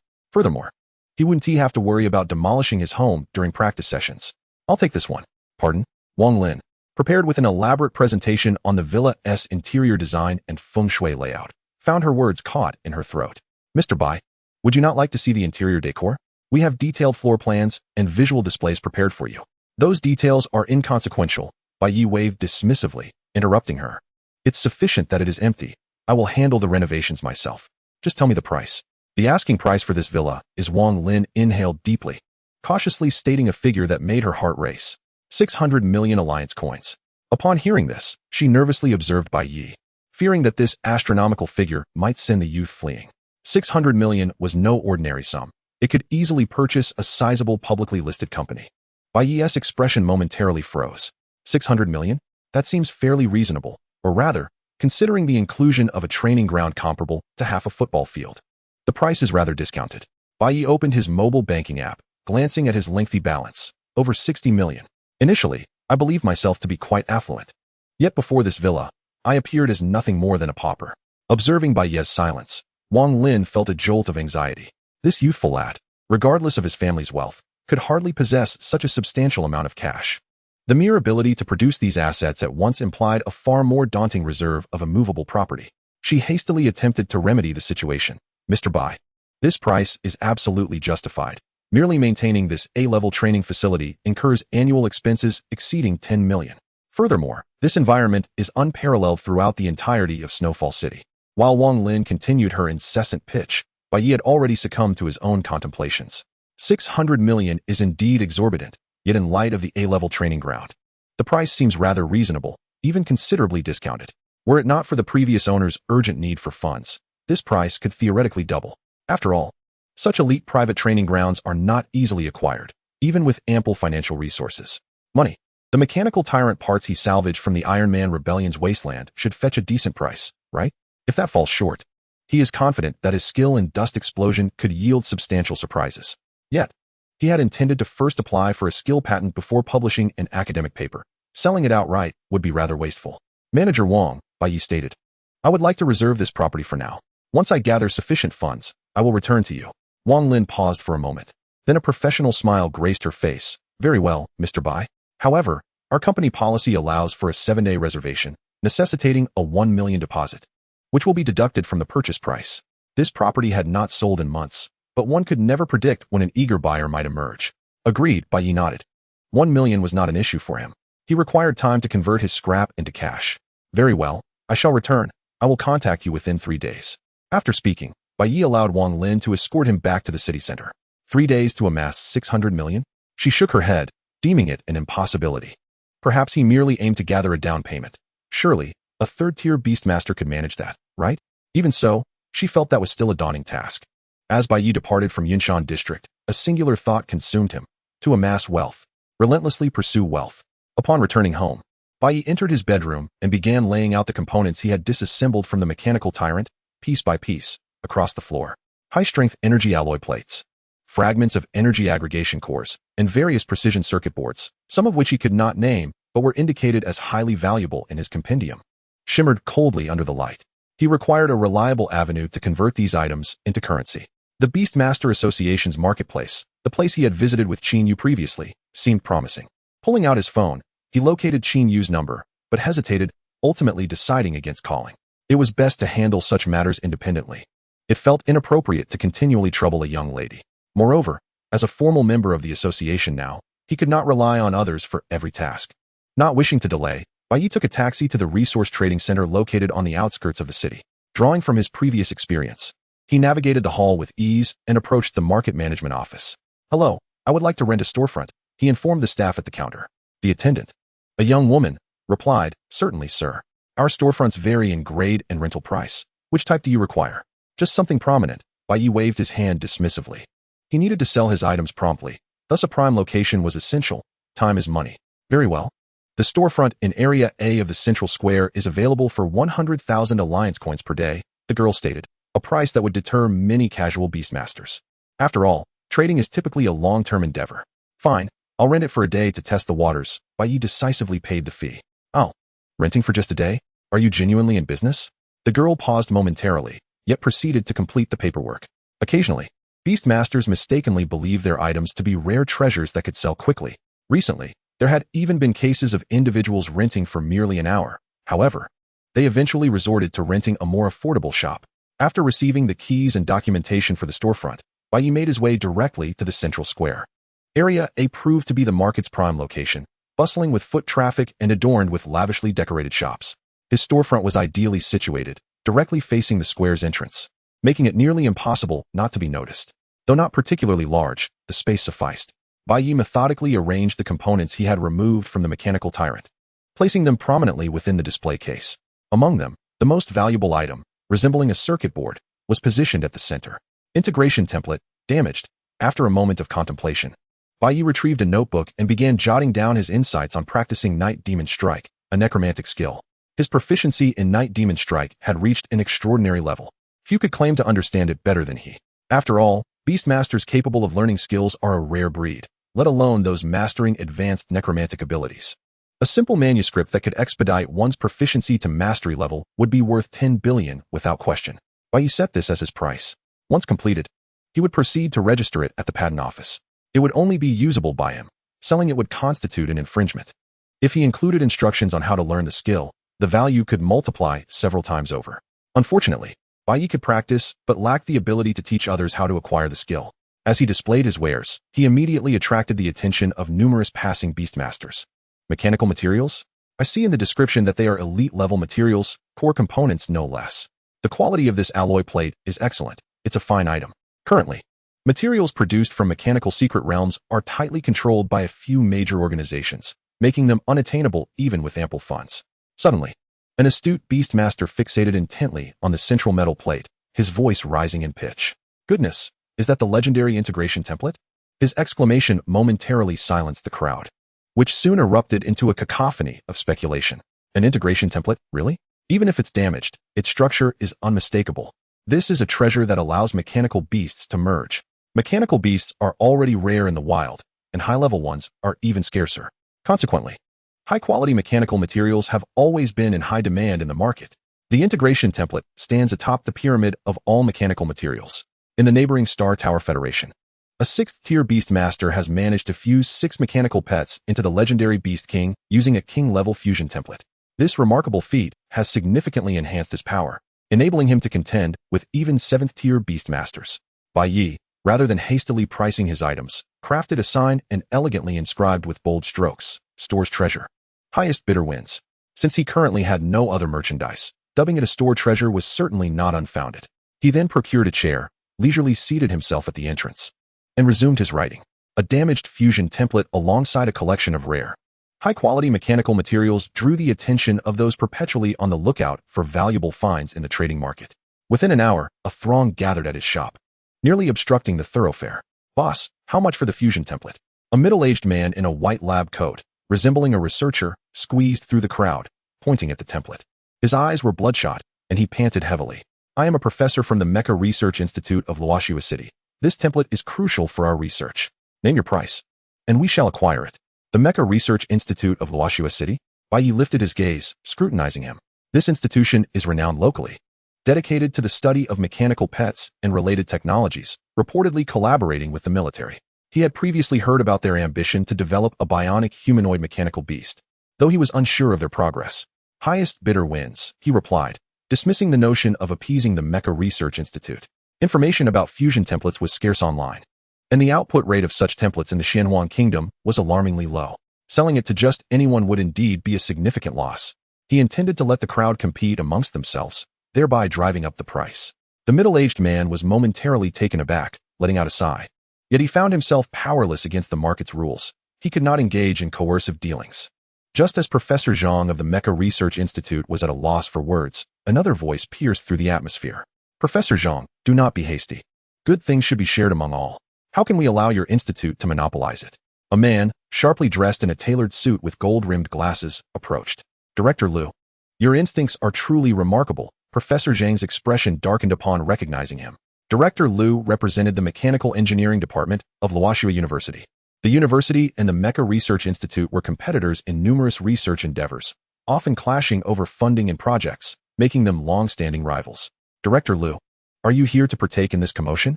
Professor Zhang retorted sharply, his words laced with tension. Professor Zhang, you jest. A strategic item like the fusion template is undoubtedly of great interest to our university. If we can thoroughly study it, we might nurture a few future mechanical masters.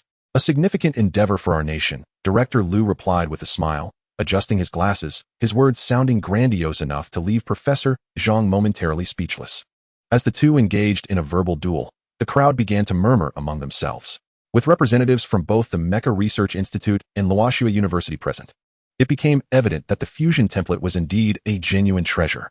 Both institutions were titans in the mechanical field, vying for this coveted item. Who exactly was this youth? To possess such a valuable object, his background must be extraordinary. Typically, if one has the capability to conduct research, fusion templates are rarely sold.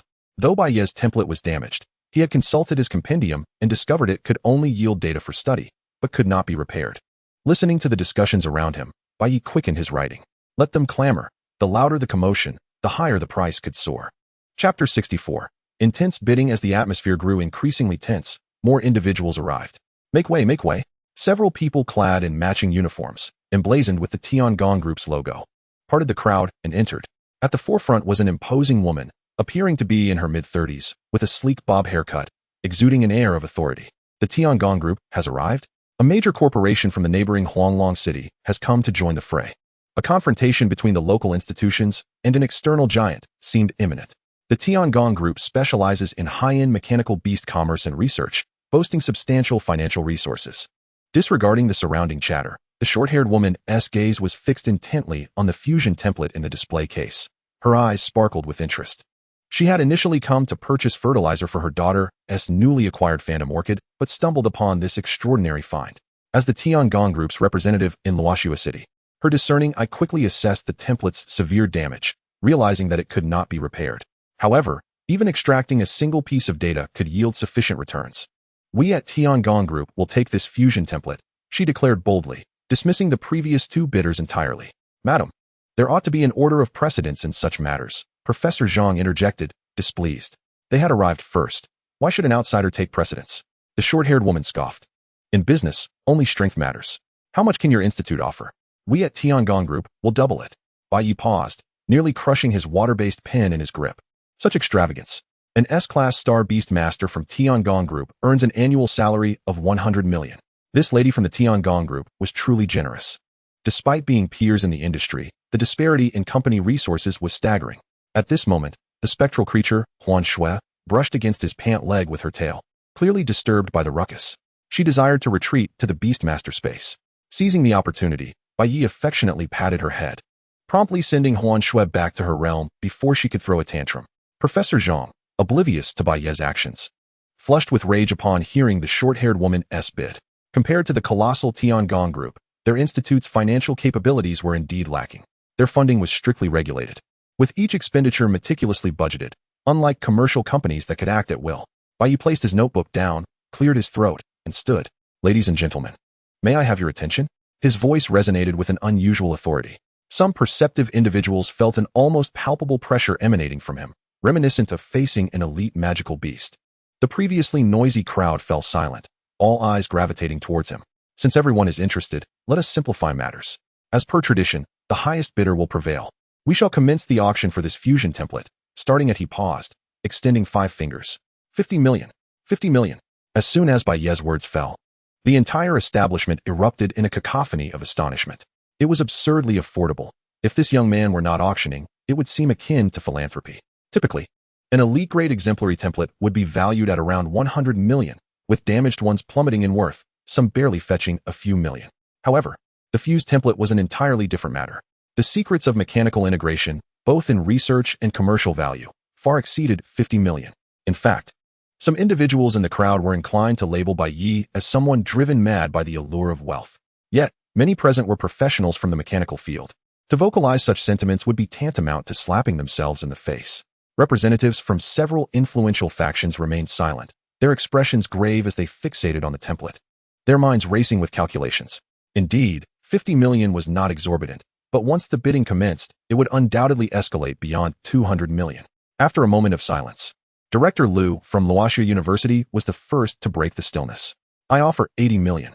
His declaration abruptly silenced the surrounding chatter, as everyone turned to gaze at him with incredulity. Merely an increase of 30 million? Director Liu, this is...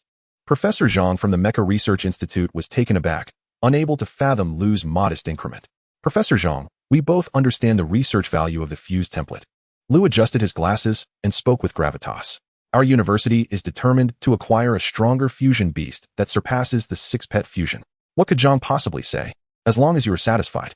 Humph. Thinking 80 million would suffice to secure it. Clearly, years of academic pursuit had left them oblivious to the market's realities. The short-haired woman from Tianwang Group let out a derisive laugh, raising her hand to announce a higher bid. Tianwang Group offers 150 million. A collective gasp rippled through the crowd. The auction had scarcely begun, and the price had already skyrocketed to 150 million. Was this a clash of titans?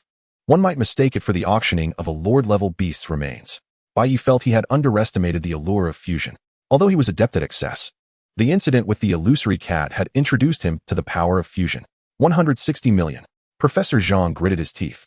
The Mecha Research Institute could not compete with Tianwang Group's financial prowess. Yet as an official research institution, their funding was still substantial. Moreover, they had military backing. There was no way they could allow this template to fall into corporate hands. 200 million. Director Liu was unyielding, elevating the price to a new echelon. Their university's mechanical engineering department was on the brink of a national-level critical project that urgently required such groundbreaking technology to make headway. 300 million. The woman from Tianwang Group didn't even flinch, casually announcing the figure. The room fell into a hushed silence, the expressions of Professor Zhang and Director Liu darkening. This price had far surpassed their budgetary limits. Continuing further would mean that even if they secured the template, they would struggle to justify it to their superiors. They could not guarantee sufficient data from the damaged template. Out of funds. The woman with short hair observed the silent duo, her brow arching slightly in a triumphant smile. In that case, please refrain from wasting everyone's time here. After acquiring the template, I still have to select fertilizers. Rumor had it that the fertilizer champion, Phantom Orchid, had purchased it from Wanchao Hall. However, she glanced at Bai Yi, who had returned to his seat. This young man seemed vaguely familiar. Had she seen him before? But he had just retracted a small white cat into his beast space. She must have been mistaken. How could an apprentice beast master possibly establish a second beast space so quickly? Professor Zhang and Director Liu clenched their fists tightly, yet they found themselves powerless to retort. Is there anyone else willing to raise the bid? Bai Yi stood up, smiling amiably. The room was enveloped in silence, no one daring to speak. If that is the case, then this template. Wait. Just as Bai Yi was about to finalize the deal, a strong voice rang out from the crowd. Another expert? A spirited elder, dressed in traditional attire and supported by a young man, slowly entered the scene. It was Elder Lei from Baigong Pavilion. Even the Baigong Pavilion representatives had arrived. Had they not been primarily active in the eastern regions of Xianyellow country? Baigong Pavilion was the pinnacle of mechanical beast research organizations in Xianyellow country, holding a status akin to a sanctum within the mechanical domain. Its inception aimed to surpass the neighboring Star Tower Federation. The mechanical beasts they crafted were highly sought after by top-tier beast masters. in the presence of Baigong Pavilion. Tianwang Group was merely a fledgling. Elder Lei, to what do we owe the pleasure of your visit? The short-haired woman from Tianwang Group reigned in her arrogance upon seeing the elder, a twinge of concern surfacing in her heart. It was rare for a fourth-tier beast master to frequent the trading market. Why were there so many attendees today?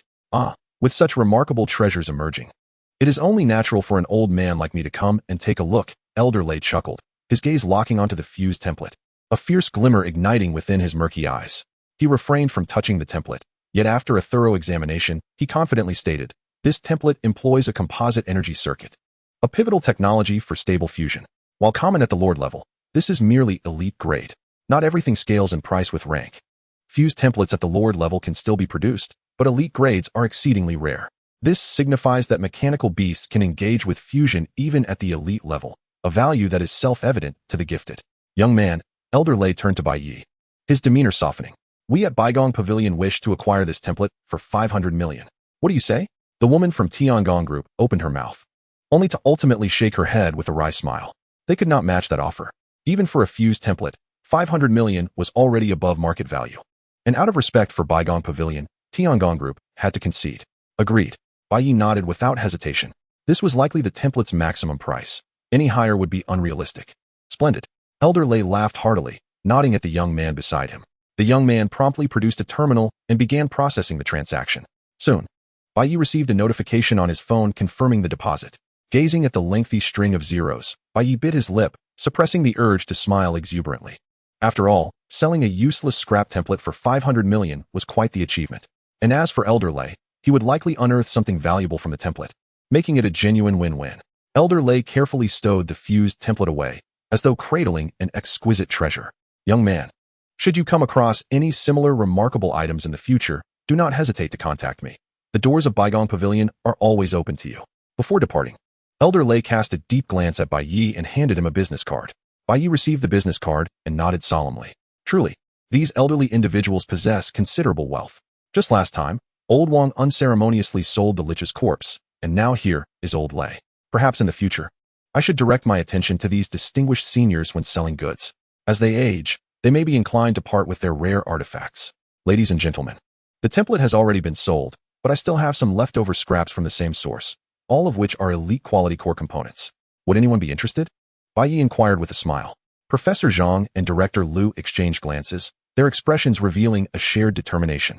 While the fusion template was no longer a possibility, acquiring some advanced materials of the same origin for further research would not be an empty endeavor. We will take it, they said almost in unison. The woman from Tianwang Group added, we would also like a portion.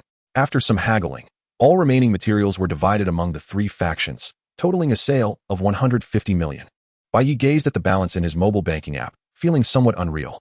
650 million. Coupled with the previous 60 million, his total assets had now surpassed 710 million. Just hours ago, Bai Yi was a penniless soul fretting over purchasing a home. Now, he was an undeniable billionaire. It must be said, the first successful expedition into the secret realm truly proved lucrative. The secret realms previously traversed by predecessors had many resources that had already been exploited. Even if the realm had been reclaimed by magical beasts, giving rise to a new realm lord, the rewards would still be scant. Similarly, being a beast master is an exceedingly costly profession. Just the feed for a few beast companions amounts to a significant expense. The beast masters surrounding him now regarded Bai Yi with transformed expressions, envy, jealousy, and awe. Ignoring them, Bai Yi collected his shop and turned to leave the trading center. The 600 million villa now seemed within reach for outright purchase. Stroking his chin, a radiant smile spread across his face. He pulled out his phone and located the contact for Wang Lin, the client manager at Jinding Real Estate, dialing her directly. In the Jinding Real Estate office, Wang Lin was sluggishly organizing client information. The young man named Bai Yi had left a profound impression on her, simultaneously filling her with a sense of hopelessness. Gathering the down payment within 3 days felt utterly fanciful. She had prepared herself for the deal to fall through. Just then, her personal terminal chimed. Upon seeing Bai Ye's name on the caller ID, Wang Lin paused for a moment before answering. Hello, Mr. Bai. Manager Wang. I would like to purchase the villa at Guoxing Mansion right now, came Bai Ye's calm voice from the other end. In truth, he was so overwhelmed with emotion that he could only stroke the head of Little Black to soothe himself. Wang Lin's mind momentarily short-circuited. She suspected that perhaps she had consumed too much coffee and was hallucinating. Mr. Bai, what did you say? I said, I want to buy that villa right now. Bai Yi reiterated. The down payment. Wang Lin's voice trembled. Could he have traversed multiple secret realms in the span of a single morning? But you are a Beastmaster. The funds are ready. I intend to pay in full. Can we sign the contract now? Full payment. Wang Lin sprang from her seat, the sudden movement attracting the attention of all her colleagues in the office. She scarcely paid them any mind, her face brimming with ecstatic joy. Regardless of how Bai Yi had managed this, if the sale went through, she would be set for an extravagant lifestyle for quite some time. Mr. Bai, where are you? I will come to find you immediately. Right outside your building. After hanging up, Wang Lin felt her heart racing. She took several deep breaths, composed herself, and, in high heels, nearly sprinted out of the office. Chapter 66. The Overachiever Xiaolon. Upon entering the lobby and spotting a boy stroking a small black cat, her face lit up with a beaming smile. Mr. Bai, I apologize for the wait. No problem, let us proceed with the paperwork. Bai Yi nodded. The subsequent formalities were executed with remarkable speed. Wang Lin summoned the electronic contract on her portable device. Bai Yi meticulously reviewed it, confirming there were no hidden pitfalls. Before signing his name and transferring the 600 million alliance coins in a single transaction to Jinding Real Estate's account. As a formal member of the Beastmaster Association, his bank account allowed for substantial transfers. Mr. Bai, here are the keys and the proof of ownership for the villa. From this moment on, this is your home, Wang Lin said, presenting a delicate box with both hands, her posture nearly bending at a 90-degree angle. Thank you, Bai Yi replied, receiving the box with great satisfaction. From today onward, he was part of the villa-dwelling elite, residing in a magnificent mansion complete with a private A-class training ground. After bidding farewell to the slightly dazed Wang Lin, Bai Yi cradled Little Black and hailed a taxi straight to his new home at Guishing Mansion. He had previously considered acquiring a mode of transportation, but the application for the train hero was soon to be approved. Driving a train on the streets? It felt far more eye-catching than any sports car. Unless, of course, the sports car could transform. Standing before the grand entrance of the villa, gazing at the spacious hall and the immense training ground in the backyard, he was eager to transfer everything from his previous humble abode. He wished to thoroughly test the abilities of himself and his beast companions. Observing the remaining balance of 150 million in his mobile banking app, Bai Yi couldn't help but sigh. Money comes swiftly, yet departs just as quickly. He released the slumbering Shui Huan and, under her disgruntled gaze, gently stroked her. Only the soft fur of little Huan Miao could soothe his troubled soul. To be honest, he had little to move. Aside from a few changes of clothes and some essential items, there was also his high-end gaming computer. Initially, he considered hiring a moving company. But the thought of heavy furniture and appliances, coupled with his current strength rivaling that of elite magical beasts, made him abandon that idea. Self-reliance brings abundance. Thus, over the next 2 days, the affluent neighbors of Yunshan district witnessed an extraordinary spectacle. A boy who appeared to still be in high school, resembling an ant on a mission, made countless trips from a dilapidated taxi, unloading various items. The double-door refrigerator and the drum washing machine, which typically required several people to lift, seemed as light as foam models in his hands, easily maneuvered as he sprinted into his luxurious home. Zhang Ge looked quickly. The new neighbor must be a magical beast in human guise. A middle-aged man in silk pajamas exclaimed from the balcony of his villa, watching Bai Yi effortlessly hoist an inexplicable stone pedestal, his jaw agape in disbelief. What a monster! That's a Beastmaster. Haven't you seen the news? This year's newcomer champion of the Saint Dragon Cup from our Lishua city looks just like that. Beside him, Brother Zhang wore an expression of nonchalance. A cup of AD calcium in hand. Is it true? The rookie king has the wealth to purchase the villa next door? A middle-aged man exclaimed incredulously, his hand trembling. The training ground behind that villa had previously been constructed with precious materials by a fourth-tier Beastmaster. In terms of value, their homes could not compare. Just wait and see. Once the rookie king reaches his full potential, property prices in Yunshan will surely soar. I'm contemplating investing in a few more villas myself. Old Zhang declared proudly, taking a hearty sip of his AD calcium. Bai Yi overheard the neighbors' discussions as well. He had also contemplated acquiring several villas once he amassed wealth. But it seemed he had his priorities misplaced. Becoming a formidable Beastmaster would undoubtedly yield greater returns than mere property speculation. It took him 2 full days to arrange his new home into something resembling a livable space. While most rooms remained sparsely furnished, at least the living room and bedroom no longer felt so desolate. During this time, Xiaolon finally awakened. Bai Yi had placed Xiaolon on the sunniest balcony, nestled in an oversized custom flower pot. The soil was a special blend of various high-quality nutrient-rich soils, complemented by an automatic irrigation and light adjustment system. As was customary, Bai Yi attempted to forge a bond, but the result was level, elite intermediate, 10, 625. The path to leveling up was becoming increasingly arduous. Xiaolon, too, sensed a slowdown in its ability to nurture beast masters and began to exert more effort. It even insisted on basking in sunlight at night to facilitate its cultivation.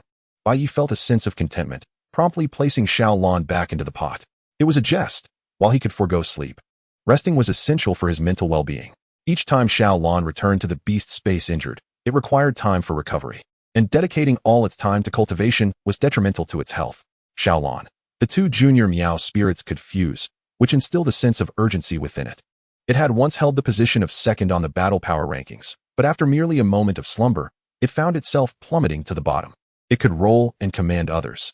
Thus, it was imperative to reclaim the time squandered in the beast space. Bai Yi could not dissuade Xiao Lan, and could only allow it to push itself further.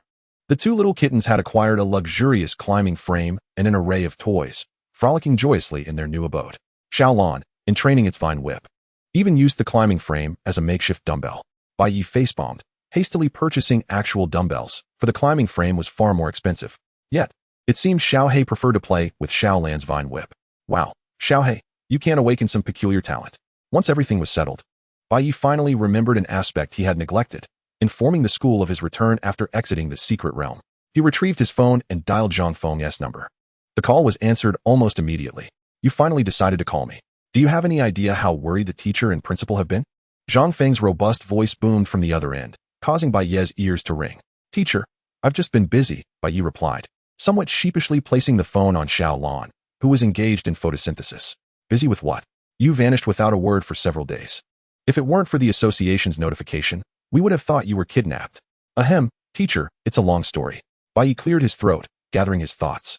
He certainly could not disclose the details of the Iron Man Rebellion or the Wasteland Secret Realm, given the highest level of confidentiality agreement he had signed.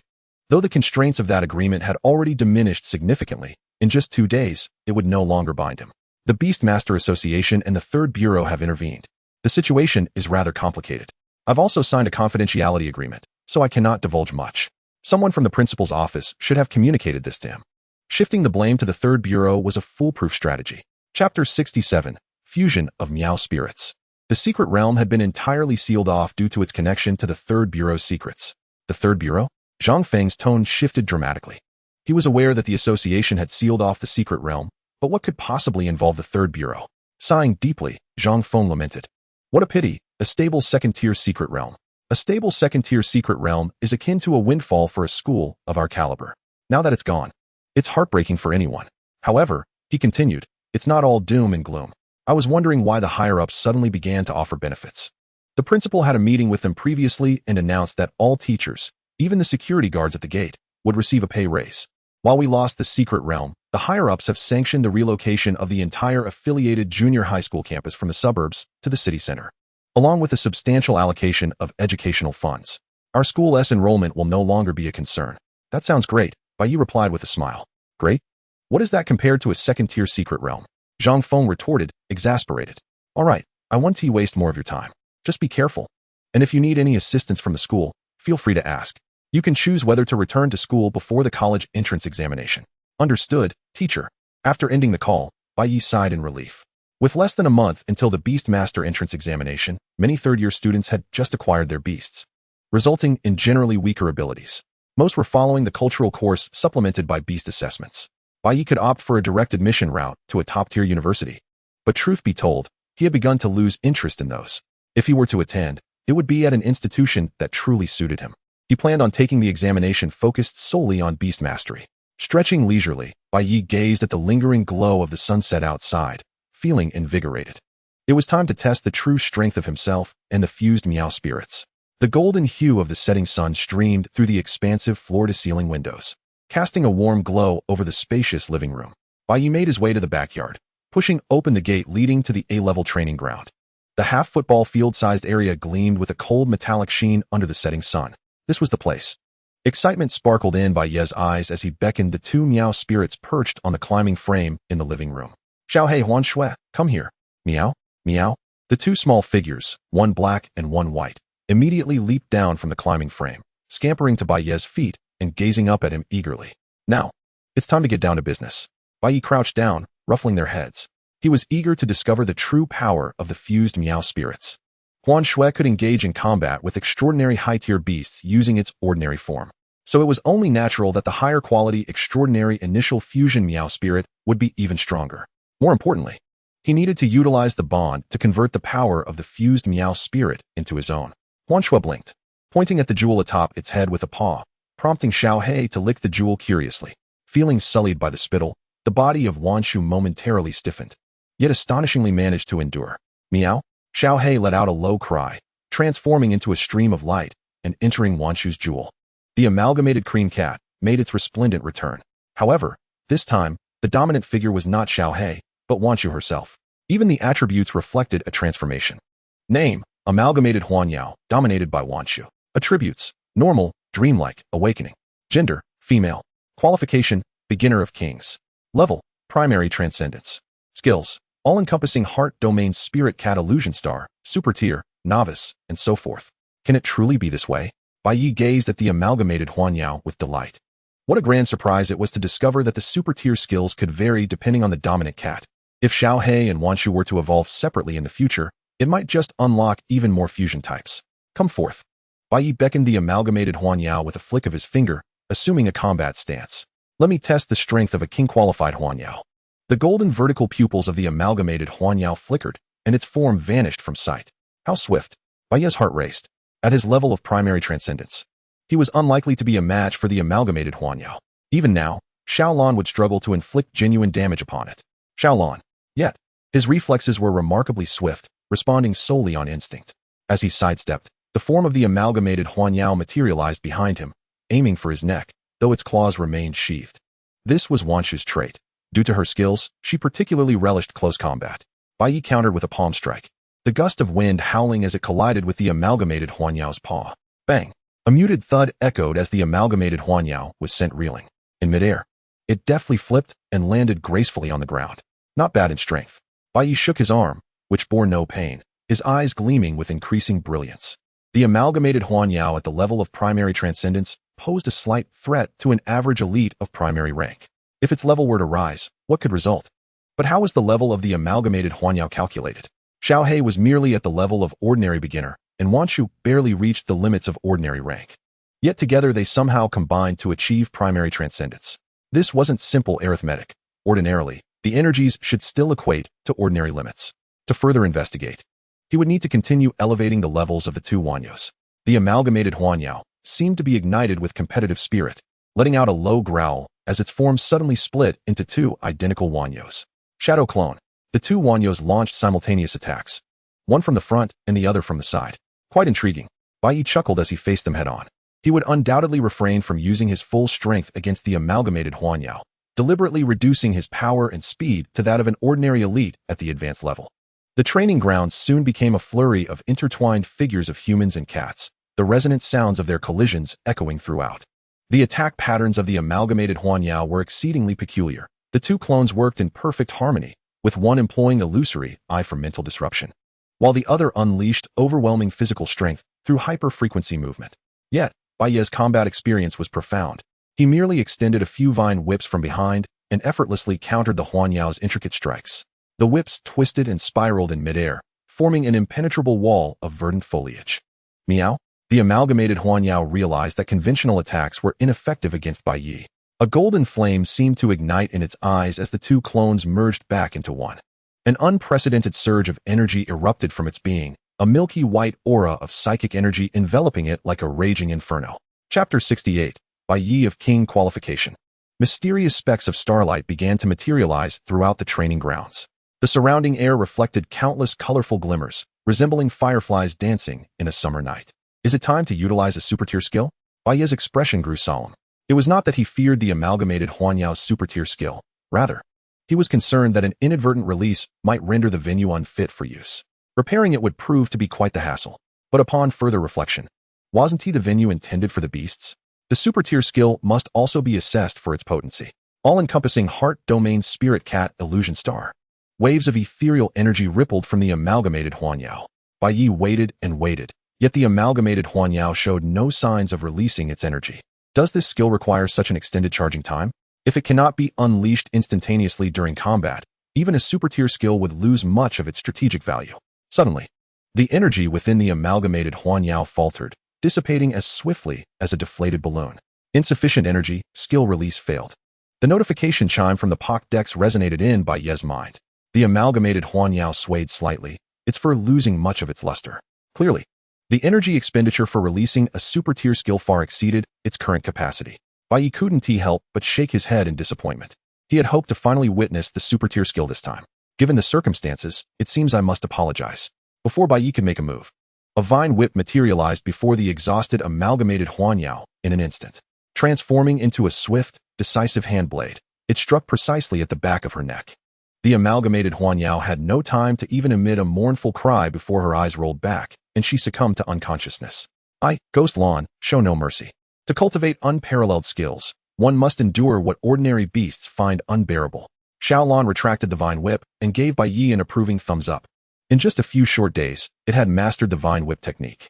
Such rapid progress would cause even seasoned researchers of vine whip-type beasts to exclaim in awe at its talent.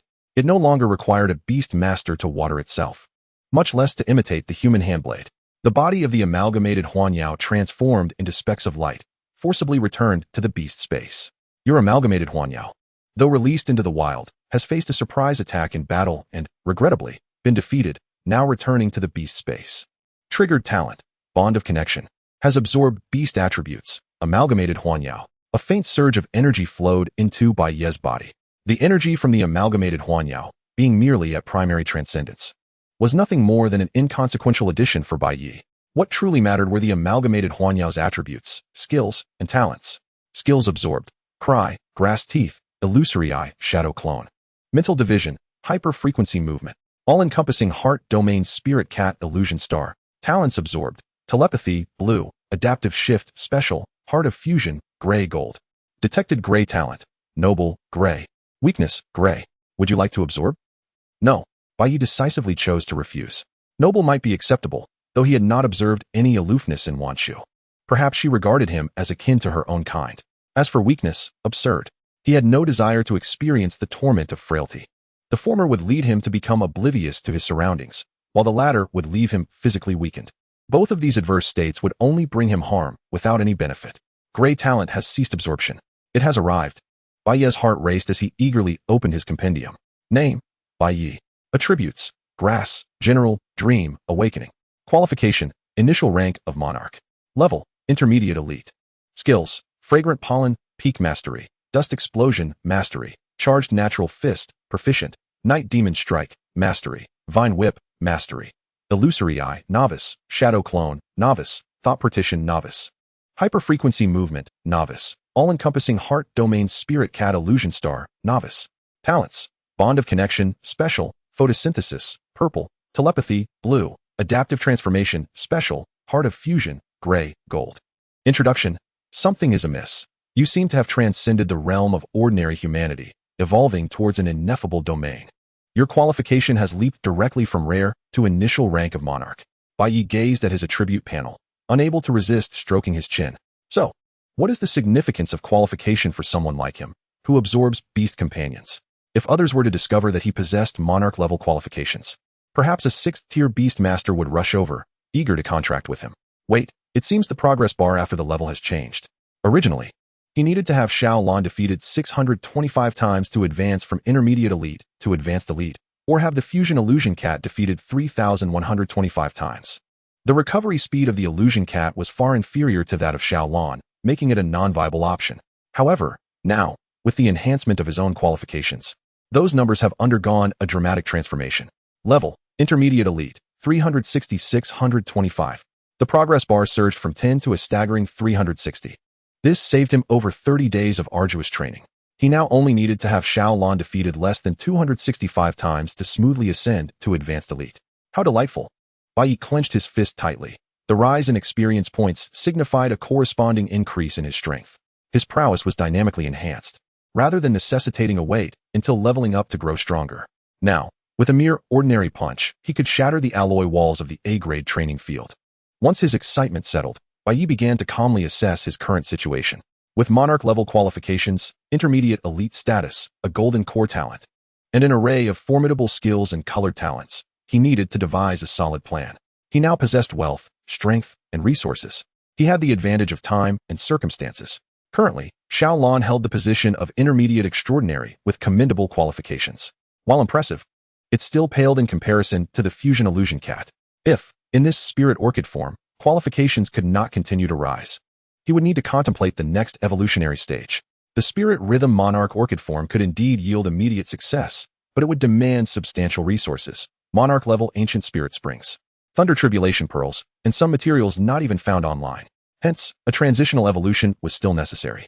Bai Yi glanced at Xiaolan, who was fervently training with the Vine Whip. Yes, he believed Xiaolan could extract more potential from herself. Next came his own training. The newly acquired skills required proper practice. The fusion illusion cat could not compete with plants. She needed a longer recovery time. To accelerate the absorption of attributes, Bai Yi must provide the illusion cat with temporary life attributes. Thought partition and hyperfrequency movement. One allowed him to multitask, while the other enabled a brief burst of maximum power. If these two skills were well coordinated, his combat strength could ascend to a new echelon. Chapter 69, Celestial Mode. Bai Yi gazed at his pristine panel with monarch-level qualifications, intermediate elite status, and an abundance of powerful skills and talents, feeling a thrill of anticipation. The heart of fusion allowed for the merging of illusion cats. What if he were to utilize it himself? Bai Yi summoned the fusion illusion cat, continuously releasing fragrant pollen upon her. After a while, the fusion illusion cat slowly awakened. The pollen landing on her nose caused her to sneeze several times.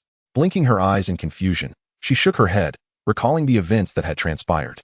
While aware of the means by which her trainer grew stronger, she wondered if there was a gentler method.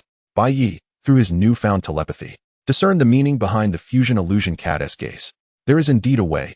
Exhausting all energy would yield the same effect. The mere thought of feeling depleted made the fusion illusion cat hurriedly shake her head. In comparison, being knocked unconscious by a vine whip felt much more agreeable. Then, she transformed into two beams of white light, reverting to Huan Shui and Xiao He. The reason the heart of fusion bore both golden and gray hues was that the two illusion cats could only possess one dominant consciousness. Unlike a certain two-toned masked hero, who shared one body with two conscious minds, prolonged fusion could lead to the dissipation of the other consciousness. Xiaolan, Huan Shui, Xiao He. Bai Yi beckoned to his three beast companions. Xiaolan, who had been using the vine whip to perform pull-ups, immediately halted and transformed into a green light, landing on his shoulder. Come, let us try something new. A gleam of eager anticipation lit up Bai Ye's face. He sat cross-legged, embracing the two illusion cats. Closing his eyes, fully immersing himself in the connection with his three companions. Superfusion, he silently commanded. Buzz. A wondrous wave of energy rippled outward from him. Xiaolan responded first, always unconditionally obedient to Bai Ye's directives. Vivid green vines extended from her, resembling living armor, swiftly enveloping Bai Ye's limbs and torso, ultimately forming a majestic vine battle armor. Next came the two illusion cats. Xiao He and Huan Shui exchanged glances, their bodies glowing simultaneously, transforming into one black and one white streak of light, each darting into Bai Ye's shoulders. In the next moment, two palm-sized plush cats appeared on Bai Ye's shoulders, one pure black, the other pure white. This sensation, Bai Yi opened his eyes, and within his pupils swirled emerald green, deep black, and pure white hues. His body felt as though it had merged with the surrounding natural environment, as the natural energy in the air rushed towards him. Special state activated, Celestial Mode, Pseudo. Celestial Mode, Pseudo with the aid of the three beast companions, significantly enhances the absorption and control of natural energy, amplifying all attribute capabilities, and greatly increasing the power of grass-type skills. Celestial Mode? Bai Yi paused for a moment. Why did this name sound so familiar? It was just that the pseudo at the end was somewhat off-putting. His strength had notably increased once more. He attempted to throw a punch. The wind from his fist howled, compressing the air and producing a muffled explosion. A clear fist imprint was left on the alloy walls of the A-grade training field. Is this the power of fusion? It is astonishing. Bai Yi gazed excitedly at his clenched fist. This was merely the most rudimentary enhancement of strength. If combined with the innate talent of photosynthesis, to what terrifying heights could his power ascend? Just as the thrill coursed through him, an unexpected wave of weakness enveloped his entire being. Yet, it was but a fleeting moment, as an overwhelmingly formidable surge of grass-type energy erupted from within Bai Yi, quelling the sensation of frailty. Bai Yi furrowed his brow and looked down, noticing that his skin had turned an alarming pallor. However, under the immense grass energy, it quickly regained its vibrant hue. Talent, weak constitution. Would you like to terminate the fusion state? A cloud of dismay descended upon Bai Ye's face. Why did this negative talent linger like a persistent specter? Without hesitation, he opted to terminate the fusion. The vine armor enveloping him and the plush cat perched on his shoulder vanished in an instant, transforming into 3 beams of light that returned to the ground. Whether it was the fusion with the illusionary feline or himself, the sudden onset during battle could indeed be life-threatening. Bai Yi sighed, contemplating his situation. Gray talents are often inherent flaws that are exceedingly difficult to eradicate. Conventional healing methods are utterly ineffective. One must seek treasures capable of altering the essence of life at its core. Some beast tamers, upon discovering their companion possesses a gray talent, may even heartlessly abandon them. Certain gray talents can also affect the beast tamer themselves.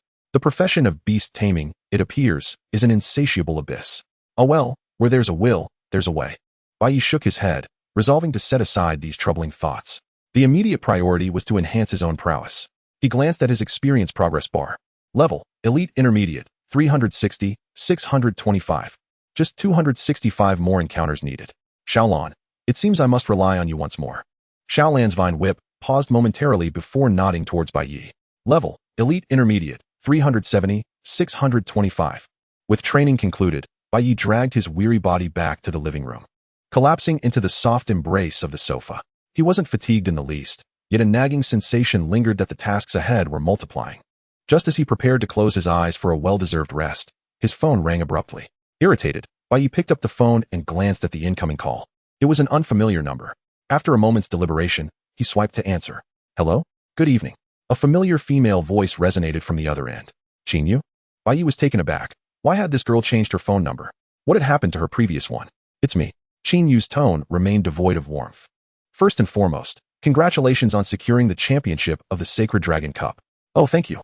Bai Yi responded casually. He could discern that Qin Yu's congratulations lacked genuine sentiment, more akin to a mere formality.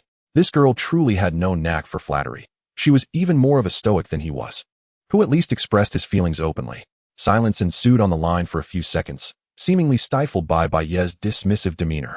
After a considerable pause, Qin Yu's voice resumed. I would like to invite you to a particular place. What place? Bai Yi raised an eyebrow, wondering if it was a more upscale trading venue. Although he was currently low on funds, expanding his horizons would be worthwhile. Wenshui Capital Beast Taming University, Department of Botany. Wenshui Capital Beast Taming University? Upon hearing this name, Bai Yi's mind immediately conjured up various pieces of information.